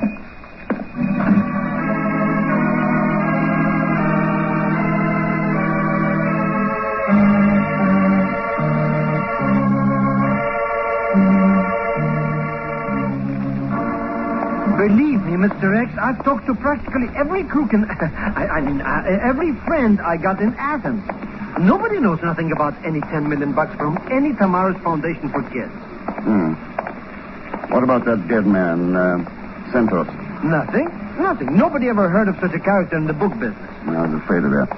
I tell you, we're wasting time with fake Bibles and stuff, Mr. X. And we should ought to concentrate on a good legitimate business like stolen diamonds. Diamonds? That's right. He's making a fortune in it. Who is? Mr. Santos. What? Oh, sure. He's the biggest fence in Athens. Handles more hot rugs than the fireman in a clinker factory. Pegon, if you don't stop making sense... But I'm making sense, Mr. X. I am, really. The only guy named Santos in this town is a crook. And besides, he's alive. Where does he hang out? Oh, he's got a little joint over Messina Street. But he isn't... Thanks. See you later, Pegon.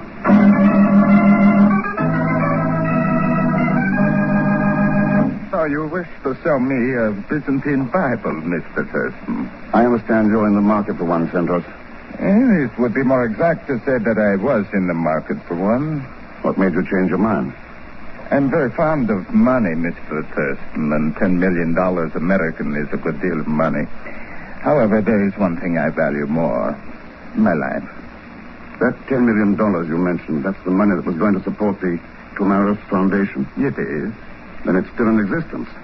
And the Byzantine Bible I have holds the clue as to where it is. Your reasoning is most exact, sir. Yes. You know, Santos, you're being very cooperative. Yes, I quite agree. Why? Why risk my life being hoggish, Mr. Thurston?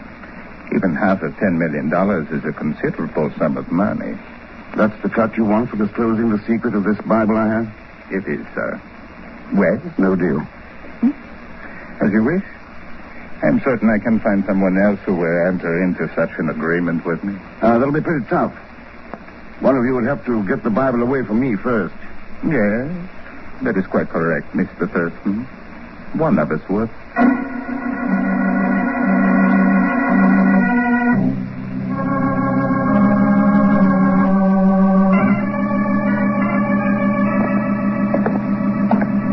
So you finally found your cousin Grisha? That's right, Mr. X. He's waiting for us up here in the hotel room. Did he tell you where he got the Bible? He wouldn't tell me nothing. But now we'll learn what it is all about when we can... That is far enough, gentlemen. She's got a gun. She's got a gun. Well, You are not surprised to find me here, Mr. Thurston? why should I be? I told you we'd meet again. Grisha. What happened to Grisha? That rather obnoxious little man I found here when I came in is gone. I was afraid he would interfere with my search. For my Byzantine Bible. No, Mr. Thurston. For my father, Aridas Tomaros, and the $10 million that he stole from me.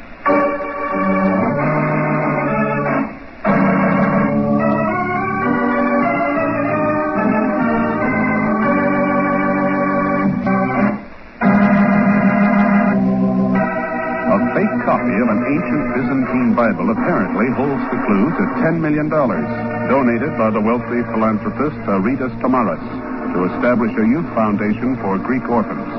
And Ken Thurston is in Athens attempting to locate the missing funds in order to reestablish the foundation.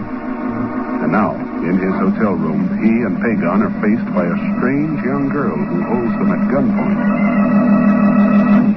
No, Mr. Thurston. I am not after your Bible.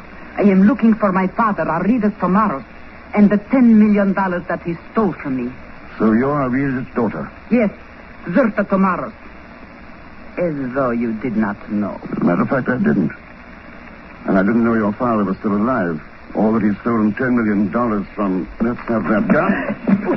Thanks. Stop that. Thank you, Mr. Thurston. I suppose you'll tell us what this is all about, Mr. Tomaros. And what you mean by looking for your father when he died penniless in Turkey a number of years ago. That is not true.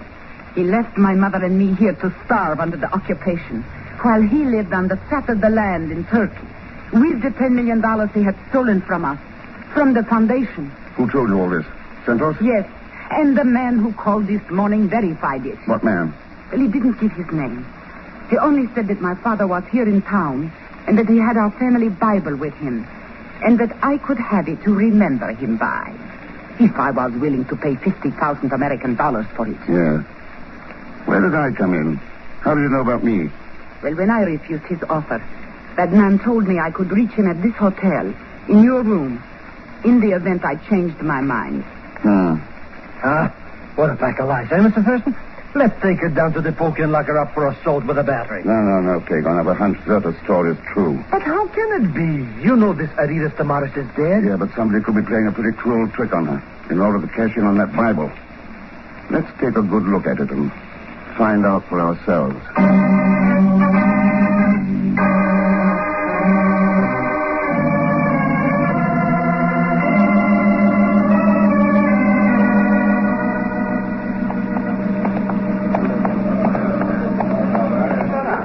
Good afternoon, Mr. Thurston. Is there something we can do for you? Yeah, I'd like to have that Bible I left here in the hotel safe. Oh, of course, the Bible. I'll get it for you.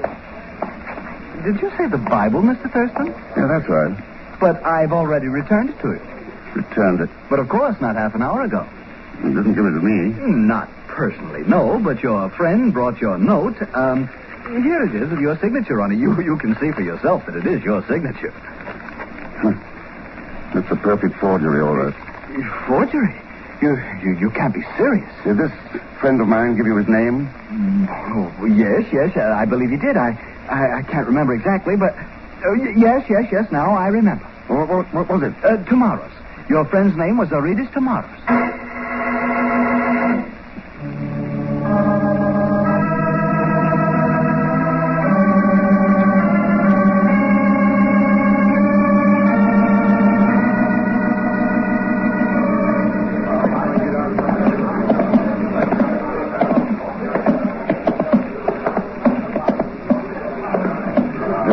Where you found him? That's right. Boy, what a bunch of throat cutters hanging around there, Mr. X. Yeah. My dear friend, Mr. Thurston. Isn't it rather unusual to find a gentleman like you in such a squalid atmosphere? You seem to be at home in it, Santos. Of course. In my business, one must frequent the haunts of one's customers. Smugglers, jewel thieves, others of that ilk. Yes. What about people who have stolen Bibles to sell? Yes, you are quite right. Where is he, Santos? Who, Mr. Thurston? Grisha Zellschmidt. Surely you do not suspect Grisha of having stolen your Bible. Only 2 people could forge my signature that well. And Pegon was with me. Superb logic. Any denial would be useless. When last I saw him, he was in that back room. However, Mr. Zellschmidt no longer possesses the Bible. Oh? Who did he sell it to? Poor Grisha could not inform me. He appeared to be rather dead.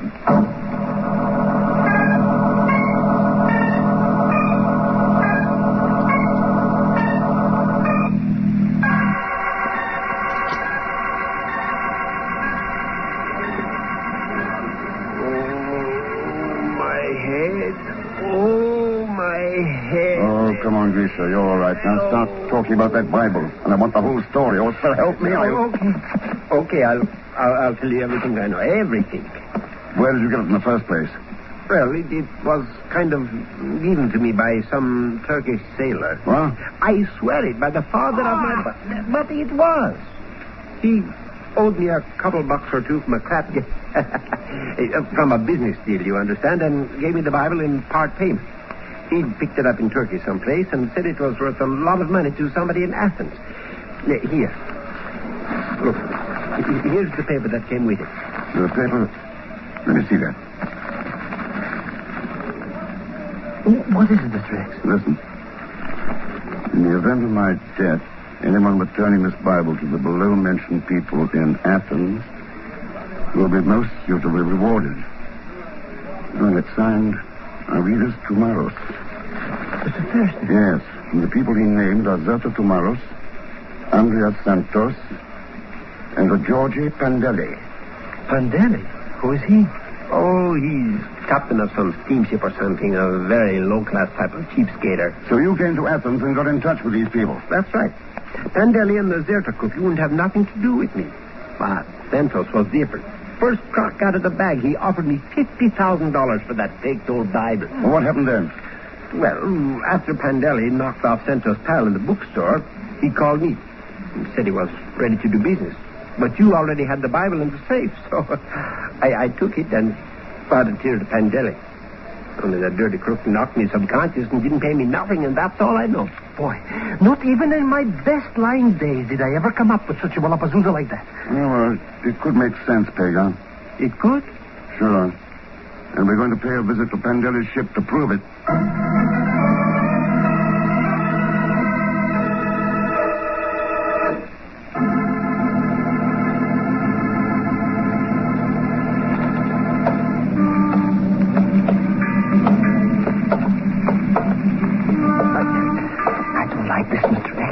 Sneaking on board of a cramped-up steamer in the middle of the night like this, huh? We didn't sneak aboard. We're paying an open visit to Captain Pandelli. Yeah, but... Come on. How do you know he wants to see us? Maybe he don't like people asking questions about Bibles and stuff. Maybe... Oh, Mr. X. Yes. Pandelli. Can you hear me? Pandelli. Genesis 6:10. What? Genesis 6-10. The money. Genesis 6.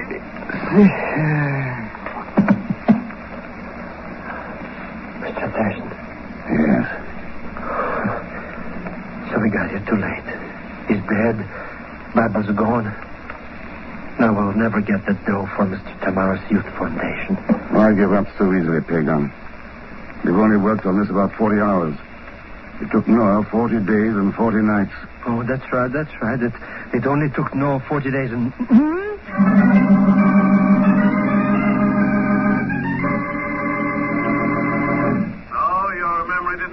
Ken. Tamaros did make his fortune as a manufacturer of children's toys, and he specialized in putting out a Noah's Ark, complete with animals.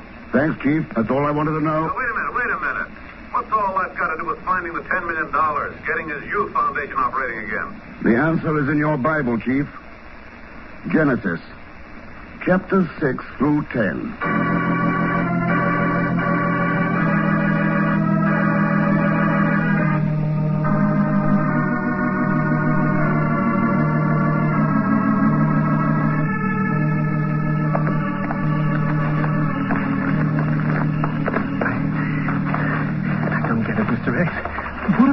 Walking around this old broken-down factory for anyways. Where Avidas Tamaros used to manufacture his toys. So what? The place was all bombed out in the war. There's nothing left but old smokestacks sticking up through a lot of rubble. Yeah. Towering over the rubble like a mountain, like the peak of Mount Ararat rising above the waters after the flood. Let's see what's inside the boiler room at the end of that stack.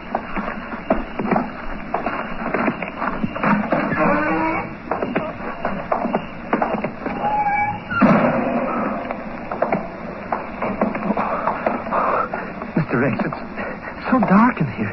And dark. What are we looking for any... Mr. X. What was that? One of those bricks. Fell from somewhere inside that chimney. But how could he do that? Somebody's climbing up there. Climbing? Yep. Have you found it yet, Sandros? It was just from Mr. Thurston again. That's right. So you finally figured out where Tamaros hid the funds of the foundation. It was not too difficult once I found Mandalay. Yes. The clues were in Genesis, chapters 6 through 10. The story of Noah and the Ark. And Mount Ararat. That is right. But how did you figure it out? I noticed some words in Ionic instead of the old Attic dialect. And if Tamaros had the money with him in Turkey, he wouldn't have needed the Bible and its code. That meant he hadn't taken it out of this country. Then I suppose you know how I came into the picture. And pandemic. I guess Tamaros put those funds into something with permanent value, like diamonds. You could have been his broker. I was. As for Pandeli, well, Tamaros got out of Greece some way. Pandeli's ship could have been the answer. It was. And now? It looks like his youth foundation is going to become a reality, Santos. You will have to get the diamonds first.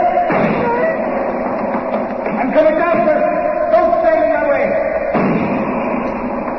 Take it easy, Santos. That stack is old. Ready to collapse. The concussion from those shots could start it. This way, Pegon, quick. They're out of my way. They're out of my way. The stack is starting to crumble. It is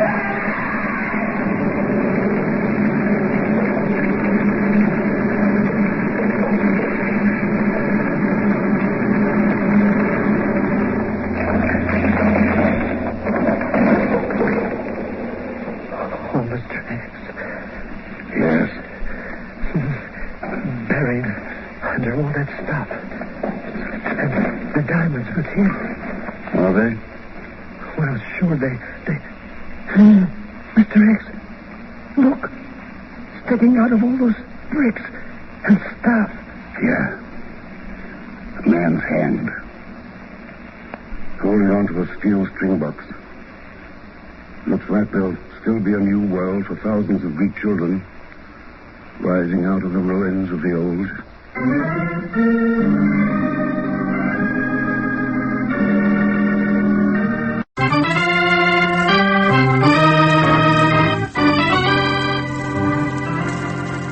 Listen to Herbert Marshall as the Man Called X.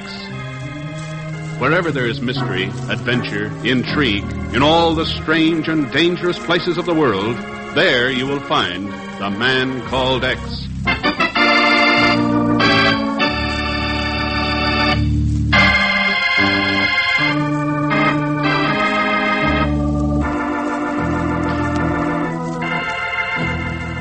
The country, the men involved, must remain anonymous and unknown. The reports of those intimately concerned are safely buried in the most secret governmental files. Someday, perhaps, their story will become part of history. Today, only 3 living men know the story, the unbelievable story of what really happened during Operation Cabal. There they are, Ken. The latest reports from the city of Peranta. I think you'd better read them. Sure, Chief, yeah.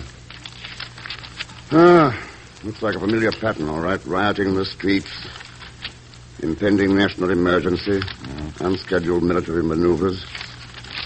There's a revolution cooking, all right. Has to be. And Peranta's the capital of one of the most democratic countries in the Southern Hemisphere. Emilio Jurado is one of the greatest presidents she's ever had. Ken, if a country like that becomes totalitarian... Yeah. It might be the beginning of a tidal wave that could drown the world. Yeah. What's the Bureau done about it? Oh, we've got one of our best men down there, Bill Verdier.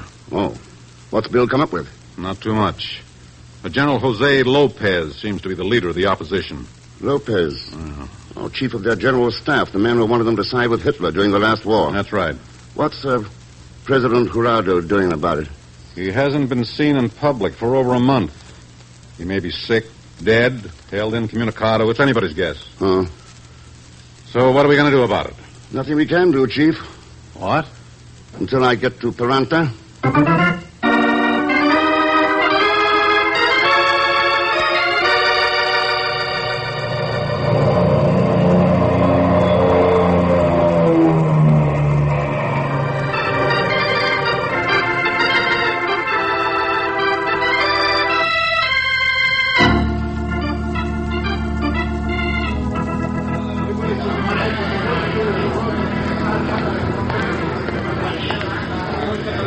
Your pardon.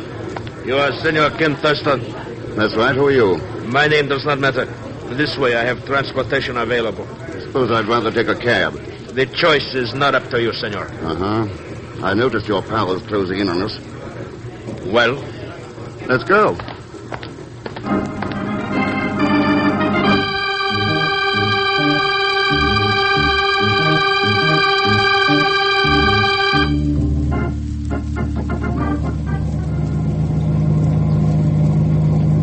I take it you're General Jose Lopez. You're quite correct. Why all this special attention? It is customary to give special attention to an important personage visiting our country. It becomes essential when that personage is the man called X. Speaking about an unknown quantity, General? To the contrary. There is very little we do not know about you. And as a military man, I am naturally interested in the movements of a potentially dangerous enemy alien. Since when are your country and mine at war? They are not, at the moment. What you're trying to say is that if, as and when a revolution takes place here, I should keep my nose out. It would be much healthier. And if I don't? I believe the usual penalty covering such a situation is execution. Well, we have arrived, senor. The residence of El Presidente, Emilio Jurado. You are free to go in. Yeah. Thanks for the lift, Lopez. I'll see you around. See. You undoubtedly will.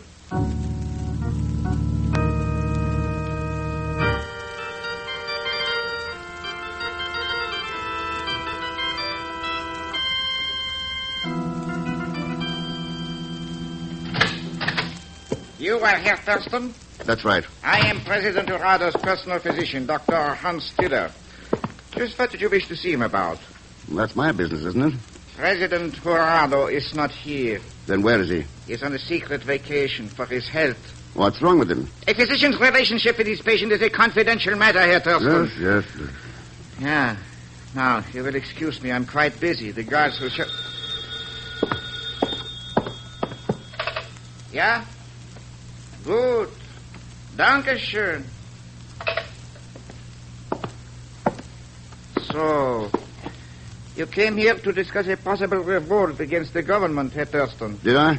That is what a friend of yours in the anteroom has just informed me. Oh, that's nice of him. General Lopez? Nein. A Herr Pegon Zellschmidt.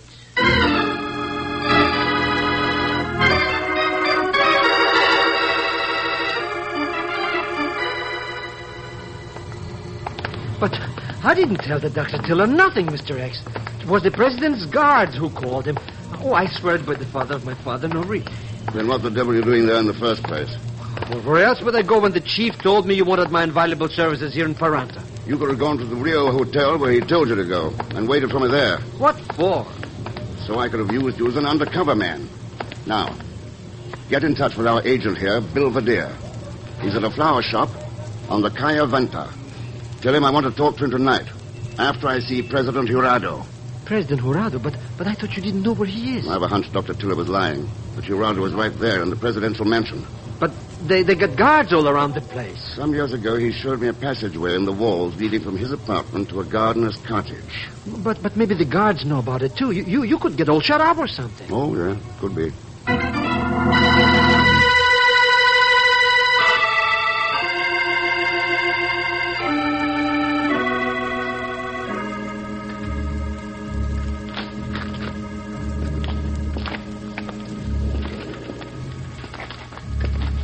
Jurado's room is on the other side of this panel.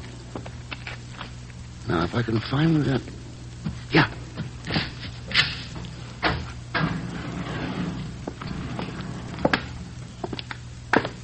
That is far enough. Well. You see, Elena, I was right. Senor Thurston has honored this home with a return visit. Yes, but I didn't expect this kind of a reception committee. That is quite understandable. By the way, the lovely nurse is Elena Vargas, and I am Don Carlos Alvarez. We are both at your service, senor. If you mean that, why doesn't Senorita Vargas put away the gun? Of course. You understand I could not afford to take chances, Senor Thurston. Not with El Presidente in his present condition. What is Emilio's condition? He is in the bedroom. Why not ascertain for yourself? I will.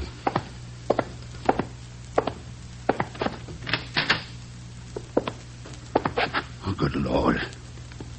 Strapped to the bed. Wasted away to... What's happened to him? Dr. Tiller's diagnosis is one of a complete breakdown through overwork, both physical and mental. And you don't agree? It does not matter what I believe. I am only his nurse. Yeah.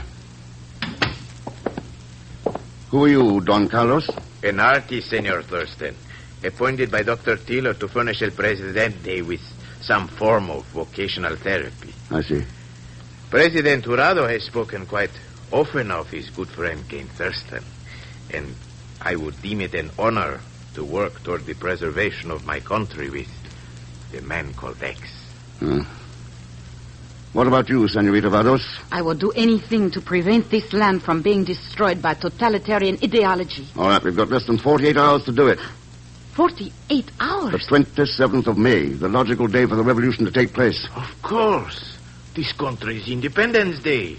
There will be traditional military maneuvers, providing a perfect opportunity for General Lopez to seize the citadel, the government's nerve center. And the revolution will be over. Unless we can learn who the leader is. The leader? But you already know him. General Lopez. I doubt it. Lopez is brutal and vicious, yes, but he doesn't have the imagination, the knowledge that was necessary to soften a great democracy until it was ripe for a dictatorship. Again, I agree, Senor Thurston. It must have taken the most careful planning over a period of years, consummate skill in organization, a most thorough knowledge of geopolitics and psychological warfare.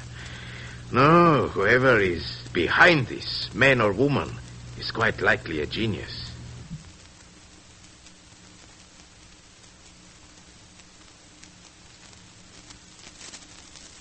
But if it is not Lopez, who could this leader possibly be? That's quite a question, Elena. And we haven't much time to answer it.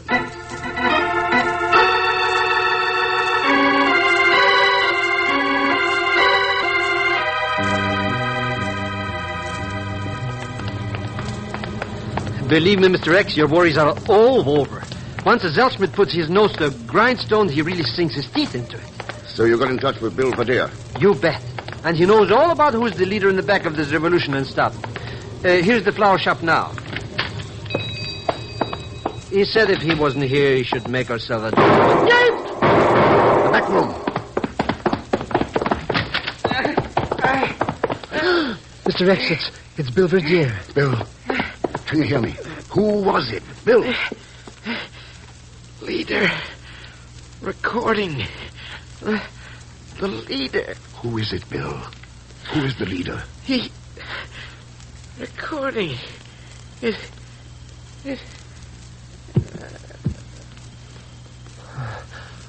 Oh, Mr. X.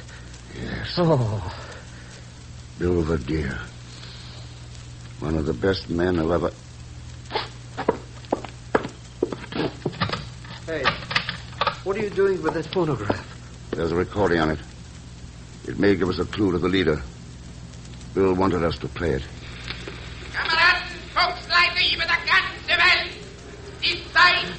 Mr. X, listen to that voice. Yes. But it don't make sense. What would Bill Verdeer be doing with a record of that lunatic's voice? You're listening to a man who almost destroyed the world, Pegon. Oh, sure, but that's all that buried stuff. He bumped himself out in Berlin over 7 years ago. Did he? What? The label on that record. In Bill's handwriting. It says the recording was made here in Peranta. Just 2 days ago.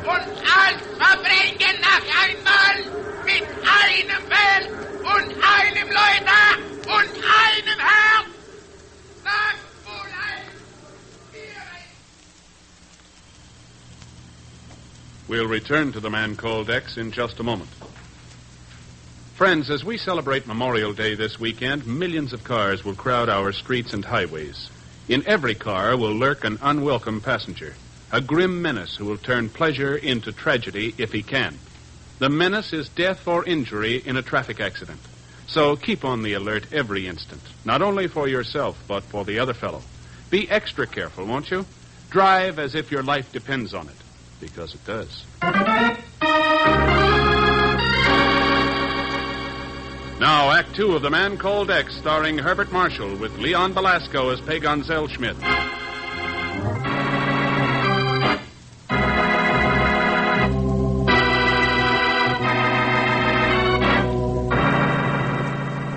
Impending revolution hangs over the capital city of Peranta in South America, threatening to start a tidal wave of totalitarianism that might engulf the entire hemisphere.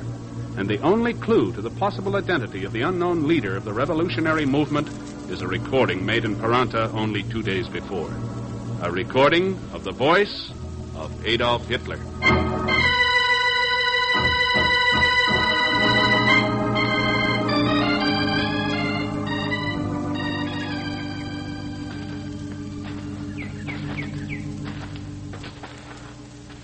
So you've got some new information, Don Carlos. That is correct, Senor Thurston.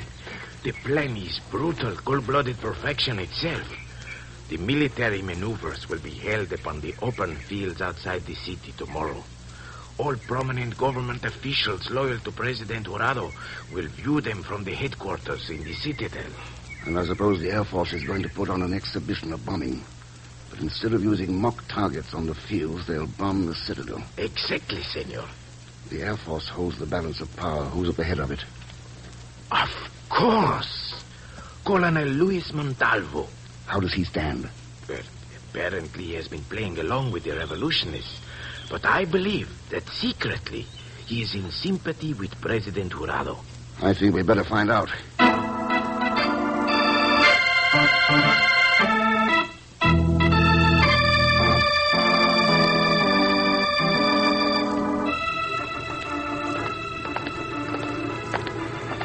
Please, Mr. X, how crazy can we get walking right into General Lopez's army camp? We're putting our mouths right into the line. We are not entering the camp. Colonel Montalvo has his quarters right here, outside the gates. Buenos dias, Senor Thurston. Elena? Please come in. Sure. You bet, baby. You came to see Colonel Montalvo? Is he in? Si, in this room.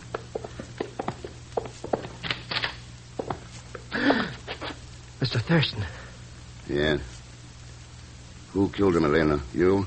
No, senor. He was my betrothed. Oh, sorry.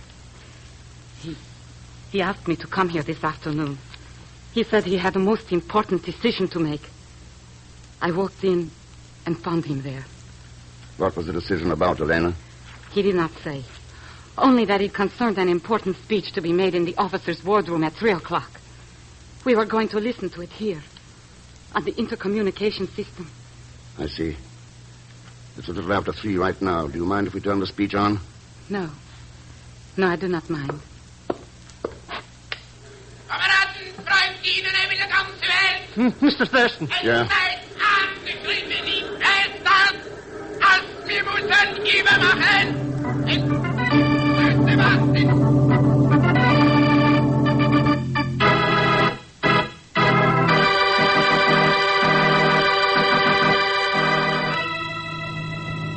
And you were right, Ken.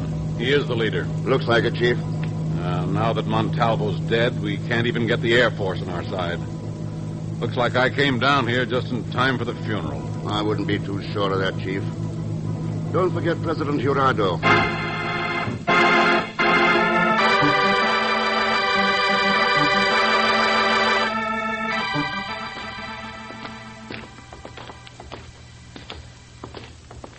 Watch it, Chief. Jurado's apartment's on the other side of this panel. I'm ready, Ken. Then let's go.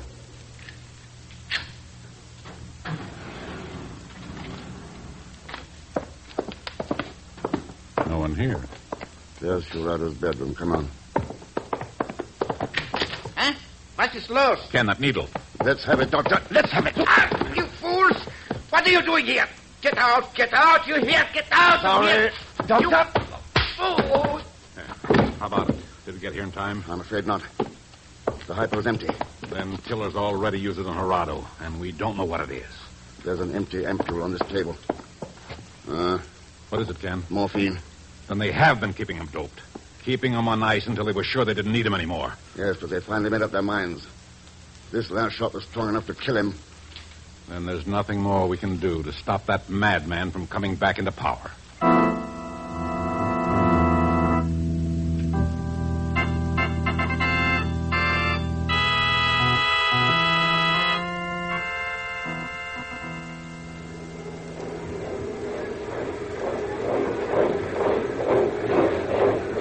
Well, Ken, the Army's on the move. It's D-Day, all right. Yep. There's General Lopez's command post, down on the edge of the field, next to the section they've marked off for the mock aerial attack. Here come the planes now, ready to drop their eggs in the citadel. That's right, Chief. HR.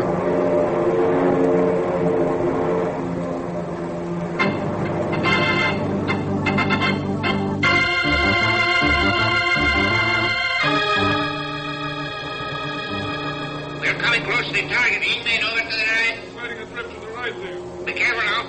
Here we go. We're looking at what? Everything's all right here. Attention, all aircraft. Attention, all aircraft. This is General Lopez. It is now 50 seconds before HR in Operation Citadel. You know what to do. You have your orders. Our glorious leader expects us to carry them out as planned. We shall. And out of the ruins of this citadel shall spring a strong nation of supermen. Prove to the world that we are truly a superior people. Prove that it is our destiny to rule the world. There are now 15 seconds remaining. The lead plane has already released its bombs. The first will strike in 10 seconds. 9, 8, 7, 6, 5, 4. You can stop counting, Lopez. You're only wasting your breath. Thurston. That's right. Watch the door, Pegon. Guards, arrest these men. You hear me? Arrest them. No use, Lopez. Those guards out there on the people's side. And don't move unless you want me to use this gun. You fools. Do you realize that your president is dead? That the citadel is nothing more than a heap of broken rubble. That is... The bombs, what has happened, they have not fallen. That's right. But I gave orders. I was counting the seconds. I gave the orders. The Air Force got their real orders from the Commander-in-Chief. President Jurado. It is not possible. The drug Dr. Tiller assured me it would kill him. He forgot to tell you he was carrying an antidote in his medical kit. What? Emilio Jurado is still a sick man, but he's far from dead, Lopez. And he was alive enough this morning to call a secret meeting of his loyal Air Force men to brief them on what you and your glorious leader were trying to do. Perhaps. But you will not live to enjoy your victory. Ken, watch it. Thanks, Chief.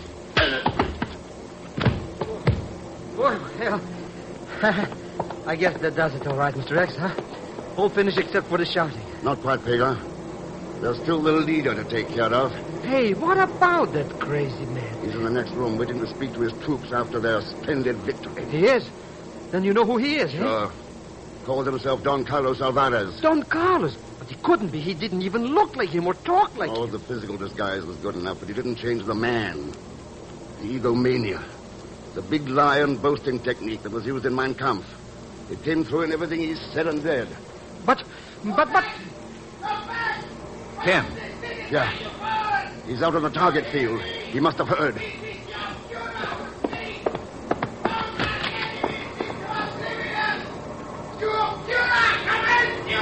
Ken, those bombers. Making a bomb run on that target field. We've got to get them away. Hold it, Chief. It's too late now.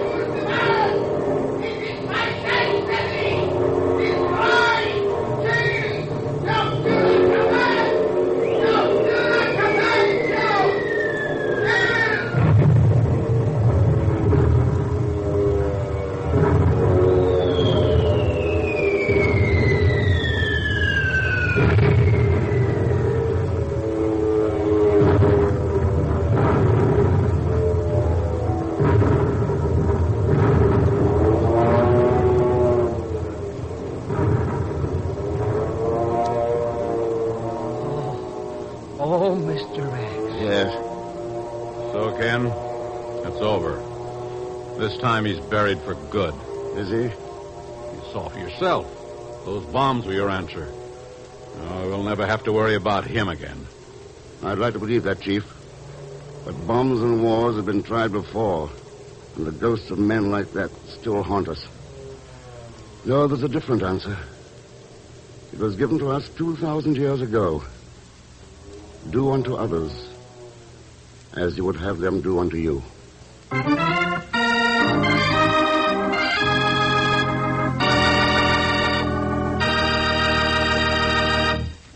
And now, here is our star, Mr. Herbert Marshall. Thanks for being with us. And my thanks to Lucille Meredith, Will Wright, Bill Conrad, Paul Fries, and Ted Von Eltz. And now, ladies and gentlemen, we of the Man Called X are taking our leave of the air for a while, and we hope it won't be for too long. I should like to express thanks to the many other players who have helped to put this program over through these many months. Also to our writer, Sidney Marshall. No relation, by the way, though I'd like it to be that way. And then to the two regulars, Leon Belasco, who, as you know so well, is our Pegon, and Will Wright, our chief. Then there are our music master, Milton Charles, our announcer, Hal Gibney, our sound effects wizards, Floyd Caton and Monty Fraser, our engineer, Leon Fry, and Betty Collison, our sweet secretary. Now I come to our producer-director, Jack Johnstone, whose skill and gentle understanding have guided us all through the years of offering you The Man Called X. Good night. The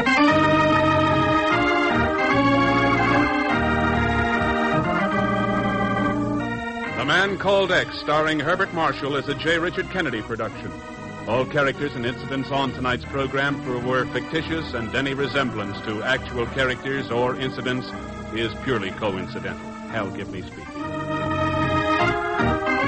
This is NBC, the national broadcasting company.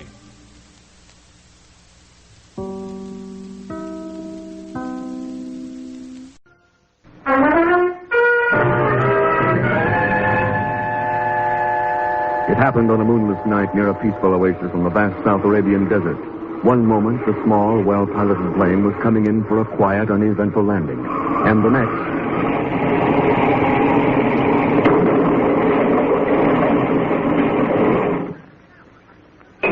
morning, the pilot of that plane lies in a hospital room in Beirut, Syria. Arabs. That line. Ken. Stay away, Ken.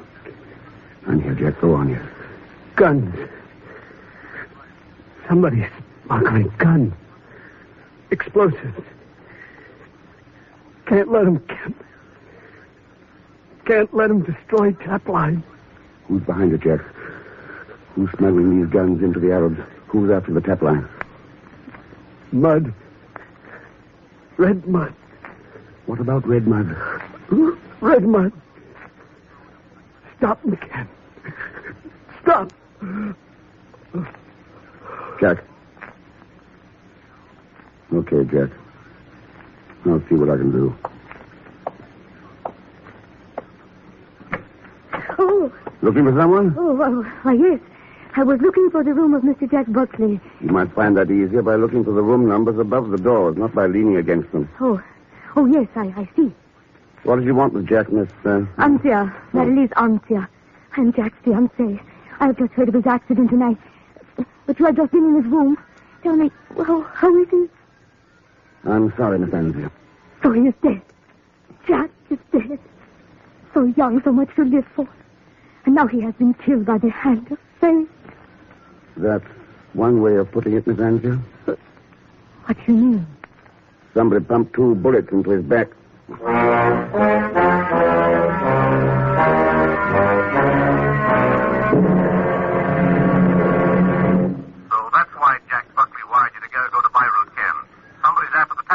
Looks like it, Chief. They're apparently smuggling in arms and explosives to some Maverick Arab tribes, expecting them to do the dirty work for them. But good Lord, Ken, that Trans-Arabian oil pipeline is vital to us. It's vital to the whole Western Hemisphere, Chief. When somebody said that oil is the lifeblood of democracy these days, he wasn't kidding. Right. So what are we going to do about it? That pipeline runs through 1,000 miles of desert. How can we even start to protect it? You can start by tipping off the Saudi Arabian government. They'll put some men to work on it. What about you, Ken? Oh, I'll just relax here in Beirut at the government house bar until Pegon arrives. Pegon? Yes. Miss Brooks told me he was in the waiting room there when my call came through. I'll give 8 to 5. He's listening in on an extension phone right now. If he is, I'll ring his eavesdropping neck for him. Better hold it until he gets back, Chief. I can use him here. What in the world could you possibly use Zellschmidt for? This is a plenty dirty deal we're mixed up in. And some of the worst scum on earth are right here in Beirut. I can't think of anybody more at home in this situation than Pegon. Thank you, Mr.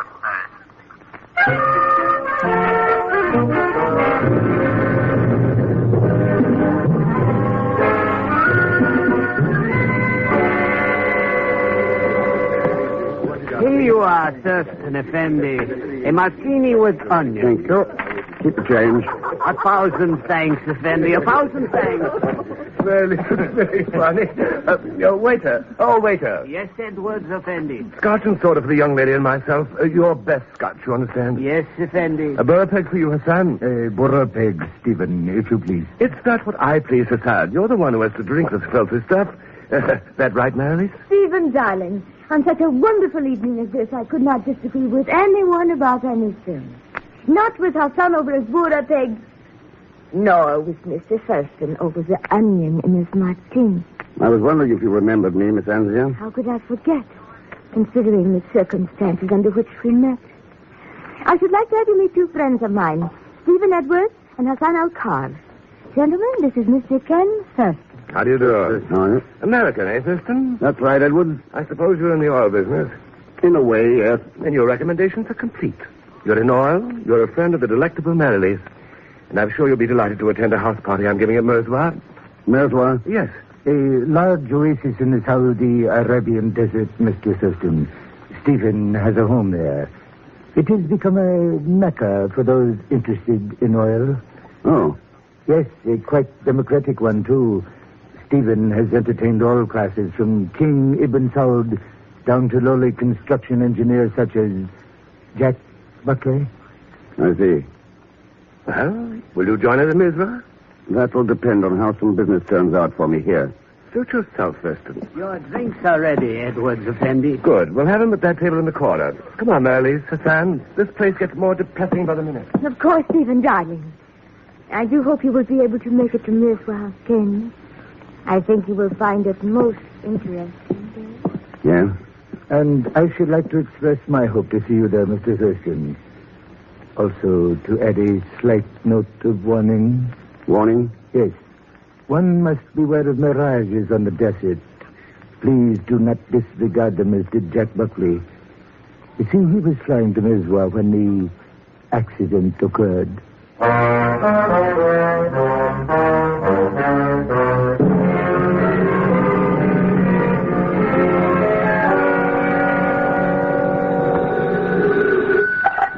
Hello? I should like to speak with Monsieur Ken Thurston, please. This is Ken Thurston. Ah, I have found you in your hotel room at last, monsieur. Well, allow me to inform you, Monsieur Thurston, that under no circumstances will you be allowed to get away with this outrageous swindle. Swindle?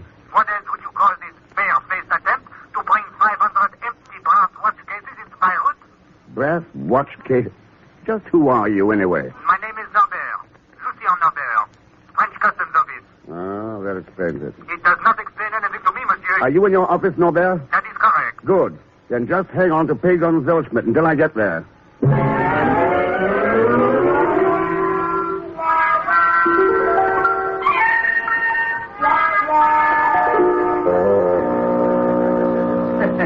But there's nothing to get all excited about, Mr. X. It's all just one big happy mistake. Oh, sure. Oh, sure. After all, this Arabian desert is pretty tough on watches. Yeah. All that sand and stuff and sand. Well, so in case something happened to mine, I brought just a few spare cases. 500 of them. So I'm not an optimist. You were optimist enough to ship them under my name, Pegon. And figure you could peddle them to the Arabs as good American watches. It's lucky that Norbert latched onto them. Well, Monsieur Thurston, your receipts were fine, and for the duty paid on the watch cases. Give it to Zellschmidt, Monsieur Norbert. To me? What do I want it with this? You'll be paying for it. Out of your salary. Mr. Thurston. I trust that this will be a lesson to you, monsieur. An example of our alertness to all attempts at smuggling. You do all right with watches, Norbert, but what about guns, ammunition, high explosives? And what is your interest in all this, Monsieur Thurston? I'm interested in oil, Norbert. Tapline oil. Ah, oui. I understand. So? I would not know of this smuggling of firearms, monsieur, officially. And unofficially? What would you do, monsieur? We are badly undermanned. There are many long kilometers of uninhabited coastline. On any dark night, a ship could move into shore undetected. Yeah. Its cargo could be picked up by plane. There are natural landing fields near practically every large oasis. What about Mizwa? It has a private field owned by Monsieur Stephen Edwards. Uh-huh. And this may be of interest to you, Monsieur Thurston. Not far from that landing field is one of the tap line's main pumping stations.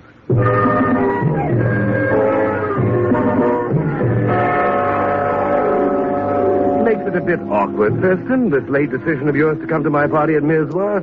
Does it? Yes, the plane I'm flying is already filled up.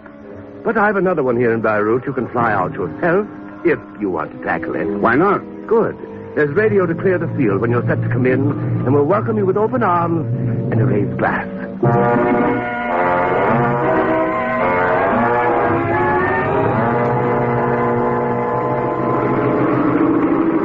You know something, Mr. X? I think I should have stood in New York. I don't like flying around overboard this desert sand, and at night, yeah. Don't worry about it, Pegon. They told us at Beirut that Edwards Field is well equipped with lights. Those jokers. What do they know about anything anyway? 5 hours it took them to put a couple of nuts and bolts in this flying junk heap. It had a cracked manifold. If they knew their business, they could have pasted it up or something. Cheer up, Pegon. We should almost be there.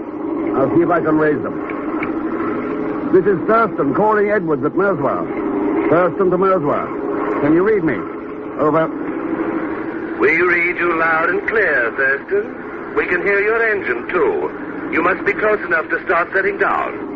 You could fool me, Edwards. We can't see a thing from up here.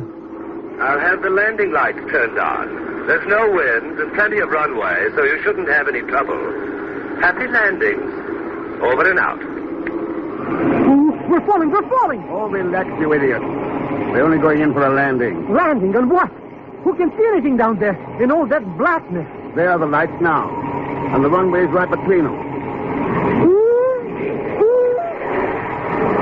Now, hang on to your hat. We're going in. Okay, kiddies. The wheels will be touchy any second. Then we got... Hang on, Pegon. Something's wrong.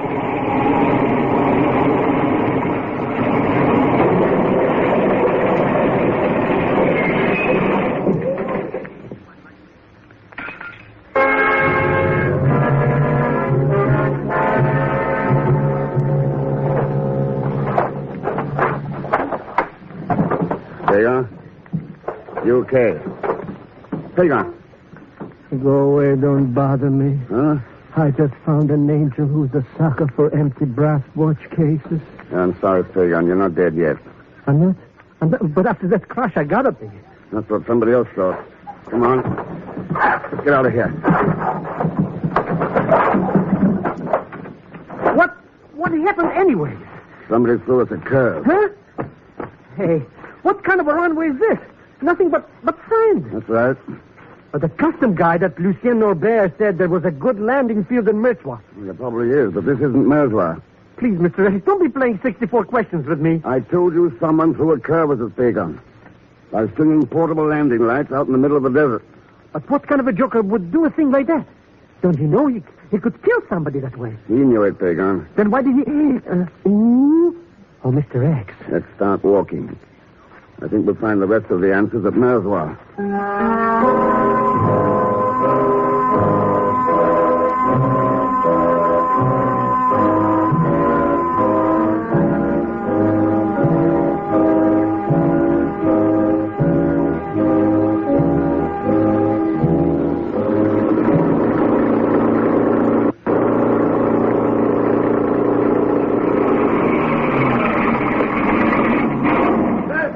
That you, Thurston? That's right, Edwards. What happened? Where's your plane? Why did you come into the field? Go ahead, Mr. Thurston. Go ahead. Tell him a couple of things or two, will you? If you didn't know what happened to us, how come you're out in the desert with that half-track? I was worried about you. Oh. Yes, the lights on my field exploded and I couldn't get them on. When I tried to call you back, my radio was dead. Pretty convenient coincidence, wasn't it? I'm not sure I know what you're talking about, Thurston, but I am sure I don't like the way you say it. And I don't like to be murdered, Edwards. Murdered? You wouldn't happen to have any portable landing light gear at Merzois, would you? As a matter of fact, I did have. But it was stolen. Before or after Jack Buckley's plane crashed? Before. But I failed to see... And that plane he cracked up in, was it one of yours? Was he trying to land at Merzois when he crashed? Now, look here, Thurston. You're right about all of these things. But I'll be hanged if I'm going to stand here and be cross-examined about... Wait a minute. Are you trying to say that you cracked up, too? And you think that somebody used fake landing lights in order to get both of... You're doing all right, Edwards. Why stop now? I will see that you're flown back to Beirut in the morning. What's the matter? Afraid something might happen if I stick around? No, but apparently you are. And who knows, Thurston? You may be right.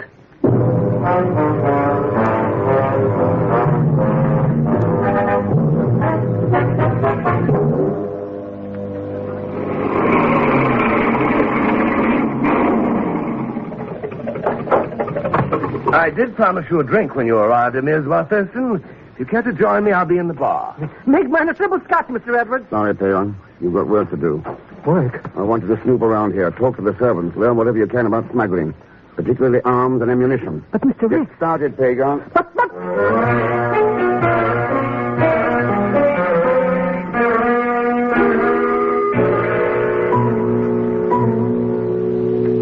So, your plane crashed in accidental landing, Thurston. How unfortunate. Yes, wasn't it? The only trouble, Hassan, is that our unappreciative guest doesn't think it was an accident.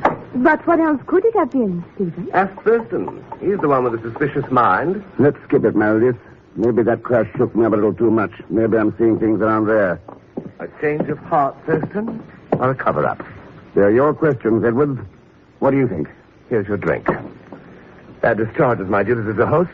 One of the servants will show you to your room when you're ready to retire. Aren't you being a little rude, Stephen? A matter of definition, my dear. Let's go to the game room, Hassan. Of course, Stephen. Though I do regret Thurston's involvement in this unfortunate matter. It was to be expected, however.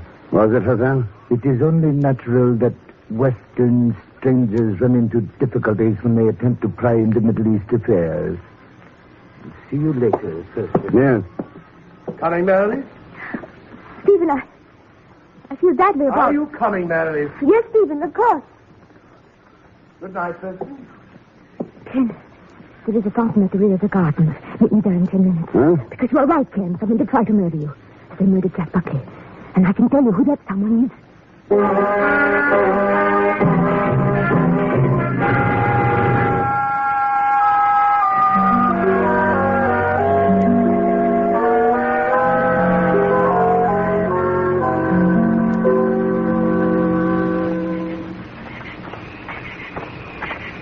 Sorry to be late, Ken. Stephen is in an ugly mood. It took me longer to get away than I had thought. I don't mind waiting. If you can tell me who killed Buckley and why. I can tell you, Ken. Though I am not certain that I'm going to. No, why not? It might place my life in danger, too. You knew that when you arranged this little meeting.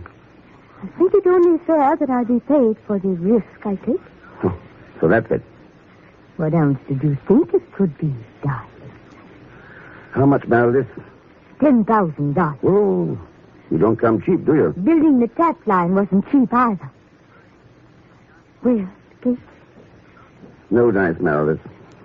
Aren't you being rather foolish, darling? Maybe, but I'd hate to pay out that money and then find that you were the person after me.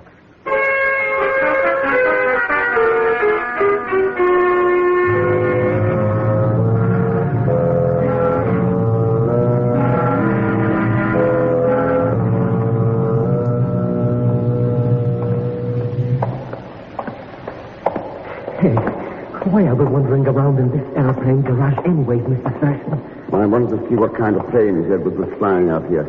So you're finding out. So what? So he's got 4 DC-3s, transport planes, heavy cargo carriers. Huh. Could they carry us back to Beirut? They could also carry arms and ammunition, Pegon. And look here. Look at the mud caked on those landing wheels. Red mud. And Jack Buckley said something about red mud just a second.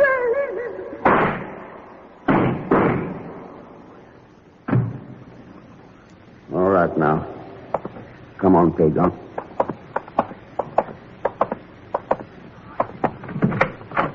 Going somewhere, Thurston? Hassan, what are you doing out here? I thought I was going to take a quiet stroll before retiring, but those shots rather upset my plans.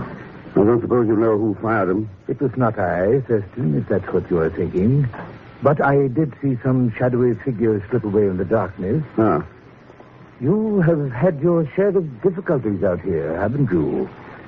Strange that others do not share the same troubles. What are you driving at? I was merely referring to the pilot of that plane. He's coming in for a landing. And this time the landing field lights seem to be working perfectly.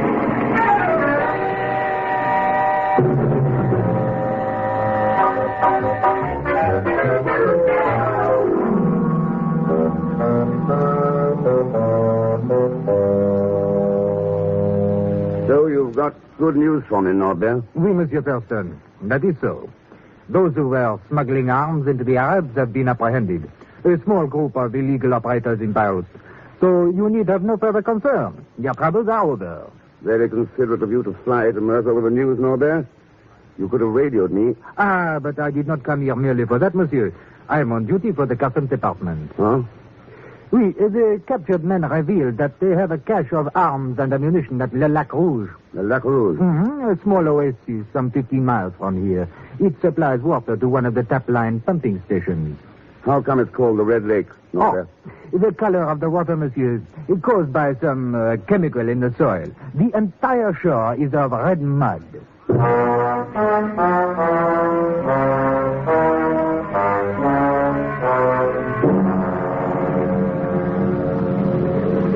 How about it, Norbert? You willing to let us fly to La Rouge with you? Well, I don't know, Monsieur Edward. But we are all getting bored with each other's company here, Monsieur Norbert. Hassan, Stephen, and I. Besides, this way you will have some company on a lonesome time. Ah, well, I have never been able to refuse the desires of a beautiful woman, mademoiselle. But what of you, Monsieur Thurston? Edwards has a plane ready for me, Norbert, to fly back to Beirut. Now that you've got things under control, why should I stick around?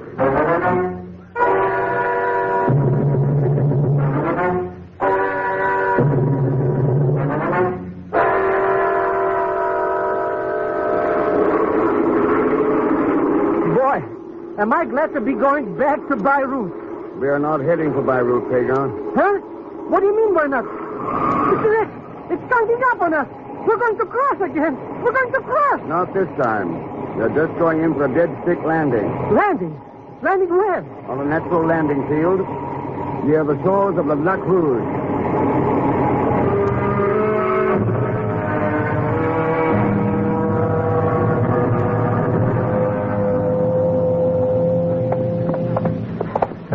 But this isn't in the lake, Mr. Rex. That's right. It's one of the tap line's pumping stations. Pumping stations? What are we going to do at the... Hold it, Pegon. Huh? What is it, Mr. Rex? Look over there. Near the main piston shaft. Mr. Rex? Yeah. What's going on over there? A little plan to blow up this pumping station. To blow up? Let's get out of here, Mr. Rex. No hurry. Let's talk it over first. Talk it over? Yeah. Need any help with that nitroglycerin? That's right, Norbert. Sorry if I startled you. I wouldn't want you to drop any of those nitro bottles prematurely. But what are you doing here? Putting an end to your plan to destroy the tap line. Mr. Rex, you mean this no good customer is the one we're after? That's right, Pegon. Some country was paying him off to wreck the tap line. But when his gang was caught in Beirut, he came out here himself to make one last desperate play to blow up this station. Hey, wait a minute, Mr. Rex. This guy wasn't even at Mirza when we crashed, and he couldn't have taken those shots at us. No, but his Arab friends could, and they did. They rigged the lights on us and shorted Edwards' radio and landing field, just as they did to Jack Buckley. What happened, Norbert? Did Buckley learn about your scheme? Oui. You are quite correct in everything you have said, Monsieur Thurston. Unfortunately, you will not be able to take me back with you. Mr. Rex, he dropped one of those bottles of TNT. Yes, I am about to leave now. And I would not advise your shooting to stop me. If you try, we will all be blown up. Perhaps my last desperate gamble did not work. But we have plenty of time, Monsieur Thurston. The winning of an entire world is worth waiting for. He's gone, Mr. Rex, he's gone. We gotta do something. No hurry, Pegon. But he's got that explosion stuff with him. Maybe he'll use it now to blow us up. Maybe he'll...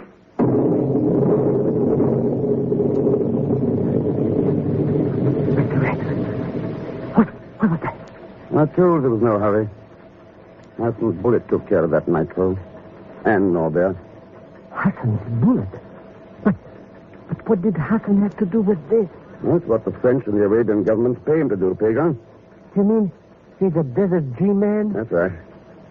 He and I arranged this little get-together before leaving Mirza. Well, what do you know? So I guess we show that no-good cook Norbert where he gets off at. Oh, it's not Norbert who bothers me so much. It's Edwards. And all those who like him. Edwards? Yeah. We can protect ourselves against the Norberts of this world. But we can't protect ourselves against the selfish and the blind who put their own personal interests above those of freedom. That's where the real danger to democracy lies. We've got to learn that. All of us.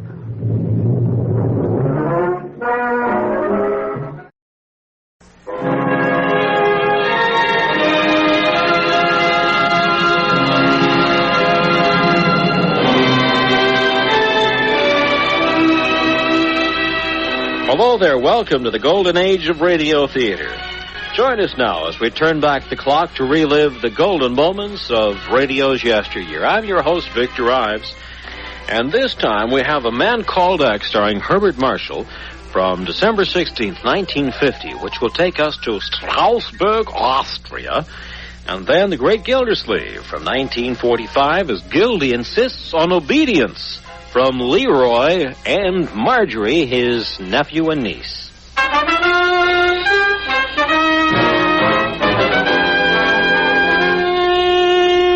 Herbert Marshall as The Man Called X. Wherever there is mystery, intrigue, romance, in all the strange and dangerous places of the world, there you will find The Man Called X.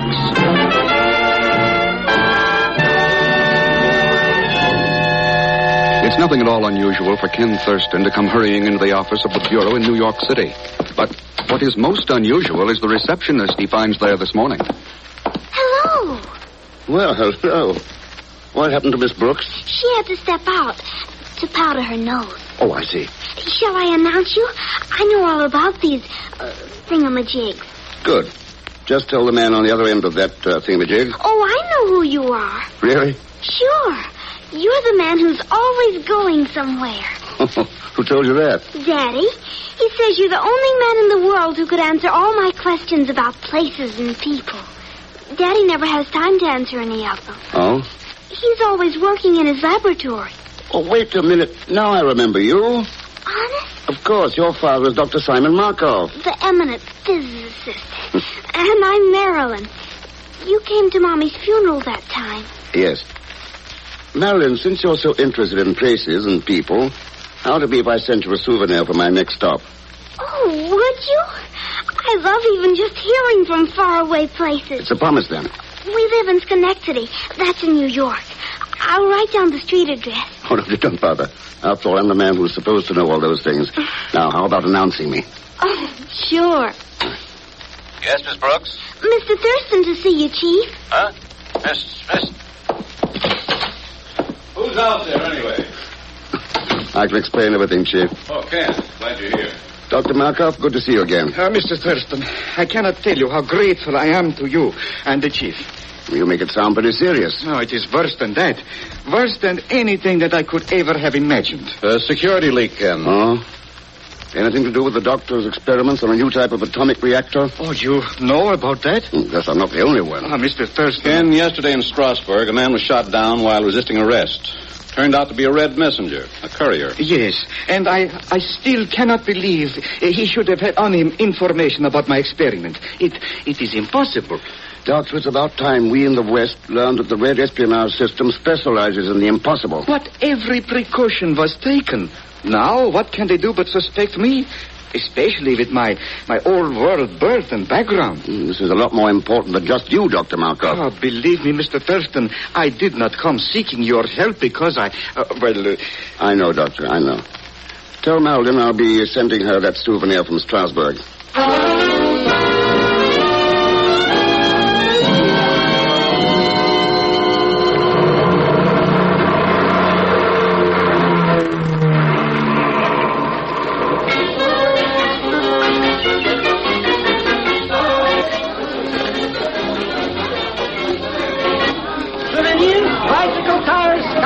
Tours of Strasbourg Cathedral. Also latest postcards from Paris. Strictly high class. And Mr. X, well, what you got to say for yourself? Pegon, the world isn't that small. Why do you have to be here in Strasbourg? So we'll go to Switzerland. See, I already got 2 plane tickets for Lucerne.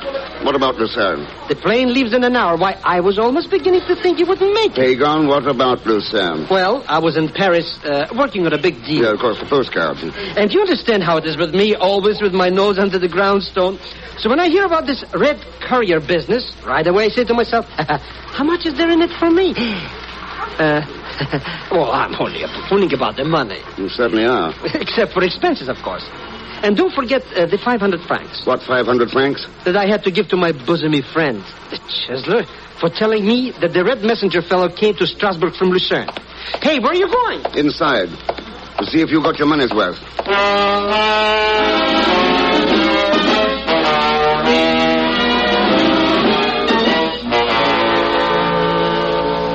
I regret, Monsieur Thurston, that we have as yet been unable to learn where the courier was coming from. That is, with any degree of certainty. But you did learn something, Captain. Ah, oui. One informer told us, for 1,000 francs, that the courier was on his way from Lucerne. For 1,000 francs, yeah? Oui. But until we can find some way of confirming the tip of this Zellschmidt person, listen. It's right outside. Let's go. Where? Trying to call into the sewer. All right, come out of there, Pegon. Let go. I'm an American citizen. You can't do this to me. I'll write to my congressman and cut off you from the Marshall Plan. Oh, Mr. Thurston. Zellschmidt, what is the meaning of this? Search me. It must be a case of mistaken identity. A fellow I never saw before in my life. It goes rat-tat-tat-tat. And what do you think, Monsieur Thurston? I think, Captain, that the information about Lucerne has been kind of confirmed.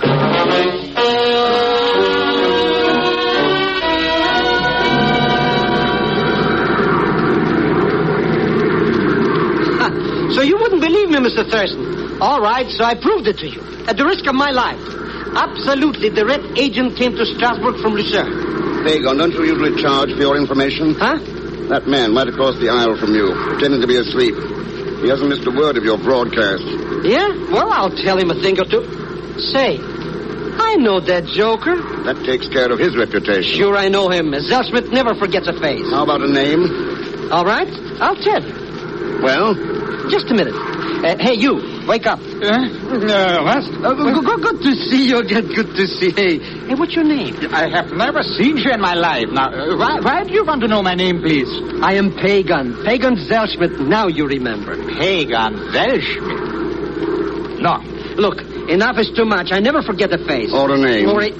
Look, you tell me or I'll tell the police. And what will you tell the police? You thought you wouldn't, eh? Thought I wouldn't traveling incognito to fool me. I know all about you and that red messenger. Please, I do not know what you are talking about. But all right, I will tell you my name. Now, it is Anton Bieber. Uh-huh. Anton Bieber. Why, we used to be in the same jail together. No, that's not your name. And why should I lie to you? My name is Anton Bieber. Now, if you want, you can have a look at my passport here. Forged, naturally. But I'll look at it. I live in Lucerne. I travel for a manufacturer of watches. You see, everything is written down here. Now, why should you make trouble here? Ever been to the United States, Herr Bieber? Yeah. Recently? Yeah. Give him back his passport, Pegon. But Mr. Thurston. And keep trying to remember the name you think you've forgotten.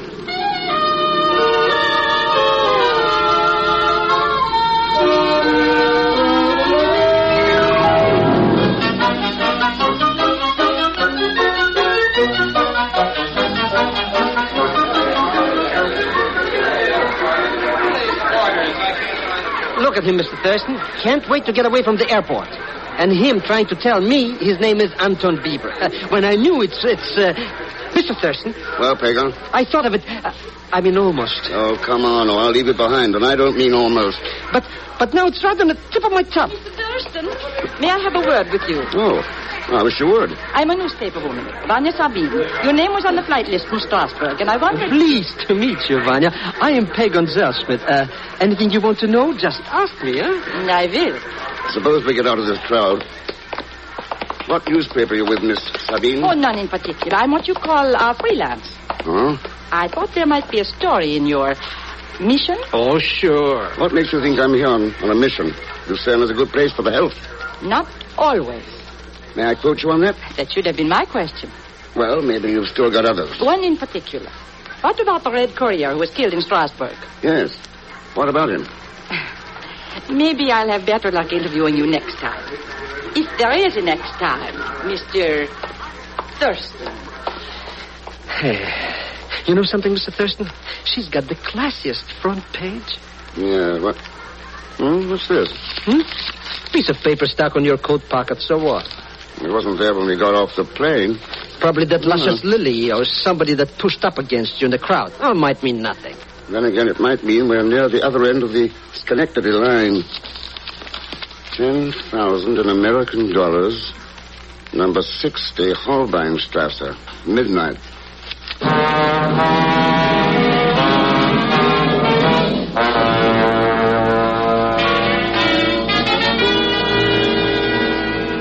Yes, Mr. Thurston.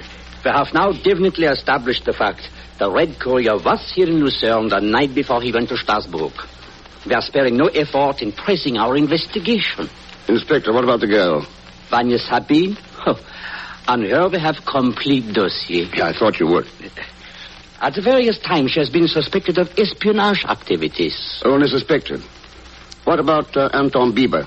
A puzzle, this Bieber. We have reason to believe that there is something in his past which he is hiding. But, again, we can prove nothing. Oh, your pardon. Inspector Fabry? Moment. For you, Mr. Thurston, a call from New York. Oh, thanks. Hello? Hello, Ken. Yes, Chief. Wanted you to know, Ken, that things in this end look worse. Much worse. Oh.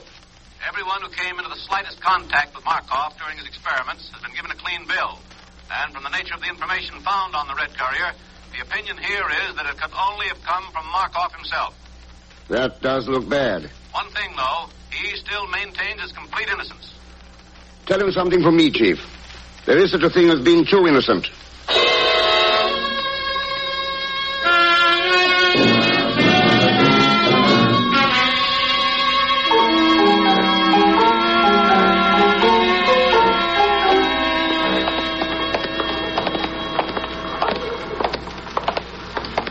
This is the place, all right, Pegon. Number 60, Strasse.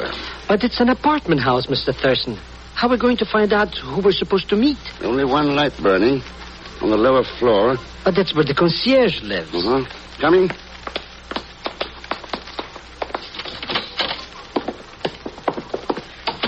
Wait, Pegon. Before you knock on that door, let's have a look at the names on these mailboxes. It's so dark in here. It gives me the creepers. Look, why couldn't we come back in the morning? This match ought to brighten your spirits. Anyway, what good does it do to read the names of the tenants? Just names? Greta Tanzinger, Anton Bieber, Vanya Sabine. Hey. Yes. 3 tenants in the building, and 2 of them we've met. Mr. Thurston, something tells me I should have been told before not to come here with you. No, stop being yourself, Pegon, and knock on the concierge's door. Well? Oh, here. See? Nobody's home. He stepped out. At midnight? See if the door...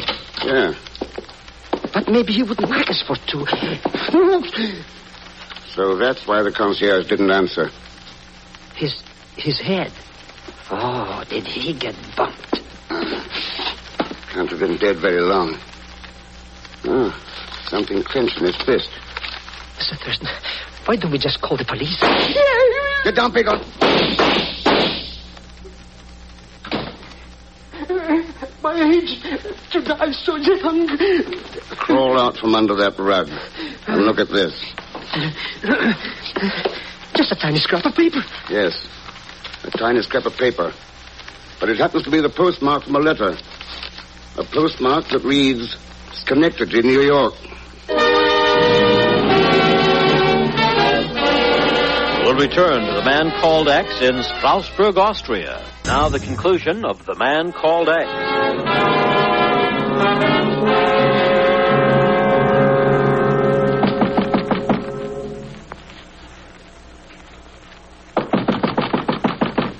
See, Mr. Thurston, no answer. Yeah. Vanya Sabine seems to keep late hours. If you ask me, the whole apartment house is as dead as that concierge downstairs. Come on, Pegon. We'll check the other tenants. Say, Mr. Thurston, you don't think a Goldilocks like Vanya could do a thing like that? Like what? Try to kill me. No, you got this whole thing tipsy-turvy. She couldn't be mixed up with that red courier in Strasbourg and this Markov guy in Schenectady. Bieber doesn't seem to be in either. Hey, how did I forget Anton Bieber? Why, the minute I saw him on the plane, I knew beyond the shadow of a shadow. And you had to let him get on with... Oh. Will you wake me up, please? You sleep pretty soundly, Herr Bieber. What? Oh, it is you. Yeah, and him. Yeah, and me. And don't think you can pull the wool over my clothing. Just because you come to the door in a nightgown don't mean you didn't shoot at us. Shooting? With guns? You didn't know the concierge had been murdered? Oh, so... Who murdered him? Well, if we knew that, we wouldn't have any more questions. Oh, such a quiet man, the concierge. A fly he wouldn't kill. Now, why should anyone want to hit him over the head? Yeah. How did you know he was hit over the head? I Better go back to bed and sleep on that one. Good night. Good night. Hey, Mr. Thurston, you're going to go walk off and leave him to walk off? I'm turning him over to you, Pegon. Keep both eyes on him. Well, I'll go up to talk to the last tenant. You know me, Mr. Thurston. Oh, yeah.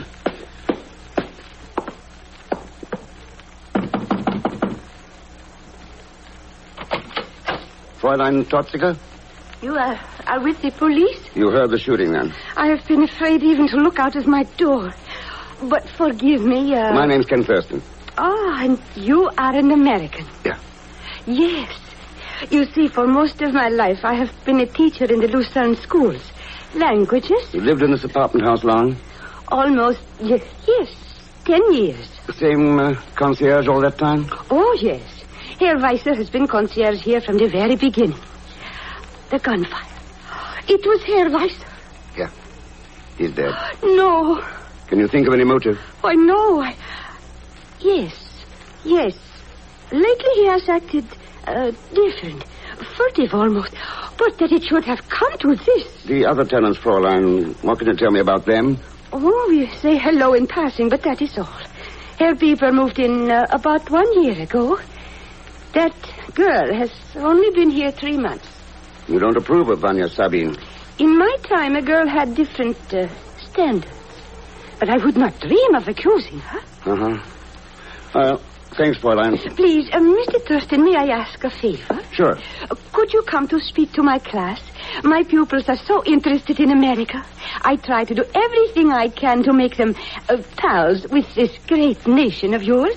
Anytime you could arrange it, even for half an hour. Oh, it'll be a privilege. Oh, thank you. Mr. Thurston, he's sneaking out. Well, follow him, Pegon, and don't lose track of him.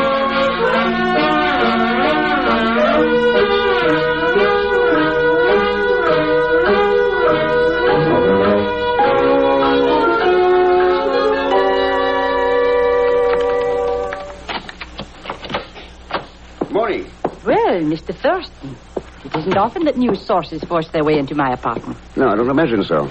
I trust you found plenty to read while you were waiting? Well, nothing will throw any light on how a certain red messenger came by certain information. Or how a certain dead concierge came by a certain postman. Oh, you do gather news, don't you? How do you make it? In this instance, I happened to run into your confrere, Pegon Zellschmidt. What else did my confrere tell you? That he had lost track of the elusive Herr Bieber. Mm-hmm. Now, suppose we talk about you. Oh, yes. You would like me to account for my whereabouts. Especially around midnight. Well, just before midnight, my phone rang. Someone who called himself Mr. X. You've heard of him, of course. What did he have to say? That if I came immediately to Rutley, he would give me... what is the term they use in America? A scoop? Did this Mr. X show up? No. I waited and finally at dawn I left. Mm-hmm. But you can't prove a word of it. Unfortunately. Oh, maybe that's your Mr. X again. You think so? Hello? Vanya, baby, this is your tall, dark, and maybe. Do me a favor, huh? Look outside and see if Mr. Thurston... He's right here. Hold on. Thanks. Hello, confrere. Listen, Mr. Thurston, huh? A fine thing to call me when I finally caught up with this Elias Anton Bieber again. Where is he, Pegon? At the airport. Didn't I tell you all the time that this joker is... This time, don't lose him. Give it time for a quick phone call, and I'll be right over.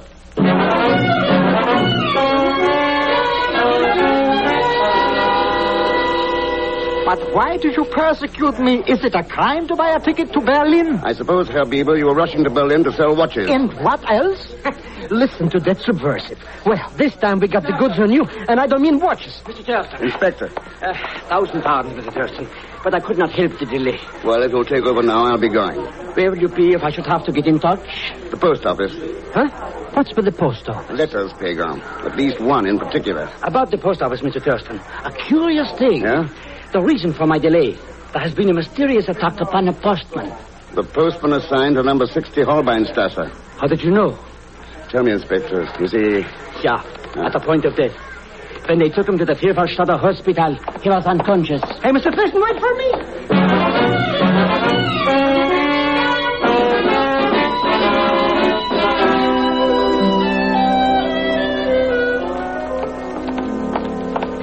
Not so fast, Mr. Thurston. I don't see what we're doing in this hospital anyway. As long as we got that alias Anton Bieber. Here, this is the room. Oh, nurse. Yeah? Oh, you are from the family of the dead man. Dead? When? 4 minutes ago. Did he say anything before he died? Over and over. The same word he says. Oh? What word? I think palpen. Is there such a word? Palpen? What kind of a language is this? You're sure that's what he said, nurse? Yeah. To me, it sounds like palpen. Well, thanks anyway. Come on, Pegon. Palpen. Hmm? Of course! Why didn't I think of it before? Pegon, I've got it. Oh, have I?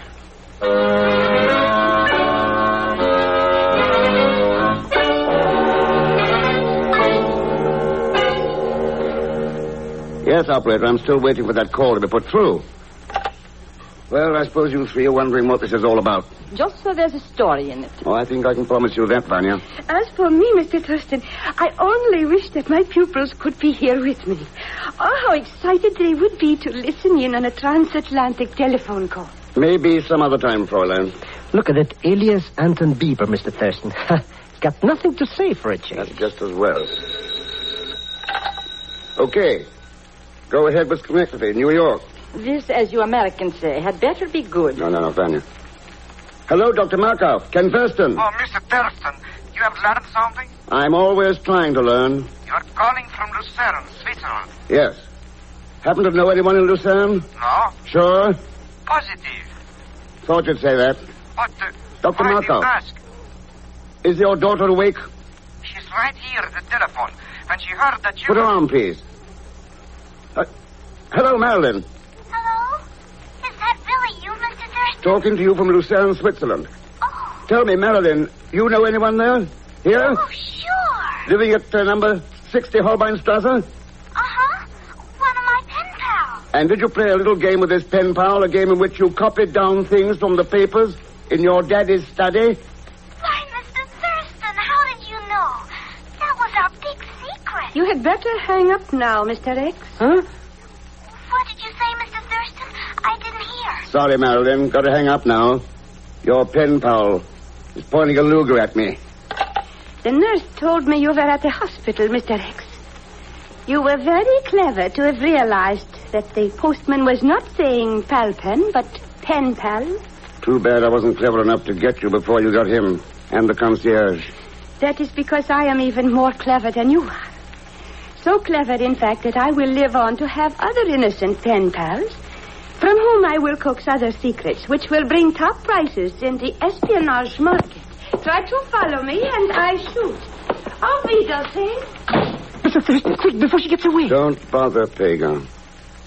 I asked Inspector Fabre to have his men waiting outside. You see, they're never clever enough. These people, they prey on the innocent, the unthinking, the unsuspecting. And in the end, well, you just heard what happened to the Fräulein.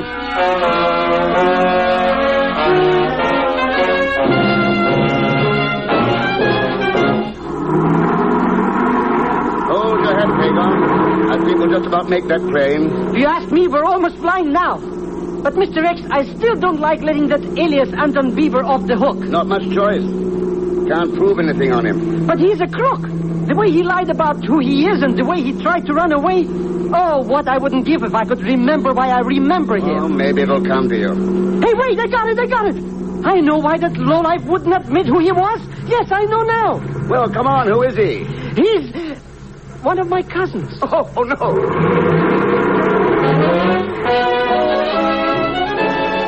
And that's the December 16th, 1950 episode of The Man Called X with Herbert Marshall.